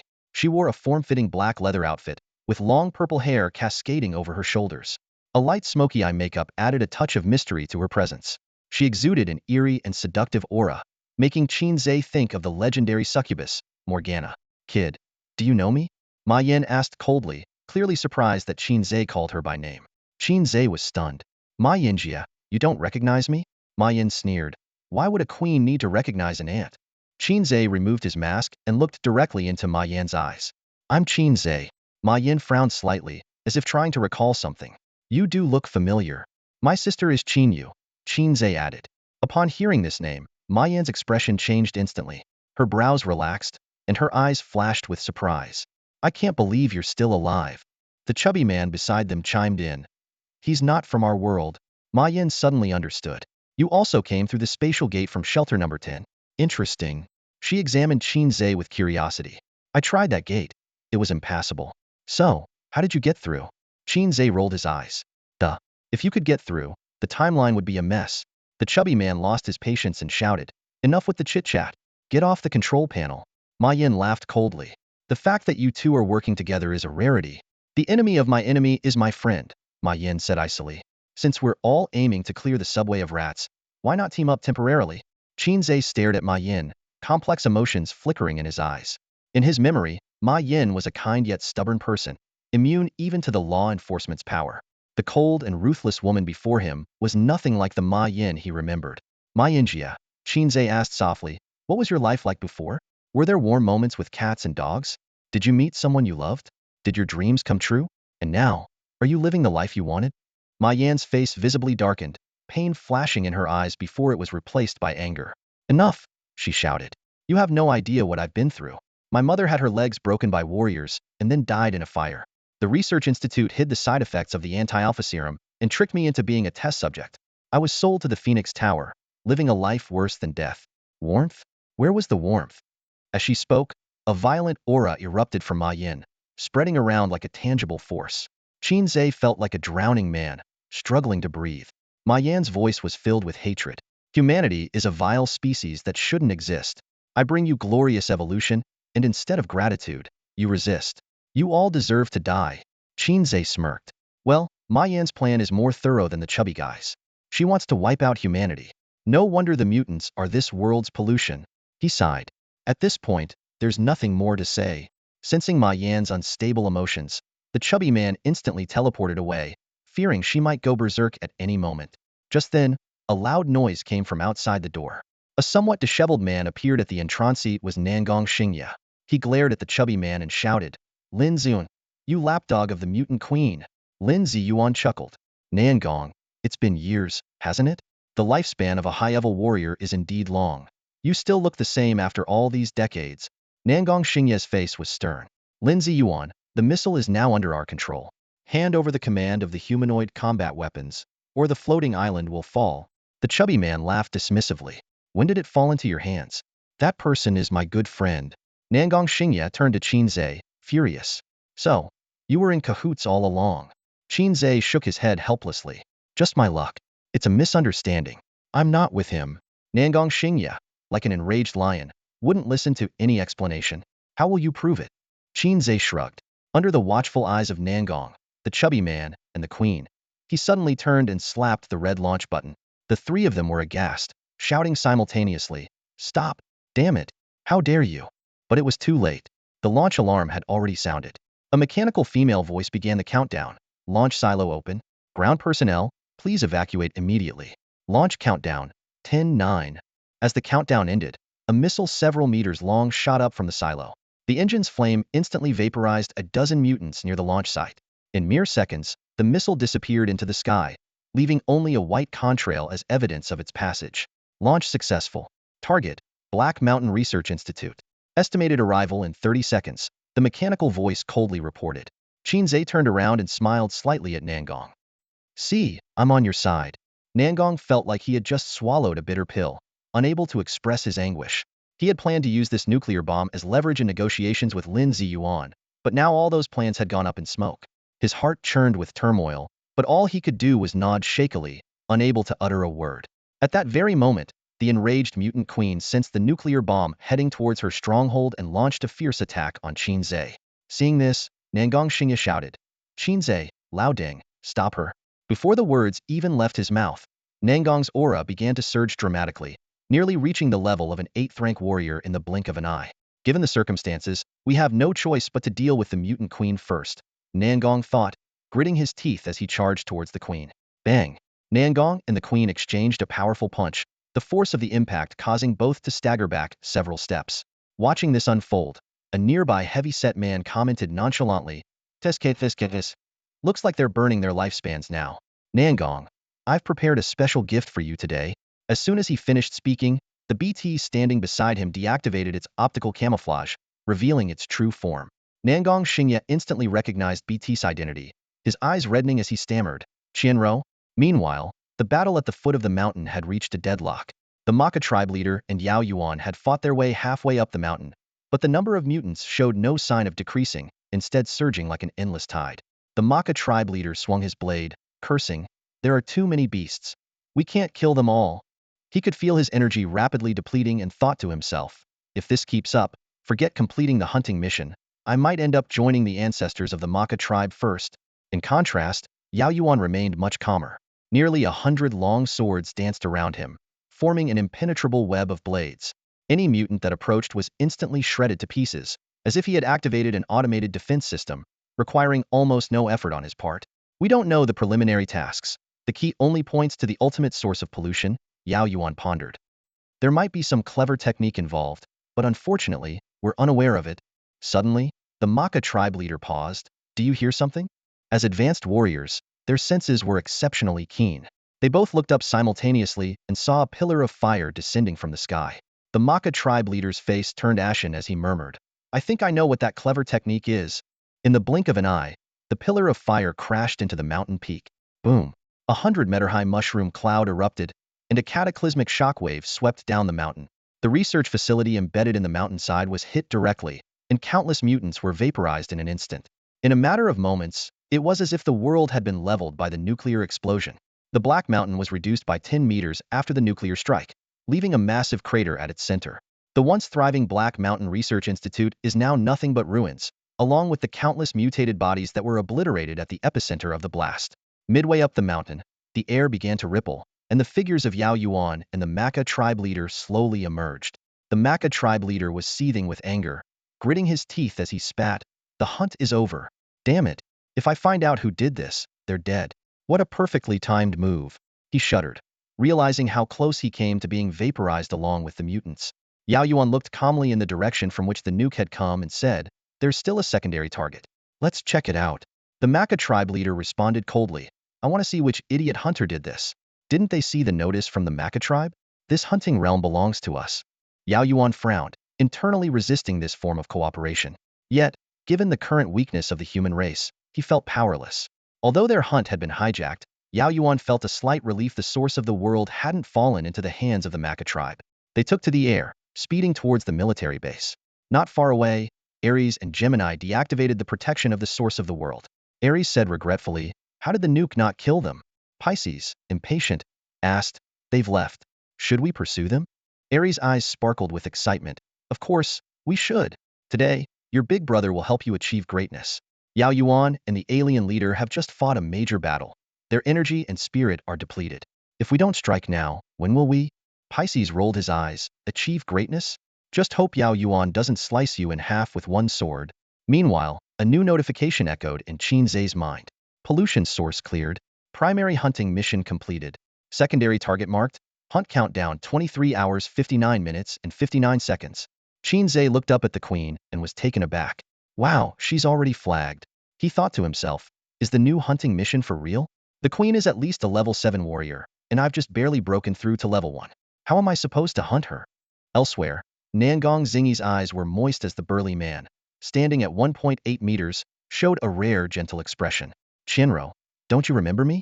BT responded calmly, you have mistaken me. Nangong Xingye clenched his fists and shouted excitedly, you are Nangong Chinro, my daughter, Nangong Xingye's daughter. Data flashed rapidly in BT's eyes as she coldly replied, sorry, you are mistaken. There is no record of Nangong Chinro in the directory. Lin Ziyuan sneered from the side. Nangong, keep your eyes open. Nangong Xingye could no longer hold back, roaring, die. His blood surged, and he charged like lightning, his burning fist creating a deafening sonic boom. However, the fat man vanished instantly, reappearing a few meters away with a smile on his face. As Nangong prepared to attack again, BT stepped in front, unleashing her firepower. Nangong Xingye, unwilling to harm his daughter, could only block and retreat, shouting painfully, Chinro, I'm your father. But BT remained indifferent, following her programming to eliminate any threat to her commander. The queen's lips curled into a cruel smile as she said to Qin Ze, little brat, now no one can help you.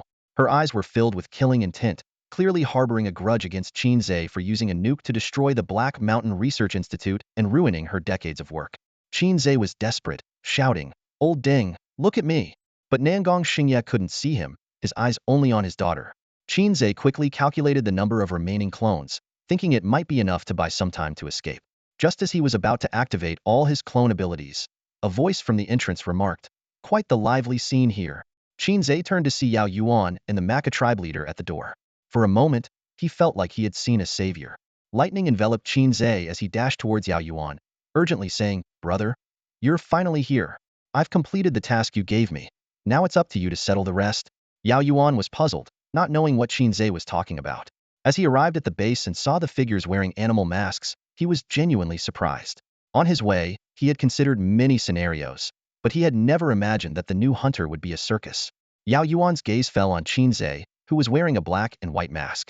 He frowned slightly. So, you're the leader, huh? He asked softly, while secretly assessing the other's strength. Just a level 1 warrior.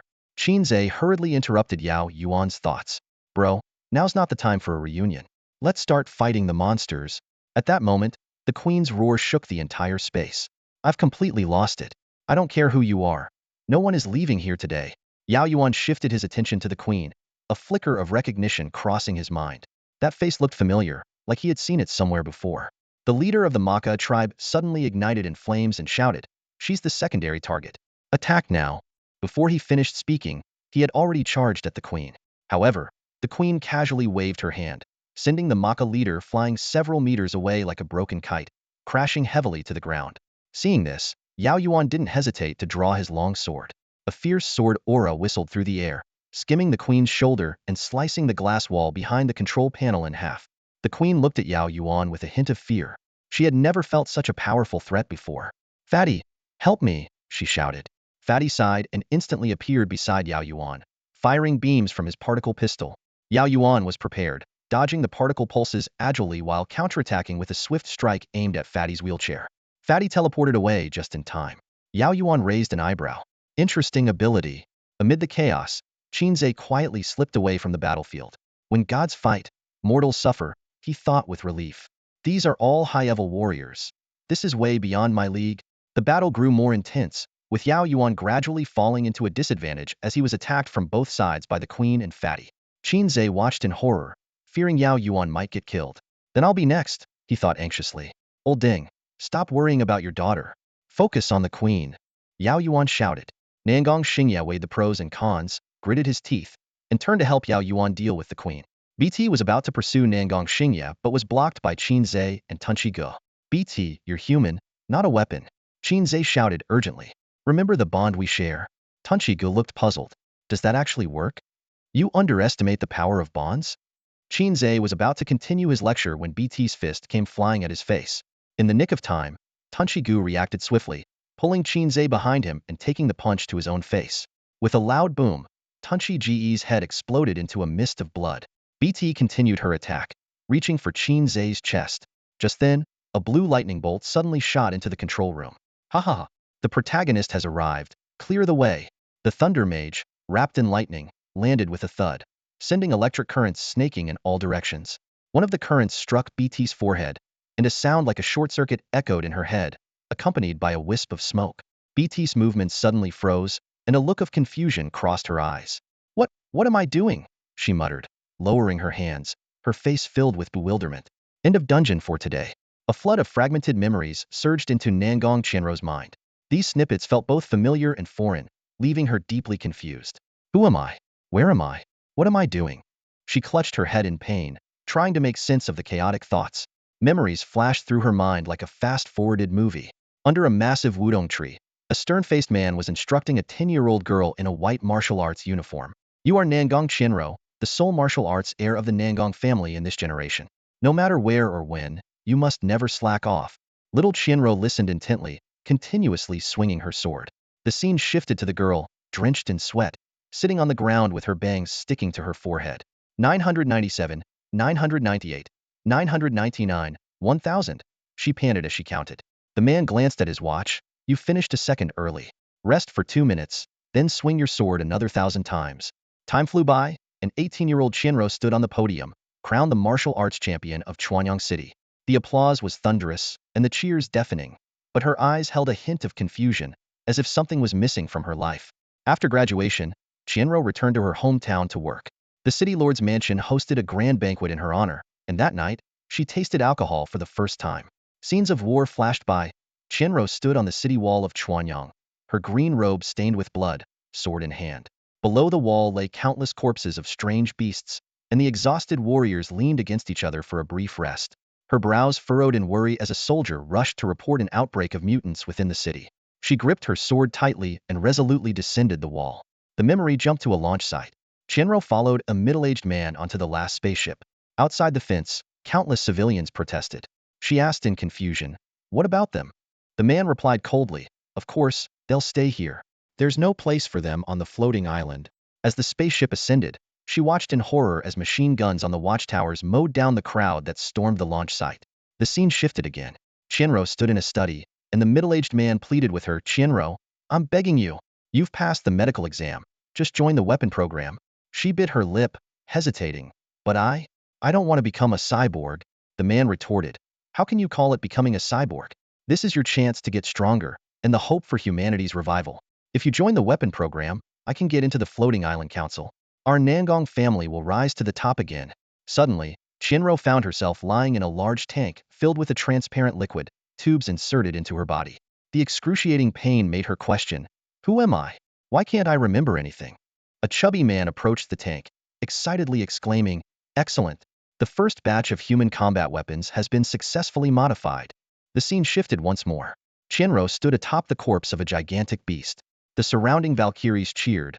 "This is the last beast. The abyss is closing." She used her sword to pick out a blue soul orb, a rare smile appearing on her lips. However, peace did not last long. Unknown number of mutants detected in Zone A1. Proceed to exterminate immediately. Orders kept coming, and combat became Chenro's entire life. She often pondered, where did these mutants come from? In the final memory fragment, Chenro spoke to a boy. "I am the last unit of the first batch of BT series weapons." Seeing the boy's shocked expression, she added softly, "It's been years since I've seen a human. We really do look alike." The boy introduced her to a custom. "Where I come from, we burn 3 sticks of incense to honor the dead and wish them a smooth journey in the afterlife. There's no incense here, so I'll use a cigarette as a substitute." The young girl was intensely curious about the mysterious ceremony before her. Her eyes lingered on the scenes of tribute to her fallen comrades, stirring a touch of envy in her heart. What does it feel like to be remembered? She wondered silently. Almost involuntarily, she clasped her hands together, imitating the gesture. For the first time in her life, she made a wish. If there really is a next life, she whispered in her heart, "I hope we can all be ordinary girls." Suddenly, the alarm blared, shattering the tranquility. The girl shouted decisively, "Go! Don't worry about me." She could feel her energy depleting rapidly, but as she saw the door close and him safe, she breathed a sigh of relief. Exhaustion washed over her like a tide. "I'm so tired. I just want to rest. A short nap should be okay, right?" she thought, her eyelids growing heavier. At that moment, a fleeting thought crossed her mind. I really hope he remembers to perform that mysterious ceremony for me too. Bunga loud noise interrupted her thoughts, and the girl was flung through the air like a ragdoll by a high-level mutant. This time, she didn't get back up. The scene shifted. A chubby man stood before her, a serious expression on his face. Finally, it's fixed. Although the memory module is still a bit unstable, it should be fine. I am the Supreme Commander of the Sky Island Command, Order Code A1B4. The girl nodded blankly, eyes full of confusion. Suddenly, the man roared at the top of his lungs. Your name is Nangong Qianro, and I am Nangong Xingya, your father. The girl muttered to herself. My name is Nangong Qianro? Fragments of images flashed through her mind. Whose memories were those just now? A sharp pain struck her head, and she crouched down, clutching her head in her hands. Who am I really? Nearby, the bishop glanced at BT, who was crouching on the ground, and whispered to the person next to him, What's wrong with her? Did her brain short-circuit? At that moment, another voice chimed in. I swear, it wasn't on purpose. You know, the protagonist has to have a cool and explosive entrance. The bishop sneered. Cool or not, it was definitely explosive. Just then, a headless figure wobbled to its feet. The bishop's eyes widened in shock. No way. Survived even after the head exploded? This is too overpowered. We need a serious nerf. A new head suddenly sprouted from the figure's neck, and it elegantly wiped some unknown goo off its face with a handkerchief. You don't understand a thing, the figure scoffed. My body isn't as fragile as yours. Ignoring the banter between the bishop and devourer, Qin Ze focused entirely on BT. BT, are you okay? He asked worriedly. A humanoid combat weapon shouldn't short-circuit from a little shock, right? BT slowly lifted her head, her gaze resolute, her voice clear. I am Nangong Qianro. Qin Ze blinked, as if recalling something. He glanced at the chubby man, inwardly criticizing the repair work as shoddy and substandard. Just then, a bolt of lightning struck, causing the Dharma King to short-circuit instantly. Nangong Qianro slowly stood up, her complex gaze fixed on Nangong Xingya, who was engaged in fierce combat. The chubby man keenly noticed her unusual behavior and immediately issued the command code X01. To everyone's surprise, Nangong Qianro drew her longsword and, with a swift motion, thrust it towards the chubby man. He narrowly escaped death by teleporting just in time, cursing under his breath as the situation quickly turned from favorable to dire. As the chubby man turned to flee, he collided at the doorway with the Markan tribe's captain, who was engulfed in flames. The captain, seething with anger, didn't care who was friend or foe and unleashed a flaming punch. The chubby man's frail, 70 to 80-year-old body could hardly withstand the blow. With a loud bang, he was plastered against the wall. Attacking an 80-year-old veteran, where's your honor? The chubby man grumbled through gritted teeth. The Markan captain, relentless, prepared to deliver another series of flaming punches. The chubby man barely managed to teleport again, but the distance he could cover had significantly shortened. Thus began a chaotic chase around the corner. Meanwhile, the queen was steadily losing ground under the combined assault of Yao Yuan and Nangong Xingya. Nangong Xingya was astonished by Yao Yuan's incredible strength, especially his masterful swordsmanship, which seemed oddly familiar. Open the sky. Seizing the moment, Yao Yuan's longsword roared, and sword energy filled the air. For the first time, fear crossed the queen's face. She knew that if she took this strike heeded, she would surely die. However, the surrounding space was sealed off by the sword energy, leaving her no escape. Don't think you can defeat me so easily, the queen growled. 50 years. You have no idea what I've endured these 50 years. Her blood energy surged and condensed into a crimson shield in front of her. Yao Yuan's long-prepared strike finally landed, the sword energy slicing through the ceiling and effortlessly cutting through the thick walls. With a thunderous crash, the sword energy clashed with the blood-red shield. The queen fought desperately to maintain her defense, but against Yao Yuan, hailed as the sword immortal of the human race, all her efforts were in vain. Cracks quickly spread across the shield, and ultimately, the queen and her shield were cleaved in two. Qin Ze, swallowing brother, and the Dharma King watched in awe, feeling that Yao Yuan had once again redefined their understanding of martial arts. With half her body gone, the queen leaned against the wall, coughing up blood. She had lost, utterly and completely. Reflecting on her life, it seemed like a tragic tale. Suddenly, she burst into laughter. Despicable humans. I curse you to eternal damnation. Yao Yuan sheathed his sword and calmly said, I remember who you are now. I have some idea of what you've been through. The world is indeed flawed, falling apart at the seams. But there are always those who try to patch it up. The queen gave a sorrowful smile. Patch it up? If someone had patched it up, would the world be like this today? Would I have ended up like this? Yao Yuan shook his head. I'm talking about another world. There, though inequality exists, people tirelessly strive, even sacrificing their lives for the survival of humanity. In that world, though your life might not be perfect, you could still see light in the darkness. Humans are truly skilled at weaving beautiful lies and fairy tales, the queen scoffed. Equality? Only in the grave is everyone equal. She ignored Yao Yuan, but her face gradually flushed with a final burst of energy. At a certain moment, the image of the queen suddenly overlapped with May Yin in Qin Ze's mind. Yao Yuan turned to Qin Ze, his gaze firm. You deliver the final blow. Qin Ze was stunned, incredulously repeating, me? The leader of the Maka tribe immediately flew into a rage, shouting, Yao Yuan, what are you doing? Seeing the Maka tribe leader's furious reaction, Qin Ze suddenly understood Yao Yuan's intention. He slowly walked over to Yao Yuan, but his hand holding the knife hesitated. Yao Yuan explained in a low voice, she's not the same person from that world. Everything here is just an evolution of the world's will. Qin Ze sighed deeply and whispered, Sister May Yin, your revenge is complete. The queen heard this and gave a sorrowful smile, her voice filled with despair. This world, let it be destroyed. A single blood-red tear slid down her cheek. Suddenly, the Maka tribe leader shouted in alarm, no, he's going to self-destruct. He reacted quickly, grabbing a fat man to use as a human shield. Boom. A deafening explosion erupted, with a shockwave of blood and energy carrying destructive power. Yao Yuan swiftly plunged his sword into the ground, forming a barrier of sword energy that barely withstood the blast. When the smoke cleared, the control room was completely gone, not even leaving rubble behind. Such was the terrifying power of a high-level warrior's self-destruction. The fat man, used as a human shield, was reduced to a mangled skeleton. The Maka tribe leader discarded him nonchalantly.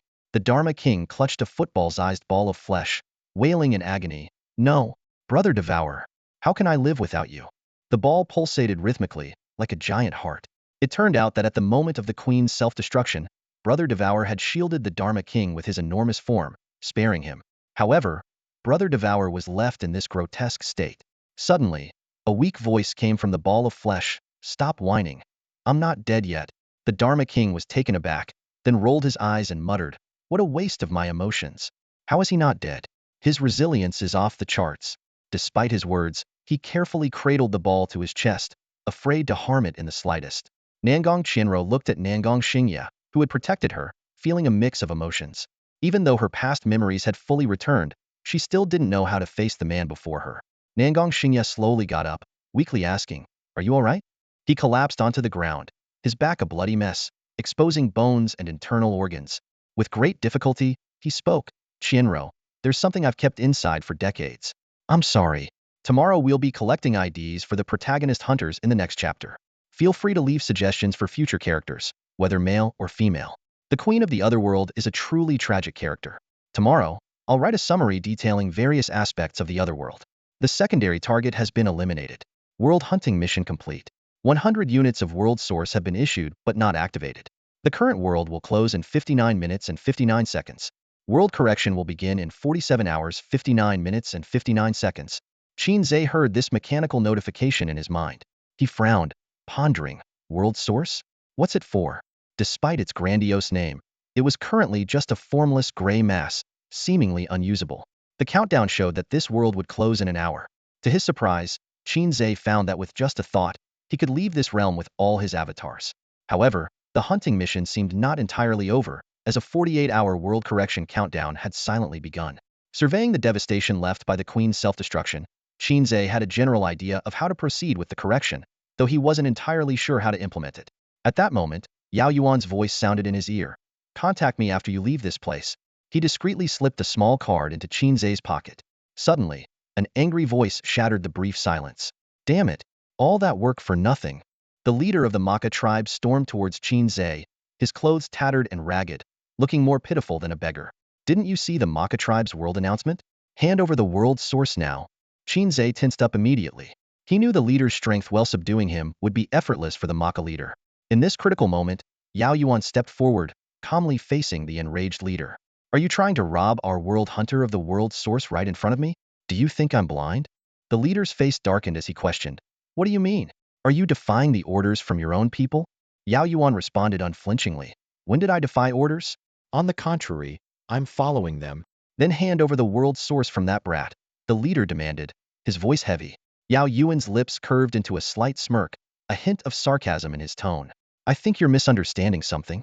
Our agreement was that the Maka tribe gets 80% of the world's source, and we get 20. But we didn't complete the world hunting mission, so we can't share the world source. The leader's expression grew even darker, realizing that Yao Yuan was protecting this new hunter.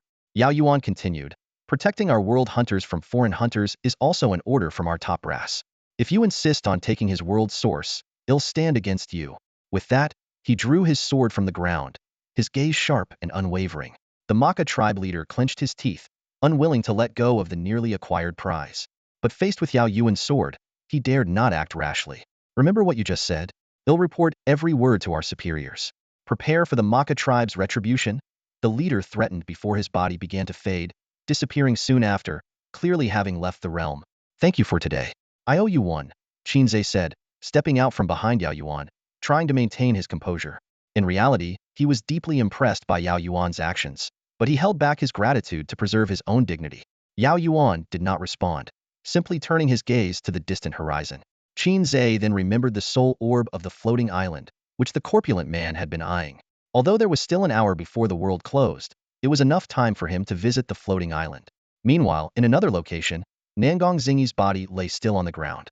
As a senior martial artist, his body should not have been so fragile. However, age and the scarcity of resources in the subway had weakened him significantly compared to other high-level martial artists. Nangong Qianro stared blankly at her father's corpse, her face expressionless. In his final moments, Nangong Xingya had displayed the responsibility of a father. Perhaps it was years of guilt, or the harsh life in the subway that made him cherish his family again. His last words, "I'm sorry," finally allowed Nangong Qianro to let go of past grievances. Are you okay? Qin Ze asked softly, walking up to Nangong Qianro. Nangong Qianro slowly stood up, tilting her head slightly, and whispered, "Thank you." In all her years, Qin Ze was the first person to truly treat her as a human being. Before, she had always been just a tool in others' hands. When she was a child, Nangong Qianro was a tool for her family's rise. As she grew older, she became a pawn in her father's power struggles. As a human combat weapon, she was used to hunt down beasts and aberrants. Exhaustion washed over her like a tide, but starting today, she could finally live for herself. Nangong Qianro stood outside the base, her gaze sweeping over the surviving warriors. She asked thoughtfully, "Qin Ze, what are your plans for the future?" Qin Ze pondered for a moment and then replied, "I want to rebuild this world." "That's a good idea." Nangong Qianro nodded in agreement. "It's easier to reshape order from the ruins." She paused, her expression suddenly turning serious. "About the soul beads you mentioned last time, I have some bad news." A sense of foreboding arose in Qin Ze's heart. Nangong Qianro continued, "There is indeed a batch of soul beads in the museum on Sky Island. However, due to the martial arts discontinuity, for safety reasons, these soul beads have been completely purified. They are now only for exhibition and have no other use." Qin Ze felt his hopes slowly dissipating, as if his body was turning gray. He murmured, "Nomi's soul bead." Nangong Qianro seemed to hear the sound of a breaking heart. After a long silence, Qin Ze forced a smile that was more painful than crying and said, "Soul beads are just external objects. A true strong person does not rely on external things." If it weren't for the tears welling up in Qin Ze's eyes, Nangong Qianro might have believed him. "You're leaving, aren't you?" Nangong Qianro asked softly. Qin Ze nodded in confirmation. The queen personally tested it. The creatures of this world cannot leave through the dimensional gate. He felt a pang of regret. He had wanted to take her out. In the real world, there was also a Nangong Qianro, and according to the timeline, she was still at Wuda University. Qin Ze couldn't help but wonder what it would be like if the two versions of Nangong Qianro met. Nangong Qianro felt a twinge of loss and regret, but she still spoke up. "If you see her, could you pass on a message for me?" "What is it?" Qin Ze asked. Nangong Qianro suddenly broke into a bright smile. "Put on the dress again. Don't leave any regrets in your girlhood." Qin Ze was taken aback for a moment, then nodded in agreement. "All right." Just then, a strange laugh echoed from the distant sky. Hee hee hee. The figures of Aries and Pisces appeared in their sight. Yao Yuan had long sensed their presence and said coldly, "I knew there were rats tailing us." "So it's you," Aries boasted smugly. "You just went through a major battle. Your vital energy must be nearly depleted. Hand over the key, and I'll spare your life." Yao Yuan responded calmly, "Indeed, I have no vital energy left. I stayed just to confirm who was following us." As he spoke, his body began to fade. "The gate closes in less than an hour. Without the key, you can't teleport. You'd better hurry to the gate." With those words, Yao Yuan's figure completely vanished, leaving Aries and Pisces staring at each other in disbelief. Qin Ze glanced at Nangong Chinro, a hint of reluctance in his eyes. I should be going, he said softly. Nangong Chinro nodded solemnly. Safe travels. As soon as she finished speaking, Qin Ze took out a key and activated the teleportation device. In a flash of brilliant light, Qin Ze, his clone, and the clone's corpse vanished from the otherworldly realm. Not far away, Ares looked on in confusion. What the heck? I was ready to fight, and they just ran off? He shouted indignantly. Cowards! Face me in battle. Pisces laughed gleefully from the side. A day trip to the otherworld, and we did nothing. He was already imagining Leo's furious reaction. Suddenly, a warning sounded from the gate of the otherworld, signaling it was about to close. Pisces immediately sensed the danger. If we don't leave now, we'll be stuck here, he said, quickly flying toward shelter number 10, leaving Ares bewildered in the wind. Wait for me. Ares finally reacted, dejectedly following after him, thinking, great, mission failed. Meanwhile, the subway warriors stood amidst the ruins, faces full of bewilderment. Nangong Xingye was dead, and both the queen and the mutants had disappeared. They realized that the ultimate victory belonged to humanity. Nangong Chinro walked slowly to the top of the ruins and drew her long sword, pointing its blade to the sky. Her voice was firm and filled with hope. We will join forces to rebuild order on these ruins. It will be a long process, possibly taking generations. But flowers will eventually bloom, and the stars will shine again. We will walk a path of light, and even those half-infected, who have suffered so much, will escape their tragic fate. Let's burn through the night and welcome the dawn together. As soon as she finished speaking, the clouds above tore open, and sunlight shone on Nangong Chinro's blade, reflecting a golden light onto everyone's faces. In that shimmering light, they saw hope. At the same time, Qin Ze and his clones teleported back to the circus headquarters. After their fantastical adventure, each clone was unusually excited. That was awesome. I got the first kill, one clone shouted excitedly. Those subway warriors were so weak. They couldn't even compete with me, another clone said smugly. Did that world completely disappear? It should continue to evolve. It felt like playing a game. We were like the fourth calamity. Should we pick an MVP?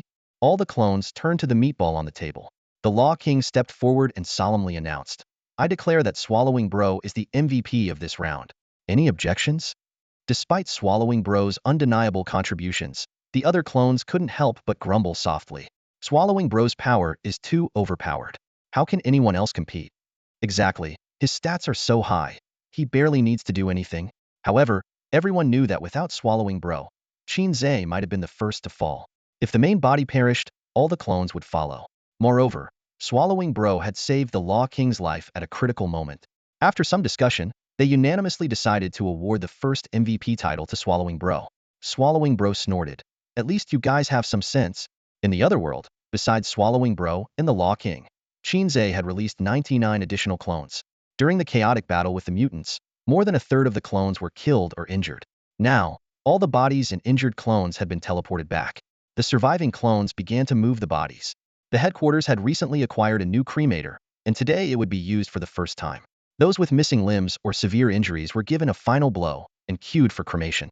After today, Qin Ze's monument would bear the names of more fallen clones. By the cremator, 2 clones were continuously tossing bodies into the flames. One of them stared intently at the raging fire inside, filled with curiosity. What do you think it feels like to be cremated? The other clone threw a body into the cremator and casually closed the door. If you're curious, you can try it. But you have to be the last one. I can't handle all these bodies by myself. Curiosity Bro nodded. Last one it is. I'll handle it myself then. Don't interfere. Meanwhile, Qin Ze was still studying the newly acquired world source. With no instructions or notes, he wondered. So what exactly is the world source? From the reaction of the Maka tribe leader, it was clear that the world source was important. Qin Ze thought, I may not know what it does, but I can't be without it. Suppressing his curiosity, Qin Ze turned to the meatball on the table, which was still bouncing. Are you going to stay like that forever? Swallowing Bro yawned. I've exhausted my energy. Give me half a day, and I can speed up my recovery by consuming more. Qin Ze raised an eyebrow. You should have said so earlier. We would have saved the bodies for you. Devourer shot a cold glance at Qin Ze, his voice dripping with disdain. I need fresh, high-quality goods, something with vitality. Do you think I'm a trash can? Don't throw any worthless junk my way. Qin Ze shook his head, a hint of helplessness in his tone. Being picky isn't exactly a good habit. Devourer couldn't be bothered to respond, merely letting out a few impatient grunts. Suddenly, Qin Ze's expression turned serious. Oh my god. Look at the TV, he said urgently. The doppelganger at the entrance to the alternate realm just sent a message. Qin Ze quickly leaned back on the sofa, fumbling for the remote control to turn on the TV. The Jiangqing TV station was broadcasting live, showing a chaotic scene in the square. People were fleeing in all directions, and explosions could be heard in the distance. A female reporter was standing in front of the camera, reporting with a calm demeanor that clearly came from extensive experience in war zones. According to the latest information we have just received, her voice came through clearly. Two high-ranking members of the Fairness Committee have appeared on the scene. Law enforcement in Jiangqing is making every effort to apprehend them. As you can see, there is still intense fighting in the background. Through the live broadcast, Qin Ze noticed that the multicolored glow at the entrance was gradually fading. His heart tightened as he realized the countdown was over and the alternate realm was about to close. BT, I hope you can successfully reshape the new world, Qin Ze silently prayed. The female reporter also noticed the anomaly and couldn't help but raise her voice. Everyone, look, there's a change at the entrance to the alternate realm. The glow is dissipating, and it seems the realm is about to close. A few seconds later, with the last ray of light disappearing into the sky, the connection between the two worlds was completely severed. Qin Ze fell into deep thought, reflecting, survival and development are luxuries, and those living within this luxury are often oblivious. He didn't know how that world would evolve under the leadership of Nangong Qianro, but the immediate human crisis had been averted. Development would inevitably be the next focus. Qin Ze could only hope that the people of that world would cherish this hard-won opportunity and not repeat past mistakes. Glancing at his phone, Qin Ze saw dozens of missed calls from Chinu. It dawned on him that he had been in the alternate realm for an entire day and night. That silly woman better not have starved at home, he worried silently. After giving Devourer some instructions, Qin Ze decided to head home. As he passed a phone booth on the street, he hesitated for a moment before stepping inside. He pulled out a small card given to him by Yao Yuan, which had only a phone number on it. After a moment of contemplation, Qin Ze dialed the number. Soon, Yao Yuan's slightly weary voice came through. Who is this? In the dim light around the round table, Pisces and Aries sat facing each other. Aries wore a somber expression, in stark contrast to Pisces' relaxed and cheerful demeanor. Pisces couldn't resist whistling, the melodious tune echoing in the silent space. Shut up, Aries snarled, his brow furrowed in anger. Pisces gave a sly smile, a glint of mischief in his eyes. It's not me that's noisy, it's your mind that's in turmoil. Aries, you're too caught up in appearances. Seeing Aries so frustrated, Pisces felt a thrill of joy, happier than finding money on the ground. Ever since their last mission's failure, Aries had been constantly mocking him. Now, the tables had turned, and Pisces had finally gotten his moment. Relax, you've done well enough. Even if the mission failed, Leo won't say much. After all, you're a veteran. Unlike a newbie like me. Pisces crossed his legs, his tone full of smugness. Aries gritted his teeth, about to retort, when a powerful presence suddenly descended. From the chief seat, Leo's shadow slowly emerged. Aries, I'm very disappointed in you. Leo's voice was deep, brimming with concealed anger. Aries hurriedly tried to defend himself. Listen, I can explain. I can't. Bang. Leo slammed the table, cutting Aries off. Enough. Do you have any idea how precious the source of worlds is? I went to great lengths to acquire it. And what did you do with it? A day trip to another realm. How could you be so reckless? Seeing this, Pisces immediately began to fan the flames sarcastically. It wasn't just a day trip. Aries also took me for a close-up look at Yao Yuan's swordsmanship. I learned a lot. Aries shot Pisces a venomous glare, cursing him silently. You're really kicking me while I'm down, aren't you? Leo continued. That realm has been confirmed as a world hunting ground. Do you realize how much you've cost the guild? If we could have secured the source of worlds from that realm, we could have immediately proceeded with our next plans. Unable to directly refute Leo, Aries mumbled a weak defense. We didn't have the key. We couldn't get any hints about the hunting task in the realm. I didn't want to wander around aimlessly like a headless chicken. There was nothing else I could do. Before he could finish, a spectral shadow of a lion with 9 heads slowly formed behind Leo. Instantly, the entire meeting room began to tremble violently. Ugh, Aries' face turned pale, and he spat out a mouthful of blood. I was wrong. Please, give me another chance, he pleaded desperately. Leo snorted coldly, dispelling the oppressive aura in the spectral lion. Pisces raised an eyebrow, thinking to himself, that's it? He was hoping for a bloodbath. Leo spoke in a stern voice. The loss of the source of worlds will be deducted from your resources. Aries' face twisted in pain. The source of worlds was invaluable on the black market, and this meant he'd be working for free for the next 10 years. Understood. Aries agreed reluctantly, not daring to anger Leo further. Leo tapped his index finger on the table lightly and continued. Tomorrow, You'll head to the Black Mountain Research Institute. According to an informant, Lin Xiao's research team is developing a potion that can enhance fighters. I need you to obtain a sample. Ares sighed in relief. A new mission meant the issue with the realm was now behind them. He thought to himself, how much security can a research institute have? For me, Ares, it's like walking into an empty house. This time, I'll definitely achieve great success. No problem. I'll get the sample. Ares promised confidently. Pisces interjected. What about me? Leo turned to him. You'll head to the Sea City immediately. Virgo needs your assistance. Pisces nodded, feeling secretly delighted. Thank heavens, I no longer have to put up with Ares. Leo issued a final warning. If it weren't for the fact that I can't spare anyone from the abyss, I'd have crushed you both. Fail again, and you'll answer with your heads. With that, Leo's shadow vanished. Pisces looked at Ares with a grin. Today is our last day working together. Want to grab a drink? Get lost. Ares stormed out of the meeting room in a fury. Pisces stretched and muttered to himself. What an ingrate. Beautiful Sea City. Here I come. It's me, Qin Ze said flatly. The card you gave me a few hours ago, remember? How much time is left? Yao Yuan's weary voice was filled with exhaustion. Qin Ze advised kindly, young man, you should take it easy. Yao Yuan looked puzzled. Qin Ze explained. The two guys in the realm with the gold masks are from the Zodiac Guild. Each Zodiac member is a high-level fighter, following the direct orders of their mysterious leader. I planned to capture them once they left the realm, but they slipped away. It's hard to win Uniantuo against fighters of the same level. Reaching such a level, everyone has a few life-saving tricks up their sleeve. Yao Yuan was significantly drained in the alternate dimension, so it was only natural that Pisces and Ares took the opportunity to slip away. Upon hearing this, Qin Ze couldn't help but exclaim, "Oh man!" Yao Yuan glanced at the timer on his wrist and said casually, 40 hours left, just as I expected. A shorter countdown means the world's correction is straightforward, usually accomplished without much of a fight. Qin Ze was puzzled and couldn't help but ask, so, what exactly is the source of the world? Instead of answering directly, Yao Yuan asked, where did you get the key you have? From Brother Biao, Qin Ze replied candidly. At this point, there was nothing left to hide. Yao Yuan chuckled. Wang Biao is quite a character. Qin Ze nodded in agreement. Great minds think alike. Yao Yuan then began to explain in detail. You've just experienced an alternate dimension, so you might have some idea of how they come about. There are two types of alternate dimensions, regular dimensions and hunting dimensions.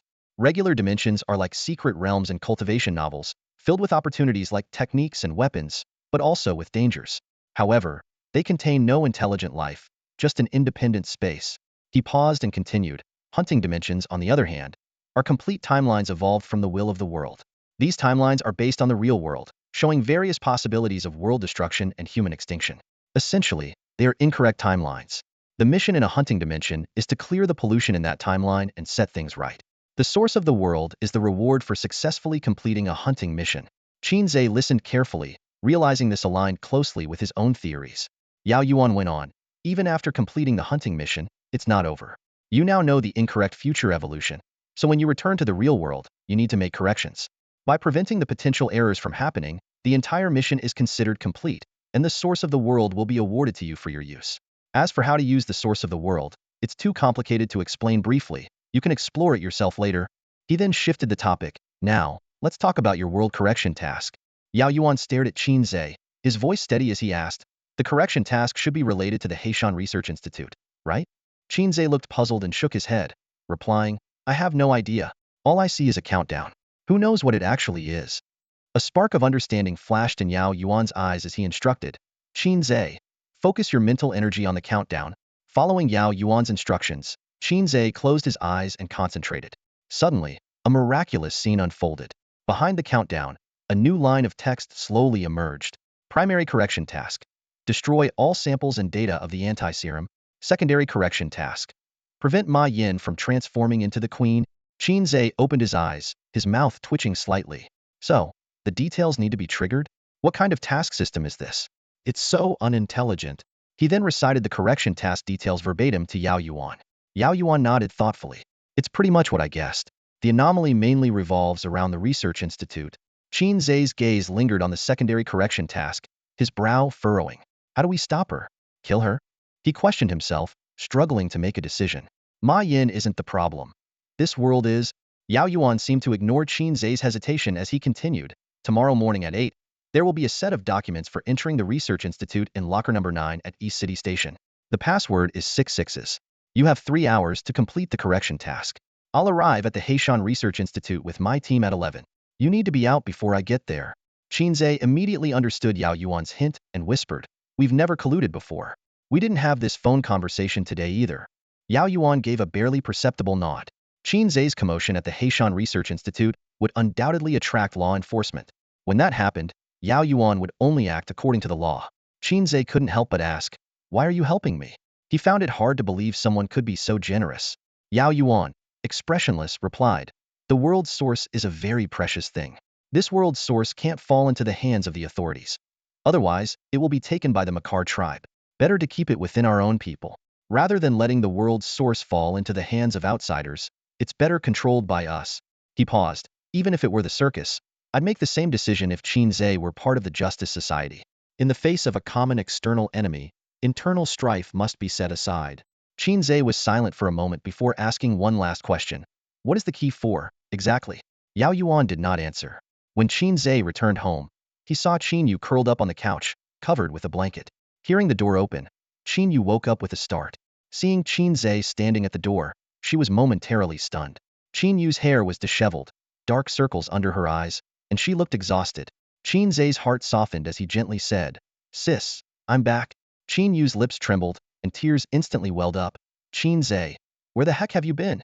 You didn't come home, and you didn't answer your phone. I didn't sleep at all last night."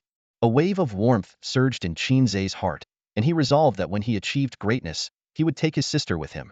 However, Chinu's next words shattered the tender moment. "If you're not coming home, at least leave some money. I haven't eaten in 2 meals." She looked at her brother pitifully. Qin Ze's moment of sentiment vanished instantly. He retorted, "Almost starved? Huh?" Chinu sniffed and threatened, "If you don't bribe me properly, I'll call mom and tell her you didn't come home." "Go ahead." Qin Ze turned and went to his room. Chinu stomped her foot. "You brat, just wait." That evening, Qin Ze cooked a sumptuous meal, bringing a smile back to his sister's face. During dinner, Chinu suddenly said, "Oh, by the way, I need to tell you something. Tomorrow, I'm going to Haidu. I might be gone for a while." "What are you going to Haidu for?" Qin Ze asked curiously. "A good friend is having a birthday, so I'm going over to hang out for a couple of days." Chinu replied casually, then looked at Qin Ze with hopeful eyes. "Do you have any money?" Qin Ze rolled his eyes and placed a bank card on the table. "There's 100,000 yuan in it. The password is your birthday." Chinu exclaimed. "Martial artists really earn a lot. I should have applied to martial university back then." Qin Ze secretly laughed, thinking, if you had the martial talent to get into martial university, pigs could fly. "Where did mom and dad go on vacation? When are they coming back?" Qin Ze asked. Chinu was happily counting the money. "Soon, probably within the next month or so." After dinner, Chinu volunteered to do the dishes. Unsurprisingly, she broke 2 more. In the stillness of the night, Qin Ze lay in bed, his thoughts drifting towards the future. His gaze fell on the small tree on his chest, recalling his conversation with Yao Yuan earlier that day. Yao Yuan had finally revealed the keys Purposito unlocked the Stargate. This revelation echoed in Qin Ze's mind, sparking more questions. However, Yao Yuan remained cryptic and offered no further explanation about the Stargate's significance. But he did promise a surprise for tomorrow. Qin Ze gently stroked the small tree and turned over. Although he wasn't worried about the upcoming martial arts exam, he knew that in this perilous world, enhancing one's strength was paramount. He mentally outlined his plan. First, complete the correction task, and then devote himself fully to cultivation. The next morning, Qin Ze arrived at the E-City station. Familiar with the place, he located locker number 9, entered the code, and retrieved a mysterious black package. Inside was a black access card, devoid of photo and name, featuring only a series of numbers and intricate, enigmatic patterns. Qin Ze activated his Thousand Faces ability, casually adopting a passerby's face, and then took the shuttle to Heishan Research Institute. The institute's security remained stringent, with armed guards meticulously checking the identity of everyone entering and exiting. Nervously, Qin Ze approached and presented the mysterious card. To his surprise, the guards immediately became respectful. The security captain personally escorted him through the VIP passage, bypassing the regular security checks entirely. Meanwhile, a long line had formed at the regular entrance. Among the crowd, a tall, clean-cut young man caught Qin Ze's attention. After successfully passing the identity check, the young man couldn't hide his excitement. Heh, heh, heh. "I can't believe I got in so easily," he muttered to himself, a smug look on his face. When the young man tried to enter Qin Ze's carriage, the security captain stopped him. "This isn't your carriage." The young man grumbled. "This is so unfair. and reluctantly moved to another line. As Qin Ze watched the young man walk away, he felt a sense of familiarity but couldn't place where he'd seen him before. The security captain's reminder interrupted his thoughts. Sir, you may board now? Qin Ze nodded and stepped into his exclusive compartment. On the other side, the young man also boarded the train, feeling secretly pleased. That was easy. This time, Bai Yang is going to make a big accomplishment.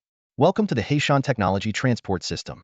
This system provides a comfortable and safe riding environment for Research Institute personnel. The current time is... The familiar broadcast echoed once again in the empty carriage.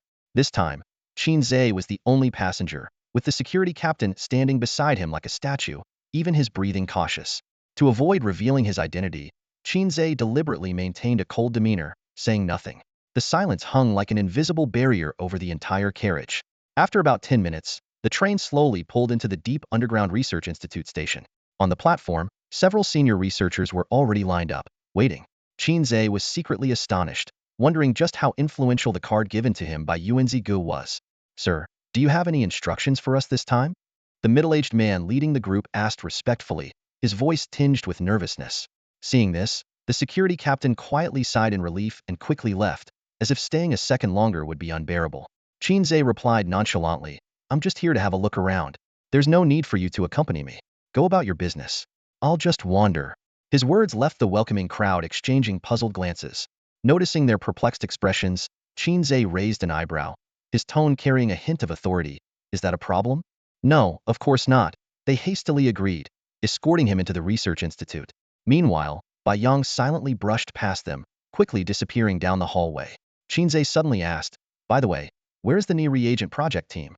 I want to see if they've made any progress lately. Are you referring to Professor Lin Xiao? Their team was working all night and probably hasn't arrived at their workstations yet, a staff member explained. Qin Ze was thrilled internally but remained calm on the surface. No problem. I'll wait for them. You don't need to accompany me. Just point me in the right direction. Not daring to disobey Qin Ze's orders, they indicated the project's location and then left. Qin Ze took the elevator down to the 4th underground level, where the Ni reagent project team was based. According to the middle-aged man, the entire 4th level was under Lin Xiao's control, and outsiders were not allowed without permission. Clearly, the card Qin Ze possessed had higher clearance than Lin Xiao's. After exiting the elevator, Qin Ze quickly scanned the signs on the wall and effortlessly found the Ni reagent laboratory. He took out his card and swiped it. Beep access granted. The electronic door slid open slowly, and Qin Ze was stunned someone was inside. The person inside froze at the sound of the door, slowly turning around. For a moment, their eyes met. Why is it this guy? Both thought simultaneously. Bai Yang was on high alert, ready to strike first. Qin Ze appeared calm but was internally panicking. The air seemed to freeze, and an awkward tension filled the lab. The weather is pretty nice today, huh? Qin Ze forced himself to break the silence, internally cursing his awkwardness. Bai Yang, caught off guard by this turn of events, hesitated for a moment before forcing a stiff smile. Yeah, I just had breakfast. He immediately realized his mistake. They each leaned against a wall, one slowly moving inward, the other inching out. They began an absurd conversation. How's your family doing? I had dumplings last night. Traffic was terrible this morning. I have a driver's license. The forecast says rain tomorrow. I can swim. Their dialogue was a complete mismatch. Finally, the door slammed shut with a bang. Inside, Qin Ze and outside, Bai Yang both sighed in relief. Good thing I was quick-witted. Almost got caught. Qin Ze patted his chest. This time, I'm going to score big. Bai Yang looked at the green reagent in his hand, carefully placing it in his pocket. Qin Ze glanced around, recalling the words of the man who had guided him. No project materials or samples were to leave the lab under any circumstances. He pulled out the TNT he had prepared in advance and skillfully set a 15-minute timer. Qin Ze carefully placed the palm-sized bomb under the laboratory table. Despite its small size, the bomb was powerful enough to level the entire lab once the countdown ended. After setting it up, he dusted off his hands and prepared to leave. His next target was to find May Yin. Qin Ze knew that the pharmaceutical company where May Yin worked was a subsidiary of the Heishan Research Institute, responsible for selling the institute's new products. As he left the lab, Qin Ze's gaze was drawn to a sign on the wall. The label, Test Subject Area, made him pause in thought. Meanwhile, Bai Yang was humming a cheerful tune as he strolled down the corridor. He felt quite pleased with himself for completing the task so easily. Leo really underestimated me, Bai Yang thought, sending me on such a simple mission. Despite the floor's tight security, with even the ventilation ducts thoroughly sealed, Bai Yang had managed to navigate through them. Now that he had succeeded, he decided to explore further and bring back something valuable to impress Leo.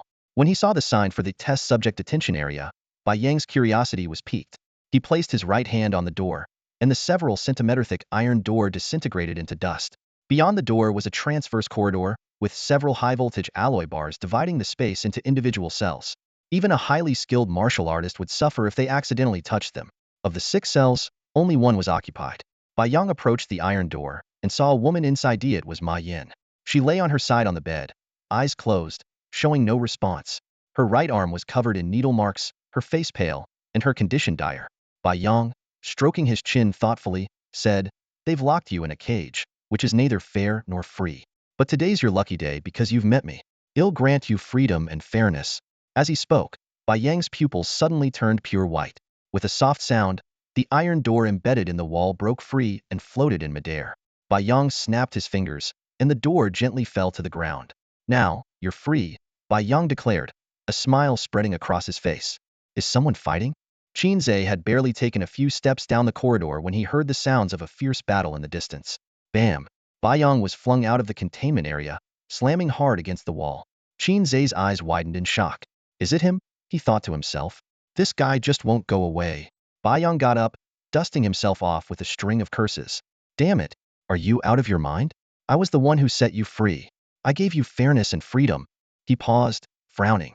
"Even though I don't hit women, I'm warning you, don't push it." Before he could finish, Wama metal door flew out of the containment area, heading straight for Bai Yang.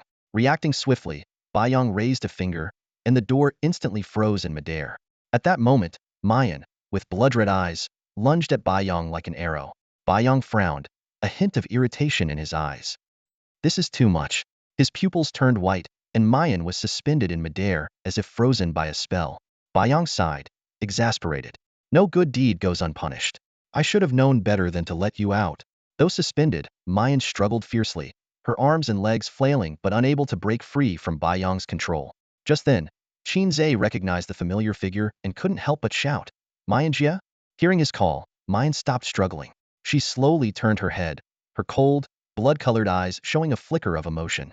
Seeing this, Bai Yang breathed a sigh of relief. "So, you know each other. That's great. She's all yours." With that, he waved his hand, sending May Yin flying toward Qin Ze. Qin Ze extended his arms and caught May Yin steadily. Bai Yang took the opportunity to reattach the door and disappeared silently into the ventilation ducts. May Yin looked at Qin Ze, bewildered, her voice trembling. Qin Ze?" Qin Ze deactivated his disguise, revealing his true face. "It's me, Qin Ze." Seeing Qin Ze's real face, May Yin's pupils returned to normal. She reached out, gently touching his face in disbelief. "Is it really you?" Noticing the numerous needle marks on May Yin's right arm, Qin Ze felt a pang of sorrow. He softly said, "I'm here to take you away." May Yin still couldn't believe it. "Is this really not a dream?" she murmured. "I've had this dream so many times. I'm so afraid I'll wake up and it'll all be over." Qin Ze held her hand firmly. "Of course, it's not a dream. Dreams don't hurt. Pinch yourself." Hearing this, May Yin playfully pinched Qin Ze's face. Seeing him wince in pain, she couldn't help but smile. "I guess it's not a dream. I knew it. The world isn't that cruel." At that moment, a mechanical voice echoed in Qin Ze's mind. Secondary correction task completed. Qin Ze was taken aback by the simplicity of the task. He had thought that only May Yin's death could eliminate the threat of the queen and had even prepared to abandon the mission. Suddenly, he remembered Yao Yuan's words. This task should be easy, accomplished without bloodshed. Indeed, it was. Reflecting on May Yin's experiences from stepping up at the food stall to rescuing her from the circus and now reuniting at the Black Mountain Research Institute, Qin Ze realized her life, though filled with hardships, wasn't entirely tragic. Through him, May Yin felt the rare warmth of this world. Losing her hatred for the worlds will no longer saw her as a threat. Understanding this, Qin Ze felt relieved. He held May Yin's hand and gently said, "Let's go home." Using his disguise ability again, he was about to leave with May Yin. Suddenly, a blaring alarm echoed through the facility. The anti-explosion doors in the passageway began to shut one after another, sealing all exits. Qin Ze looked up at the ventilation duct Bai Yang had used, hope flashing in his eyes. "We'll go out through there," he explained. The ventilation ducts were filled with traps, but Bai Yang cleared them out. Carefully, they crawled through the ducts and finally reached the main hall. Qin Ze cautiously surveyed the area and, seeing no one, whispered, "Be careful." He jumped out first and then caught May Yin as she followed. Just as they breathed a sigh of relief, A cold voice rang out, "Caught the rats at last." A team of heavily armed security personnel surrounded them. Leading them was Lin Xiao, her eyes glinting with menace. "Where do you think you're taking my perfect specimen?" Qin Ze responded calmly. "If I told you I was saving the world, would you believe me?" Lin Xiao sneered. "You're the one stopping me from saving the world." Qin Ze sighed. Why does no one ever believe the truth? He wondered what Lin Xiao would think if she read his diary decades from now. With her hands in her pockets, Lin Xiao looked confident. "I don't know where you got that access card, but you're under arrest. I'll hand you over to the authorities. Surrender peacefully, or we'll shoot you on the spot." In this critical moment, May Yin suddenly spoke up. "I'll hold them off. You go." Qin Ze grasped May Yin's wrist, his eyes firm as he said, "You go first. I'll handle these worthless thugs." May Yin frowned slightly, his face full of concern. Qin Ze asked softly, "Do you trust me?" May Yin nodded resolutely. "I do." Qin Ze smiled briefly and quickly swiped the access card to open the door. He softly instructed, "Go to the market and buy a chicken. I didn't get to eat last time." May Yin, eyes red and voice hoarse, replied, "Okay." Just then, Lin Xiao sneered and threatened, "None of you are leaving today." As soon as she finished speaking, the fighters in the hall rushed towards Qin Ze and May Yin. Suddenly, a loud explosion erupted from below, causing the entire hall to shake violently. The security guards were caught off guard and stumbled around. Seizing the moment, Qin Ze forcefully pushed May Yin out the door. Despite his reluctance, May Yin chose to trust Qin Ze and sprinted along the tracks. Lin Xiao's face turned pale, her heart pounding. She urgently asked, "Is the sound coming from the fourth floor?" Qin Ze smiled slightly, his tone calm. "You guessed right. Impressive." "Huh? I planted the bomb myself."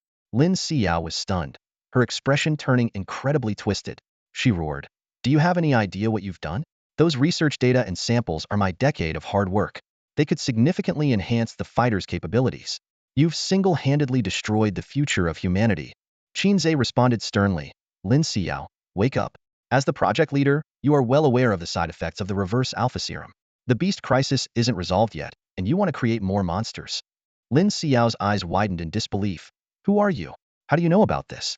"All information on the serum is classified as level top secret. It can't be leaked." Qin Ze calmly replied, "I am your savior." Lin Xiao gritted her teeth and even cursed, "Bullshit. Even if there are side effects, they can be resolved. May Yin is a living example. She hasn't been affected at all. Give me more time, and I will succeed." Qin Ze shook his head in resignation. "You are relentless. Not everyone is like May Yin.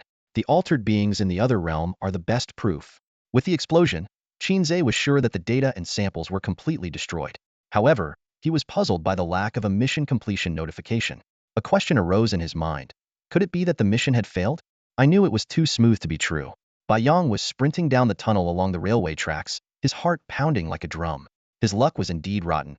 He had just crawled out of the ventilation shaft only to run into a patrolling security guard. The Heishan Research Institute was instantly on high alert, alarms blaring throughout the building. All security personnel above level 2 were mobilized, hot on his heels. But Bai Yang was faster. He darted through the tunnel like a bolt of lightning, quickly leaving his pursuers behind. However, when he reached the exit, the heavy door was shut, and a dozen armed guards were waiting in formation. "Don't move," they shouted, opening fire. Bullets rained down but bizarrely halted half a meter from Bai Yang. With a cold smirk, he waved his hand, sending the guards and the door flying with invisible force. "Finally out," Bai Yang muttered, patting the sample vial in his pocket. Just as he was about to relax, a sudden alarm went off in his mind. A sharp white sword energy tore through the air, aiming straight for his head. "Stop!"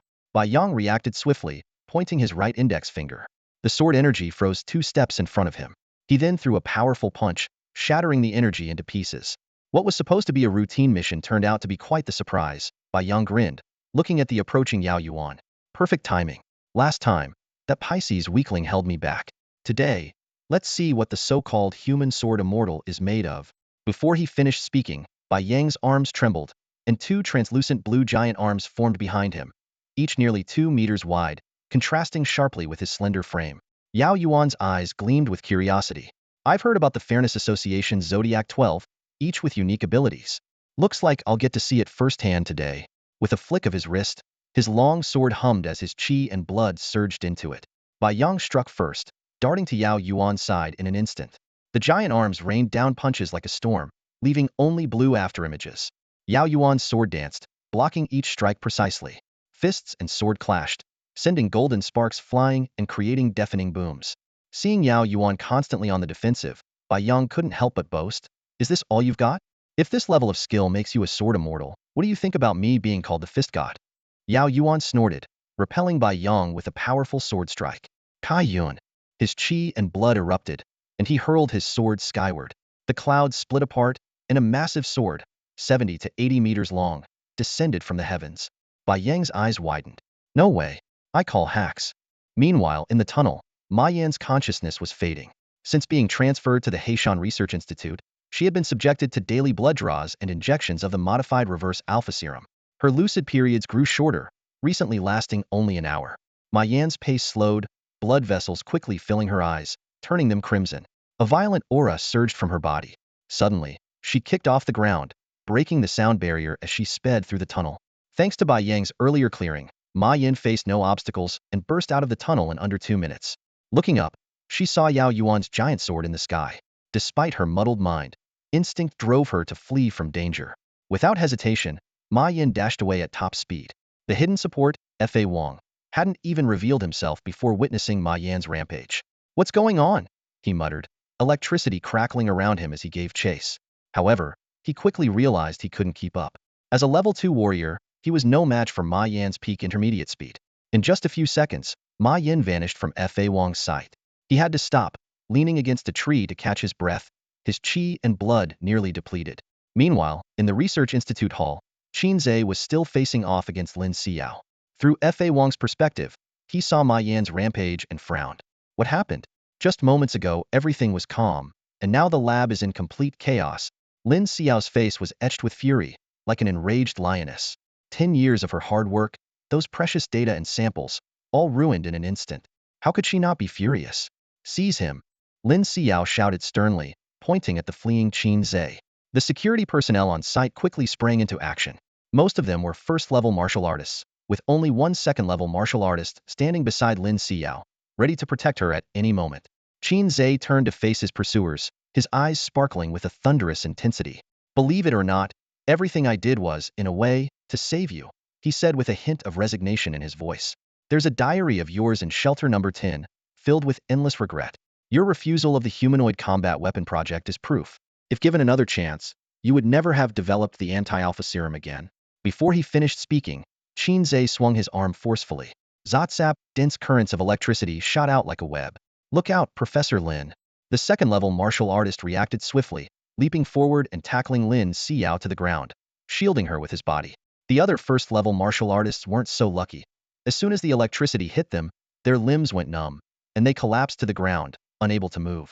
Qin Ze didn't linger. He knew it was unrealistic to defeat so many first-level martial artists alone. He turned and dashed into the tunnel, his lightning-enhanced speed matching that of a second-level martial artist. In a blink, he vanished into the darkness. "Chase him. Kill him." Lin Xiao got up from the ground, gritting her teeth as she issued the order. "Don't worry, Professor Lin. The tunnel is heavily guarded. He won't get away," the second-level martial artist reassured her.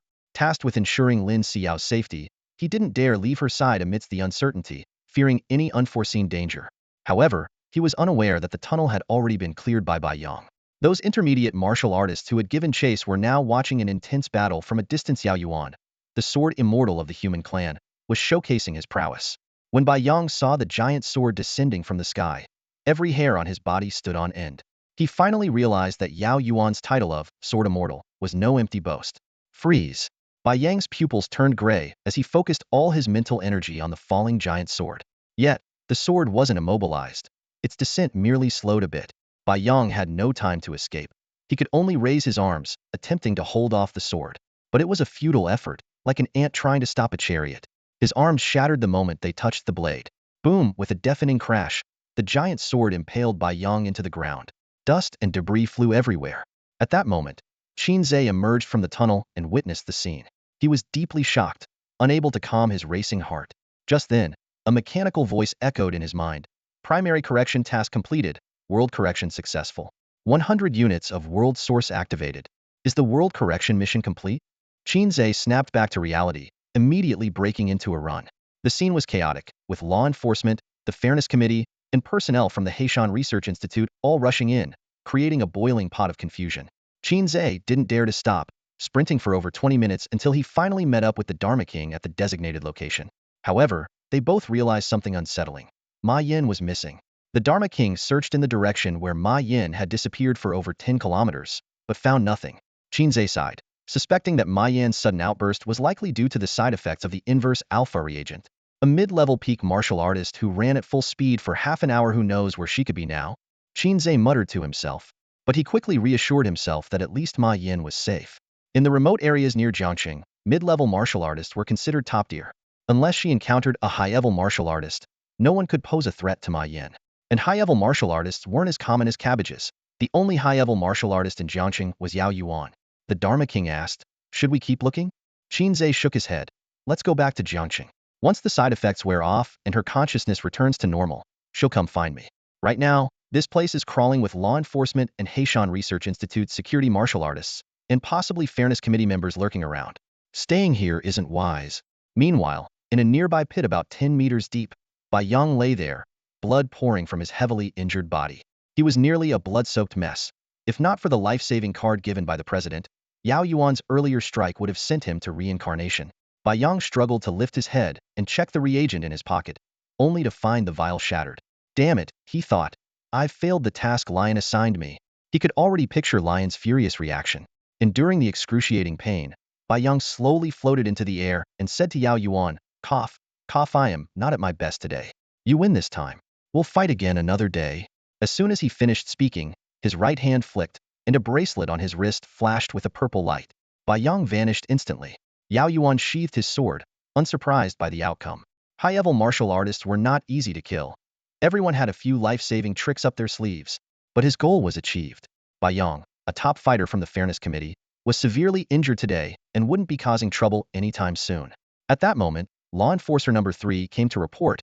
Executor, the experimental subject from the Research Institute ran east. The two judges are in hot pursuit. Yao Yuan had brought 15 ordinary law enforcers and 2 judges, but enforcers like Number 3 didn't dare approach the battlefield of high-level martial artists, fearing they'd be torn apart by the residual energy. Yao Yuan said calmly, "Call them back. There's no need to chase." Number 3 asked, puzzled. "Why?" Yao Yuan explained, "She's not a criminal. She's a victim. Now that she's free, she can go wherever she wants. It has nothing to do with us." Number 3 was momentarily speechless. Yao Yuan's reasoning was sound. Moreover, the world correction was complete. Yao Yuan continued, "The current situation for humanity is becoming increasingly difficult. Do you know what the key to breaking this deadlock is?" Number 3 shook his head. "I don't know. I'm just a low-level enforcer. How could I understand such profound issues? And what is world correction anyway?" Yao Yuan said in a deep voice, "A variable. Maintaining the status quo won't break the deadlock. Only by finding a chance within the variables can we make a breakthrough." Number 3 asked, half understanding, "Like taking advantage of chaos?" Yao Yuan nodded, "Something like that. The world boss from another timeline, what kind of variables will it bring to this world? I'm quite curious. Let's go check out the Research Institute." In the first-floor lobby of the Research Institute, Yao Yuan saw Lin Xiao, her face ashen. She looked like a soulless, walking corpse. "You're too late," Lin Xiao said, her tone resentful. Yao Yuan responded indifferently. One of the Fairness Committee's 12 Zodiac, Aries, personally intervened. This outcome was expected. But rest assured, he didn't take the sample. Lin Xiao angrily retorted, "It's meaningless now. The data and samples of the inverse alpha reagent are all destroyed. The perfect experimental subject has also escaped. Do you have any idea how much manpower and effort it will take to start over?" Yao Yuan shook his head. "I don't know, and I'm not interested in knowing either." Lin Xiao gritted her teeth, her eyes blazing with anger.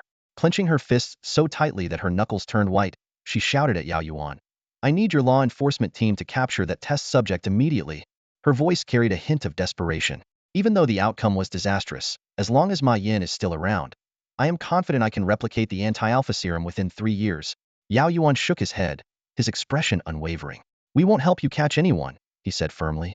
After a pause, his face grew serious. "Also, I'm here to inform you that the anti-alpha serum project has been terminated by the higher-ups. So, Professor Lin, there's no need to capture anyone." The sudden, devastating news struck Lin Xiao like a heavy blow. She stood frozen, her pupils dilating before she erupted into a hysterical scream. "What? Who made this decision? They have no idea how much the anti-alpha serum could benefit the future of humanity." Yao Yuan looked at her calmly, his tone indifferent. "This is the decision of the world will. Lin Xiao was instantly silenced, like a chicken with its throat cut. She muttered, "World? Will?" Suddenly, Qin Ze's words echoed in her mind. "I am saving humanity. And saving you." A terrifying suspicion arose within her. Is he a hunter? Yao Yuan nodded slightly, a hint of pity in his eyes. So, face reality, Professor Lin. After confirming that everything in the fourth floor lab had been destroyed by the explosives, Yao Yuan led the law enforcement team away. Lin Xiao collapsed to the ground, her eyes losing focus. Fragments of information about the world hunters swirled in her mind. Was the anti-alpha serum really a mistake? She was plunged into deep confusion and self-doubt. Just then, her phone rang. The screen displayed the name Professor Chen. Lin Xiao answered the call with trembling hands, and a steady male voice came through the receiver. "Xiao Lin, I've heard about the anti-alpha serum. Don't lose heart. In developing the serum, you also advanced at least 5 other research projects. These are your contributions." Lin Xiao replied dejectedly. "But, Professor, what can I do now?" The man on the other end chuckled softly. "I'm starting a new project on innate abilities and could use some help. Together, we can definitely achieve success." A spark of hope reignited in Lin Xiao's eyes. She took a deep breath, her voice growing firmer. "I understand, Professor Chen. I'll head to Haidu to meet you right away." Meanwhile, 100 miles away from the Heishan Research Institute, Bai Yang appeared out of thin air in a desolate wilderness. He glanced at the cracked teleportation bracelet on his wrist, a pained expression crossing his face. "How am I going to explain this to Shitzi?" Bai Yang scratched his head, frustrated. 2 failed missions in a row. Shitzi is definitely going to tear me apart. Just then, his gaze was drawn to a nearby thicket. Through the sparse branches, he saw a figure lying there, May Yin, unconscious. A sly smile spread across Bai Yang's face, a glint of excitement in his eyes. There's always a way out. He clenched his fist, speaking to himself with renewed confidence.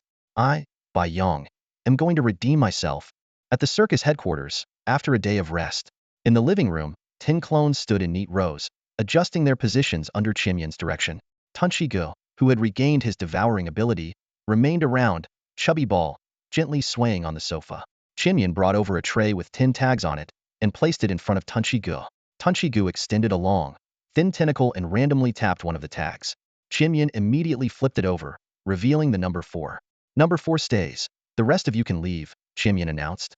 Number 4, the chosen clone, sighed in resignation, clearly unhappy with his fate. Qinyin patted him on the shoulder and comforted him. "The circus will remember your contribution. I will personally carve your name on the Qinze monument. Go in peace." Tunchi Ge leaped onto the clone's head, engulfing him like a slime. Within a few breaths, the clone vanished without a trace. After devouring, Tunchi Ge reverted to his ball form and returned to the sofa. "Recovering by eating rotten fish and shrimp is too slow. If only we had a high-level warrior," Tunchi Ge lamented, estimating that it would take at least another half-month to regain peak condition. Just then, Qin Ze and Fa Huang returned, looking travel-worn. "It's been rough lately. Keep a low profile," Qin Ze advised. Tunchi Ge replied helplessly, "I wish I could stir things up." Qin Ze went to his private room, eager to study the key. With a thought, a system-like interface appeared in his mind. First world mission completed. "Congratulations on becoming a new hunter. Please set a hunter title," the system prompted. Qin Ze thought for a moment. "Universe's super handsome number 1. Title already exists." "Oh? Someone actually took that name?" Qin Ze was surprised. "Once set, the title cannot be changed.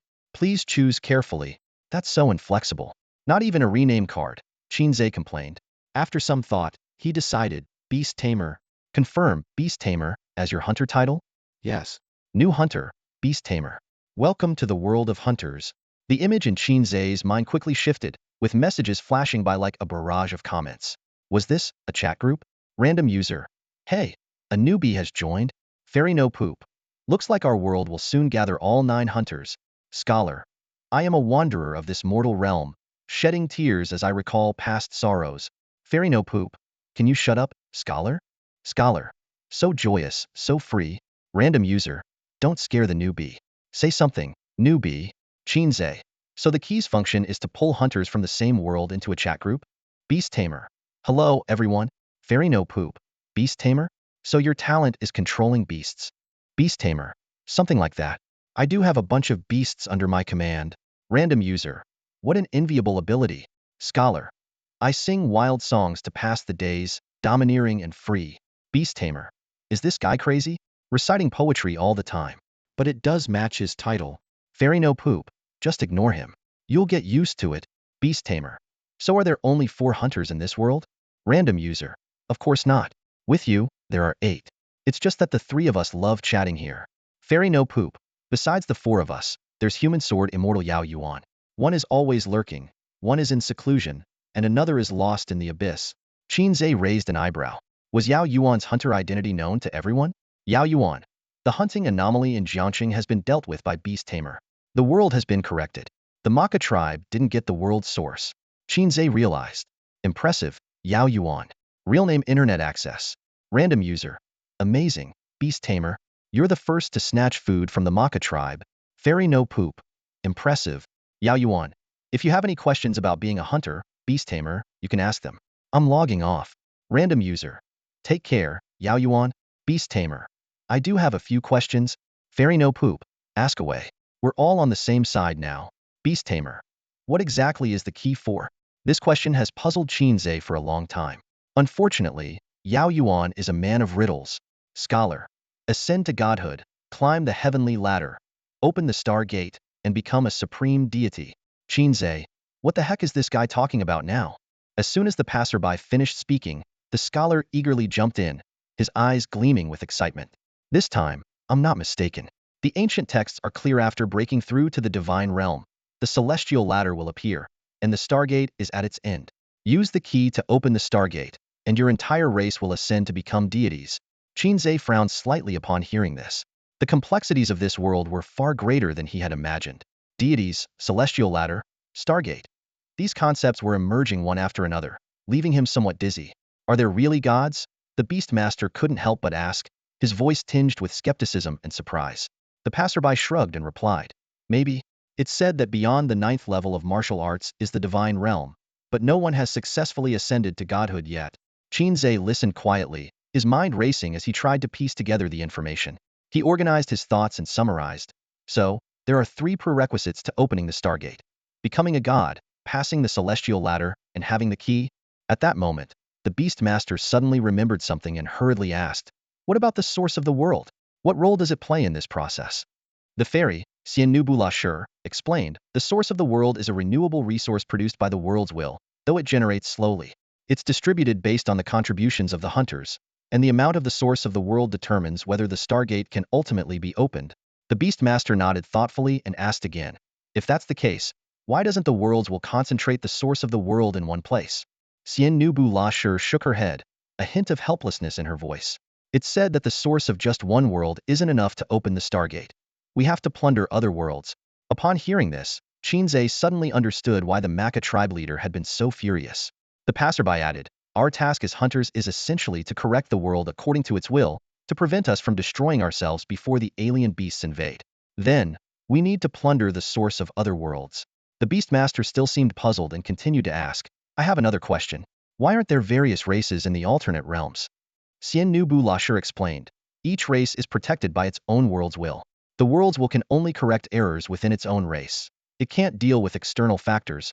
Qin Ze, having heard this, thought to himself, so, the alternate realms constantly correct the bugs within their own race. The Beastmaster then asked, how do we plunder the source of other worlds? The passerby replied, we need all 9 hunters to appear before we qualify for that. Right now, we're still 1 short.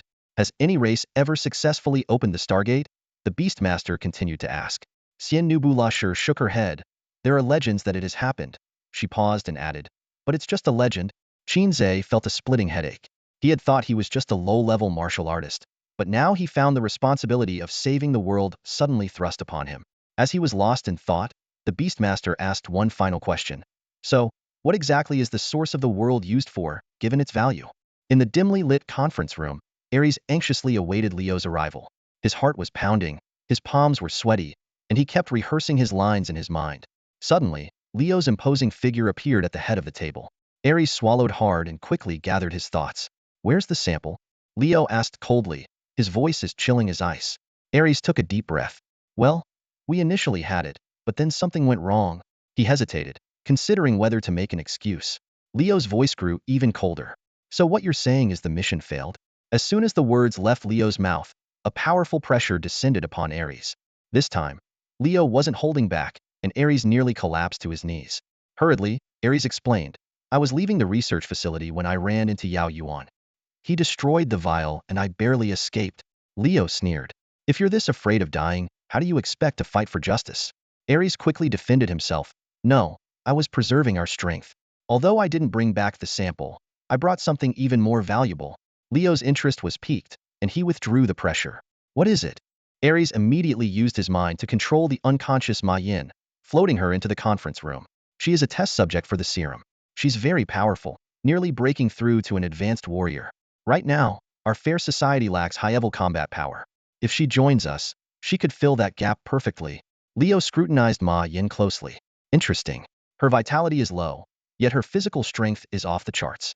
She seems almost like a mythical beast. Consider your debt repaid. Hearing this, Ares finally exhaled in relief. His severely injured and fragile body couldn't withstand any more of Leo's torment. She's your responsibility now. You have 2 months, Leo said sternly. In 2 months, I want to see a devoted follower of our cause. Ares patted his chest confidently. This is my specialty. After giving Ares a few more instructions, Leo's figure gradually faded. Ares looked at May Yin with satisfaction, thinking she could be the future of the Zodiac 12. If May Yin successfully breaks through, Ares would have another significant achievement under his belt. Meanwhile, Qin Ze exited the Hunter's chat group. He began contemplating the function of the world source. Once activated, it could create an isolated sanctuary space, cut off from the real world. Unless someone else had a key and a world source, this space would remain undetectable. In simple terms, activating the world source would put him in a state of absolute invisibility. Additionally, the sanctuary space allowed for time flow adjustments. The higher the speed, the more world source it consumed. However, according to a passerby, these weren't the main uses of the sanctuary space. Its most crucial function was to provide protection in the abyss, though Qin Ze hadn't ventured there yet and couldn't experience this feature. Activate the world source? The system prompt sounded. Activate, Qin Ze decided without hesitation. Instantly, ripples formed around Qin Ze, quickly engulfing him. He vanished from sight, leaving no trace or scent, as if he had evaporated into thin air. The sanctuary space created by the world source wasn't large, by default accommodating only one person. Although it could be expanded, doing so would consume more of the world source. Qin Ze calculated carefully. In its default state, the space consumed 0.1 units of world source per hour. Adding space for one more person would consume an additional 0.1 units. When adjusting the time flow, whether speeding it up or slowing it down, the consumption increased geometrically. After some experimentation, Qin Ze found that a 0.5x speed was the most efficient for training, consuming 0.23 units of world source per hour. This meant that training for 1 hour in the sanctuary would only take half an hour in the real world, an ideal tool for rapid progress. Running the sanctuary space at 0.5x speed for a full day would consume just over 5 units of world source. Qin Ze's current supply would last less than a month, and he needed to reserve at least 20 units for emergencies, so he couldn't use it all for training. Upon entering the sanctuary space, Qin Ze discovered a loophole. Although the space could only hold one person, he had over 100 clones. This meant that 100 people could train simultaneously, while only consuming the world source needed for one person. Don't slack off, start training. Today was exhausting. I'm going to take a rest, Qin Ze said, finding a comfortable position to lie down. Immediately, the clones began grumbling. Even slaves need a day off. Qin Ze is heartless. Am I not pretty enough? Despite their complaints, the clones quickly organized themselves and began efficient training. Tempering his bones, enhancing his vitality, and honing his mental strength, Qin Ze dedicated himself to rigorous training day in and day out at the circus. Meanwhile, Chinu had traveled to Hei Bi, leaving their home eerily quiet, but he had no desire to return. The circus had become his second home, filled with talented and charismatic doppelgangers who made him feel at ease and reluctant to leave. On Friday night, Qin Ze met with Fatty for a casual gathering at a street food stall. As soon as Fatty saw him, he exclaimed, "Ze, it's been ages since I last saw you." Qin Ze patted Fatty on the shoulder, sizing up his friend who seemed even more likable than his counterpart in the alternate realm. "How far can you teleport now?" Qin Ze asked, a glimmer of anticipation in his eyes. Fatty puffed out his chest and boasted, 8 centimeters. Qin Ze silently compared this to the Fatty in the alternate realm, who could teleport 8 meters with almost no cooldown. The only downside was that he was fragile, purely a gifted ability user with little physical training, making him an easy target in close combat. Don't just focus on enhancing your mental strength. You need to work on your vitality too, Qin Ze advised earnestly. Fatty sighed, looking troubled. I'd love to, but my energy C can't gather vitality. Qin Ze comforted him. Where there's a will, there's a way. Suddenly, he thought of the key chat group, where powerful hunters might have a solution. He decided to ask next time. As they chatted, a familiar voice interrupted. You guys are pretty relaxed considering the martial exams are coming up. Number 3 enforcer, passing by, sat down. The nearby diners quickly moved aside. Qin Ze raised an eyebrow. Slacking off again? Number 3 sighed. Tonight's my last patrol. Qin Ze looked puzzled. Are you quitting? Number 3 laughed. Of course not. Remember I told you about the new chief officer? His inspection in Jiangxing is over, and he's impressed with my performance. So he's taking me back to headquarters. Plus, I've recently advanced to level 3, qualifying me for the judge's assessment. Qin Ze felt genuinely happy for him. Despite causing trouble for the circus before, Number 3 was diligent and hardworking from an enforcement perspective. Congratulations on your promotion, Qin Ze said sincerely. Number 3's face lit up with a big smile. Thanks, same to you. Suddenly, Qin Ze had an idea and shouted to the stall owner. The enforcer here is in a good mood today. Drinks and food for everyone on him. The owner beamed. You got it. Number 3's smile vanished instantly. Wait, why do I have to pay for everyone's meal just because I got promoted? Qin Ze raised his teacup. Don't sweat the details. Let's toast to your success. A bewildered Number 3 clinked cups with Qin Ze, thinking he might have been tricked again. Oh, by the way, Number 3 suddenly remembered. The chief officer wants to see you at the enforcement office tomorrow. Qin Ze nodded, already planning the meeting in his mind. As for why he didn't inject the serum into his doppelgangers, Qin Ze had his reasons. The serum's destruction was a world mission, and if his doppelgangers became mutants, they would be considered viruses, prompting other hunters to eliminate them. Decades of research in the alternate realm had proven the side effects wouldn't disappear. Only May Yin was special, able to resist some of them. Although Qin Ze had considered using the serum to upgrade his doppelgangers, he ultimately decided against it. It was too crude and inelegant for his taste. He didn't want to lead a group of monsters into battle. The thought was simply too repulsive. Yuanzij wants to see me? Qin Ze furrowed his brows, his tone filled with confusion. He turned to Number 3 and asked, Did your officer mention what it's about? Number 3 shrugged and shook his head. How would I know? Maybe he saw your talent at school last time and wants to nurture you properly. As he spoke, Number 3's eyes lit up, and he began to imagine a bright future. Who knows, after you graduate from Martial University, we might even be colleagues. By then, I should be an adjudicator. I'll bring you into my team, and I promise you won't regret it. Qin Ze rolled his eyes, his tone tinged with disdain. Law enforcement? Up earlier than the roosters, sleep later than the dogs. Monthly KPIs, overtime. Even dogs wouldn't do it. Thanks but no thanks. Number 3 didn't mind Qin Ze's attitude. He waved his hand grandly. No need to be so polite. After all, we've known each other for a while, and you've always gotten along with me. A chubby guy nearby listened to their conversation, his eyes full of envy. He couldn't help but sigh. It's gotta be my buddy Ze. Chatting so casually with law enforcement. The next day, Qin Ze asked his homeroom teacher for a half-day off. With the martial arts exam approaching, nearly half of the class had taken time off to train at home, so the teacher wasn't surprised. Over the phone, the teacher repeatedly reminded Qin Ze, don't slack off. Even if your chi and blood are low, that doesn't determine everything in martial arts. Qin Ze felt a bit touched after hearing the teacher's encouragement. He had to admit, the teacher was pretty nice. Arriving at the entrance of the enforcement department, Qin Ze was just about to go in when a security guard stopped him. Hold on. What are you here for? Qin Ze explained. I'm here to see the officer. I have an appointment. As he spoke, he took out his modified administrator terminal.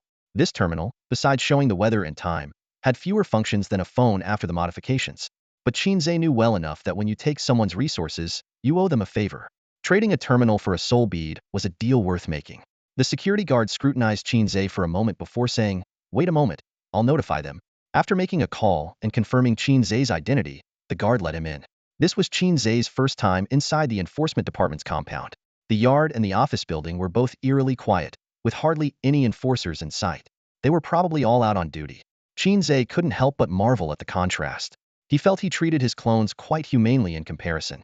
At that moment, the voices of his clones echoed in his mind. What a shameless boast. How can you even say that? At least enforcers get paid. We're worse off than slaves. Qin Ze, am I pretty? The clones cheerfully greeted Qin Ze, their interactions full of mutual affection and camaraderie. Following the signs, Qin Ze found Yuanzij's office. He knocked on the door. Knock, knock, knock. Come in. A voice came from inside. Qin Ze pushed the door open and entered. Yuanzij's office was small but well-equipped, with a rest area, gym area, and reading area, all the essentials. Yuanzij was sitting on the sofa, reading the morning paper. Have a seat. Yuanzij gestured. Qin Ze obediently sat across from Yuanzij. Would you like something to drink? Yuanzij asked. Anything's fine, Qin Ze replied. Yuanzij snapped his fingers. Bring us anything. As soon as he finished speaking, a voluptuous maid brought in 2 cups of coffee. With her slender waist and long legs, she was the epitome of a dream maid. Qin Ze took the coffee, feeling a surge of emotion. Yao Yuan, who would have thought you'd be such a human sword immortal? Do you like her? Yao Yuan asked with a smile. Qin Ze quickly shook his head. I wouldn't dare. Yao Yuan took a sip of his coffee and said indifferently, it's okay to like her. But right now, she wouldn't be interested in you. Qin Ze didn't like hearing this. He was quite confident in his looks. He might not be the most handsome man in 3,000 years, but he felt he could easily be the best looking in 300. Yao Yuan continued, she's a level 5 martial artist. Even if you were incredibly handsome, she wouldn't be interested in a level 1 martial artist. Qin Ze was taken aback. A level 5 martial artist as a maid? This was either a moral decline or a human distortion. Yao Yuan said meaningfully, only by becoming strong can you have the power to choose, rather than be chosen. Qin Ze understood Yuanzij's underlying message. Don't get complacent just because you're stronger than your peers. There's always someone better. Even without Yuanzij's advice, Qin Ze had realized this over the past few days. Whether it was the terrifying power of the 12 Zodiac Guardians, or Yao Yuan's sword descending from the sky, to Qin Ze, they were akin to divine magic. But Qin Ze was not resigned. He aimed to surprise the world with his clone's capabilities. The college entrance exam is coming up soon. Yuanzij handed Qin Ze a booklet. Take this martial arts technique and practice it well. It will be very beneficial for you. Qin Ze's gaze fell upon the book of martial arts techniques. The 3 characters for symbols technique stood out prominently. He was both surprised and delighted, his heart racing. Looking up at Yao Yuan, he tentatively asked, Yuanzi bro, are you some kind of deity of wealth? First, you gave me a soul pearl, and now this martial art manual. Such manuals are incredibly valuable. Even the most basic ones are worth millions. Qin Ze didn't reach out to take it immediately. Instead, he thought cautiously. There's no such thing as a free lunch. So, what's the catch? Yao Yuan smiled approvingly. Not bad, quite cautious of you. This is an investment from someone in you. I'm just the intermediary, including that soul pearl from before. Whether you accept this investment is entirely up to you. You can refuse. Qin Ze frowned slightly, his mind racing. Someone's investing in me? Who could it be? He quickly reviewed everyone he had encountered since arriving in this world, and soon narrowed it down. Could it be Teacher Yao? He scrutinized Yao Yuan's face, looking for any unusual characteristics, but found none. Is it Teacher Yao? He asked again, testing the waters. Yao Yuan just smiled silently and then said, you have 1 minute to decide. If you don't make a decision within a minute, I'll take the book back. Almost reflexively, Qin Ze reached out. Give it to me. I'll deal with any future costs in the future. One has to live in the present. Yao Yuan said calmly, a wise decision. After securing the martial arts manual, Qin Ze asked, are you leaving Jiangxing? Yao Yuan nodded. If you can top the martial arts exam this time, I'll make a special additional investment in you. If you fail, then today will be the last time we meet. Qin Ze responded with confidence. No one below level 3 can beat me, and I can take down a level 3 martial artist on unknown. I'll do my best. He then took out a modified manager terminal. By the way, here's the DIY watch I promised you last time. Yao Yuan took it and examined it for a moment, praising him. Quite skillful. Qin Ze responded modestly. Just average. 3rd best in the world. After finishing his coffee, Qin Ze was escorted out of the enforcement division by a maid. Yao Yuan looked at the terminal on the table and smiled slightly. She really picked the right person this time. It's a high-return investment. She put the terminal on her wrist and shook it. Circus master. Interesting. Qin Ze stepped out of the law enforcement department, replaying the subtle, almost mocking smile on Yao Yuan's face as he left the office. His mind raced, meticulously recalling every detail from his entrance to his departure, making sure he hadn't given anything away. Finally, he shook his head and reassured himself. Maybe I'm just overthinking it. Back at home, Qin Ze eagerly opened the 4 symbols technique manual and delved into its mysteries. To his surprise, the technique was far more powerful than he had imagined. The 4 symbols technique was divided into 4 parts: White Tiger Fist, Azure Dragon Meditation, Vermilion Bird Steps, and Black Tortoise Shield, each harboring incredible power. The White Tiger Fist was a powerful martial art. Mastering it could conjure a white tiger phantom, striking with the ferocity of a tiger descending a mountain, making the practitioner unbeatable in hand-to-hand combat. The Azure Dragon Meditation was a profound technique for cultivating mental strength, seen as an advanced version of the Lotus Meditation. Practitioners would carve out an image of an azure dragon in their minds during meditation. The more detailed and vivid the dragon, the stronger their mental power would become. This technique not only enhanced mental defenses but could also be used for attacks, perfectly compensating for Qin Ze's shortcomings in this area. Vermilion bird steps was an advanced movement technique, allowing practitioners to shift and dodge like a phantom. Astonishingly, when mastered, one could even fly like a vermilion bird, a skill typically reserved for high-level martial artists. The black tortoise shield focused on tempering the body, enhancing muscle and bone strength through rigorous training, making the practitioner's body as resilient as a black tortoise. Qin Ze closed the manual and exhaled deeply. The value of the four symbols technique was enough to cause a stir in the black market. He couldn't help but wonder why teacher Yao was so generous in giving him such a precious technique. They hadn't interacted much, and Qin Ze hadn't shown any extraordinary talent. Could it be that teacher Yao was interested in his youthful vigor? The thought sent a shiver down Qin Ze's spine. But he quickly joked to himself that if that were the only price, it might be worth it. Activate the source of the world? Yes. Qin Ze opened the sanctuary space and set the speed to 0.5x. He quickly assembled a 100-member team of clones to study the four symbols technique. Each clone could contribute roughly 1% of the progress, and collectively, this allowed him to effectively train while lying down. He didn't neglect his practice of the destiny reversal technique either, assigning a group to perform daily bone refinement exercises. In the sanctuary space of the source of the world, over 200 clones were diligently training. Meanwhile, Qin Ze lay leisurely on the ground, opening the hunter chat group.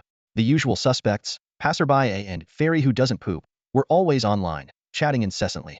Occasionally, Scholar would interject with some poetry, adding a touch of elegance to the conversation. Through their daily exchanges, Qin Ze had gotten a good sense of their personalities. Passerby A was a nice guy, always quick to compliment others. Fairy who doesn't poop was a seasoned internet user, often making bold statements like a keyboard warrior.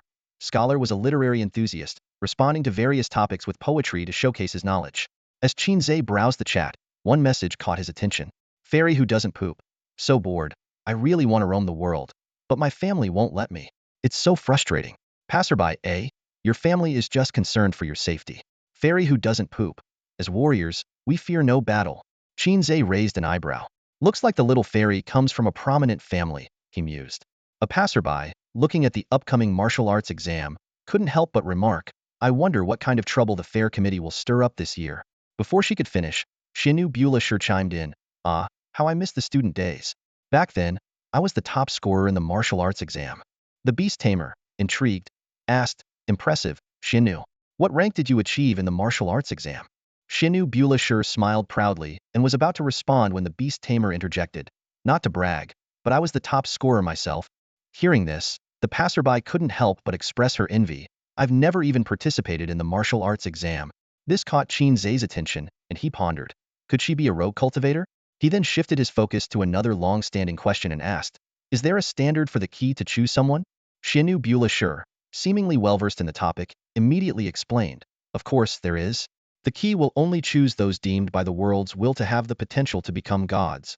Qin Ze, recalling that his key was given by Biaogu, wondered, does that mean Biaogu also has the potential to become a god? Changing the topic, the beast tamer suddenly asked, when will the ninth hunter appear? The passerby replied, that depends on when the world's will can produce the ninth key. Chinu sighed and remarked, compared to the world of myriad races, our world is still just a toddler. Qin Ze, hearing this, couldn't help but be amazed. Wow, even worlds have rankings. At that moment, a new voice joined the conversation.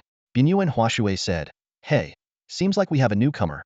Chinu recognized him and exclaimed, isn't this the fast man who got lost in the abyss? Binyuan Huashui quickly corrected, remember, calling a man fast is the biggest insult. You can call me the running man, but never fast man, thanks. The passerby, concerned, asked, are you safe now, Huashui? Binyuan Huashui casually replied, even though a high-ranking warrior from the Moon Clan is after me, I'm not worried. His horse isn't as fast as I am. Chinu teased, still cracking jokes, I see. You must be doing fine. Qin Ze silently admired. Truly, everyone here is talented. Being chased by a high-ranking warrior and still so calm. A scholar suddenly interjected. A desperate escape. Binyuan Huashui immediately retorted. If you can't speak properly, just stay quiet. I call it a strategic retreat. The beast tamer, curious, asked, I'm really curious about what you did to anger someone so much. Binyuan Huashui vaguely replied. It's better not to mention it. Then the beast tamer turned to the group. By the way, there's something I'd like to ask everyone. Binyuan Huashui confidently said. From astronomy to geography, I know it all. The beast tamer began to describe his problem. Regarding the Qi Si, It absorbs qi quickly but leaks just as fast, and it can't convert to qi and blood. Is there any solution? The passerby was surprised. Is that even possible? Chinu bluntly suggested. My advice is to start over. The beast tamer placed his hopes on Bianyuan Huashui. Any ideas, Huashui? But Bianyuan Huashui suddenly panicked. The Dou Emperor is catching up. I need to run. Chinu mercilessly mocked. Relying on him is like waiting for a tree to blossom. Qin Ze felt a heavy heart after hearing all this. Is there really no solution for the fat man's qi? Just then, a new voice spoke up timidly. I think I might have an idea, said Yu looming. Is there a solution? Qin Ze felt a surge of hope. His eyes scanned the chat group, looking for someone who could offer a breakthrough. The atmosphere in the group suddenly became lively. Fairy Dozen Teapoop and Little Deer were bantering back and forth, and Edge Surfer joined the conversation, causing the topic to drift off course. Seeing this, Qin Ze quickly spoke up to bring the discussion back on track. Little Deer, do you have any suggestions? Qin Ze asked directly. Yo-Yo Deerming thought for a moment before replying. You can focus on martial arts. Martial arts don't require qi and blood. They use Jin qi directly. Martial artists are divided into two types, martial artists and martial masters. Simply put, martial artists are close combat warriors skilled in hand-to-hand combat, while martial masters are long-range mages who can use qi and blood or Jin qi to attack. However, martial masters are vulnerable in close combat. Passerby added. The problem is that the qi can't store Jin qi. It can only store qi and blood. Relying solely on the Jin qi absorbed in real time isn't enough to perform large-scale martial arts. Yo-Yo Deerming continued to explain. That's right. Jin qi is absorbed from nature and converted into qi and blood through the qi, which is then used to temper the body. For martial artists, Jin qi needs to be processed twice before it can be used. While martial masters can use Jin qi to perform martial arts, as Passerby mentioned, the body can't store Jin qi, making large-scale martial arts impossible. As Qin Ze pondered this, Yo-Yo Deerming suddenly had a brainwave. I have an idea. You can use martial equipment that can store Jin qi. You can store the absorbed Jin qi in it, and use it when needed. Qin Ze's eyes lit up. This idea was brilliant. The martial equipment would act like a qi that could store Jin qi. With Fatty's ability to absorb Jin qi, coupled with specialized martial equipment, he could transition into a powerful martial master. With Fatty's teleportation talent, there would be no need to worry about close combat. He could maintain distance using his talent while attacking from afar with martial arts, essentially becoming a mobile artillery unit. Just as Qin Ze was elated by this ingenious idea, Edge Surfer suddenly chimed in. What a coincidence. I happen to have such a piece of martial equipment. Qin Ze asked excitedly. What kind of equipment? Edge Surfer replied. A golden staff, a treasure I swiped from the Moon Tribe's city vault. This explained why the advanced warriors of the Moon Tribe had been chasing him to the depths. Edge Surfer continued. Beast Tamer, if you want it, meet me in the Northern Territory in 2 months. Qin Ze cautiously asked. What do I need to exchange for it? He knew that nothing in the world came free, especially since the people in the group were mere acquaintances, and Edge Surfer had risked his life to obtain the equipment. Edge Surfer responded ambiguously. We'll talk about that when the time comes. At that moment, Edge Surfer suddenly exclaimed, Oh crap, the Moon Tribe warriors have caught up. Seeing this, Qin Ze quickly exited the chat group. He mused to himself that Edge Surfer must be quite strong, at least a level 6 martial artist, otherwise, he wouldn't be able to converse so calmly while being pursued by advanced warriors. Qin Ze's thoughts drifted to Yo-Yo Deerming. The gentle girl gave him a feeling of a sweet younger sister, soft and adorable, making him want to protect her. He shook his head vigorously, chastising himself for his thoughts. Finally, there was a direction to solve Fatty's qi problem. As long as they could get the staff from Edge Surfer in 2 months, Fatty could transition into a powerful martial master. As Qin Ze was lost in planning for the future, the scene shifted. May Yin slowly opened his eyes to a pristine ceiling. He felt a splitting headache and his body was weak, making even moving a finger difficult. The side effects of the serum were getting stronger. Being awake for even an hour each day had become a luxury. Suddenly, a startled voice broke the silence. You're awake. May Yin turned his head with difficulty and saw a young girl standing by the bed. Just as he was about to speak, the girl hurriedly ran out of the room. The room was decorated with utmost luxury. May Yin, who came from a poor background, had never seen such opulence. Her eyes lingered on the gilded walls and exquisite furniture. Filled with awe, sunlight poured through the massive floor-to-ceiling windows, dancing across the mirror-like marble floor. The occasional chirping of birds added a touch of life to this lavish space. A smile unconsciously appeared at the corners of May Yin's mouth. Feeling the warmth of the sun again and hearing the birds sing filled her with a sense of regained freedom and warmth. Suddenly, a soft click broke the silence of the room. The door slowly opened, and a man dressed in a gray tracksuit walked in. He looked to be in his 30s, sporting a neat crew cut. Although his frame was somewhat slight, there was an indescribable aura in his every move. His features weren't traditionally handsome but held a unique appeal. The man seemed surprised to see May Yin awake, raising an eyebrow as he said, "Awake already? I thought you'd be out for at least 2 more days." He casually perched on the edge of the table, crossing his arms over his chest in a relaxed manner. May Yin eyed him warily and asked, "Who are you?" The man's lips curled into a faint smile.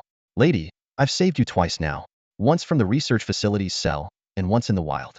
There's been a beast outbreak outside the city recently. If I hadn't brought you back, you'd be beast chow by now." Hearing this, fragmented memories flashed through May Yin's mind. She hesitated for a moment and then softly said, "Thank you." The man nodded, a hint of satisfaction on his face. "Good. At least you're not mistaking my kindness for malice." May Yin looked around, puzzled, and asked, "So, where exactly is this?" The man smiled slightly and said seriously, "Allow me to introduce myself. I'm Aries of the Fairness Society's 12 Zodiac. This is my residence."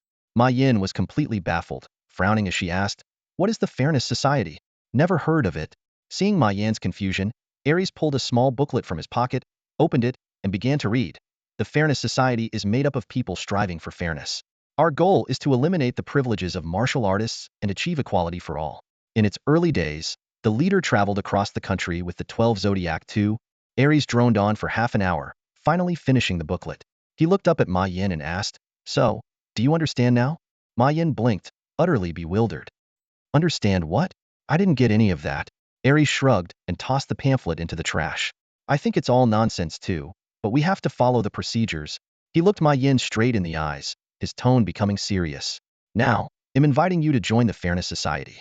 If you agree, you can become a candidate for the 12 Zodiac. Additionally, they'll teach you how to harness your power, so you don't have to live in a daze every day." The last sentence struck May Yin like a bolt of lightning. She didn't want to continue living like a ghost. Besides, she had no other options while being under someone else's roof.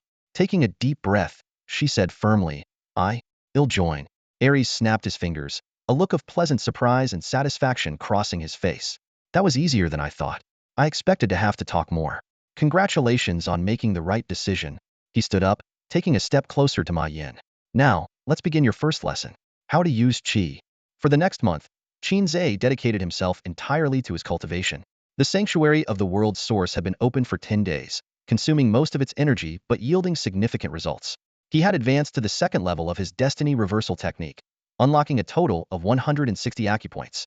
His 4-symbol skill had also reached a minor accomplishment, making him feel like a well-rounded warrior.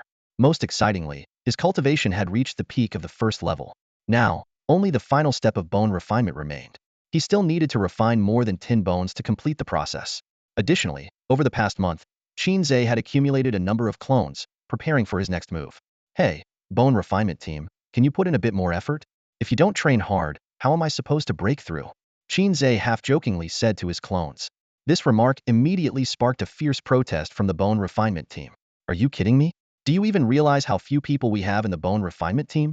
One clone angrily shouted. "Exactly. Everyone's busy practicing the 4-symbol skill. It's already impressive that we've managed to get this far with the second bone refinement." Another clone chimed in. "Qin Ze, you're such a jerk." "Yeah, a real jerk." After this routine, friendly banter with his clones, Qin Ze headed downstairs to grab a meal of braised pork rice. He sat in his usual spot, with the TV on the wall still broadcasting the news. "With only 5 days left until the college entrance exams, we wish this year's candidates the best of luck and hope they achieve great results," the host announced. Qin Ze couldn't help but reflect. It's almost time for the exams. It's been over 3 months since I came to this world. Time really flies. He thought to himself that among his peers, his cultivation level was already quite terrifying. An 18-year-old at the peak of the first level could scare anyone. The news continued. Recently, abyssal rifts have reappeared outside the city, with over 50 exotic beasts descending, including 7 A-level beasts. The city defense department is issuing a recruitment notice for non-official martial artists and wandering cultivators. Participants in the beast extermination can earn Qi condensation pills. Interested martial artists should go to the city defense department to sign up. The contact number is... This news piqued Qin Ze's interest. Despite his growing strength, he lacked real combat experience. Whether it was his previous stage performances or his journeys into different realms, it was always his clones taking the risks while he stayed behind the scenes. The exotic beasts outside the city seemed like a perfect opportunity to gain some practical experience. Plus there was a reward. Just then, his keys started vibrating intensely, indicating someone in the chat group had mentioned him. Yao Yuan. Abyssal tides are starting soon. Those who can go should go to the abyss. Random guy. Didn't the last tide happen just a few months ago? Why is there another one so soon? Fairy who doesn't poop. Sigh. The tides are getting more frequent. My dad and uncle are heading to the abyss, and I'm going with them. Scholar. I am already in Penglai City. Fairy who doesn't poop. You, a homebody, going to the abyss? That's surprising. Scholar. Seeking a breakthrough opportunity. Random guy. I'm in the northern region, ready to enter the abyss anytime. Qin Ze was completely baffled. Why would anyone head into the abyss when the tides were happening? It seemed like knowingly walking into danger. And what exactly were these abyssal tides? He wanted to ask but held back, not wanting to reveal his ignorance of what seemed to be common knowledge. In the group, he had crafted an image of a cool, aloof expert. Except for Yao Yuan, no one knew his true situation. Dear Call. I have to take the martial arts exam, so I can't go to the abyss. Fairy who doesn't poop. A high school student, really? Dear Call. Yeah. Fairy who doesn't poop. So you haven't broken through the first level yet? Dear Call. 0.9 level. Random guy. That's normal. Before taking the martial arts exam, none of us were official martial artists. Qin Ze raised an eyebrow. Who said that? I'm about to reach the second level. But Dear Call turned out to be as he had guessed, a young girl. Or maybe a young boy. Fairy who doesn't poop. It's okay if you can't go to the abyss. The tide only lasts a day or two. Just open the sanctuary. Do you have enough world source? Dear Call. Yes, I do. At this point, the owner brought a steaming bowl of braised pork rice to Qin Ze's table. But his appetite had waned. This abyssal tide seemed quite terrifying, potentially requiring them to hide in the sanctuary. He glanced at his remaining 40+ units of world source, feeling relieved that he hadn't used it all for cultivation. On default settings without acceleration, the sanctuary could last for 16 days, more than enough to weather the tide. First things first, food. Qin Ze thought, leaving future worries for later. After finishing his meal, Qin Ze disguised himself and hurried to the city defense office. However, the scene that greeted him was far from what he had expected. Only a few martial artists were scattered around the spacious hall, filling out registration forms. This sight immediately dashed his plan to borrow a martial artist's certificate. As he was about to leave, the woman at the registration desk called out to him, "Young man, are you here to sign up for the beast extermination mission?" Qin Ze nodded. "Yes, but I forgot my martial artist's certificate." The woman enthusiastically stood up and pulled him to the counter. "No need for a certificate, just leave your name." "What's your name?" "Lin Ziyuan." Qin Ze made up on the spot. Her pen flew across the paper as she jotted it down and complimented. "Great name. Aiming high, huh?" She handed Qin Ze a blue card with City Defense Office Temporary Defense Force Lin Ziyuan scrawled on it. "Take this ID card to the city gate. Someone will be there to meet you." Qin Ze pinned the card to his chest, silently marveling at the casual registration process. At the city gate, Qin Ze quickly found the person in charge. The person gave him simple instructions: go over there and find a team. You need at least 5 people to leave the city. Qin Ze's plan to go solo was foiled again, so he headed to the designated small square. Around 15 martial artists were scattered there, some bearing fresh wounds, clearly just back from outside. A man with an eye patch approached him. "Hey brother, what level martial artist are you?" "Peak of level 1. Qin Ze answered truthfully. The man's eyes lit up. "I'm Niu Jida, a level 2 martial artist. Looks like our names are quite a match." Qin Ze quickly waved his hand. "Let's not get too carried away."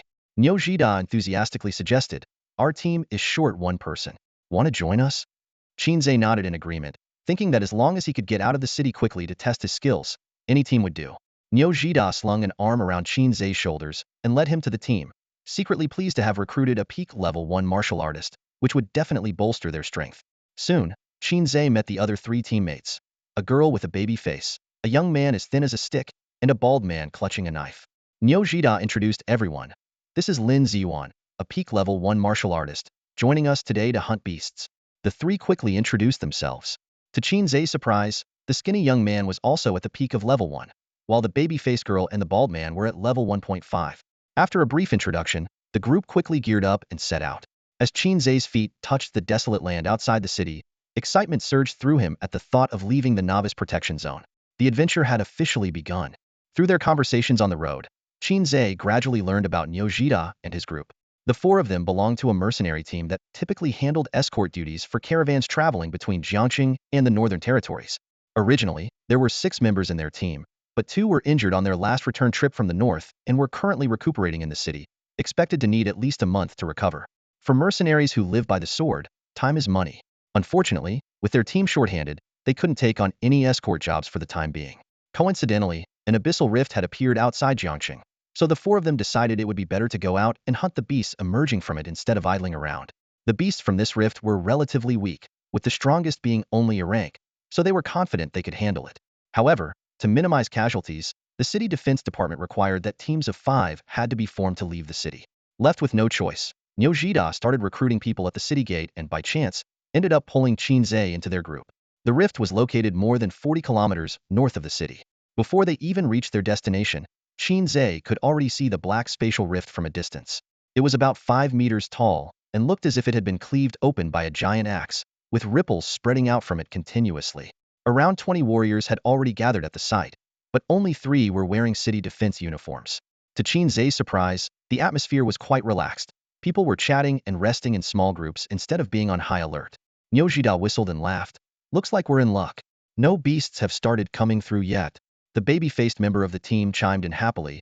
As long as we get paid by the hour, it's best if not a single beast shows up while we're on guard. Both the skinny guy and the bald knife wielder nodded in agreement, preferring to earn their pay without any trouble. Qin Ze finally understood that the rift didn't continuously spawn beasts. He couldn't help but ask, if there aren't many beasts, why does the city defense department need to recruit so many warriors? Niu Jida explained, you must not be from Jiangxing, right? Seeing Qin Ze nod, he continued, Jiangxing is just a small, remote city with only about 300 or 400 people in the city defense department.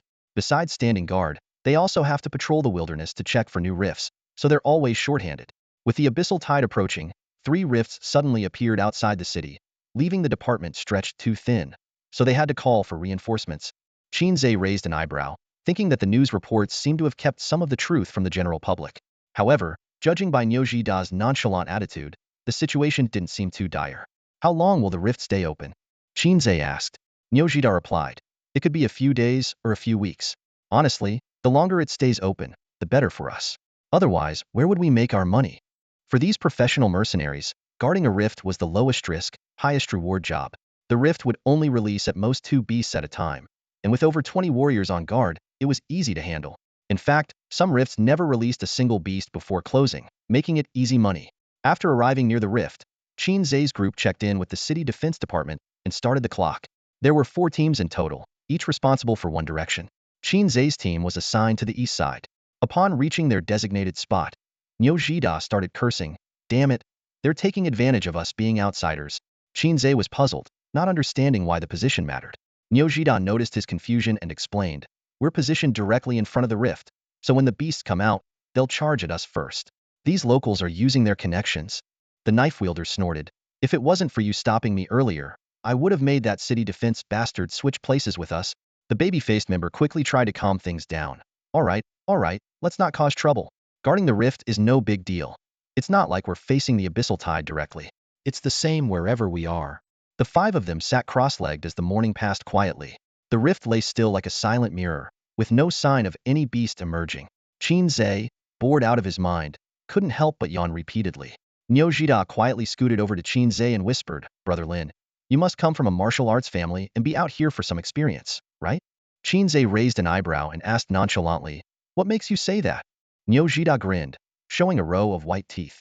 I've noticed you're unfamiliar with some basic things. Only those who have been well protected in a family environment would be like that. He kept another observation to himself. Qin Ze was too young.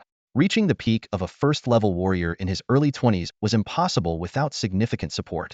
Qin Ze merely smiled faintly in response, neither confirming nor denying. His face had been swapped with someone random on the street, so he naturally wouldn't reveal his true identity. The others seemed to accept Niu Jida's speculation without question. Suddenly, Shigo spoke up, his voice dripping with disdain. When the beasts come, you better stay back and not get in our way. He always looked down on those born with a silver spoon, thinking their skills were built on resources rather than real experience. In his eyes, no matter how high their cultivation, they would panic in the face of real beasts. Qin Ze didn't mind Shigo's contempt and couldn't be bothered to explain. Seeing this, Babyface quickly tried to ease the tension. He always speaks without thinking. Don't take it to heart. Just then, the space around the rift began to ripple violently. Niu Jida's expression changed, and he shouted, get ready for battle. The beasts are coming. Curious, Qin Ze looked toward the rift, eager to witness the arrival of the beasts for the first time. The space around the rift resembled a mirror on the verge of shattering, with ripples and cracks intertwining. A few breaths later, a thick black claw emerged from the rift, landing heavily on the ground and kicking up dust. Soon after, a second front claw appeared. A deafening roar echoed all around as the beast fully revealed itself. It was a lizard-like creature covered in black scales, with a single horn on its head. Just as Nyojida had predicted, the beast charged straight at them upon appearing. Nyojida quickly assessed the situation and breathed a sigh of relief. Looks like our luck isn't too bad. It's just an F-class beast. Attack. At his command, Shigo and the other two immediately sprang into action, rushing toward the oncoming beast. Babyface suddenly raised both hands, and the ground split open. Countless sharp stone spikes shot up like a forest. One spike pierced the beast's abdomen with precision, causing blood to gush out. The beast let out a heart-wrenching scream and struggled in pain. Blade Man seized the moment and dashed forward like lightning. The blade in his hand gleamed coldly as two swift arcs flashed by, severing the beast's front paws. Before the beast could react, Thin Dog was upon it. With a loud shout, his fist struck the beast's face like a cannonball. There was a deafening bang, and half of the beast's head exploded, sending bone fragments and brain matter flying. The beast's body twitched a few more times on the stone spikes before going still. The entire fight was seamless and took less than 3 minutes. Blade Man expertly cut open the beast's abdomen and extracted a black soul orb the size of a baby's fist. Nyojida stood nearby, overseeing the battle without intervening. He turned to Qin Ze and explained, soul orbs below S level usually don't have innate abilities, but purifying and consuming them can still enhance your cultivation. Qin Ze's gaze fell on Babyface. Being able to control stone spikes marked him as a martial artist. This was Qin Ze's first time witnessing the coordinated combat of ordinary warriors, and it felt quite refreshing. Compared to the flashy moves of Yao Yuan and the Zodiac 12, this practical fighting style left a deep impression on him. Seeing Qin Ze engrossed, Nyojida said, Brother Lin, next time a beast appears, you should give it a try. With me backing you up, nothing will go wrong. Thin Dog immediately scoffed. Forget it. Let him stay by your side and not cause us any trouble. Babyface frowned slightly and couldn't help but speak up. Hey, that's too much. Everyone grows through real combat. Nobody is born knowing how to hunt beasts. Thin Dog snorted. Easy for you to say. Don't forget how we got screwed by that family brat last time. Babyface fell silent. Nyojida quickly intervened. Stop talking nonsense. I don't think Brother Lin is that kind of person. Qin Ze remained silent. He understood Thin Dog's caution. After all, they were just acquaintances, and it seemed they had been burned before. Just then, Nyojida suddenly shouted, Prepare for battle. Another beast is coming. Everyone immediately tensed up as the space around the rift started to ripple again. Blade Man sighed. Looks like we won't be getting off easy today. Before he finished speaking, the rift spat out 2 bull-headed beasts, both Flevel. As Babyface and the others prepared to engage, the rift released 4 more beasts in quick succession. Nyojida's face darkened, and he shouted to the other 3 teams, 2 A-level beasts. We need help. A-level beasts were more challenging than Flevel ones, with thick hides and aggressive attacks. Even warriors of the same level had to be cautious. Hearing the call, the other 3 teams rushed over to assist. Each team had a second-level warrior leading them. The 4 second-level warriors paired up, each group targeting 1 A-level beast. The remaining 4 level beasts were divided among the teams. However, not all teams were as professional as Nyojida's. The neighboring team had someone injured as soon as they encountered the beast. A 5-meter black gorilla pounded its chest like King Kong and charged wildly. The 3 first-level warriors seemed to be facing a beast for the first time and panicked, with one even turning to run. Useless. Thin Dog cursed. I'll help them out. You guys hold this one. He then charged at the gorilla. Take this. Thin Dog shouted, his punch landing on the gorilla's head like a falling meteor. With a loud crash, the gorilla fell. Seizing the opportunity, Thin Dog unleashed a flurry of attacks. The gorilla's head and chest were left mangled, blood and tissue splattered everywhere. After a few twitches, the gorilla was defeated. Nearby, a warrior who had fallen while running away was pale-faced, his pants soaked. Thin Dog shook his head and sighed. It's not the godlike opponents you should fear, but the pig-like teammates. He was about to return to help Blade Man and Babyface when he noticed a massive shadow enveloping him. Above, Babyface's warning came just in time. Thin Dog looked up to see a black eagle with a wingspan of over 5 meters diving toward him, its sharp talons glinting menacingly in the sunlight. A level beast. Thin Dog's hair stood on end, and a chill ran down his spine. When was it deployed? The 4 captains were still locked in fierce combat with 2 other E-class beasts and couldn't spare any attention to assist. Just as Slender Dog steadied himself, a pair of razor-sharp claws were already right in front of him. The speed of the eagle beast was astonishing. Neither babyface Blade nor Slender Dog had time to react. Just when Slender Dog thought his life was over, a deafening gunshot pierced the air. The eagle beast, caught off guard, was hit by a bullet and veered off course, its deadly claws barely grazing Slender Dog's scalp. Still shaken, Slender Dog turned to see Qin Ze holding a large caliber handgun, the barrel still smoking. Looks like my aim hasn't gotten rusty, Qin Ze murmured. The enraged eagle steadied itself after a few rolls in the air, its blood-red eyes locking onto Qin Ze as it dove down like an arrow. Watch out, Slender Dog shouted, his blood boiling as he desperately rushed toward Qin Ze. But no matter how fast he was, he couldn't outrun the diving predator. Seeing Qin Ze about to be impaled by those sharp claws, Slender Dog felt a pang of regret and despair. Damn it, dodge already, he screamed hopelessly. However, to his astonishment, Qin Ze remained perfectly still, as if paralyzed by fear. In that critical moment, Qin Ze's lips curled into a slight smile. Perfect timing, he said, stomping his right foot heavily. Instantly, a phantom image of a black tortoise materialized around him, enveloping him in a solid defense. Bang! The eagle's claws struck the black tortoise's shield, sending a shower of golden sparks flying, but they couldn't penetrate the barrier. Seizing the opportunity, Qin Ze gathered his energy in his right arm. Accompanied by a thunderous roar, his white tiger fist, imbued with the might of a tiger king, slammed into the eagle's chest. Caught off guard, the fierce bird was sent flying like a kite with a broken string. Slender Dog, who was running to assist, stopped dead in his tracks, unable to believe his eyes. He rubbed them in disbelief, wondering if he was hallucinating. How could a mere first-level warrior send an E-class beast flying with a single punch? What kind of terrifying power was this? The eagle let out a piercing screech, its crimson eyes blazing with fury. Being wounded by a mere human was an unbearable humiliation for a high-level beast. Snapping back to reality, Slender Dog quickly joined Qin Ze's side, keeping a wary eye on the circling eagle. This beast is tough to kill. Let's hold it off until the captains get here, he suggested. Flying beasts are the hardest to deal with. Ordinary warriors can't reach them and will be kite from the sky. Hearing this, Qin Ze's lips curled into a confident smile. I can handle it alone. Thinking Qin Ze was being reckless, Slender Dog quickly tried to dissuade him. But it can fly. So can I, Qin Ze replied calmly.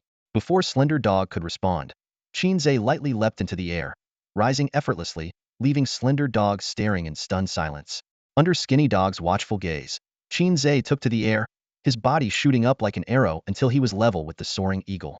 Skinny Dog's eyes widened in disbelief as he muttered, "No way! What kind of first-level warrior can fly?" The eagle beast's eyes flickered with surprise, but quickly returned to a look of disdain. To it, a flying ant was still just an ant, easily crushed with a single claw. Shrieked I. You wretch, the eagle screeched, spreading its wings wide and creating a powerful gust as it dove toward Qin Ze. On the ground, Skinny Dog was stunned by the display of dominance, fully aware of the terrifying pressure of higher-level creatures. He knew he could never remain as calm as Qin Ze in such a situation. Qin Ze stood midair, hands clasped behind his back, exuding an aura of calm and mystique. In the blink of an eye, the eagle was upon him. Azure Dragon Strike. Qin Ze's eyes sharpened, and a small dragon formed from his mental energy shot straight into the eagle's head. The beast froze, as if paralyzed. Skinny Dog, observing from below, was bewildered, unable to comprehend why the eagle had suddenly halted its attack. A series of explosive sounds emanated from Qin Ze's body as 160 acupoints burst open in succession. His second-level reverse destiny technique was fully activated. Qin Ze launched another mental assault and shouted, "White Tiger Fist." The eagle, just regaining its senses, was plunged back into confusion. Accompanied by the roar of a tiger and the cry of a dragon, Qin Ze's punch shattered half of the eagle's head. The massive body fell to the ground with a heavy thud, unable to even let out a final cry. Qin Ze had used about 80% of his strength in that punch. The swift victory was partly due to the eagle's weak defenses. More importantly, Qin Ze had not yet used his trump card Zage's Wrath. With the combined attributes of over 300 clones, he could fight a third-level peak warrior for 30 seconds. However, this move came with a severe drawback. After 30 seconds, he would be left in a weakened state. Using this technique meant either killing the opponent or being killed. Qin Ze landed steadily on the beast's corpse. His mastery of the vermilion bird step was not yet perfect, preventing prolonged aerial combat, but it was sufficient for a single battle. He expertly extracted the cold soul orb from the eagle's abdomen, snapping Skinny Dog out of his stupor. If he hadn't seen it with his own eyes, he would never have believed a first-level peak warrior could single-handedly kill an 11-level flying beast. Stop gawking and lend a hand. Qin Ze called out. The two of them rushed to assist Babyface and Knife Man. Within 5 rounds, the remaining beasts were defeated. Meanwhile, Niu Jida and his team's battle also concluded, clearing out all the beasts in this wave. Qin Ze's fight with the eagle was witnessed by Niu Jida and 3 other captains. They gathered around, curious about Qin Ze's identity and praising his incredible punch, even inviting him to dinner. A strong warrior was always the center of attention. Qin Ze responded briefly, and everyone soon returned to their defensive positions. Brother Lin, I must admit I misjudged you, Niu Jida said, shaking his head in amazement. I boasted about backing you up, but it seems I was the one who needed backing. He thought to himself that in all his years and with all the talented individuals he'd encountered, he had never met someone as powerful and decisive as Qin Ze. Niu Jida felt fortunate to have such a teammate.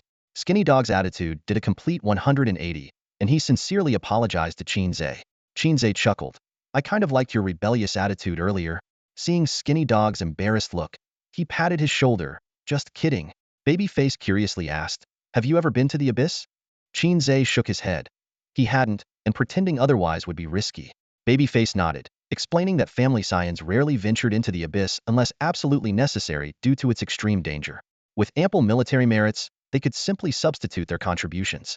However, Babyface's curiosity remained piqued. Qin Ze had never been to the Abyss, so how did he master those combat techniques? This question kept swirling in Babyface's mind. He believed that without experiencing life-and-death battles, it would be impossible to hone such combat skills. If Qin Ze knew what Babyface was thinking, he would probably burst out laughing. Although he had never fought in real combat himself, his avatars had been through countless battles. Since they all shared the same CPU, their experiences were shared, which meant Qin Ze had effectively experienced death hundreds of times. Even the most untalented person would learn a few lessons after dying so many times on the battlefield. For Qin Ze, it wasn't that he hadn't faced life and death. On the contrary, he had experienced it so many times that he had become indifferent to it. At that moment, his avatars started chattering in his mind. Seriously, when did it become your experience? Shameless. If it weren't for us, you'd be long gone. Is this rift even worth it? Can't they spawn a few glass beasts? I'm still waiting for soul gems. With these few lousy monsters, we don't even need glass beasts. A class ones would wipe them out. Qin Ze couldn't be bothered with his avatar's chatter. He pulled out a deck of cards from his pocket and invited Babyface, Knife Guy, and Skinny Dog to play. As the team leader, Niu Jida took on the role of lookout. After their recent battle together, the group's bond had noticeably strengthened, and they were even starting to joke around. Qin Ze enjoyed this relaxed atmosphere. There was no scheming, and everyone was straightforward. Suddenly, a rumbling noise shattered the peace. The sky was growing darker, and it was supposed to be time to clock out at the city defense department and collect their pay for the day. But the ground began to tremble slightly. From the distant horizon came a thunderous sound, as if thousands of horses were galloping. Qin Ze frowned, feeling a sense of foreboding. Niu Jidai's face changed dramatically, and he quickly called out to the group, "Get in the car, quick!"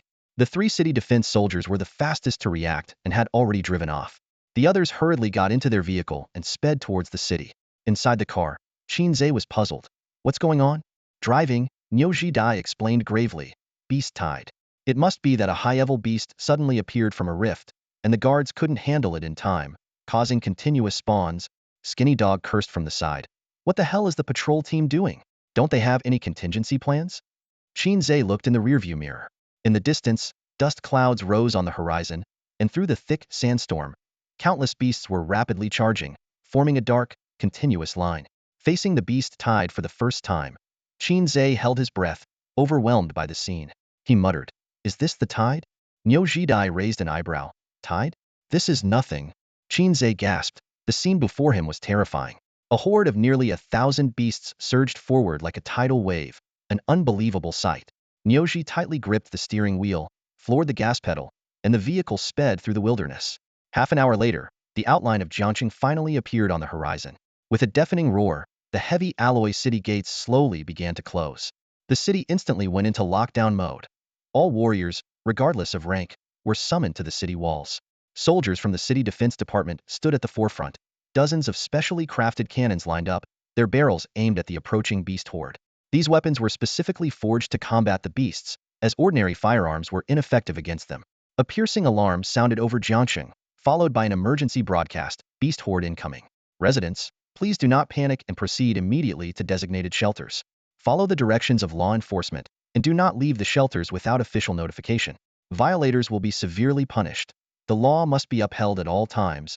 With a population of less than 100,000, Jiangxing's 4 large shelters were sufficient to house all its residents.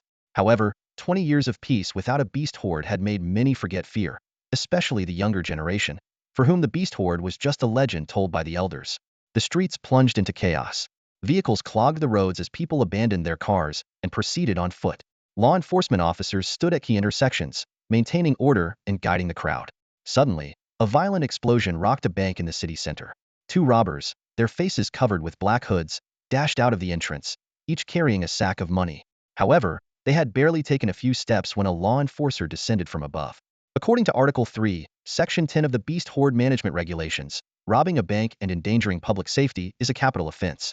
You are sentenced to death, the enforcer coldly declared. The robbers, mere ordinary men, immediately dropped to their knees, begging for mercy. Please spare us. This is our first time. Give us another chance. But before they could finish, the enforcer acted. With 2 swift blows, their headless bodies collapsed at the bank's entrance, blood splattering everywhere. Without a moment's pause, the enforcer turned and sped towards another cry for help. Meanwhile, outside one of the shelters, a heated argument was unfolding. I'm not going to the wall. I'm the chairman of Jiangxing Group. If you let me into the shelter, I can give you money, as much as you want. A portly middle-aged man, dragged out of the shelter by an enforcer, pleaded tearfully. His feeble energy fluctuation indicated he was only a first-level warrior. The enforcer tossed him to the ground like a chicken and asked coldly, I'll ask you one last time. Are you going to the wall or not? The man knelt and shook his head. I can't go to the wall. I'm an informal warrior and rarely train. I'll die if I go to the wall. Please, just pretend you didn't find me today. After the beast horde, I'll give you my entire company. The enforcer's expression remained indifferent, eyes filled with contempt. According to the Beast Horde Temporary Management Regulations, Warrior Edition, Article 3, desertion, disobedience, and refusal to go to the wall will result in immediate execution. Hearing this, the man's face turned pale. I'll go. I'll go to the wall right now. The enforcer sneered. You had your chance earlier. It's too late now. Before the man could react, the enforcer's golden hoop flew out, wrapping around the man's waist and contracting swiftly. His face turned red as he struggled to breathe. Spare me. With a dull thud, the man's body was severed at the waist. Blood gushed out, staining the shelter's steps red. The enforcer reclaimed the golden hoop, his cold gaze sweeping over the list as he strode toward the next deserter to be executed. Bang! The heavy metal door of the shelter slowly closed with a dull thud. The crowd huddled together, their faces etched with fear and despair.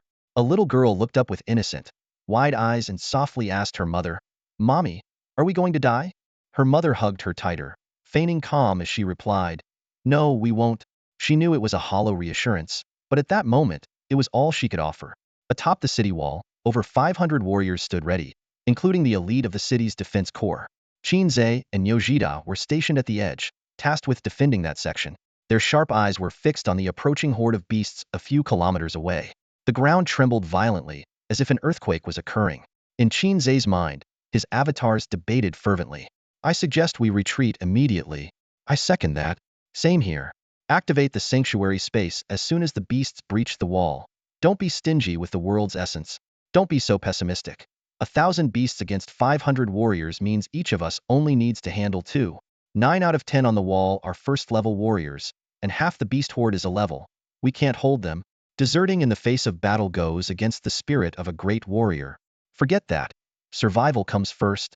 These thoughts mirrored Qin Ze's own true feelings. Sensing his tension, Yao Yuan reassured him, Don't worry, it's not a big deal. The beast horde is under 1,000 strong. They won't even reach the wall. Qin Ze asked, How many beast hordes have you faced? Yao Yuan replied, Twice. Once in Haidu 10 years ago, and once in Yangqing 8 years ago. And now, this time, with Penglaiching holding off the abyss, the beast hordes on the ground aren't as large.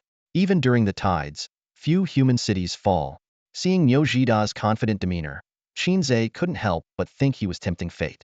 He took a deep breath, his gaze resolute as he stared at the approaching horde, his fighting spirit rising. As the horde entered firing range, the fire control commander decisively ordered, Open fire. Boom, boom, boom. Dozens of city defense cannons unleashed their fury outside the walls. Mushroom clouds rose in the midst of the beast horde, and the deafening explosions echoed across the sky. The explosion rocked the ground, sending beast limbs flying and blood splattering everywhere. Fire. With the command, the city defense cannons began their second round of rapid reloading. Boom, boom, boom.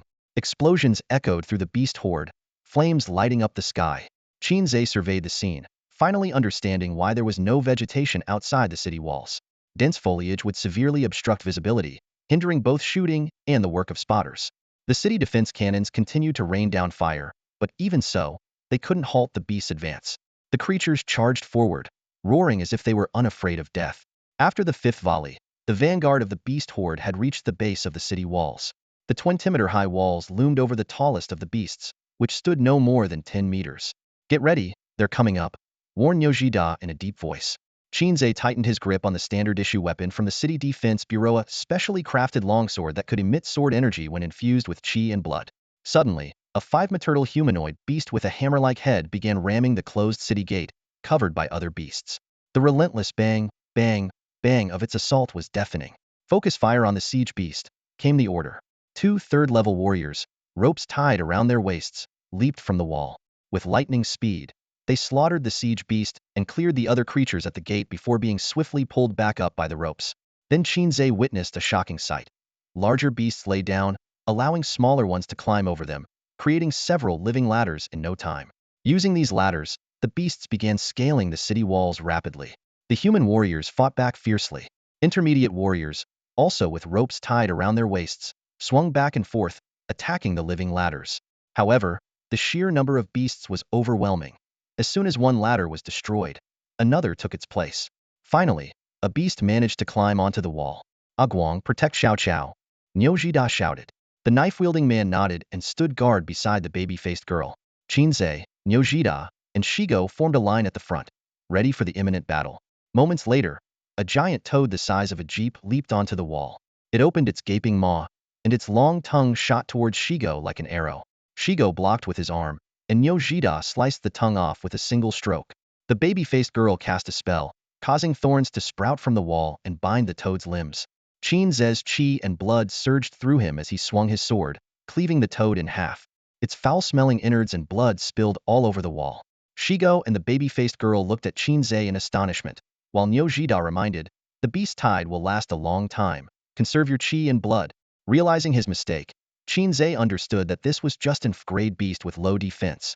Nyojida and Shigo could have easily killed it with minimal chi and blood consumption by working together. Over the next half hour, Qin Ze began to coordinate with the team. The baby-faced girl used her spells to immobilize the beasts, while the three of them attacked together. Their teamwork improved, and they quickly killed 6 grade beasts. During a brief respite, Qin Ze wiped the blood from his sword and asked, "Why are there so few flying beasts?" So much time had passed, yet the defenders on the city wall had only seen fewer than 10 flying beasts. These flying monsters were swiftly killed by mid-level warriors before they could even approach the wall. Nyojida took a deep breath and explained to Qin Ze, "Flying beasts are indeed troublesome. Only high-level warriors can usually deal with them. Cities like Penglai, which have high-level warriors stationed, are rare. We prioritize handling these ground-threatening beasts." The name Penglai City had echoed in Qin Ze's ears countless times today.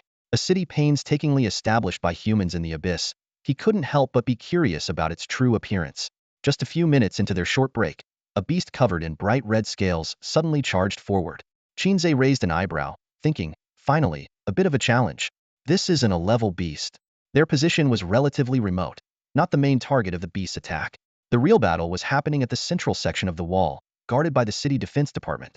Over the span of half an hour, hundreds of level beasts relentlessly attacked the wall. Although they were all eventually slain, the city defense department suffered significant casualties. Attack with full force. Nyojida couldn't afford to be careless against the level beast. Knowing his own limitations, Shigo quickly retreated to Babyface's side, leaving the front line to Qin Ze and Nyojida. "I'll distract it. You go for the kill," Nyojida said briefly before engaging the beast in close combat. Qin Ze wanted to suggest a less complicated approach, but Nyo had already charged in. "This beast's defense is incredible," Nyojida remarked as his longsword struck the beast's scales without penetrating. The beast seized the opportunity, launching a fierce attack aimed at Nyojida's chest. Nyo reacted swiftly, performing a roll to dodge the lethal strike. The beast prepared to follow up with another attack, but Qin Ze didn't give it the chance. Little Azure Dragon darted into the beast's brain, and while it was stunned, Qin Ze decapitated it with a swift sword strike. Nyojida remained in his rolling position, momentarily stunned. "It's dead already? That was as easy as killing a chicken," Qin Ze's display of strength once again amazed Niu Jida, prompting him to marvel. The young generation these days is terrifying. Qin Ze surveyed the area and noticed only a few dozen beasts left outside the city. He asked, "Is the beast tide almost over?" Niu Jida patted the dust off himself and stood up. "It's been over an hour. It should be ending." Just then, Qin Ze noticed ripples forming in the space around a group of beasts. As he was about to ask, Niu Jida also saw it, his face turning pale. "Void beasts!" Niu Jida shouted in terror. "We're doomed. We're all going to die here today." Before Qin Ze could ask what void beasts were, a dozen ferocious beasts leaped out from the ripples, charging madly towards the wall. It didn't look like a rift. At most, two beasts could appear side by side. But now, a dozen beasts emerged simultaneously from the spatial ripples. Qin Ze's eyes widened in shock as he witnessed the scene. In just a few seconds, over 100 beasts had been unleashed, most of them ranging from E to D rank. What was more terrifying was that the horde of beasts continued to grow. "Is it really happening?" Qin Ze murmured. "A small outbreak is one thing, but this is the real deal." In his mind, his clones were frantically discussing escape routes, but Niu Jida was enraged, cursing the city of Penglai vehemently. "What the hell are those Penglai bastards doing? How could they let a void beast loose? A bunch of useless drunks and cowards." Qin Ze couldn't help but ask, "So, what exactly is a void beast?" After taking a deep breath to calm down, Niu Jida explained, "A void beast is an extremely unique type of beast. They don't have ranks, soul beads, or even a physical form. Their true form is just a core. When a void beast reaches the surface, it can open a spatial rift to the abyss, continuously releasing other beasts without any rank restrictions." He continued, "The beasts released through rifts are limited in number and rank. High-ranking beasts find it difficult to pass through. But the existence of void beasts perfectly fixes this bug. From Shrank to Frank, all can pass through." On the city wall, 37 mid-level warriors charged towards the void beast. They knew it had to be destroyed immediately, or a massive beast tide would form within minutes. The beasts seemed to understand this too. Instead of attacking the city, they clustered around the void beast, forming a living shield. "Fire!" With the command, the city defense cannons aimed at the void beast and began a barrage. Large beasts threw themselves in front of the void beast, sacrificing themselves. After a series of explosions, the shield beasts were reduced to rubble, but the void beast remained unscathed, continuing to release more beasts. "Charge!" The city lord of Jiangqing roared, launching himself like a meteor towards the void beast, leading the mid-level warriors into battle. The entire city defense force was deployed, leaving only temporarily conscripted warriors to guard the walls. Niu Jida, with a serious expression, said, "Surrounding cities should have received news of the void beast's appearance. Let's hope we can hold out until reinforcements arrive."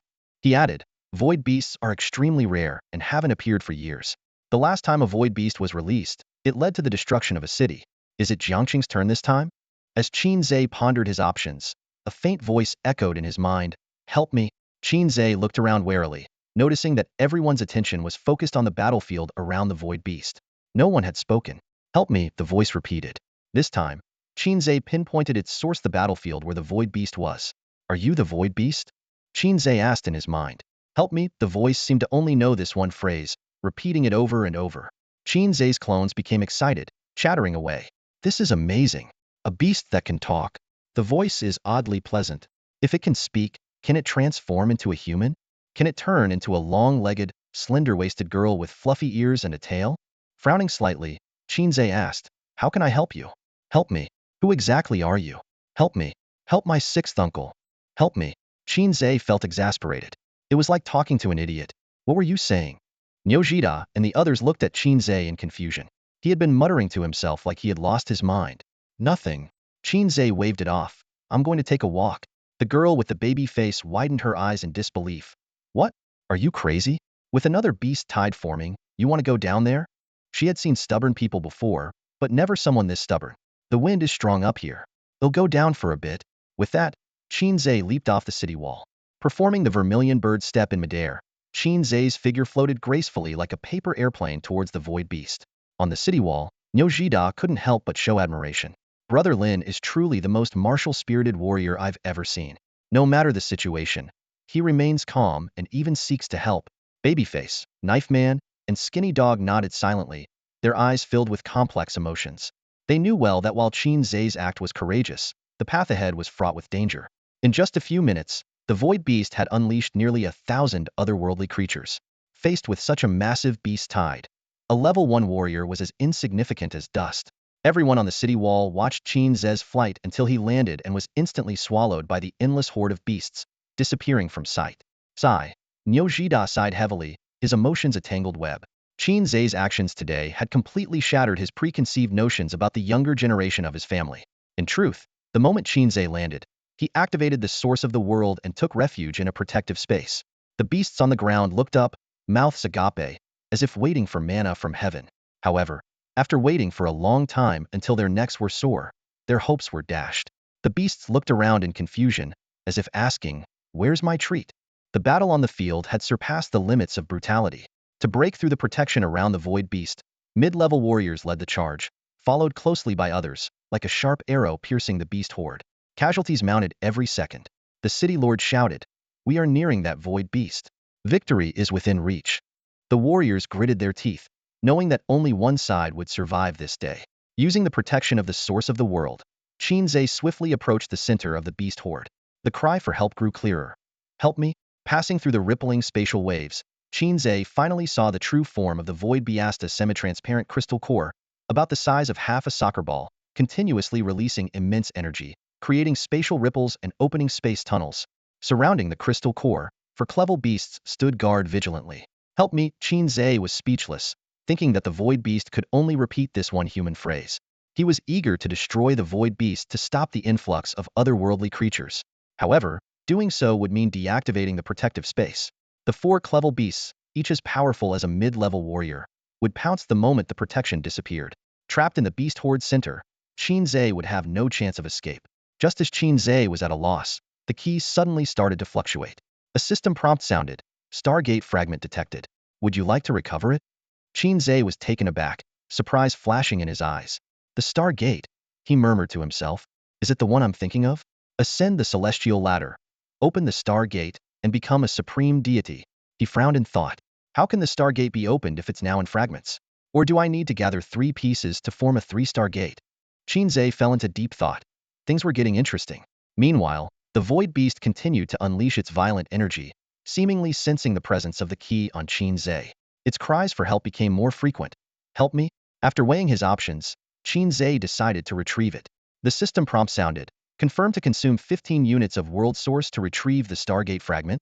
Qin Ze hesitated. "Wait, it consumes world source? I only have 40 units. Using up 15 would bankrupt me." An intense mental debate unfolded in his mind. One voice urged, "What's there to hesitate about? Just confirm it. Take a chance, you might strike it rich. Maybe this little thing can turn into a cat girl." Another voice countered, "We don't even know what it's for, but we absolutely can't do without it." A rational voice reminded him, "A single beast tide is terrifying enough. Who knows what a full tide would be like? Keep it. Your life is important." But a passionate voice shouted, "Don't chicken out." A real man charges forward. After a fierce internal struggle, Qin Ze finally decided to retrieve it. Even if a tide appears, the remaining world source should be enough. Besides, he comforted himself, "I can't be that unlucky." "Confirm." Qin Ze made the decisive choice. System prompt. 15 units of world source deducted. Stargate fragment retrieval countdown. 9 minutes and 59 seconds. He had to wait 10 minutes. Safe within the sheltering space, Qin Ze began to meditate out of boredom. Meanwhile, the battle outside grew more intense. The spatial ripples rapidly expanded from a few square meters to the size of a quarter of a basketball court. Hundreds of exotic beasts were being released every second, forming a tide of nearly 10,000 beasts. The warriors were at a standstill. The number of bodyguards around the void beast was too overwhelming for them to break through. The city lord of Jiangxing looked pale as he watched the beast tide grow larger. He knew that without high-level warriors present, there was no hope of turning the tide. In the century-long struggle between humans and exotic beasts, void beasts had appeared 11 times. Each appearance triggered a beast tide of over 100,000, leading to the destruction of at least one human city. Only by joining forces could high-level warriors eventually eradicate the void beast. Jiangxing was just a small city of 10,000 people, and the city lord was only a level 5 warrior. Faced with this crisis, he felt helpless. "Retreat!" the city lord shouted. Breaking through the exotic beasts to kill the void beast was now impossible. The only option was to retreat to the city walls and rely on defensive structures to hold out a bit longer. He had already reported the void beast's appearance, and high-level warriors were on their way, but they needed at least another half an hour to arrive. As he watched the surging tide of beasts, the city lord's heart sank. He couldn't help but wonder if they could really hold out for another half hour. On the city wall, Niu Jida's face was equally pale. It's over. Knife Man gritted his teeth. Should we run now? Slim Dog smiled bitterly. Where to? Can two legs outrun four? Besides, leaving the wall makes us sitting ducks. Niu Jida sighed heavily. It's all my fault. If we had rested a few more days in the Northern Territory instead of taking this mission, we wouldn't be facing this beast tide. Babyface tried to comfort him. Who could have predicted the void beast's appearance? Even if a rift forms a beast tide, its scale is limited. Unlike the void beast, which floods the place. Staring at the dark mass preparing for a second assault, Babyface murmured, Is he dead? Slim Dog shook his head. No way he survived. But Brother Lin won't be lonely. We'll be joining him soon. Niu Jida shouted. Get it together. We need to hold out for just another half hour until reinforcements arrive. Despite his words, he knew deep down that the city would fall in 20 minutes at most. Once the beast tide breached the city, even those in shelters wouldn't be spared. The exotic beasts would break through and devour everyone. Suddenly, a deafening roar shook the sky. A 6-meter-long black arm reached out from the spatial ripples. Glass Beast, the city lord, who had returned to the wall, felt utter despair at the sight. It seemed they wouldn't even last 10 minutes. The moment the reinforcements arrived, they were met with devastation and a sea of corpses. Beneath the city walls, dismembered bodies lay scattered, and blood stained the rubble. Qin Ze, who was meditating in a sheltered space, suddenly opened his eyes as a loud noise jolted him back to reality. Bang! A gigantic foot slammed down in front of him, causing the ground to tremble. Qin Ze looked up. The owner of the foot was at least 10 meters tall. And Glass Beast? He gasped, feeling the beast's violent aura. This aura was eerily similar to that of Miss Swallowing, whom he had encountered at the psychiatric hospital's foothill, but much stronger and more ferocious. Qin Ze focused on the countdown, 2 minutes and 35 seconds. Only 2 minutes left. His expression grew serious, and cold sweat trickled down his forehead. The emergence of this glass beast was unusually slow. Only one arm and one leg had appeared, with the rest still gradually materializing. Qin Ze silently prayed for a quicker retrieval. He knew all too well that once this glass giant fully emerged, Jiang City would be doomed. The so-called city lord wouldn't stand a chance against it. Suddenly, deep roars echoed around him. Roar, grunt, whimper. Beasts surrounding the spatial ripple prostrated themselves, their deafening roars heralding the arrival of their new king. At last, the true form of this glass beast was fully revealed. It was a pitch-black, three-eyed giant wielding a massive bone hammer. Its face, chest, and abdomen gradually emerged from the spatial ripple. Abruptly, the third eye on the giant's forehead snapped open. A red beam, about half a meter wide, shot out instantly, striking the city wall with precision. Boom! The wall was pierced with a thunderous crash. A section of the wall, over 10 meters long, along with the warriors on it, was reduced to dust, leaving nothing behind. At that moment, despair filled the hearts of everyone on the wall. And Glass Beast is equivalent to a levels-even human warrior. However, beasts of the same level are far more powerful than human warriors, and this gap widens with higher levels. The city lord judged that this giant was among the elite of Glass Beasts. Defeating it would likely require the intervention of an 8th-level warrior. Boom! The giant's other leg stepped out, leaving only half of its body still hidden behind the ripple. Amidst Qin Ze's shock, the retrieval was finally nearing completion. The countdown began. 10, 9, 8, 2, 1. The Stargate fragments were fully retrieved. In the final moments of the countdown, the energy that the Void Beast had been releasing abruptly vanished, and the previously fluctuating spatial ripples solidified. The colossal black giant was left with only 2 arms, half a face, and 1 leg exposed. He roared thunderously and struggled furiously, but brute force was no match for the laws of space. The giant was firmly fixed to the plane of the spatial ripples, as if crucified, unable to move. The Void Beast's translucent crystal core transformed into a stream of light and shot directly into the sanctuary space, merging into Qin Ze's chest and disappearing. Qin Ze felt an intense itch and heat in his chest, but now was clearly not the time to check it out. The sudden disappearance of the Void Beast threw the surrounding monsters into chaos. They screeched anxiously, patrolling the area frantically but finding no trace of it. The warriors on the city walls, who had been in despair, and the incredulous city lord were at a loss for what to do. Never in history had a Void Beast disappeared of its own accord. The spatial ripples gradually shrank, becoming barely perceptible thin lines. The black giant continued to swing his bone hammer and roared in agony. The third eye on his forehead shot out red beams of light erratically, sweeping through the beast horde and leaving behind countless severed limbs.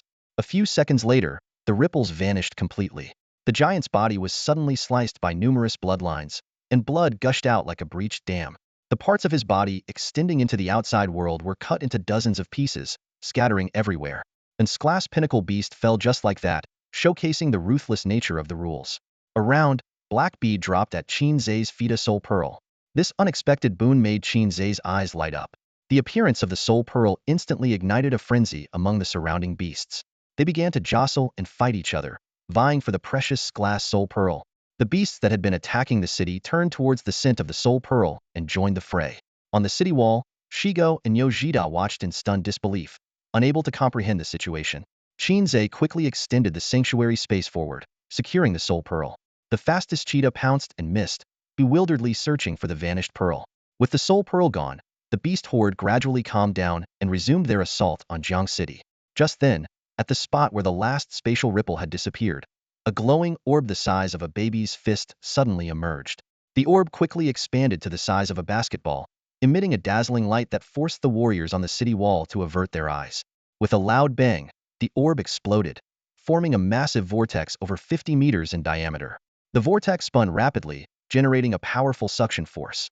Thousands of deployed beasts were sucked into the vortex one after another, and even the beasts that had reached the city wall were not spared. One moment, the fierce battle between the warriors and the monstrous beasts was raging on, and the next, the beasts were suddenly pulled back by an invisible force. A massive spatial vortex appeared out of nowhere, swallowing the beast horde whole. Strangely, this powerful suction had no effect on the warriors. They didn't even notice anything unusual. To them, it seemed as if the ferocious horde had been rewound and quickly vanished from sight. As the last beast was devoured, the spatial vortex disappeared instantly. A deathly silence enveloped the area outside the city, with no more roars from the beasts. Even the corpses of the beasts were taken by the vortex, as if they had never existed. If not for the shocking craters and the still-drying bloodstains on the ground, no one would believe that a massive beast siege had just taken place. Qin Ze quietly put away his soul orb and swiftly returned to the city wall, using the cover of the protective space. When he appeared unharmed in front of Nyojida and the others, everyone's eyes widened in disbelief. "You're still alive?" Nyojida blurted out before realizing his slip. Qin Ze raised an eyebrow and said, "Were you hoping I'd die?" Nyojida quickly shook his head and explained, "No, I'm just really surprised. Xiaogo, brother, it's great that you're alive." He excitedly patted Qin Ze on the shoulder. Qin Ze calmly replied, "Actually, I just did something big." Babyface curiously asked, "What big thing?" Reclaimed the void beasts and took out the glass beast that was about to be released. Qin Ze said matter-of-factly, as if he were talking about the weather. Babyface and the others exchanged glances, clearly not believing Qin Ze's words and thinking he was joking. Qin Ze sighed helplessly, "It's tough. Why doesn't anyone believe me when I tell the truth?" Meanwhile, the warriors on the city wall finally snapped out of their shock and erupted into deafening cheers. "We won. We actually drove back the void beasts. I can't believe it, I'm still alive. A mere beast horde, nothing more." The city lord stood at the highest point of the wall, tears glistening in his eyes. The joy of surviving against all odds left him momentarily speechless, and he could only clench his fists tightly. After a moment, he took a deep breath and began issuing a series of commands. Immediately assess the casualties. Notify the shelters that it's safe for everyone to return home. Soon, the victorious broadcast echoed through every corner of Jiangsheng. Under the leadership of the city lord, we Jiangsheng people have overcome the beast horde. Though we suffered some losses, the ultimate victory is ours. Suffering is not to be celebrated, but we who have endured it are worthy of celebration. As the broadcast played, the doors of the shelters slowly opened. Golden sunlight bathed everyone's faces, dispelling the gloom brought by long hours of hiding. A little girl, clutching her mother's clothes tightly, pointed to the sky and exclaimed excitedly, "Mom, look, the sky is clear." At that moment, smiles bloomed on everyone's faces. Yes, the sky had finally cleared. On this land that had just experienced a catastrophe, people began to discuss the possible powers of the mysterious soul orb, letting their imaginations run wild. The warriors on the city wall began to busily clean up the battlefield and rescue the wounded. Although the beast tide was finally repelled, Jiangxing paid a heavy price. Nearly half of the warriors were killed or injured, and dozens of meters of the city wall collapsed. Medics were urgently providing aid on the scene, while construction vehicles roared as they began repairing the collapsed wall. Without the wall, the city would be wide open, and another beast tide would be catastrophic. A pretty female doctor approached Qin Ze and asked with concern, "Are you hurt anywhere?" Qin Ze shook his head, "No." Despite his response, The diligent doctor still gave him a brief checkup and then left with a flushed face. Curious, Shigo asked. Why is she blushing? Qin Ze thought for a moment and replied casually, maybe it's because I look so spirited. Nyojida walked over with a big smile and reported. The rewards for defending the city have just been confirmed. Each of us gets 10th grade soul beads. For defending the rift, the reward, besides cash, is 1th grade soul bead per person. Brother Lin, you also get an extra grade bead. No one had any objections to this distribution, as the grade beast was killed by Qin Ze alone. Nyojida continued to Qin Ze, Brother Lin, let's exchange contact information. The soul beads will take 3 days to purify, and I'll notify you when they're ready for collection. Although low-quality soul beads don't have innate abilities, absorbing them can increase cultivation, even more effectively than chi-gathering pills. However, regardless of the quality, soul beads must be purified before absorption to remove the beast's mental and genetic contamination. Otherwise, absorbing them directly will cause beastification, turning one into a mindless monster. Qin Ze thought it would be simpler to give them to him directly, but to avoid revealing his special nature, he nodded in agreement. Suddenly, Qin Ze sensed something and looked up to see 2 figures descending from the sky, landing steadily on the city wall. One was a man in his early 30s, with bulging muscles and a giant sword on his back. The other was a woman with snow-white skin, ageless in appearance, clad in a green robe, her eyes covered with a white cloth, and holding an ancient zither. The zither woman, observing the scene that was chaotic yet orderly, asked puzzled, wasn't there supposed to be a void beast? On the way here, she had steeled herself for the city's complete destruction. Having personally experienced a beast tide caused by a void beast, she knew the terror of its spawning ability. Without high-level warriors, Jiangxing wouldn't last half an hour. Now, she was bewildered. The scene didn't look like a void beast had been here. There weren't even any beast corpses outside the city. If not for the dense craters from the city defense cannons, she would have thought she was being tricked. The muscular man scratched his head, equally baffled.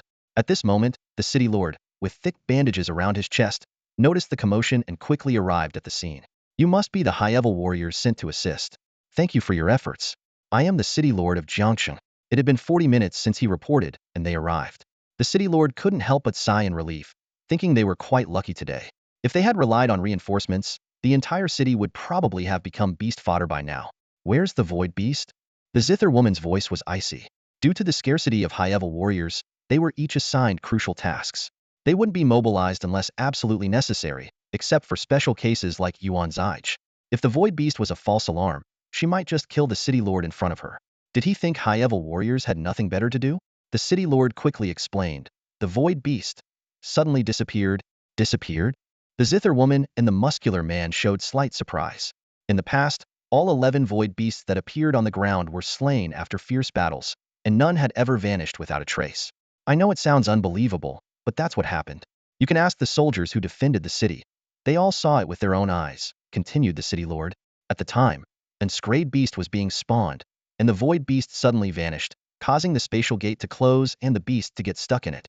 Then an enormous spatial vortex appeared, sucking in all the beasts, leaving not even a single corpse behind. The city lord recounted the events in detail. Though it sounded fantastical, almost like a magic novel, it was the truth. After hearing this, the zither woman soared into the sky, heading to the location where the void beast had appeared, with the muscular man following closely behind. The void beast has indeed appeared, and there are spatial distortions nearby. After careful investigation, the songstress reported to the muscular man with a grave expression. She explained that spatial distortions are a typical sign of the void beast's presence, and even though it might have left, such anomalies take a considerable amount of time to dissipate. The muscular man nodded thoughtfully. It seems the city lord was telling the truth. But a void beast disappearing on its own is quite unusual. He clicked his tongue in wonder, then asked, should we inform Yao Lauda? The songstress nodded without hesitation. Of course, we must inform him. She frowned slightly, feeling a strong sense of unease. The sudden appearance and disappearance of the void beast, coupled with the impending tide, seemed too coincidental to be merely chance. Let's go. The songstress took one last look in the direction of Jiangxing before disappearing into the sky with the muscular man. The city lord watched them leave and finally breathed a sigh of relief.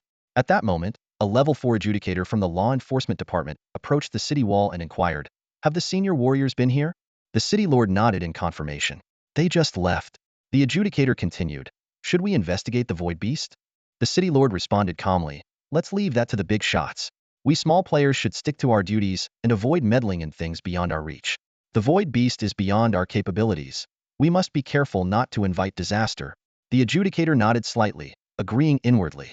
He had been worried that the city lord might act impulsively, so he came to check. To his surprise, the old fox was even more cautious than he was. The beast tide came quickly and left just as fast, seemingly not affecting the daily lives of ordinary people much. As night fell, the streets were still brightly lit. Occasionally, one could hear some warriors discussing the day's beast tide in restaurants, while the ordinary people kept a respectful distance. Qin Ze dragged his exhausted body home and collapsed onto the bed. Today was really tough, he muttered to himself. 1 grade soul bead, 11 grade soul beads, and 1 grade soul bead. Quite the haul. He suddenly realized that the burning sensation in his chest when he retracted the fragments had disappeared. Qin Ze sat up and hurriedly pulled his clothes aside to check. To his surprise, he found that the key had changed. The small green sapling had transformed, with its roots now transparent. Did the key fuse with the fragment? Qin Ze felt a bit disappointed.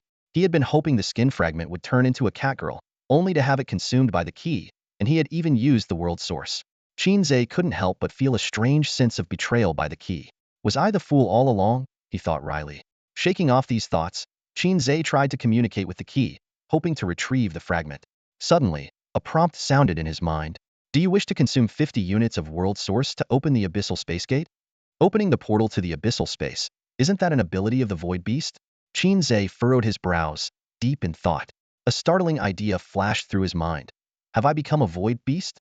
Qin Ze carefully recalled everything that had just happened, organizing the information in his mind. The portal connects 2 realms, and the opener has the right to traverse it. Suddenly, a crucial question occurred to him. Does it require 50 units of world essence to open? This thought made Qin Ze realize something significant, and a glint appeared in his eyes. So, I can decide who can pass through the portal, he murmured to himself, a smile curling at the corners of his mouth. Interesting.